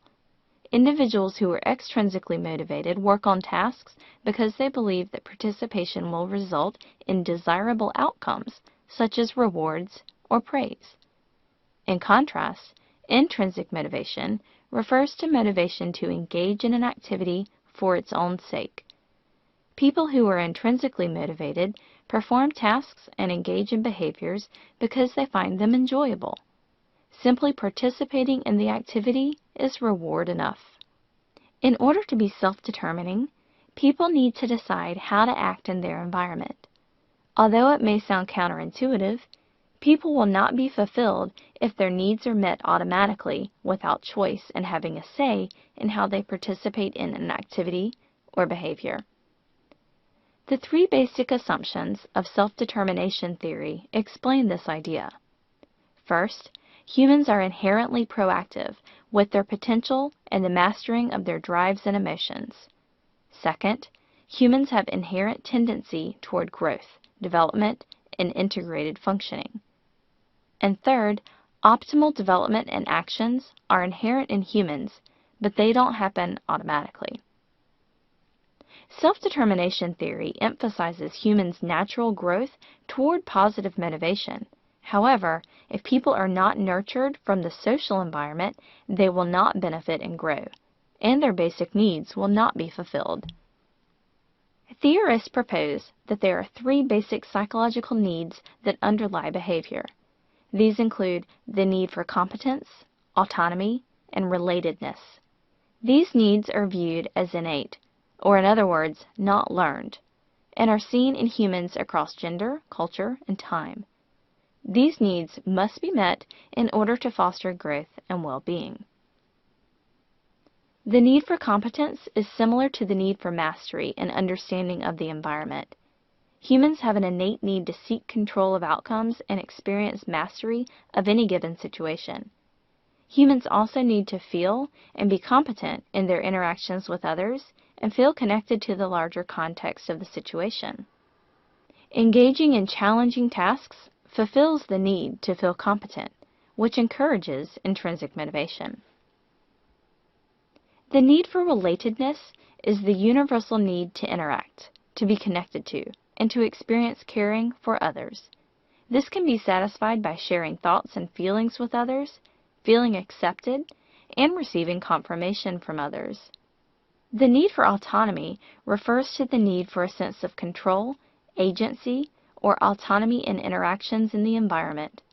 Autonomy also refers to being self-governed and taking responsibility for the choices one makes. The need for autonomy is not the need to be detached, selfish, or submissive to others. The three needs of competence, autonomy, and relatedness interact and form one's self-determination. Feelings of competence enhance intrinsic motivation only when they are supported by autonomy. For example, completing a project successfully, which leads to feelings of competence, will lead to that person being intrinsically motivated only if they believe the actions, such as staying up late to finish the project, were internally regulated or autonomous. If the person believes he only stayed up late and finished the project because his parents expected him to do well in school, the effects would not be intrinsically motivating. Self-determination, much like self-esteem, is specific to a particular behavior or activity. Individuals may hold differing types of self-determination, ranging from non-self-determined to self-determined, depending on the situation or behavior. There are different types of motivation that vary in their degree of autonomy, depending on how successful the individual is at internalizing the external regulation of behavior. On one end of the spectrum, we have amotivation. Amotivation is a lack of motivation. Individuals simply go through the motions to accomplish the behavior or activity. This results from not placing value on an activity, not feeling competent in the activity, or holding low expectations for this activity. As we move along the spectrum, we come to external regulation. External regulation is when individuals perform behaviors out of response to extrinsic forces, such as rewards, praise, and punishment. During external regulation, the individual is only motivated by the reward. There is no sense of value attributed to the activity beyond the external motivator. The next stage is introjected regulation. Introjected regulation is when individuals engage in an activity in order to comply with external pressure. Individuals experiencing introjected regulation have partially internalized the behavior but not taken full ownership of it. They perform the behavior to avoid guilt or anxiety or to achieve a sense of pride. Identification is when the individuals identify with the value of an activity, have accepted regulation of the activity as their own, and more willingly engage in the activity because they see its personal relevance. And then on the full opposite end of the spectrum, we have integration. Integration occurs when individuals have fully accepted the activity or behavior that someone else expects of them by integrating that activity or behavior with other aspects of their values and identity. For example, a student integrates completing his assignments on time with his personal values of being a good student. Educators often have difficulty determining how to motivate their students. It is apparent that educators should seek to motivate students by increasing the intrinsic motivation of academic tasks and duties. By utilizing principles of the self-determination theory, educators can address motivational issues and provide experiences that foster intrinsic motivation and a need for achievement. For example, when cognitive tasks are slightly above children's skill level, they spend more time on them and they show more intrinsic motivation. They also exhibit intense joy and pride when they master the tasks. These feelings can lead to increased intrinsic motivation for school over time, whereas low feelings of competence will decrease intrinsic motivation. Educators should attempt to provide instruction and assign projects that are slightly above the students' skill levels. Also, when students feel secure in their environment and are connected to others, they are more likely to seek out mastery experiences, i.e., those experiences they engage in to develop knowledge for the sake of knowledge, promoting a sense of competence. They may develop intrinsic motivation for academic tasks and activities that are modeled or valued by others to whom they feel or want to feel attached. For example, students may become intrinsically motivated to learn if they have bonded with a teacher or with peers who show them the value of learning.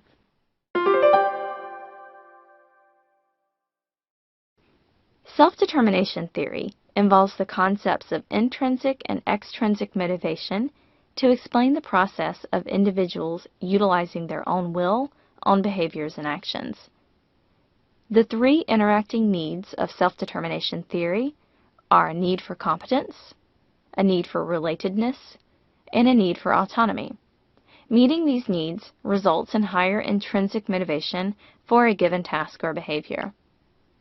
Self-determination differs and can change depending on the specific task or behavior. An individual can range from being completely void of motivation, referred to as amotivation, or can be highly intrinsically motivated toward a task or behavior, which is referred to as integration. Educators can promote and increase internal motivation by creating lessons and activities that are slightly above the student's skill level, and by instilling a sense of pride and value of academic duties and achievements.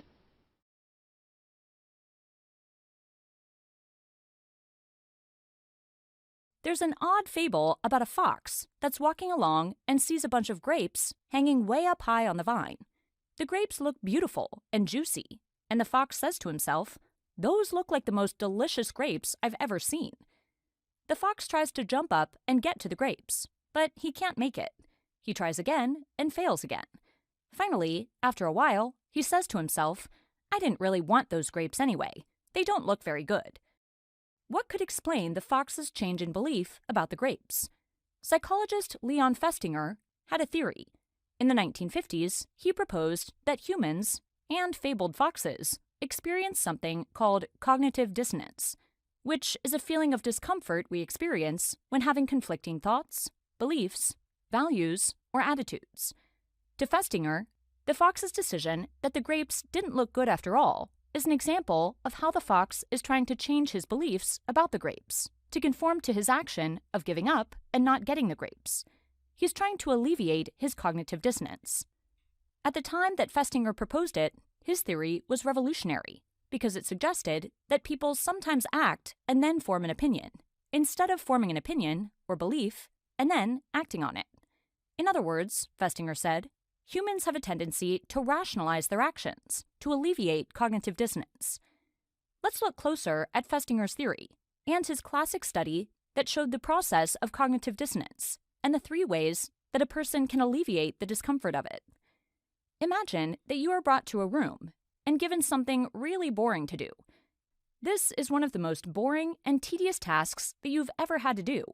In fact, you think that you'd rather read the phone book than keep doing this task. But when it's over, the person in charge tells you that there's someone waiting outside who will be coming into the room in a minute and doing the same thing you've just finished doing. He offers you money to tell the person outside that the task is really interesting and fun. What do? This was the setup for Leon Festinger's study on cognitive dissonance. But there was a twist to it.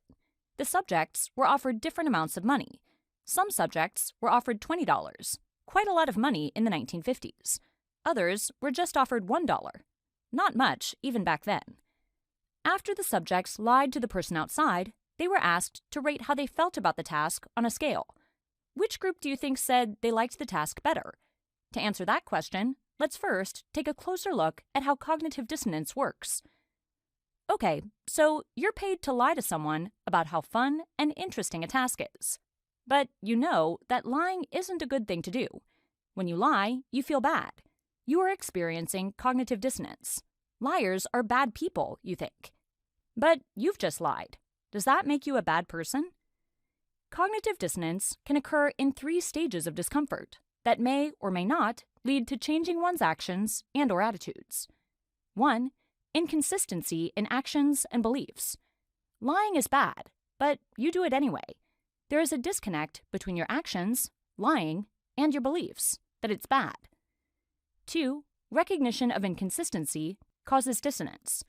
If you don't recognize that your actions and beliefs are out of alignment, then you won't experience cognitive dissonance.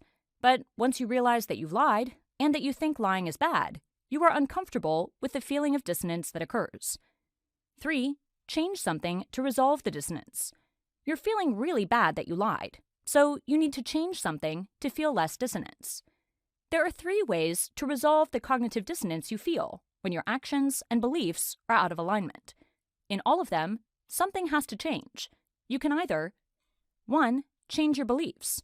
You could change your mind and say, you know what, it was a pretty interesting task after all. Your beliefs have changed, and so you feel better because they are now in alignment with your actions. You didn't lie to the person in the hallway if you really believed that it was a fun task. This change in beliefs often happens subconsciously. That is, you might not realize that you've changed your beliefs. You might think that you always liked the task. 2. Change your actions. Instead of changing beliefs, you could change your actions to meet your beliefs. For example, you could promise yourself that you'll never lie again, or you could go back and tell the person in the hallway that you lied, and that the task really wasn't very interesting. 3. Change your perception of your actions. You might not change your beliefs or your actions, but you could instead change your perception of your actions. That is, you could change what you believe about what you did. For example, you could justify your actions by saying, I lied just to get the money. So let's get back to Festinger's study. Now that you know the different ways to resolve cognitive dissonance, which group do you think changed their beliefs and really believed that the task was more interesting after they lied? Was it the group paid $20 or the group paid $1? Festinger found that the group paid only $1 to lie consistently rated the task as more interesting. If you think about it, this makes sense. The $20 liars changed their perception of their actions to resolve their cognitive dissonance. They were able to justify their lie by saying that they were paid a lot of money to do it. But the $1 liars weren't paid very much to lie, so it was harder for them to justify their actions. Instead, they changed their beliefs. And remember that changing beliefs often happens subconsciously, so they really thought that they enjoyed the task more than they did. Psychologist Leon Festinger introduced the theory of cognitive dissonance, which is the discomfort people feel when their thoughts and actions don't align. In a famous study where he paid people to lie, he found that cognitive dissonance happens when there is an inconsistency in a person's beliefs and actions, and they recognize that inconsistency. To try to resolve their cognitive dissonance, a person can change their beliefs, change their actions, or change their perception of their actions.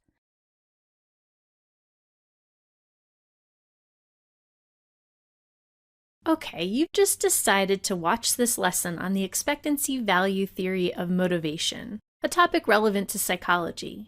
Let's start off with a few questions for you to ask yourself. Do you expect that you will understand this video lesson you're about to watch? Have you watched other lessons in the past and gained something from them? Perhaps you've watched a lot of video lessons before and understand all of them, so you feel fairly confident that you'll end up learning something. Or maybe you've watched some lessons you understand and others you don't. As a result, you're really not sure how this will turn out. Or if you're completely new to video lessons, you don't know what to expect at all. These types of questions are important to the expectancy value theory of motivation, a way to explain why people choose certain behaviors over other behaviors that assumes people are primarily goal-oriented. This theory helps those working in psychology and other fields to better understand why a person chooses to act in a certain way. If you're a student in high school, you might find yourself thinking that much of what you do because someone else has told you to do it, not because you really want to do it. So now let's consider some questions beyond just whether you think you will understand this lesson. Is there a reason you're watching this right now? Such as curiosity, the need to understand a topic for a class, or being assigned to watch this. What will you personally get out of learning this information? To put it another way, what goal is watching this lesson helping you to achieve for yourself? If you're a bit stuck and can't really answer, let's look at these questions another way. Perhaps you believe that if you learn this information today, you'll get a chance to spend time with your friends later or some other benefit. Or maybe in the short term, your goal is simply to comply with a teacher or parent who has told you that this is a subject you must learn so you don't experience punishment. The expectancy value theory of motivation would suggest that your beliefs about why you are performing a certain task, like watching this lesson, are very important to you ultimately experiencing success in your life. In this case, psychologists think of success as achievement in school, on the job, and even with your friendships and relationships. But what about the goals you have for your life out in the distance? Do you believe that education has the potential to get you something you want down the road? Let's say you really value your freedom and independence, and that is incredibly important to you. You like the idea of being more in control of your life than you are now, and it motivates you. If you believe that studying will help you gain greater freedom and independence, you're probably more likely to work hard at studying. So how might studying get you more of what you really want? If getting an education helps you to earn money of your own, this could make it possible for you to choose more for yourself about what your life is going to look like. Considerations like whether you can live on your own, what activities you can enjoy, and how you spend your time are all possible ways that earning your own money could impact your future. That's an example of a long-term goal, where you can see that somewhere down the line the effort you put in now is valuable and worthwhile. The expectancy value theory considers short and long-term goals as important factors in whether you will be motivated to actually perform certain tasks, from small tasks like watching a video lesson to big tasks like completing high school. What if at the start of this lesson I told you I expect that you'll do really well with understanding this lesson? What about if I said the reverse, that it will be difficult and you will really struggle? These are additional factors that will affect how you actually experience the task of learning this information. The expectancy value theory suggests that if you believe you are more likely to achieve a goal, you are more likely to actually be successful. In addition, if a teacher believes you will achieve certain goals, you may also be more likely to achieve them. However, if you or I really don't have a lot of confidence in your abilities, you may find yourself affected by this expectation. This part of the theory might sound like it's really important that you experience lots of success to help you build your confidence. Perhaps this even makes it sound like everyone should just tell you you're doing great all the time to help you feel like you can achieve anything.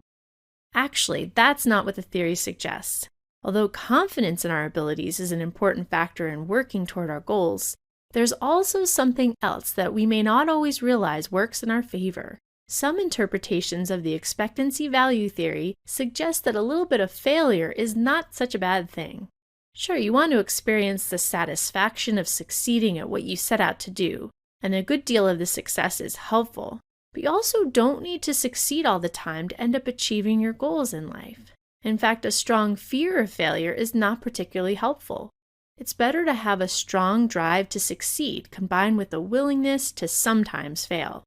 This doesn't mean allowing yourself a free pass to fail your classes or to take risks that don't serve your best interests. Instead, this means that if you try hard and something doesn't work out exactly as you'd hoped, you're not suddenly on a path to nowhere. You're actually in a great position to learn what it's like to persist in the face of obstacles. If you don't see obstacles as that unusual, they're just something you have to overcome over time, you're more likely to get what you really want out of life. The expectancy value theory of motivation is a way to explain why people choose certain behaviors over other behaviors. It assumes people are primarily goal-oriented. This theory helps those working in psychology and other fields to better understand why a person chooses to act in a certain way. Among the questions that are relevant to this theory are, am I capable of this task?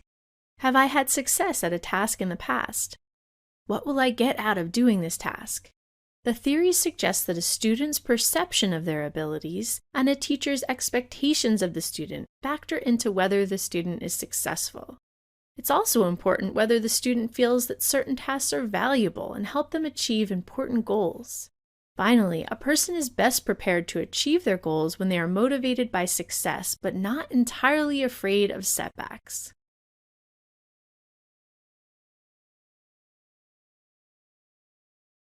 So you probably know what hunger is. That's something that most of us have felt. It doesn't feel that great, but you might not really have thought about it in terms of a psychology context. And how it's related in that sense is that it's a motivator. It's something that makes us do things. And really, if you think about it, it's pretty clear why it's a motivator.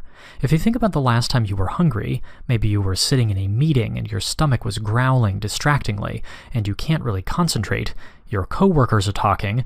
It's going in one ear and out the other because you're hungry, and all you can think about is the burrito you're going to just destroy when you get out of that meeting. What hunger is making you do is it's making you not pay that much attention, and it's also making you have a real drive to satisfy the hunger by eating. Hunger makes you eat. It's a force that makes you do something, and it's up there with sex as one of the things that's really one of our most powerful motivators. Hunger and sex together determine a lot of how we budget our time and how we think about things. Going out to eat, making plans, going to the grocery store, cooking, this all centers around hunger. Hunger has a big impact on our daily life, and the main reason why is that hunger feels bad. It's pretty universally regarded as something that's not a good thing, so we try to make it stop by eating, because unlike some kind of vaguer emotional needs, hunger has a pretty clear solution. You eat, and the hunger goes away. But something that's a little more interesting to think about is why we feel hungry when we do. And you might think of it as a pretty basic thing. You have your stomach, and when it's full, you don't feel hungry, and when it's empty, or when it has very little food left in it, then you feel hunger. That's kind of how most people think about it. We just assume that this is true, but it actually has not that much to do. It has something to do with how much food is in your stomach, but it has a lot to do with a lot of other things. Because if you think about it, you've probably been in this state.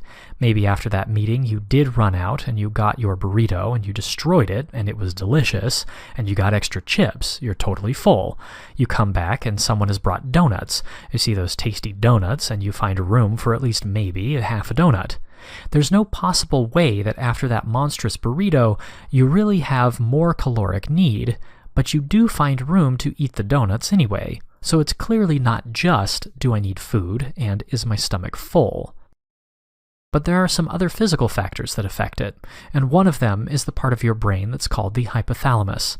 And what the hypothalamus's involvement in hunger basically is that it has two main parts. There's one part that controls or influences when you want to start eating, and there's another that influences when you want to stop eating. And they actually find, this is pretty interesting, they actually find that in lab rats, so if this part of the hypothalamus, the start eating part, is damaged, the rat, even if it's presented with something tasty, I don't know what rats find tasty, but let's imagine it's you're presented with this delicious burrito, you would not just eat it because your hypothalamus is not engaged in regulating whether you want to start eating or not. And the stop eating part of it, again, in the lab rats, if it's damaged, the rats will just eat and eat and eat until they're horribly obese. That's what would happen if the part of your hypothalamus that makes you stop eating were damaged. And it's pretty cool that these are just random parts of your brain that really have a direct effect on whether you eat. There are also hormones that affect whether you want to eat or not. One of them is insulin, and that's something that might be familiar to you if you think about people who are diabetic. It's the hormone that regulates blood sugar, and so if you think about it, if you eat something, that's going to affect your blood sugar because the body processes it and dumps sugar into your bloodstream. And so the insulin interacts with that and can tell your brain how you're doing on blood sugar levels. Your brain can keep track of that. And there are other hormones that your stomach secretes. One of those is called ghrelin. And this is, again, just another signal to your brain that I've eaten, I haven't eaten. Your brain has lots of ways of keeping track. There are a lot more hormones, but the general idea is that they communicate to your brain sort of how you're doing on nutrition and when you've eaten last. So I've gone over some of the physical factors, besides is there food in your belly, that affect hunger.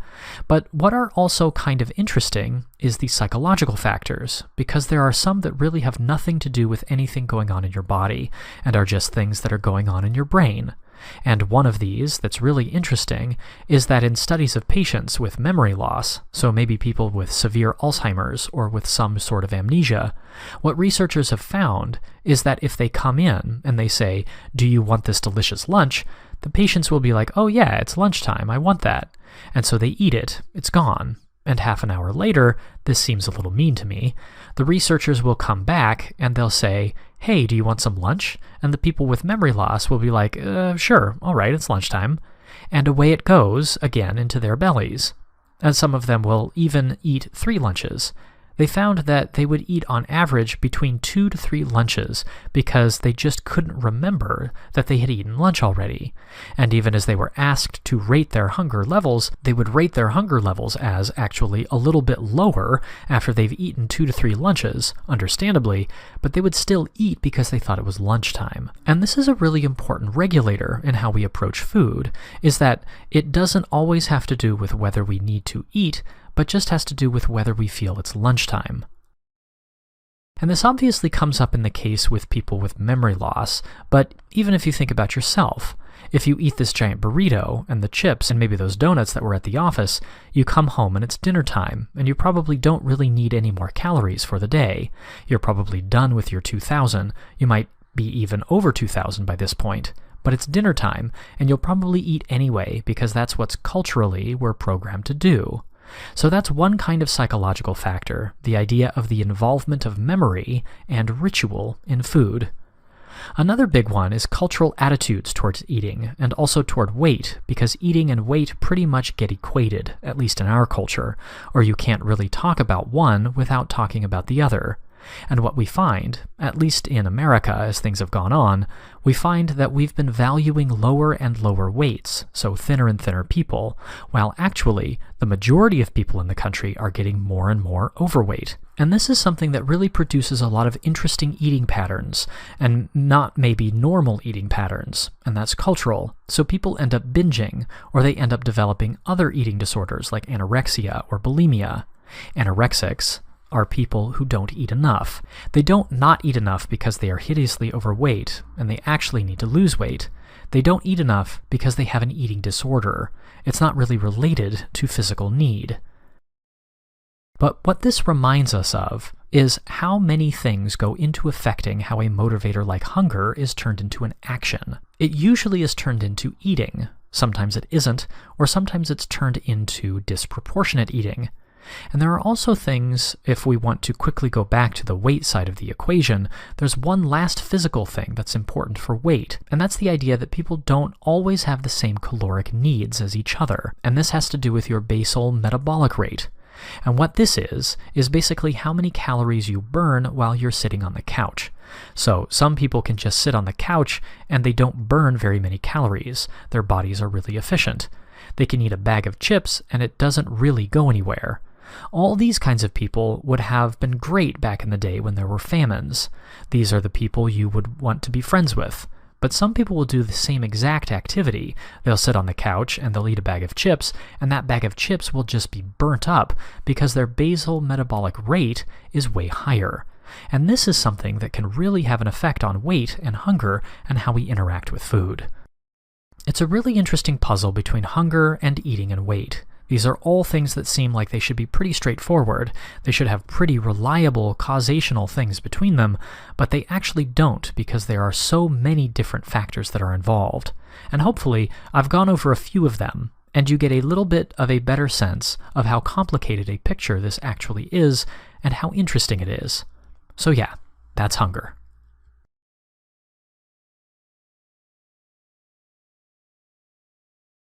Abby has been on the phone for several hours with her internet provider's customer service department to address an outage in her home. She has spoken with 7 different people during this time. She was accidentally disconnected twice while being transferred to another representative, requiring her to call back in and start all over again. In this lesson, we'll consider how Abby might react to these situational cues with particular emotions. A situational cue is something happening in our environment that we interpret as needing a response. We'll explore 4 types of emotional responses to situational cues: anger, fear, anxiety, and curiosity. Think of situational cues as the context that tends to produce certain emotional responses. Perhaps you know what it's like to be a customer like Abby, who is frustrated by what feels like an endless series of transfers when she's in need of assistance, leaving her feeling helpless to resolve her problem. Or maybe you also know what it's like to work in customer service, dealing with those who are angry at you through no personal fault of your own. Many situational cues can make it likely that we will experience the emotion of anger. Imagine for a moment any recent memory you have of feeling like someone took you for granted, or that someone hurt your feelings. You may also have had times when some injustice was done to you, or when you were discriminated against unfairly.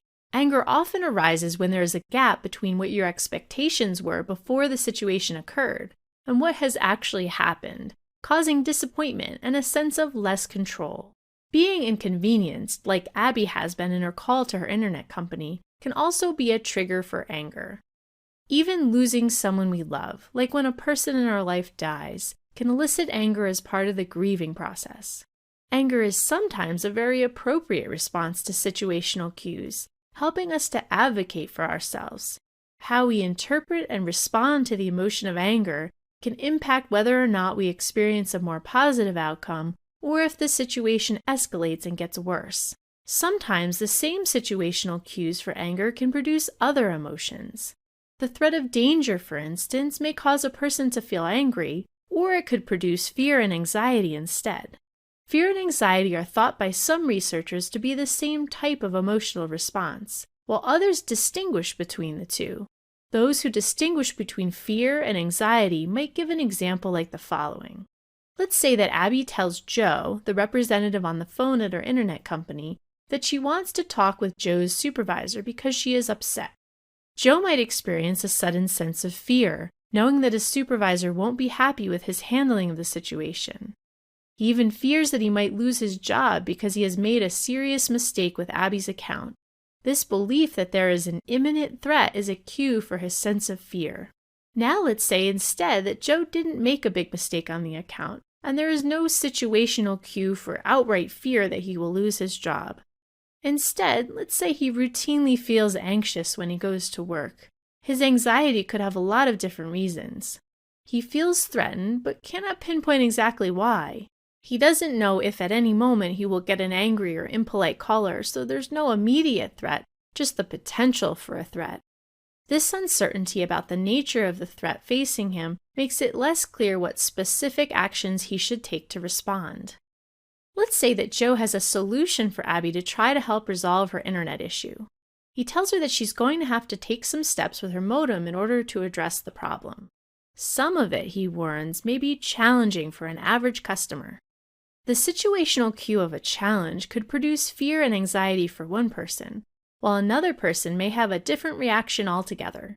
In Abby's case, she tends to respond to challenges with technology in a curious way. She's interested in how to resolve the issue on her end and wants the instructions for taking the steps Joe mentions. Even when he says it will be challenging, this only piques her interest because she'd like to learn how to do something that she can use in the future. Situational cues for curiosity include challenges one feels equipped to address and the potential for some form of payoff for tackling the challenge. In Abby's case, she's motivated to learn because she believes she will likely be successful, and she's also anticipating good feelings as a result of learning and the likelihood she can use the information in the future. When solving a problem or engaging in a new experience feels like it will be useful, we may be more likely to tackle that problem with curiosity rather than anger, fear, or anxiety. A situational cue is something happening in our environment that we interpret as in need of a response. Some situational cues for anger include a difference between what is anticipated and what actually occurs, a sense of injustice, or even the loss of a loved one. Different people may respond to the same situational cues with different emotions and reactions, as is the case with the threat of danger. Some researchers distinguish between fear and anxiety, thinking of fear as a response to an immediate and clear threat, while anxiety is a response to less clear and more ongoing threats. One person may respond to a particular situation involving a new experience with distress, while another person may experience a sense of curiosity. Situational cues for curiosity include the potential to find use from a new discovery, or the belief that there will be a type of payoff from solving a problem.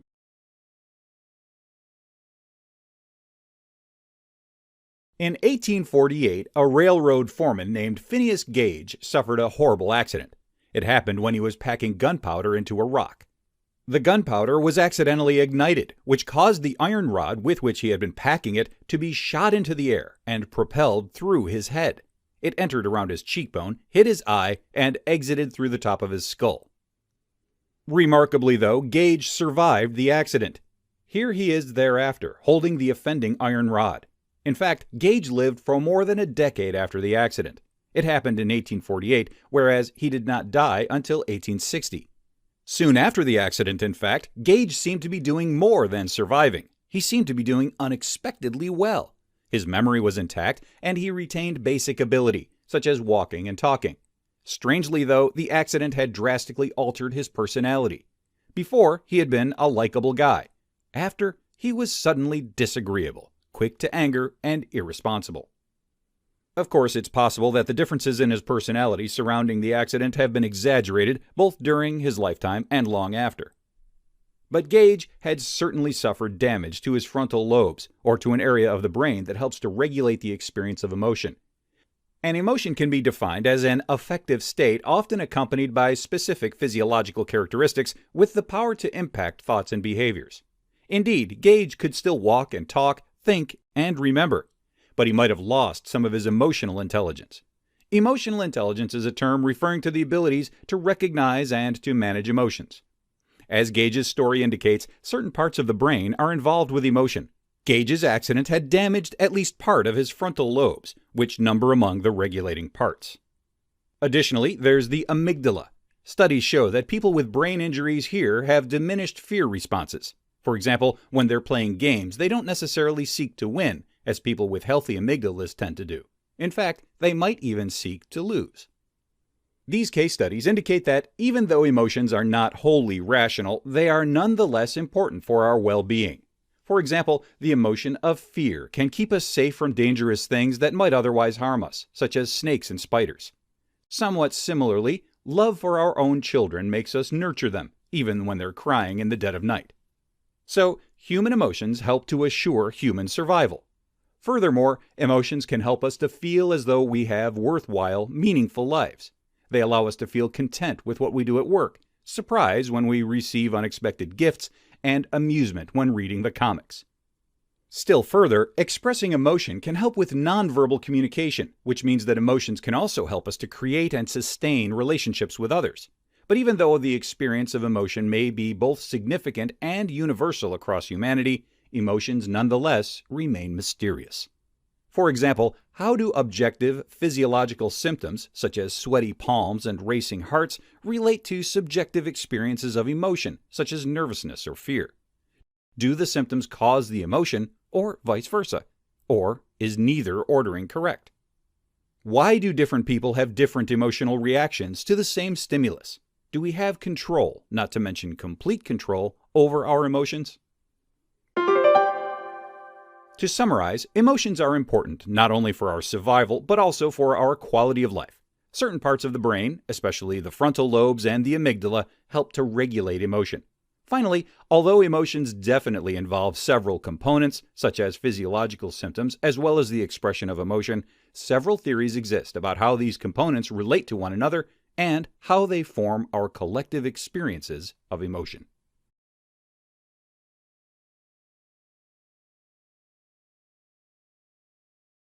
Julie is a teenager who is faced with many responsibilities. She has to keep her grades up, her room clean, work an after-school job, and participate in sports and band. That's a lot, and sometimes she feels frustrated or angry, and that makes her want to just forget it all and watch TV instead. That is, sometimes she loses her motivation. Emotions are feelings. They are states of being like happy, sad, or scared. In contrast, motivation is a goal-directed behavior. In other words, it is something that moves a person to act a certain way. When Julie is feeling frustrated, that's an emotion. When she wants to forget her responsibilities and just watch TV, that's a problem with her motivation. Emotions and motivation are very closely linked to each other. To understand how both emotions and motivation develop, let's look closer at each of them. Julie knows what emotions are, but sometimes she has trouble figuring out exactly what she's feeling. Scared can sometimes feel a lot like frustration, which can feel a lot like anger. Even when she's close to the boy she has a crush on, her heart races like she's scared. What's going on? There are three aspects of emotion: environmental stimuli, physiological state, and cognitive labeling of the emotion. For example, if Julie is standing near her crush, The environmental stimulus is the cute boy right in front of her. Her physiological state is what she is physically experiencing. Her heart is racing, her hands are sweaty, and her breathing is shallow. The cognitive labeling is what she calls the emotion, in this case, attraction. But not every psychologist agrees on exactly what order the physiological state and cognitive labeling happens. Two major theories on how emotions develop are the James Lange and Cannon-Bard theories of emotion. The James Lange theory of emotion says that people experience a physiological state, then scan the environment for a reason for the physiological state, and then cognitively label the emotion based on the environment. For example, if Julie's heart is racing and her breathing is shallow, her brain might quickly look around her environment to figure out why. When her brain realizes that her crush is right next to her, it says, "Oh, I get it, I'm feeling attraction." On the other hand, if her brain notices that Julie's heart is racing and her breathing is shallow, and then it sees that she's in a dark alleyway, it might say, "I'm feeling scared." In the James Lange theory, things happen very quickly, sometimes in only a few seconds. Julie isn't aware of her brain scanning her environment. To her, it feels like she is just experiencing the emotion. But not everyone agrees that's how emotions develop. Some psychologists prefer the Cannon-Bard theory of emotion, which says that the thalamus in the brain sends signals to the body and the cerebral cortex of the brain simultaneously. The signal to the body induces the physiological state of an emotion, while the cerebral cortex labels the emotion cognitively. Thus, according to this theory, Julie's heart starts racing at the same exact time that her mind thinks, "Gee, that boy is cute." Okay, Julie understands that there are two different theories of how emotions develop, but that doesn't explain her motivation problem. How do people get motivated, and how do they lose their motivation? Remember that motivation is goal-directed behavior. That is, it makes people act in a certain way. Julie's motivation can be positive, like when she wants to get good grades so she studies, or it can be negative, like when she wants to blow off steam by watching TV. Motivation is directed by emotions and instincts. An instinct is an innate survival mechanism. To understand how instincts and emotions work to influence motivation, let's take a look at a couple of examples. Let's start with something all of us do every day, eating. Julie might feel hunger and have the instinct to survive by satiating that hunger with food. Her instinct is driving her motivation to eat. But hunger isn't the only reason Julie eats. She might be feeling sad one day, and so she would be motivated to eat comfort food. That's a pretty straightforward example, but that's not the only type of motivation that humans deal with. Remember that Julie has to keep her grades up. If she doesn't, she'll be in trouble with her parents and could have a hard time getting into college. Now let's say that Julie has a big test coming up. Her fear of failing is an emotion that could motivate her to study. At the same time, Julie's instinct is to avoid pain, and her fear is causing her pain. As a result, this instinct to avoid it could motivate her to study. Of course, the opposite could happen too. If Julie is feeling a lot of fear, her instinct might be to avoid the pain of that fear by avoiding the topic altogether. She might eat junk food and watch reality TV to block out thoughts about the test. In that case, her instinct to protect herself is motivating her not to study. Julie is getting the picture that emotions and motivation are complicated things and develop in complicated ways, but understanding a little about them can help Julie as she experiences her emotions and help her direct her motivation.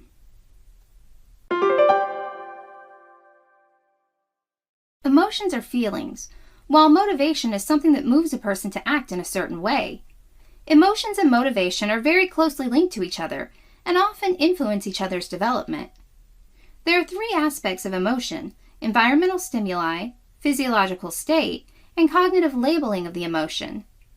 The James Lange theory of emotion says that people experience a physiological state, then scan the environment for a reason for the physiological state, and then cognitively label the emotion based on the environment. In contrast, the Cannon-Bard theory of emotion says that the thalamus in the brain sends signals to the body and the cerebral cortex of the brain simultaneously. The signal to the body induces the physiological state of an emotion, while the cerebral cortex labels the emotion cognitively. Meanwhile, motivation is directed by emotions and instincts. An instinct is an innate survival mechanism.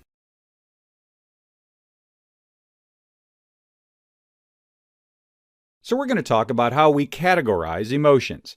This is something that you really do all the time. If you ever say, I'm happy, I'm sad, congratulations, you've categorized some emotions. But what psychologists are trying to do is get a little beyond that and really start to think about which emotions are sort of fundamental and how to categorize those. So, how to come up with a list of emotions that are more fundamental than others. Is it happiness? Is it sadness? Those are common ones, but are they really distinct in a way that's not just because we decided to name them that way? For a while, anthropologists really thought that a lot of emotions were learned, that there really weren't such a thing as innate emotions. There's a certain amount of evidence for this. In languages that aren't English, there are words for emotions that we don't have. The classic example is the German word Schadenfreude, which means joy at the misfortune of others. We obviously have a way of explaining that, but we don't have a word for it like the Germans do. That's a more fundamental emotion for them, I guess, than it is for us, at least enough so that they made a word for it. There's tons of other examples of this. There's one called gezellig. That's a Dutch word that means cozy, but it inherently refers to other people being around. It's a coziness due to other people. Again, that's something that I can explain, but I don't have a word for it, so it's not really as fundamental in English, maybe. There's ijirashi in Japanese, and that's a feeling that you get when you see someone who is praiseworthy. You see someone who is praiseworthy overcoming an obstacle, so that makes you feel ijirashi.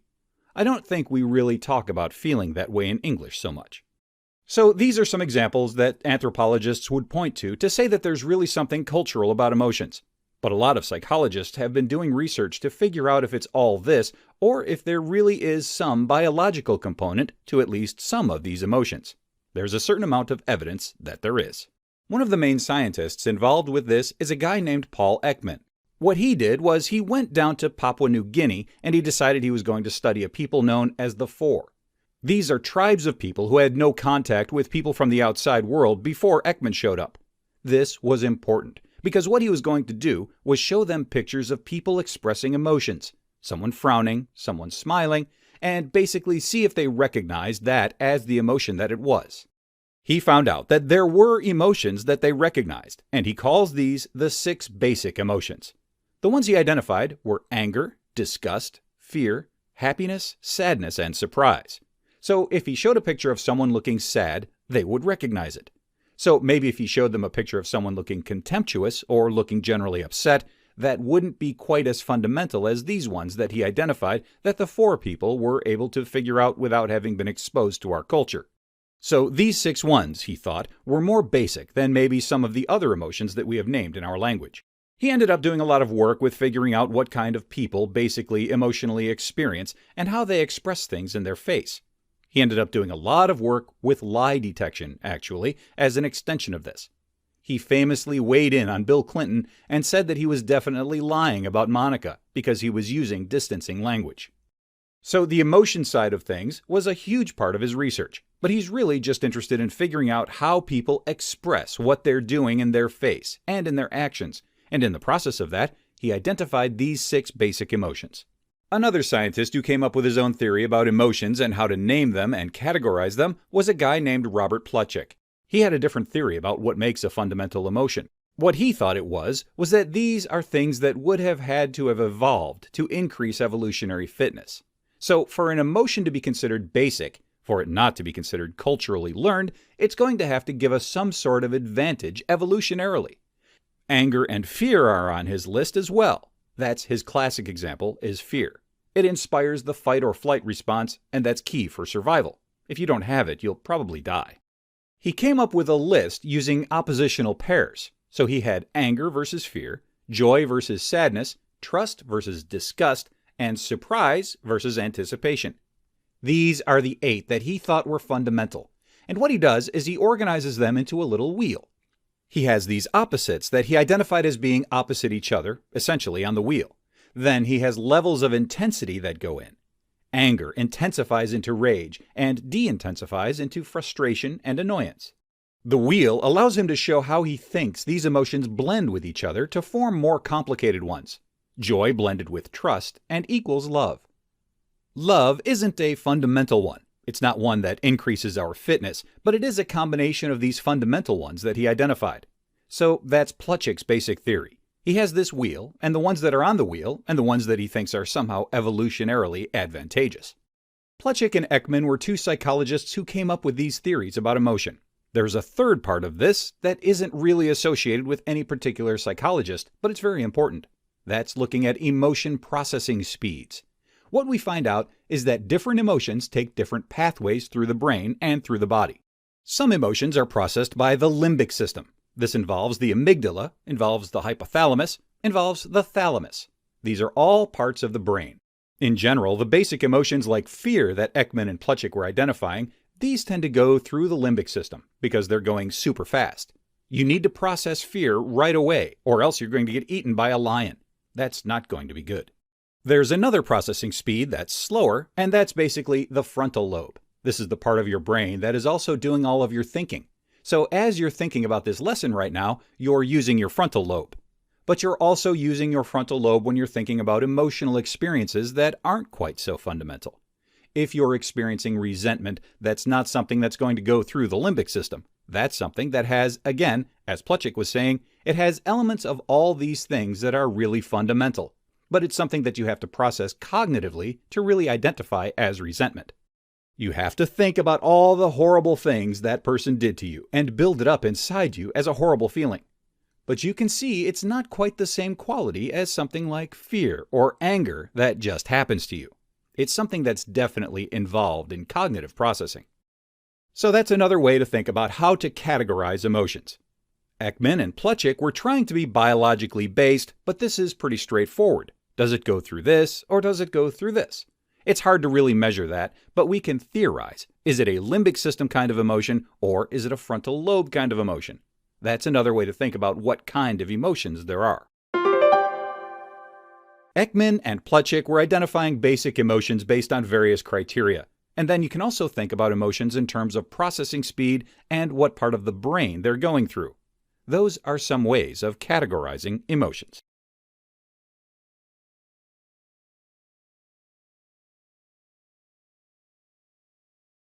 Do you know how psychological characteristics, such as sweaty palms and racing hearts, factor into our experiences of emotion?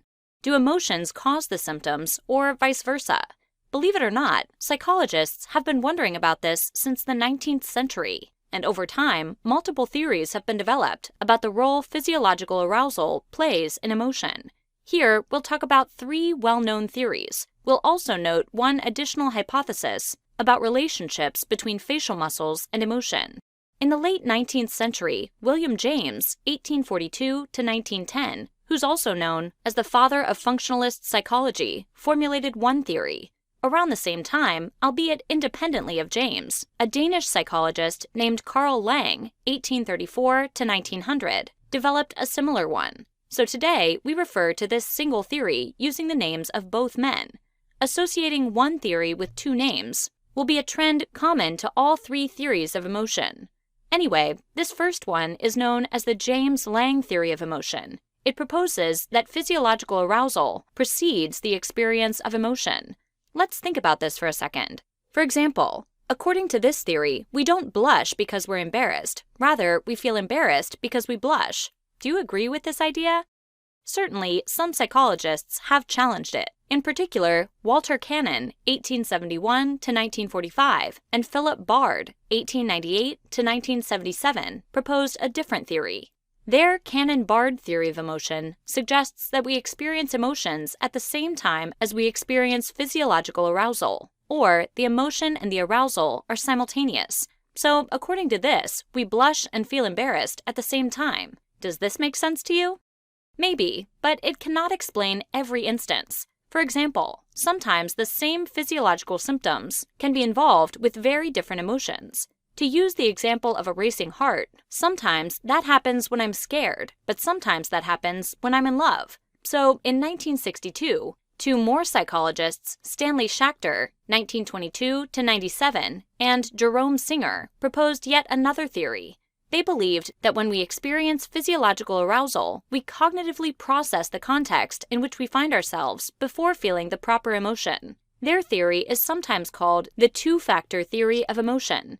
This isn't because two men helped to develop it, but because this theory maintains that the experience of emotion depends on two factors: physiological arousal and cognitive processing. Now, the psychologist Richard Lazarus called this sort of cognitive processing appraisal, and he argued we could be either conscious or unconscious. Our appraisals are not always accurate. One well-known study determined that men who met an attractive female in a fear-arousing situation were more likely to feel attracted to her than men who met her in a situation that did not arouse fear. In other words, the men in the fear-arousing situation may have mistaken the arousal tied to their fear for arousal tied to attraction. Reasonably enough, this sort of inaccuracy is called misattribution of arousal. Okay, so far we've talked about 3 theories of emotion. James and Lang believed that physiological arousal precedes the experience of emotion. Cannon and Bard believed the two happened simultaneously, and the two-factor theory of emotion, which Schachter and Singer developed, maintains that cognitive processing of physiological arousal must occur before we experience emotions. Richard Lazarus noted this cognitive appraisal can happen unconsciously, and that we can misattribute arousal or relate it to emotions inaccurately. One final interesting hypothesis about physiology and emotion is known as the facial feedback hypothesis, which proposes that the movement of facial muscles influences our emotional experiences. The hypothesis suggests that our brains use feedback from our facial muscles to recognize the emotions we're experiencing. Did you know that more than 40 muscles in the face can be involved with the expression of emotion? This hypothesis has a long history. In the late 19th century, Charles Darwin, the scientist who's most famous for his ideas about evolution, recognized that projecting our emotions on our faces can intensify our experience of that emotion, and that subduing those projections can diminish the emotion. Darwin was suggesting that facial projections can change the intensity of already existing emotions. But do you think that facial feedback can actually generate emotions altogether? The leap from correlation to causality is tricky, but at least the correlation does seem to exist. For example, brain scans of women injected in the face with Botox, a drug that minimizes wrinkles by paralyzing facial muscles, have revealed decreased activity in areas of their brain that are associated with the processing of emotion. All right, let's recap what you've learned. The relationship between physiological arousal, or physical manifestations of an emotion, and the experience of that emotion itself has been explained differently at different points in history. Since the late 19th century, multiple theories have tried to explain it. The James Lang theory proposes that physiological arousal precedes the experience of emotion, whereas the Cannon-Bard theory suggests arousal and emotion are simultaneous. Finally, Stanley Schachter and Jerome Singer recognized that cognitive interpretation must be factored into explanations of emotion. Their two-factor theory suggests that arousal must be cognitively processed before we experience an emotion. Richard Lazarus called this cognitive interpretation appraisal. After watching this lesson, you should be able to describe the James Lang, the Cannon-Bard, and the two-factor theories of emotion. Describe the facial feedback hypothesis. Define the terms appraisal and misattribution of arousal.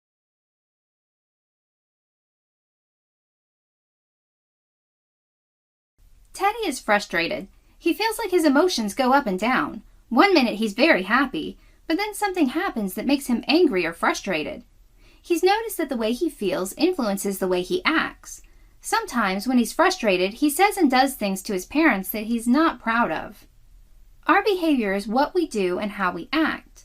This could include physical things like running and jumping, verbal behavior like saying things we regret later, or complicated behaviors like cheating on a test or planning a party.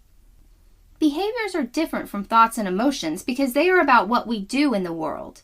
In contrast, thoughts and emotions are inside of us, and we don't have to act on our thoughts and emotions. For example, Teddy might feel impatient with a kid at school who is not very bright, but he can bite his tongue and not make a mean comment. Despite being different from emotions, though, behaviors are very strongly influenced by them.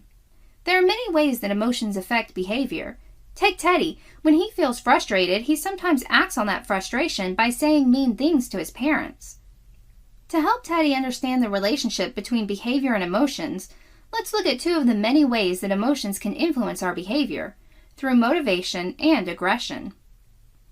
Teddy feels like he has a lot of responsibility. He's supposed to keep his room clean, study for his classes, and practice piano, among all of the other things he does. That's a lot, and sometimes he just doesn't feel like doing what he's supposed to do. A person's motivation drives a person's behavior. For example, Teddy is supposed to study for his classes. Sometimes he's really motivated and doesn't have any problem studying, but other times he's not very motivated and doesn't study at all. Motivation and emotion are very closely linked. Emotions like frustration and boredom can lower motivation and thus lower the chance that we will act. Take Teddy's piano practice.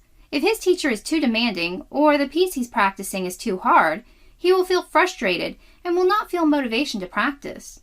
As a result, he might skip practice. The same is true if the piece he's practicing is too easy. He'll get bored and lose his motivation.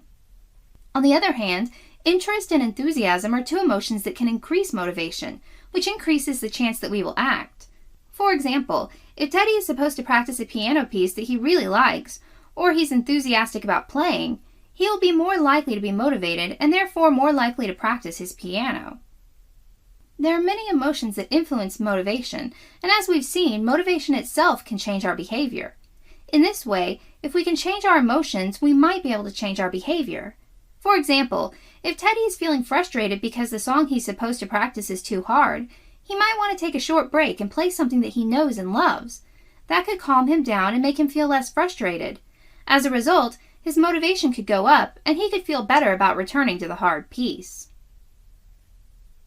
As we've seen, emotions affect motivation, and motivation in turn affects behavior. But some emotions can directly affect our behavior. For example, remember how Teddy sometimes says things to his parents that he's ashamed of later?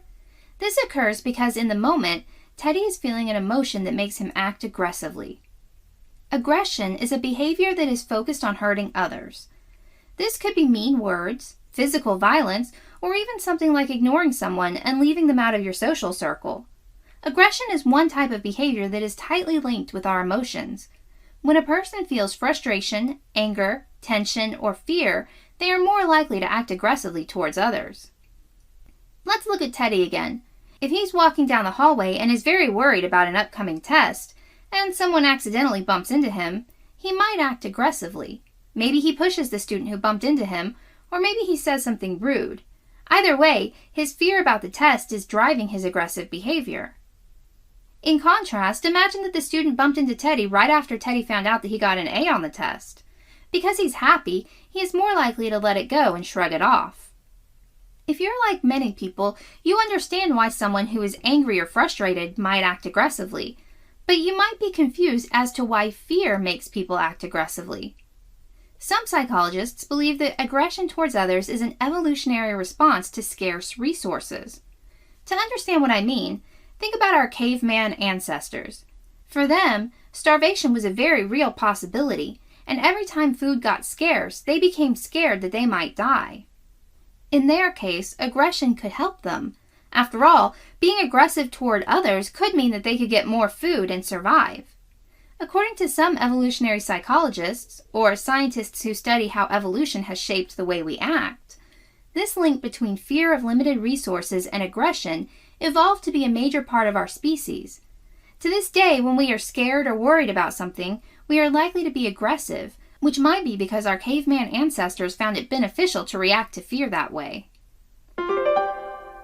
Our behavior is what we do and how we act. This could include physical things like running and jumping, verbal behavior like saying things that we regret later, or complicated behaviors like cheating on a test or planning a party. Behavior is different from emotions, but is very strongly influenced by them. One way that behavior is affected by emotions is through motivation, which drives a person's behavior. Emotions like frustration and boredom can lower motivation, and thus lower the chance that we will act.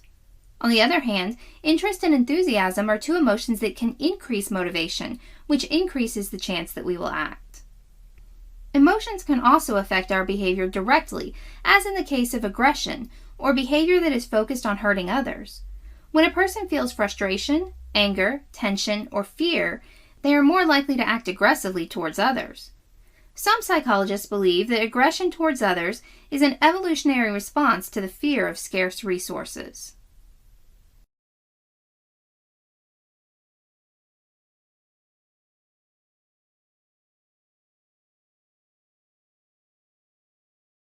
You might have heard of the fight or flight response. That's something that has gotten into our vocabulary a little bit, and it's basically something that's super observable in animals, so that's the best way to start. A way to think about it is, you know when people tell you that a certain animal is more afraid of you than you are of it? Well, it usually is. And the reason why this is a good thing for you is that when threatened, a lot of animals will just run away. And that's usually true if the animal can get away, if it's not cornered. Sometimes, though, this sort of a threat, like a person standing in front of it, will actually provoke a fight response instead. The reason this is true is because both of these responses, running away and fighting, are basically the result of what's called an aroused sympathetic nervous system. And when this happens, when your sympathetic nervous system is aroused, you basically get pepped up to do one of two things. You either are going to fight or you're going to flee. You're going to run away. And to understand this a little better, we have to go over what the sympathetic nervous system is. In brief, it's a part of the autonomic nervous system, and this is basically the part of your brain's communication with your body that isn't conscious. It's not like when you decide, I'm going to move my arm. Look, it moved. That's not your autonomic nervous system. The autonomic nervous system is things that you don't even know are going on, like your breathing and digestion. And this autonomic part is, again, divided into two parts within autonomic. We have parasympathetic and sympathetic. Your parasympathetic is dealing with things in a resting state. Things like digesting your food, salivating, or tearing up to keep your eyes all moist and happy. Your sympathetic nervous system is what gets going when you're ready for action, and that's why it's important for fight or flight, because what it does is readies your muscles to go. And if you think about it, fighting and running away are basically requiring the same muscle preparation. You might crouch down or tense up, and your sympathetic nervous system is sending out all sorts of signals to help you do this. It's mediated by certain parts of your body known as the HPA axis. It's called an axis because it's three things that all work together, so you can think of it as a little system. One of them is called the hypothalamus, and that's a part of your brain you might have heard about in a lesson about the brain. The pituitary gland is also in the brain, and also your adrenal glands. These are not in the brain, these are near your kidneys. It's kind of random. We can just remember you got two in the brain, hypothalamus, pituitary, and one random guy just hanging out down by your kidneys. That's your HPA axis. And what this does is it sends out hormones like adrenaline to get you going. So when you're in a situation where you need to fight or flee, your HPA axis is sending out these adrenaline hormones because your sympathetic nervous system is getting going. When you're about to do something intense in sports, that is what's happening. And your body has a lot of interesting reactions to this besides just getting ready to fight or flee. You may have noticed some of these as well. What it does is it gets your heart racing. That's probably pretty obvious. You've probably felt that. It actually stops digestion. This is something kind of interesting because basically what your body is doing when it gets into this aroused sympathetic state, it's just saying, you know what, if there's anything I don't need to be doing right now, I'm just going to stop. So anything that your parasympathetic was taking care of that was maintenance, long-term things, the sympathetic says, no, we're going to stop digesting. It even cuts off your peripheral vision because you don't need to see what's going on to the side. You just need to see what's right in front of you. It basically shuts down your body to do anything but focus on the problem at hand and whether you're going to run or you're going to stand there and fight it. Animals do some pretty crazy things when their fight or flight responses are activated. Octopuses and squids, they shoot ink. There's that Finding Nemo scene. You guys made me ink. That's basically what's going on there. Their sympathetic nervous systems are active, and camouflage is sort of a manifestation of the fight or flight response. The animal's essentially saying, how can I get away? And hiding is one way to do that. Also, pufferfish, when they get all big, that's, again, the fight or flight response in action, because it's trying to help you evade capture by looking scary. The animal world gets pretty crazy with this stuff.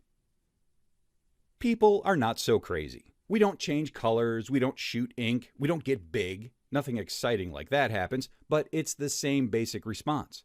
With humans, and with animals too, to a certain extent, it's not always quite as immediate as you might think about it with a pufferfish, where it goes poof right away. Let's say you're walking down a street that's dark. You see someone sketchy. What it does is it puts you into a state of heightened awareness.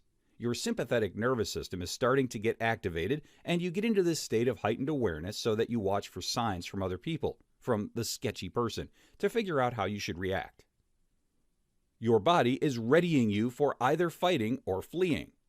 So it can do both of those things at once because they're both basically the same response. It's the same muscle preparation, so it gives you time to figure out what's the best response to the situation. It's contextually dependent. Rats will run away for sure. They're scared, and they will run away if you try to approach them. But if they're in a corner, they will try to fight you because there's nothing else that they can do. So people are pretty much the same way, because you've probably been taught that it's not smart to just fight with random sketchy people. It's not going to get you the best result, probably, but if you're cornered, you'll do it, because that's what you have to do to survive. Again, this is why it's really important that fight and flight responses are both mediated by the sympathetic nervous system. All it takes to get your body going is the HPA axis. That's your hypothalamus, your pituitary, and your adrenal. That gets pumping out adrenaline. Adrenaline even sounds like adrenal. That's a good way to remember that. So your sympathetic nervous system gets going, your HPA starts pumping adrenaline, and you're ready to go. As soon as context determines what you should do, you can either fight or flee. It doesn't take very long to decide, and that's one of nature's great ways to protect us, to have us not get killed by sketchy people on the street or by predators if you're an animal. So that's the fight or flight response.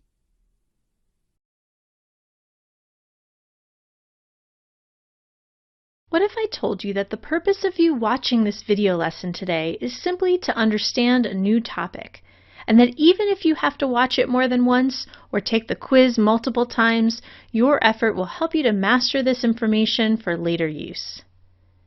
Now, what if I told you that your purpose in watching this video lesson is something else entirely?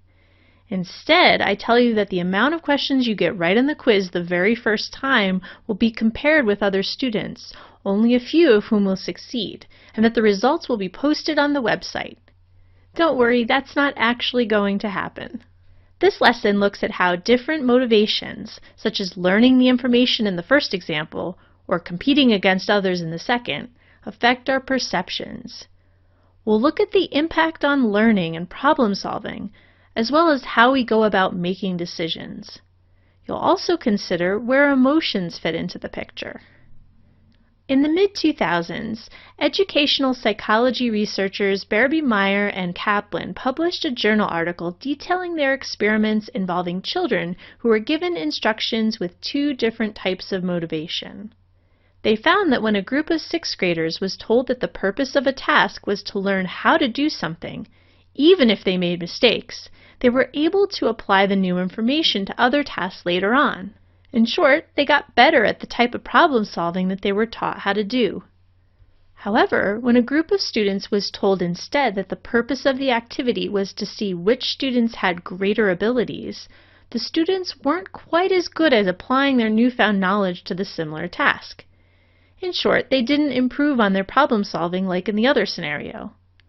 This experiment provides a good example of how being oriented toward a certain type of goal affects how we behave.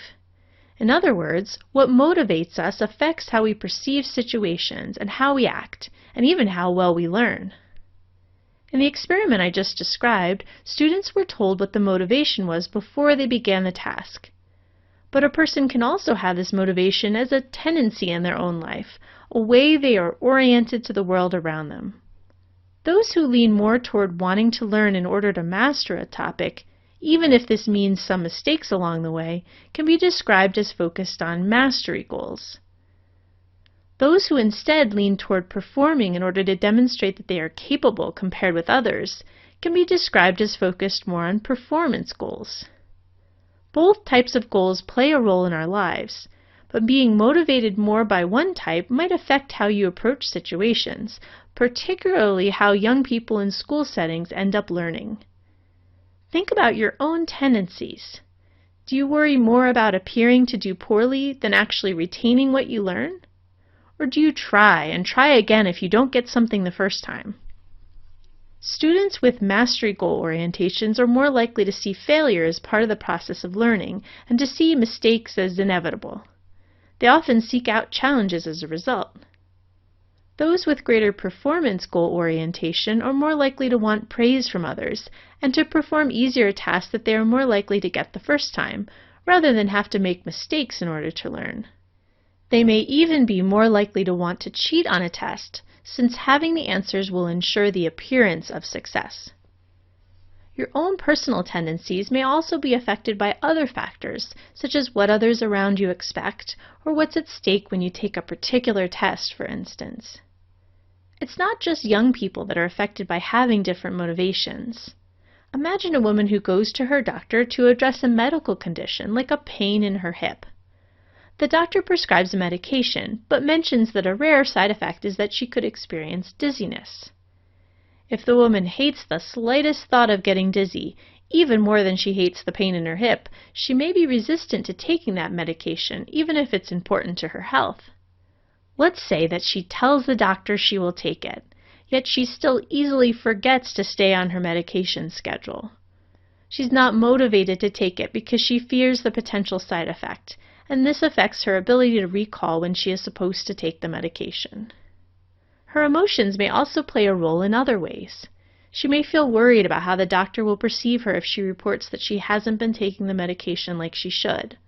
This may lead her to avoid the doctor. She could even perceive the pain in her hip as less severe, even if it's still the same as it was before she went to the doctor. The woman not taking her medication is one example of how emotions and motivation can affect our perception of what's going on around us and influence how well we stick with guidelines for our health, for instance. Emotions can impact other problematic behaviors like addictions. For instance, a person who has problems with alcohol may have a relapse when upset or even when there is something to celebrate. Or a person may start smoking again when under a lot of strain and stress, or when around others who are smoking in a group out of a desire to feel connected to them. Yet emotions play a role in productive behaviors too. An employee excited about a project they're working on may be willing to put in extra hours if they're motivated to reach a goal, or a student who loves a certain topic in class may study more than is necessary to get a good grade. As you go about the rest of your day, consider what motivates you to behave the way you do and how emotions also influence what you do next. This lesson explored how motivation and emotion affect an individual's perceptions. We used the example of students who were given two different reasons why they were supposed to learn a task. Those who were guided toward wanting to learn in order to master a topic were focused on mastery goals, while those told they were performing in order to demonstrate that they are capable compared with others were focused on performance goals. Emotions also play a role in how we perceive the world around us. These can affect us in situations where we must make decisions about our life and can even influence addictive behaviors. All of us can stop right now and examine our lives for quite a few things that stress us out. If you're a student, then you'll probably have a lopsided list that's heavy on school-related stuff. If you're a working professional, then the list will be skewed more towards your professional worries. But there's more to stress than work and school. Therefore, let's examine where stress comes from in our lives and the details of how all sorts of stress arises in our day-to-day lives thanks to stressors, factors that cause us stress. When I mentioned that you can get a bit stressed at work, that was kind of a general statement. Everyone will have slightly different problems and events that cause us unease. For instance, if you're a fisherman, then bad weather may cause you quite a bit more anxiety than when going out on a nice day. If you work in an office, weather may not play the biggest of roles in causing negative feelings about your work. Since our country is filled with office workers, let's focus in on them to showcase that job stressors are actually divided into many different unique problems, such as conflict with coworkers, be it professional or personal conflicts, heavy workloads, short deadlines, harsh bosses, meetings, new projects out of the blue. Basically, what I want you to appreciate is that stress from work is a lot more nuanced than just saying to someone, "My job is causing me a lot of stress." Actually, the same concept applies to other forms of stress from my intro, school-related stress. There's so much more to it than saying stress causes me to burn out, or rip my hair out, or chew my nails raw. School, or going to school from kindergarten through graduate school, actually has just as many subtleties to its forms as distress from work. As just a few examples. There's test anxiety, performance anxiety that causes distress during an exam, which has led many very intelligent students to do poorly on tests they were actually well prepared for. There's also speech anxiety, which is far worse than test anxiety for many. Having to speak your mind in front of a group of people can cause quite a stir upon our mind and body. And of course there's the math anxiety, the feeling that someone is incapable of doing well in math-related activities. But there's more here than those obvious examples. School may bring about strain to a person in different ways, through interpersonal dimensions. Meaning, some students get homesick when away at college, and others may have the usual relationship problems with a boyfriend or girlfriend. Other students have to work while they study. Being away from loved ones, fighting with a partner, and balancing work with studies all add another layer of stress to an already hectic student life. This reminds me of something personal. When I went to get my medical education, I had to move hundreds of miles away from family and friends.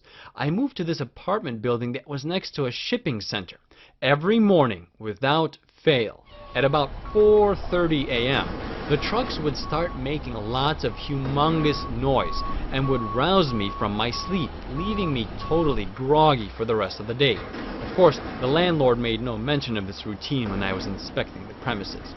I mention this because environmental stressors, light, noise, smells, pollution of all sorts, and temperature can add misery to an already difficult situation.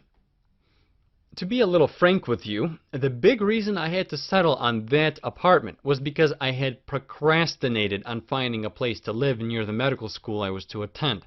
Procrastination, the tendency to put things off until a later time, increases stress. Procrastination is a type of internal stressor, something that's generated within ourselves.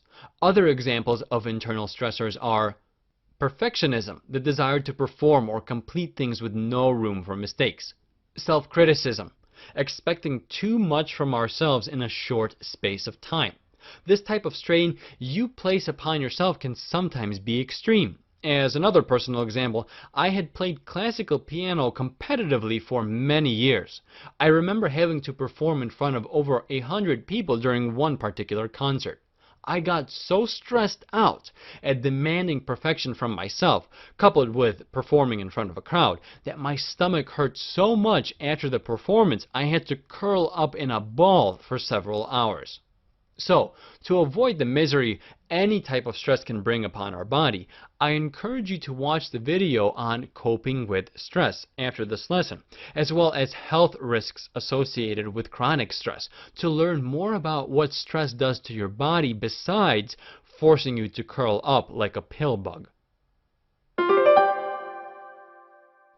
Funny enough, I'm sure pill bugs curl up like that due to their own personal stressors, factors that cause us stress.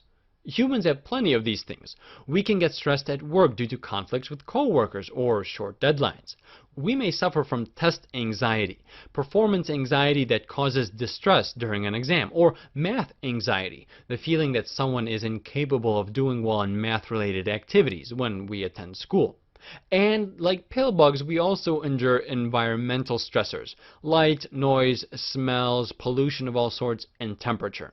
Internal stressors, those that we place upon our own mind and body, also make our lives more difficult than they already are.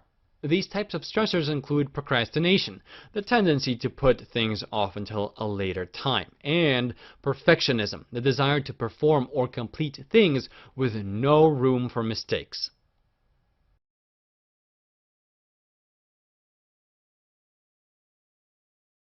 From small hassles like trips to the Department of Motor Vehicles to major events such as wars, the threat of terrorist attacks, and constant fear of losing our jobs, modern life presents us with stressors that can be both prolonged and difficult to escape. These are called chronic or long-term stressors. Now, not all stress is bad. For example, lifting weights puts stress on your muscles but can improve your overall health. Stress that has good effects is known as eustress. The prefix eu means good. Bad stress, by contrast, is known as distress. And distress, especially chronic distress, can be harmful to your health. In this segment, we'll explore potential negative health effects of chronic stress and also coping mechanisms. First, let's talk about the work of a scientist named Hans Selye. Selye was one of the first to study the effects of long-term stress. He theorized about what he called general adaptation syndrome. It describes 3 stages in reaction to long-term stress: alarm, resistance, and exhaustion. Alarm is the stage in which stress hormones are released along the HPA axis. Resistance is a stage during which the body tries to adapt to long-term stress and to return to pre-alarmed functioning. But when the stressor presents itself for a long time, our stress responses remain activated, and so it's difficult for our bodies to return to non-stressed states. The final stage is exhaustion, which can be both physical and mental. This stage can lead to illness and ultimately even death. A major difference between responses to long-term and short-term stress is that with long-term stress, the body cannot return to its pre-stressed state because levels of stress hormones, especially cortisol, remain elevated. Chronic stress is known to have negative health effects. They include weakened immune system, damage to DNA, which means our cells age faster than they otherwise might. A common example of this is graying hair. Stress really can cause it because it damages the cells responsible for hair color. Heightened risk for heart disease. There are multiple reasons why stress increases your risk for heart disease. First, cortisol, the stress hormone released by adrenal glands, causes plaque buildup in the arteries. Stress also leads to higher blood pressure. So now that we've talked about some of the health risks associated with chronic stress, let's talk about some coping strategies. Although stress cannot be completely avoided, there are coping methods for long-term stress that can reduce its negative effects. First, it's important to identify what the stressors in your life even are. It might be helpful to keep a journal of stressors as well as your responses to them. Maladaptive responses include substance abuse, unhealthy eating habits, and withdrawal from activities, friends, and family. Even if these techniques provide temporary relief, they can intensify the effects of stress over the long run and leave us even less equipped to deal with stress. Instead of resorting to unhealthy habits, once you've identified your stressors, you can try to avoid or change the stressor. But this is not always possible. If, say, you're stressed because one of your parents is suffering from a serious illness, that's a stressor that cannot be readily eliminated. So when you cannot affect the stressor, then try to change your reaction to it. Try to reframe the situation in a more positive light. Modify your standards when you're being too perfectionistic. Accept that some things are beyond your control, and express and share, rather than ignore and repress your feelings. To summarize, chronic or long-term stress can cause negative health effects, including weakened immune system, damaged DNA, and the heightened risk for heart disease. There are coping mechanisms for chronic stress, which include avoiding or changing the stressor, and changing your reaction to the stressor by techniques including reframing and expressing your feelings. Your palms are sweating, your heart's beating faster, you can't eat, or maybe you can't stop eating. The fact that you have a major midterm coming up isn't helping. What's wrong with you? Chances are this is your body responding to stress. Stress is a blanket term used to describe anything that pushes your body out of its comfort zone. Exercise could be stress. Butterflies in your stomach before a date could be stress. However, those are good types of stress. When we think of stress, we typically think of the bad types of stress, like that midterm. In this lesson, we're going to look at the effects of stress on your body, with respect to both physical and psychological symptoms, over the short and long term. You just sat down in your seat to take an exam. Your heart is racing. After all, this entrance exam determines what you'll be doing after graduation. You feel sweat beating off your brow while your heart races. You reach for your water bottle as you feel parched, but are shaking too hard to open it. That said, you don't care. In fact, your attention is only focused on that test. All of these are signs of physical stress. Short-term physical stress is a part of our fight or flight reflex and is designed to help us survive. Our ancestors didn't have to worry about exams, they had to worry about being chased by saber-toothed tigers. The same symptoms that you're experiencing are the sort of thing that would make your ancestor faster on their feet or more aggressive if forced to fight. Too much of that, however, and you'll likely start to experience long-term physical stress. While short-term physical stress is designed to help you, long-term physical stress wears down your ability to physically function. If you are constantly tested, you may lose the ability to eat, or maybe you eat too much, worried about a future in which you won't have such a spread of food available. Most of all, you are worn out. This is the downside of that fight or flight reflex. Unfortunately, our bodies just can't take it anymore. Our heart rates never come off the high because we're always on alert. In turn, that makes us more prone to illness, which stresses us out further because we can't be focused. We may let our stressor take over our lives, even to the point that we don't take care of ourselves. Since those are some physical stress symptoms, let's take a look at these psychological ones. First of all, we'll take a look at short-term psychological stress symptoms. Again, these developed out of the fight or flight reflex, so they are adapted to make you more attuned to your environment. You feel anxious, you are mad at the situation, or you just don't feel safe. All of these are symptoms of short-term psychological stress. On the flip side, so is increased focus on the stressor, which could be a good thing or a bad thing. Finally, we come to the long-term psychological stress symptoms. These are the symptoms that continue to upset your psyche long after the stressor is gone. Having nightmares about a bad exam? That's a symptom of long-term psychological stress. Whereas the short-term symptoms were focused on getting you through the situation, the long-term symptoms are much more menacing. Because you're always stressed out, your mood changes, meaning that you are less likely to engage in those activities that can help you recover. Ultimately, psychological stress is just as dangerous as physical stress. In this lesson, we covered a variety of stress symptoms. Remember that stress is a blanket term used to describe anything that pushes your body out of its comfort zone. We started by looking at short-term physical stress, which are reactions that once helped us to survive. A quick heartbeat or sweaty palms were examples of this. We then looked at long-term physical stress, or those stressors that wear down your ability to physically function. Changing in eating habits often go with long-term physical stress. Further, we looked at short-term psychological stress, as those stressors that make you more attuned with your environment, like anxiety and increased focus on the stressor. Finally, we learned about long-term psychological stress symptoms, which are symptoms that continue to upset your psyche long after the stressor is gone. Overwhelmingly, these are less healthy, like mood changes.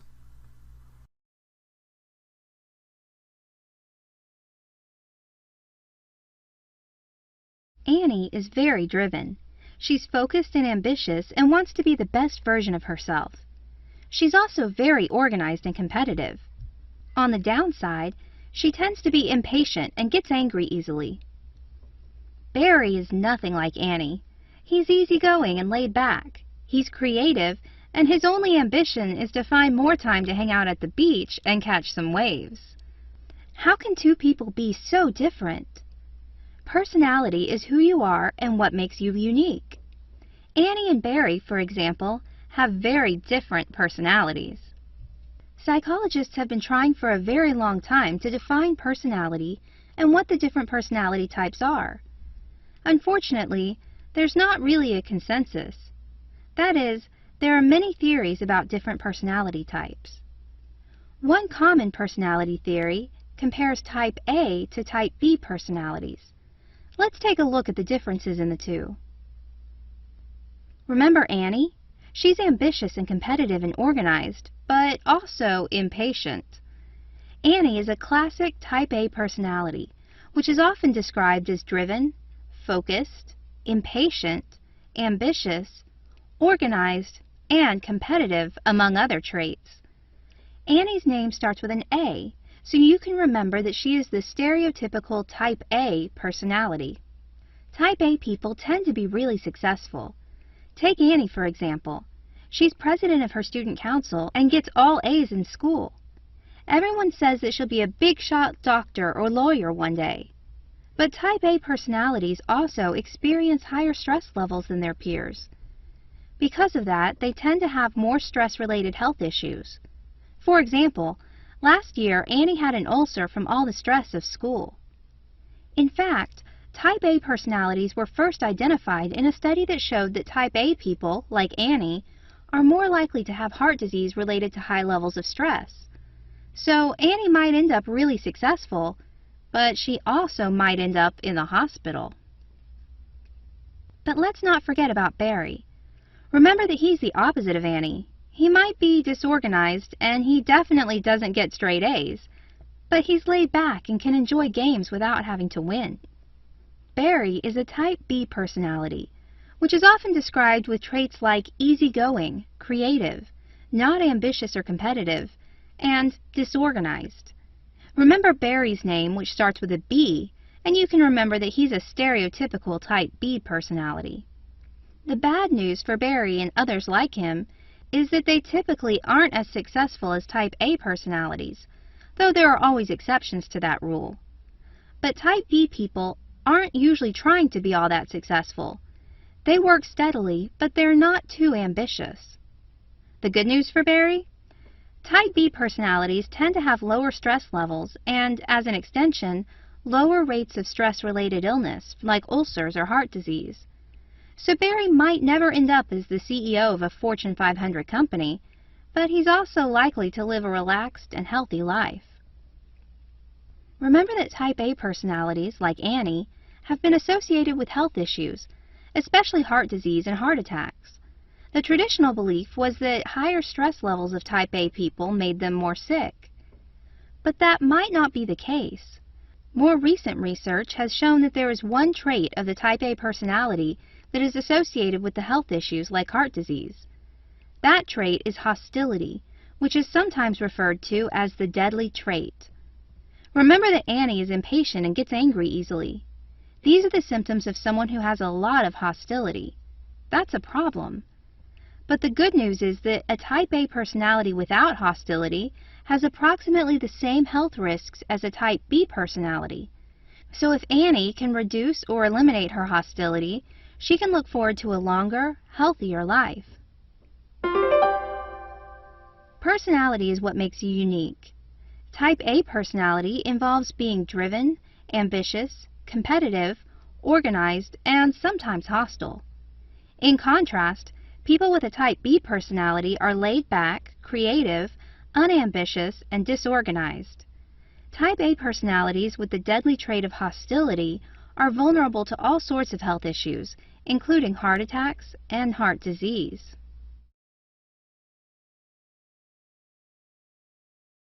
You probably picture most psychologists as being calm and rational individuals, right? Well, not exactly. In fact, in the 1960s, there was a heated war going on between two camps of psychology, the behaviorists and the cognitive psychologists. Behavioral psychology approached emotions and thoughts as window dressing and maintained the belief that the major driving force within people is their responses to rewards and punishments from the world around them. For example, if you give someone a chocolate cookie every time they go running, they'll want to go running more because they will associate it with the reward of chocolate chip cookies. Never mind that they won't lose weight that way. On the other hand, cognitive psychology focused on the importance of thoughts and emotions in the way that a person lives from day to day.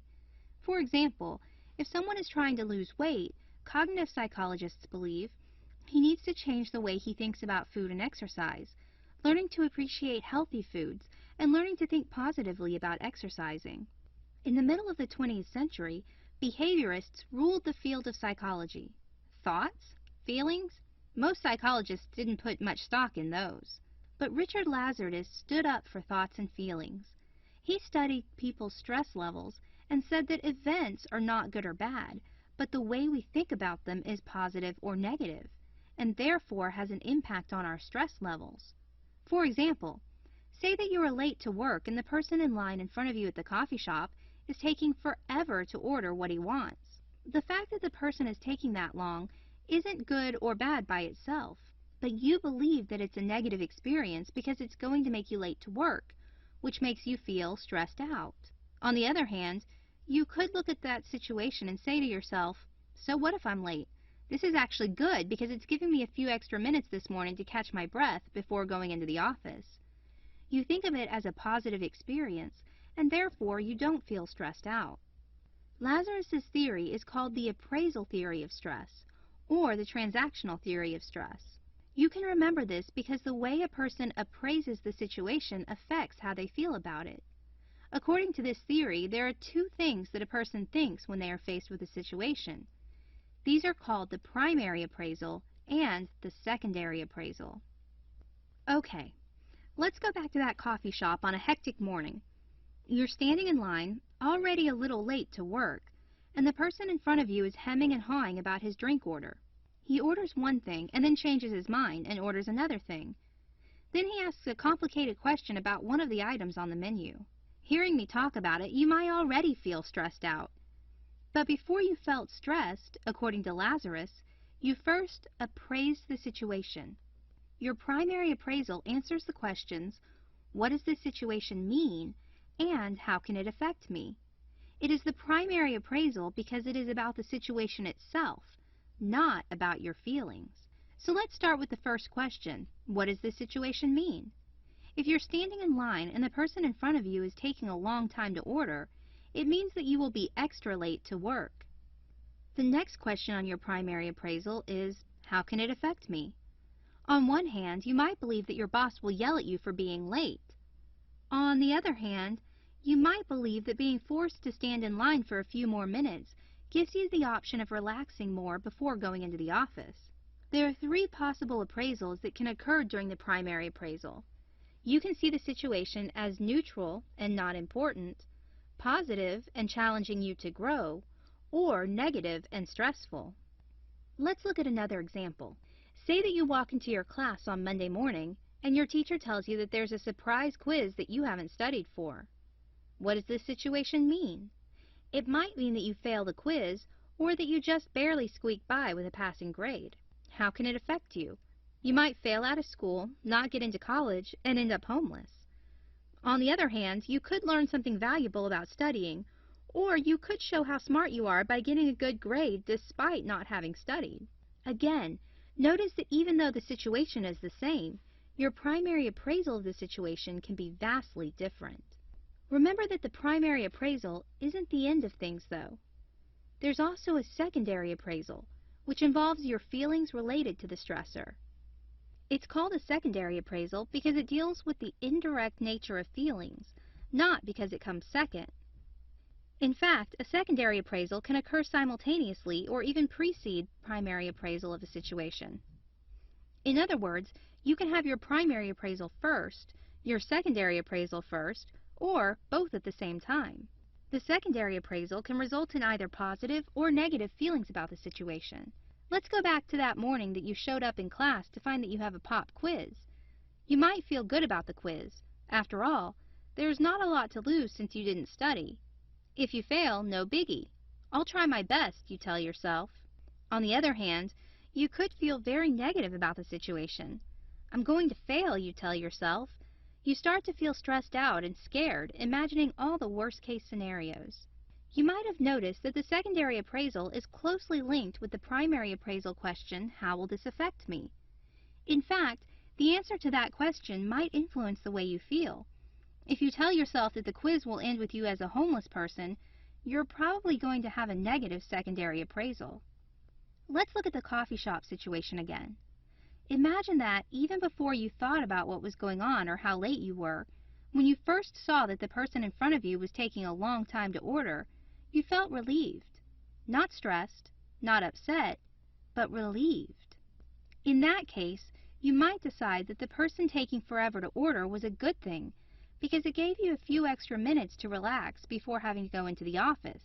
After all, you're already late. What's another minute or two? Your secondary appraisal, the positive emotion of relief, influenced your primary appraisal of the situation. So as you can see, it's kind of a chicken and egg thing. Either one might come first.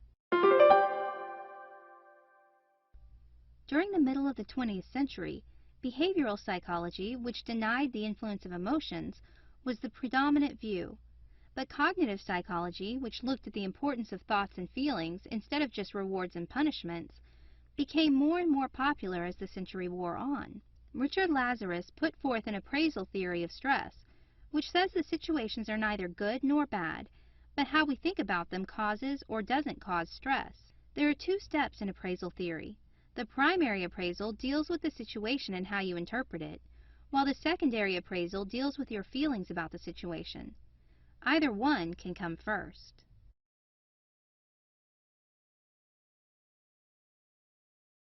Before we go any further, I want you to think about something that stresses you out. Maybe it's a test, or a relationship, or even your job.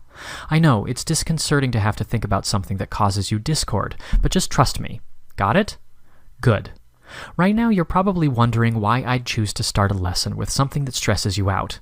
Isn't this a quick way to get you to give up on the lesson and go back to social media? Well, maybe not. In this lesson, we're going to look at cognitive strategies for dealing with stress, which means we're really looking at new ways of handling stress without changing behavior.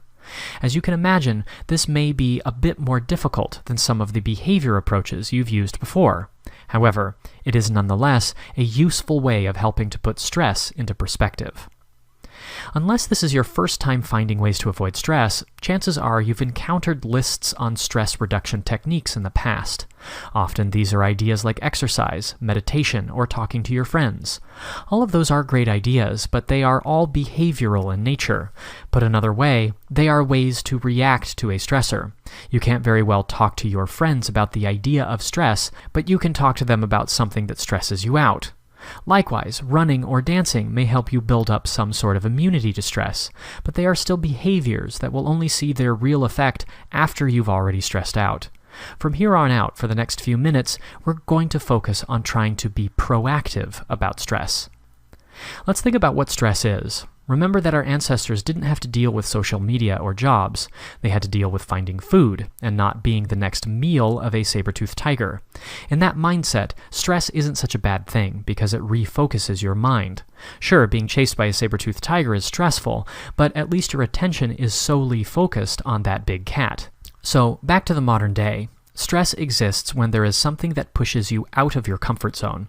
Try to analyze how you are getting pushed out of your comfort zone. Got that stressful idea in your head still? All right, let's look at it. What makes it so scary? Is it because it's a threat to you? Is it because you're scared of what will happen? These are useful questions in figuring out how to turn stress on its head. By asking those questions, hopefully you've got a bit more information on what's stressing you out. Now it's time to really flip things around. Start to ask yourself, what can you learn from this stressor? How can you avoid it from coming up again? Is it really worth your attention? Let's take a look at something that stresses a lot of people out: dating.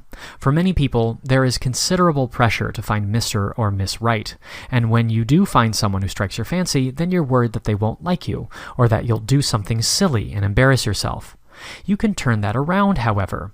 You're worried that you're not going to find someone suitable. Is that because you are so unsuitable that anyone would do? Of course not. Instead, you have high standards and want them met. In other words, you've got confidence. Itself not a bad thing to have in the dating world. But what about the date itself? Still worried that you're going to embarrass yourself? Try looking at it from a different perspective. You've got a shot to show off who you are at the best of times if you don't embarrass yourself, and the worst of times if you do. Finding a romantic partner isn't about finding someone who's perfect 100% of the time.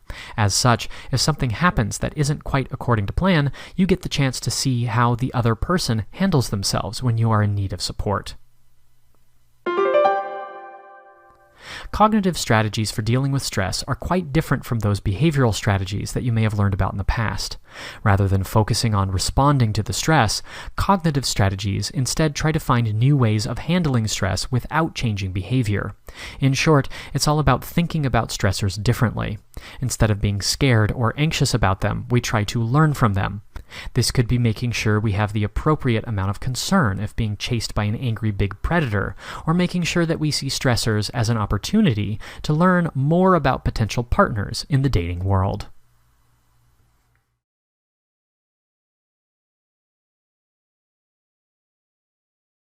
How can positive emotions protect us against stress? Consider this scenario. John is laid off his job. He becomes depressed and despondent, and spends day after day watching television on his couch. Now, Trent is also laid off his job. He decides to use the time to find a job he likes even better. He works with a career counselor, updates his resume, and actively seeks new positions. Trent feels much better during his layoff than John does during his, and he finds new employment. Trent approached his situation more positively.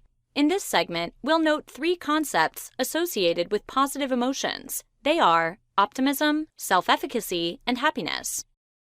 Optimism, hopefulness about successful future outcomes. Its opposite is pessimism. Optimists and pessimists differ in how they deal with adversity and with people. Optimists tend to be confident they can solve problems, even when facing great adversity, whereas pessimists tend to doubt. And so, optimists tend to experience less distress than pessimists, which leaves them better able to cope. There is some evidence that the extent to which we are optimistic is genetic, but other psychologists, notably Martin Seligman, focus on optimism as a learned skill. For example, Seligman believes that we can learn to change our self-talk, or the unvocalized thoughts that run in our heads.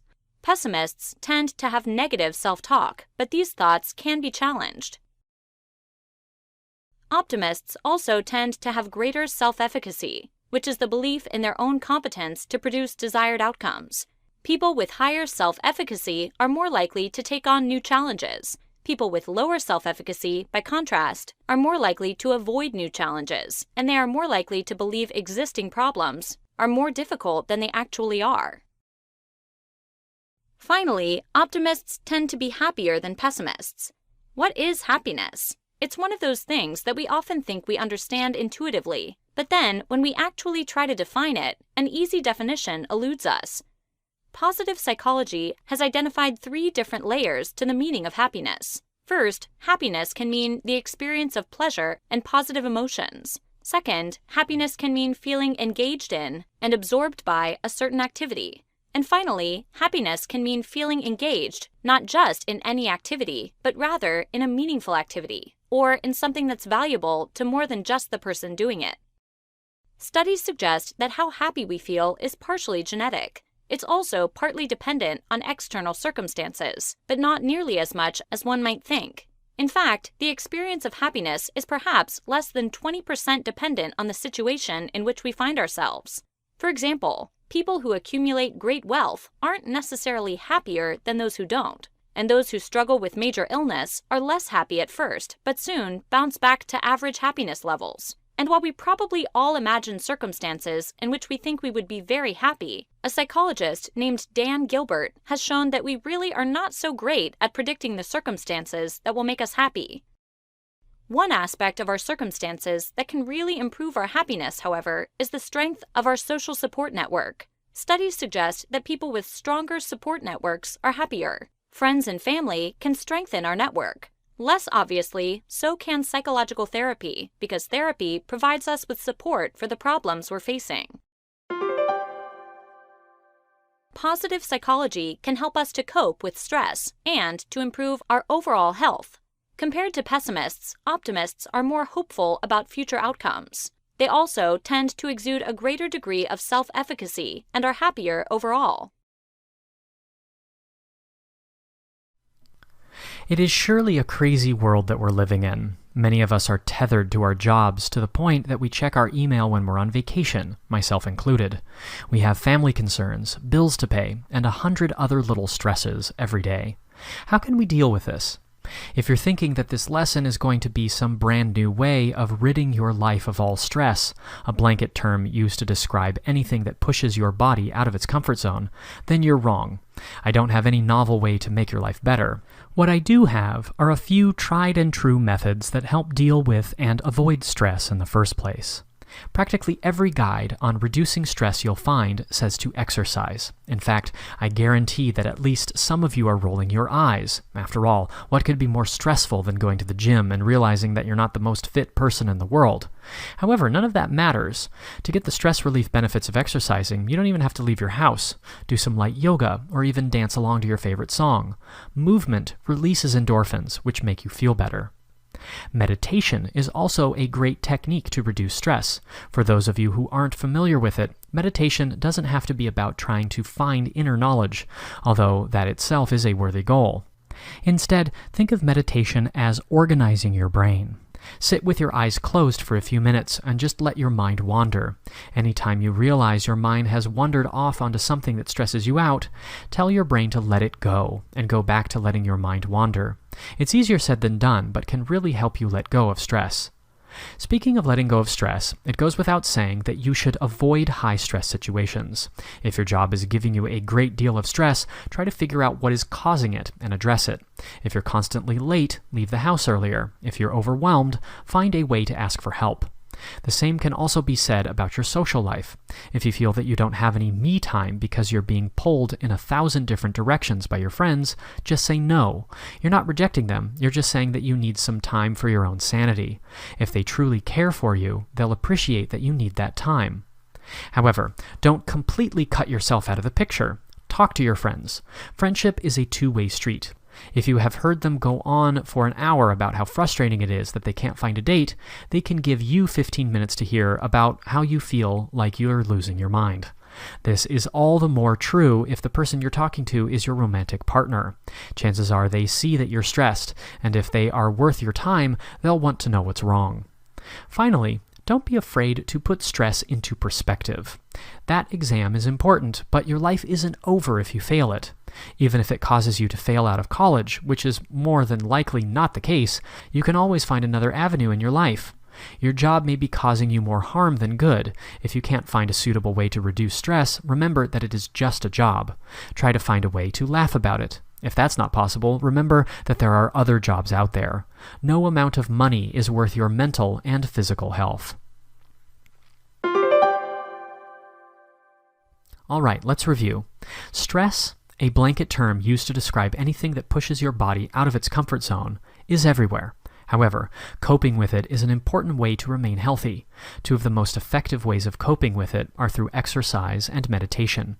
Exercise releases endorphins to help make you less stressed, while meditation makes your brain stronger. Additionally, you can always try to manage or avoid stress, or even talk it out with a friend or spouse. Finally, try to keep stress in perspective. Few things will cause the world to end, and a test or a stressful time at work certainly aren't in that category.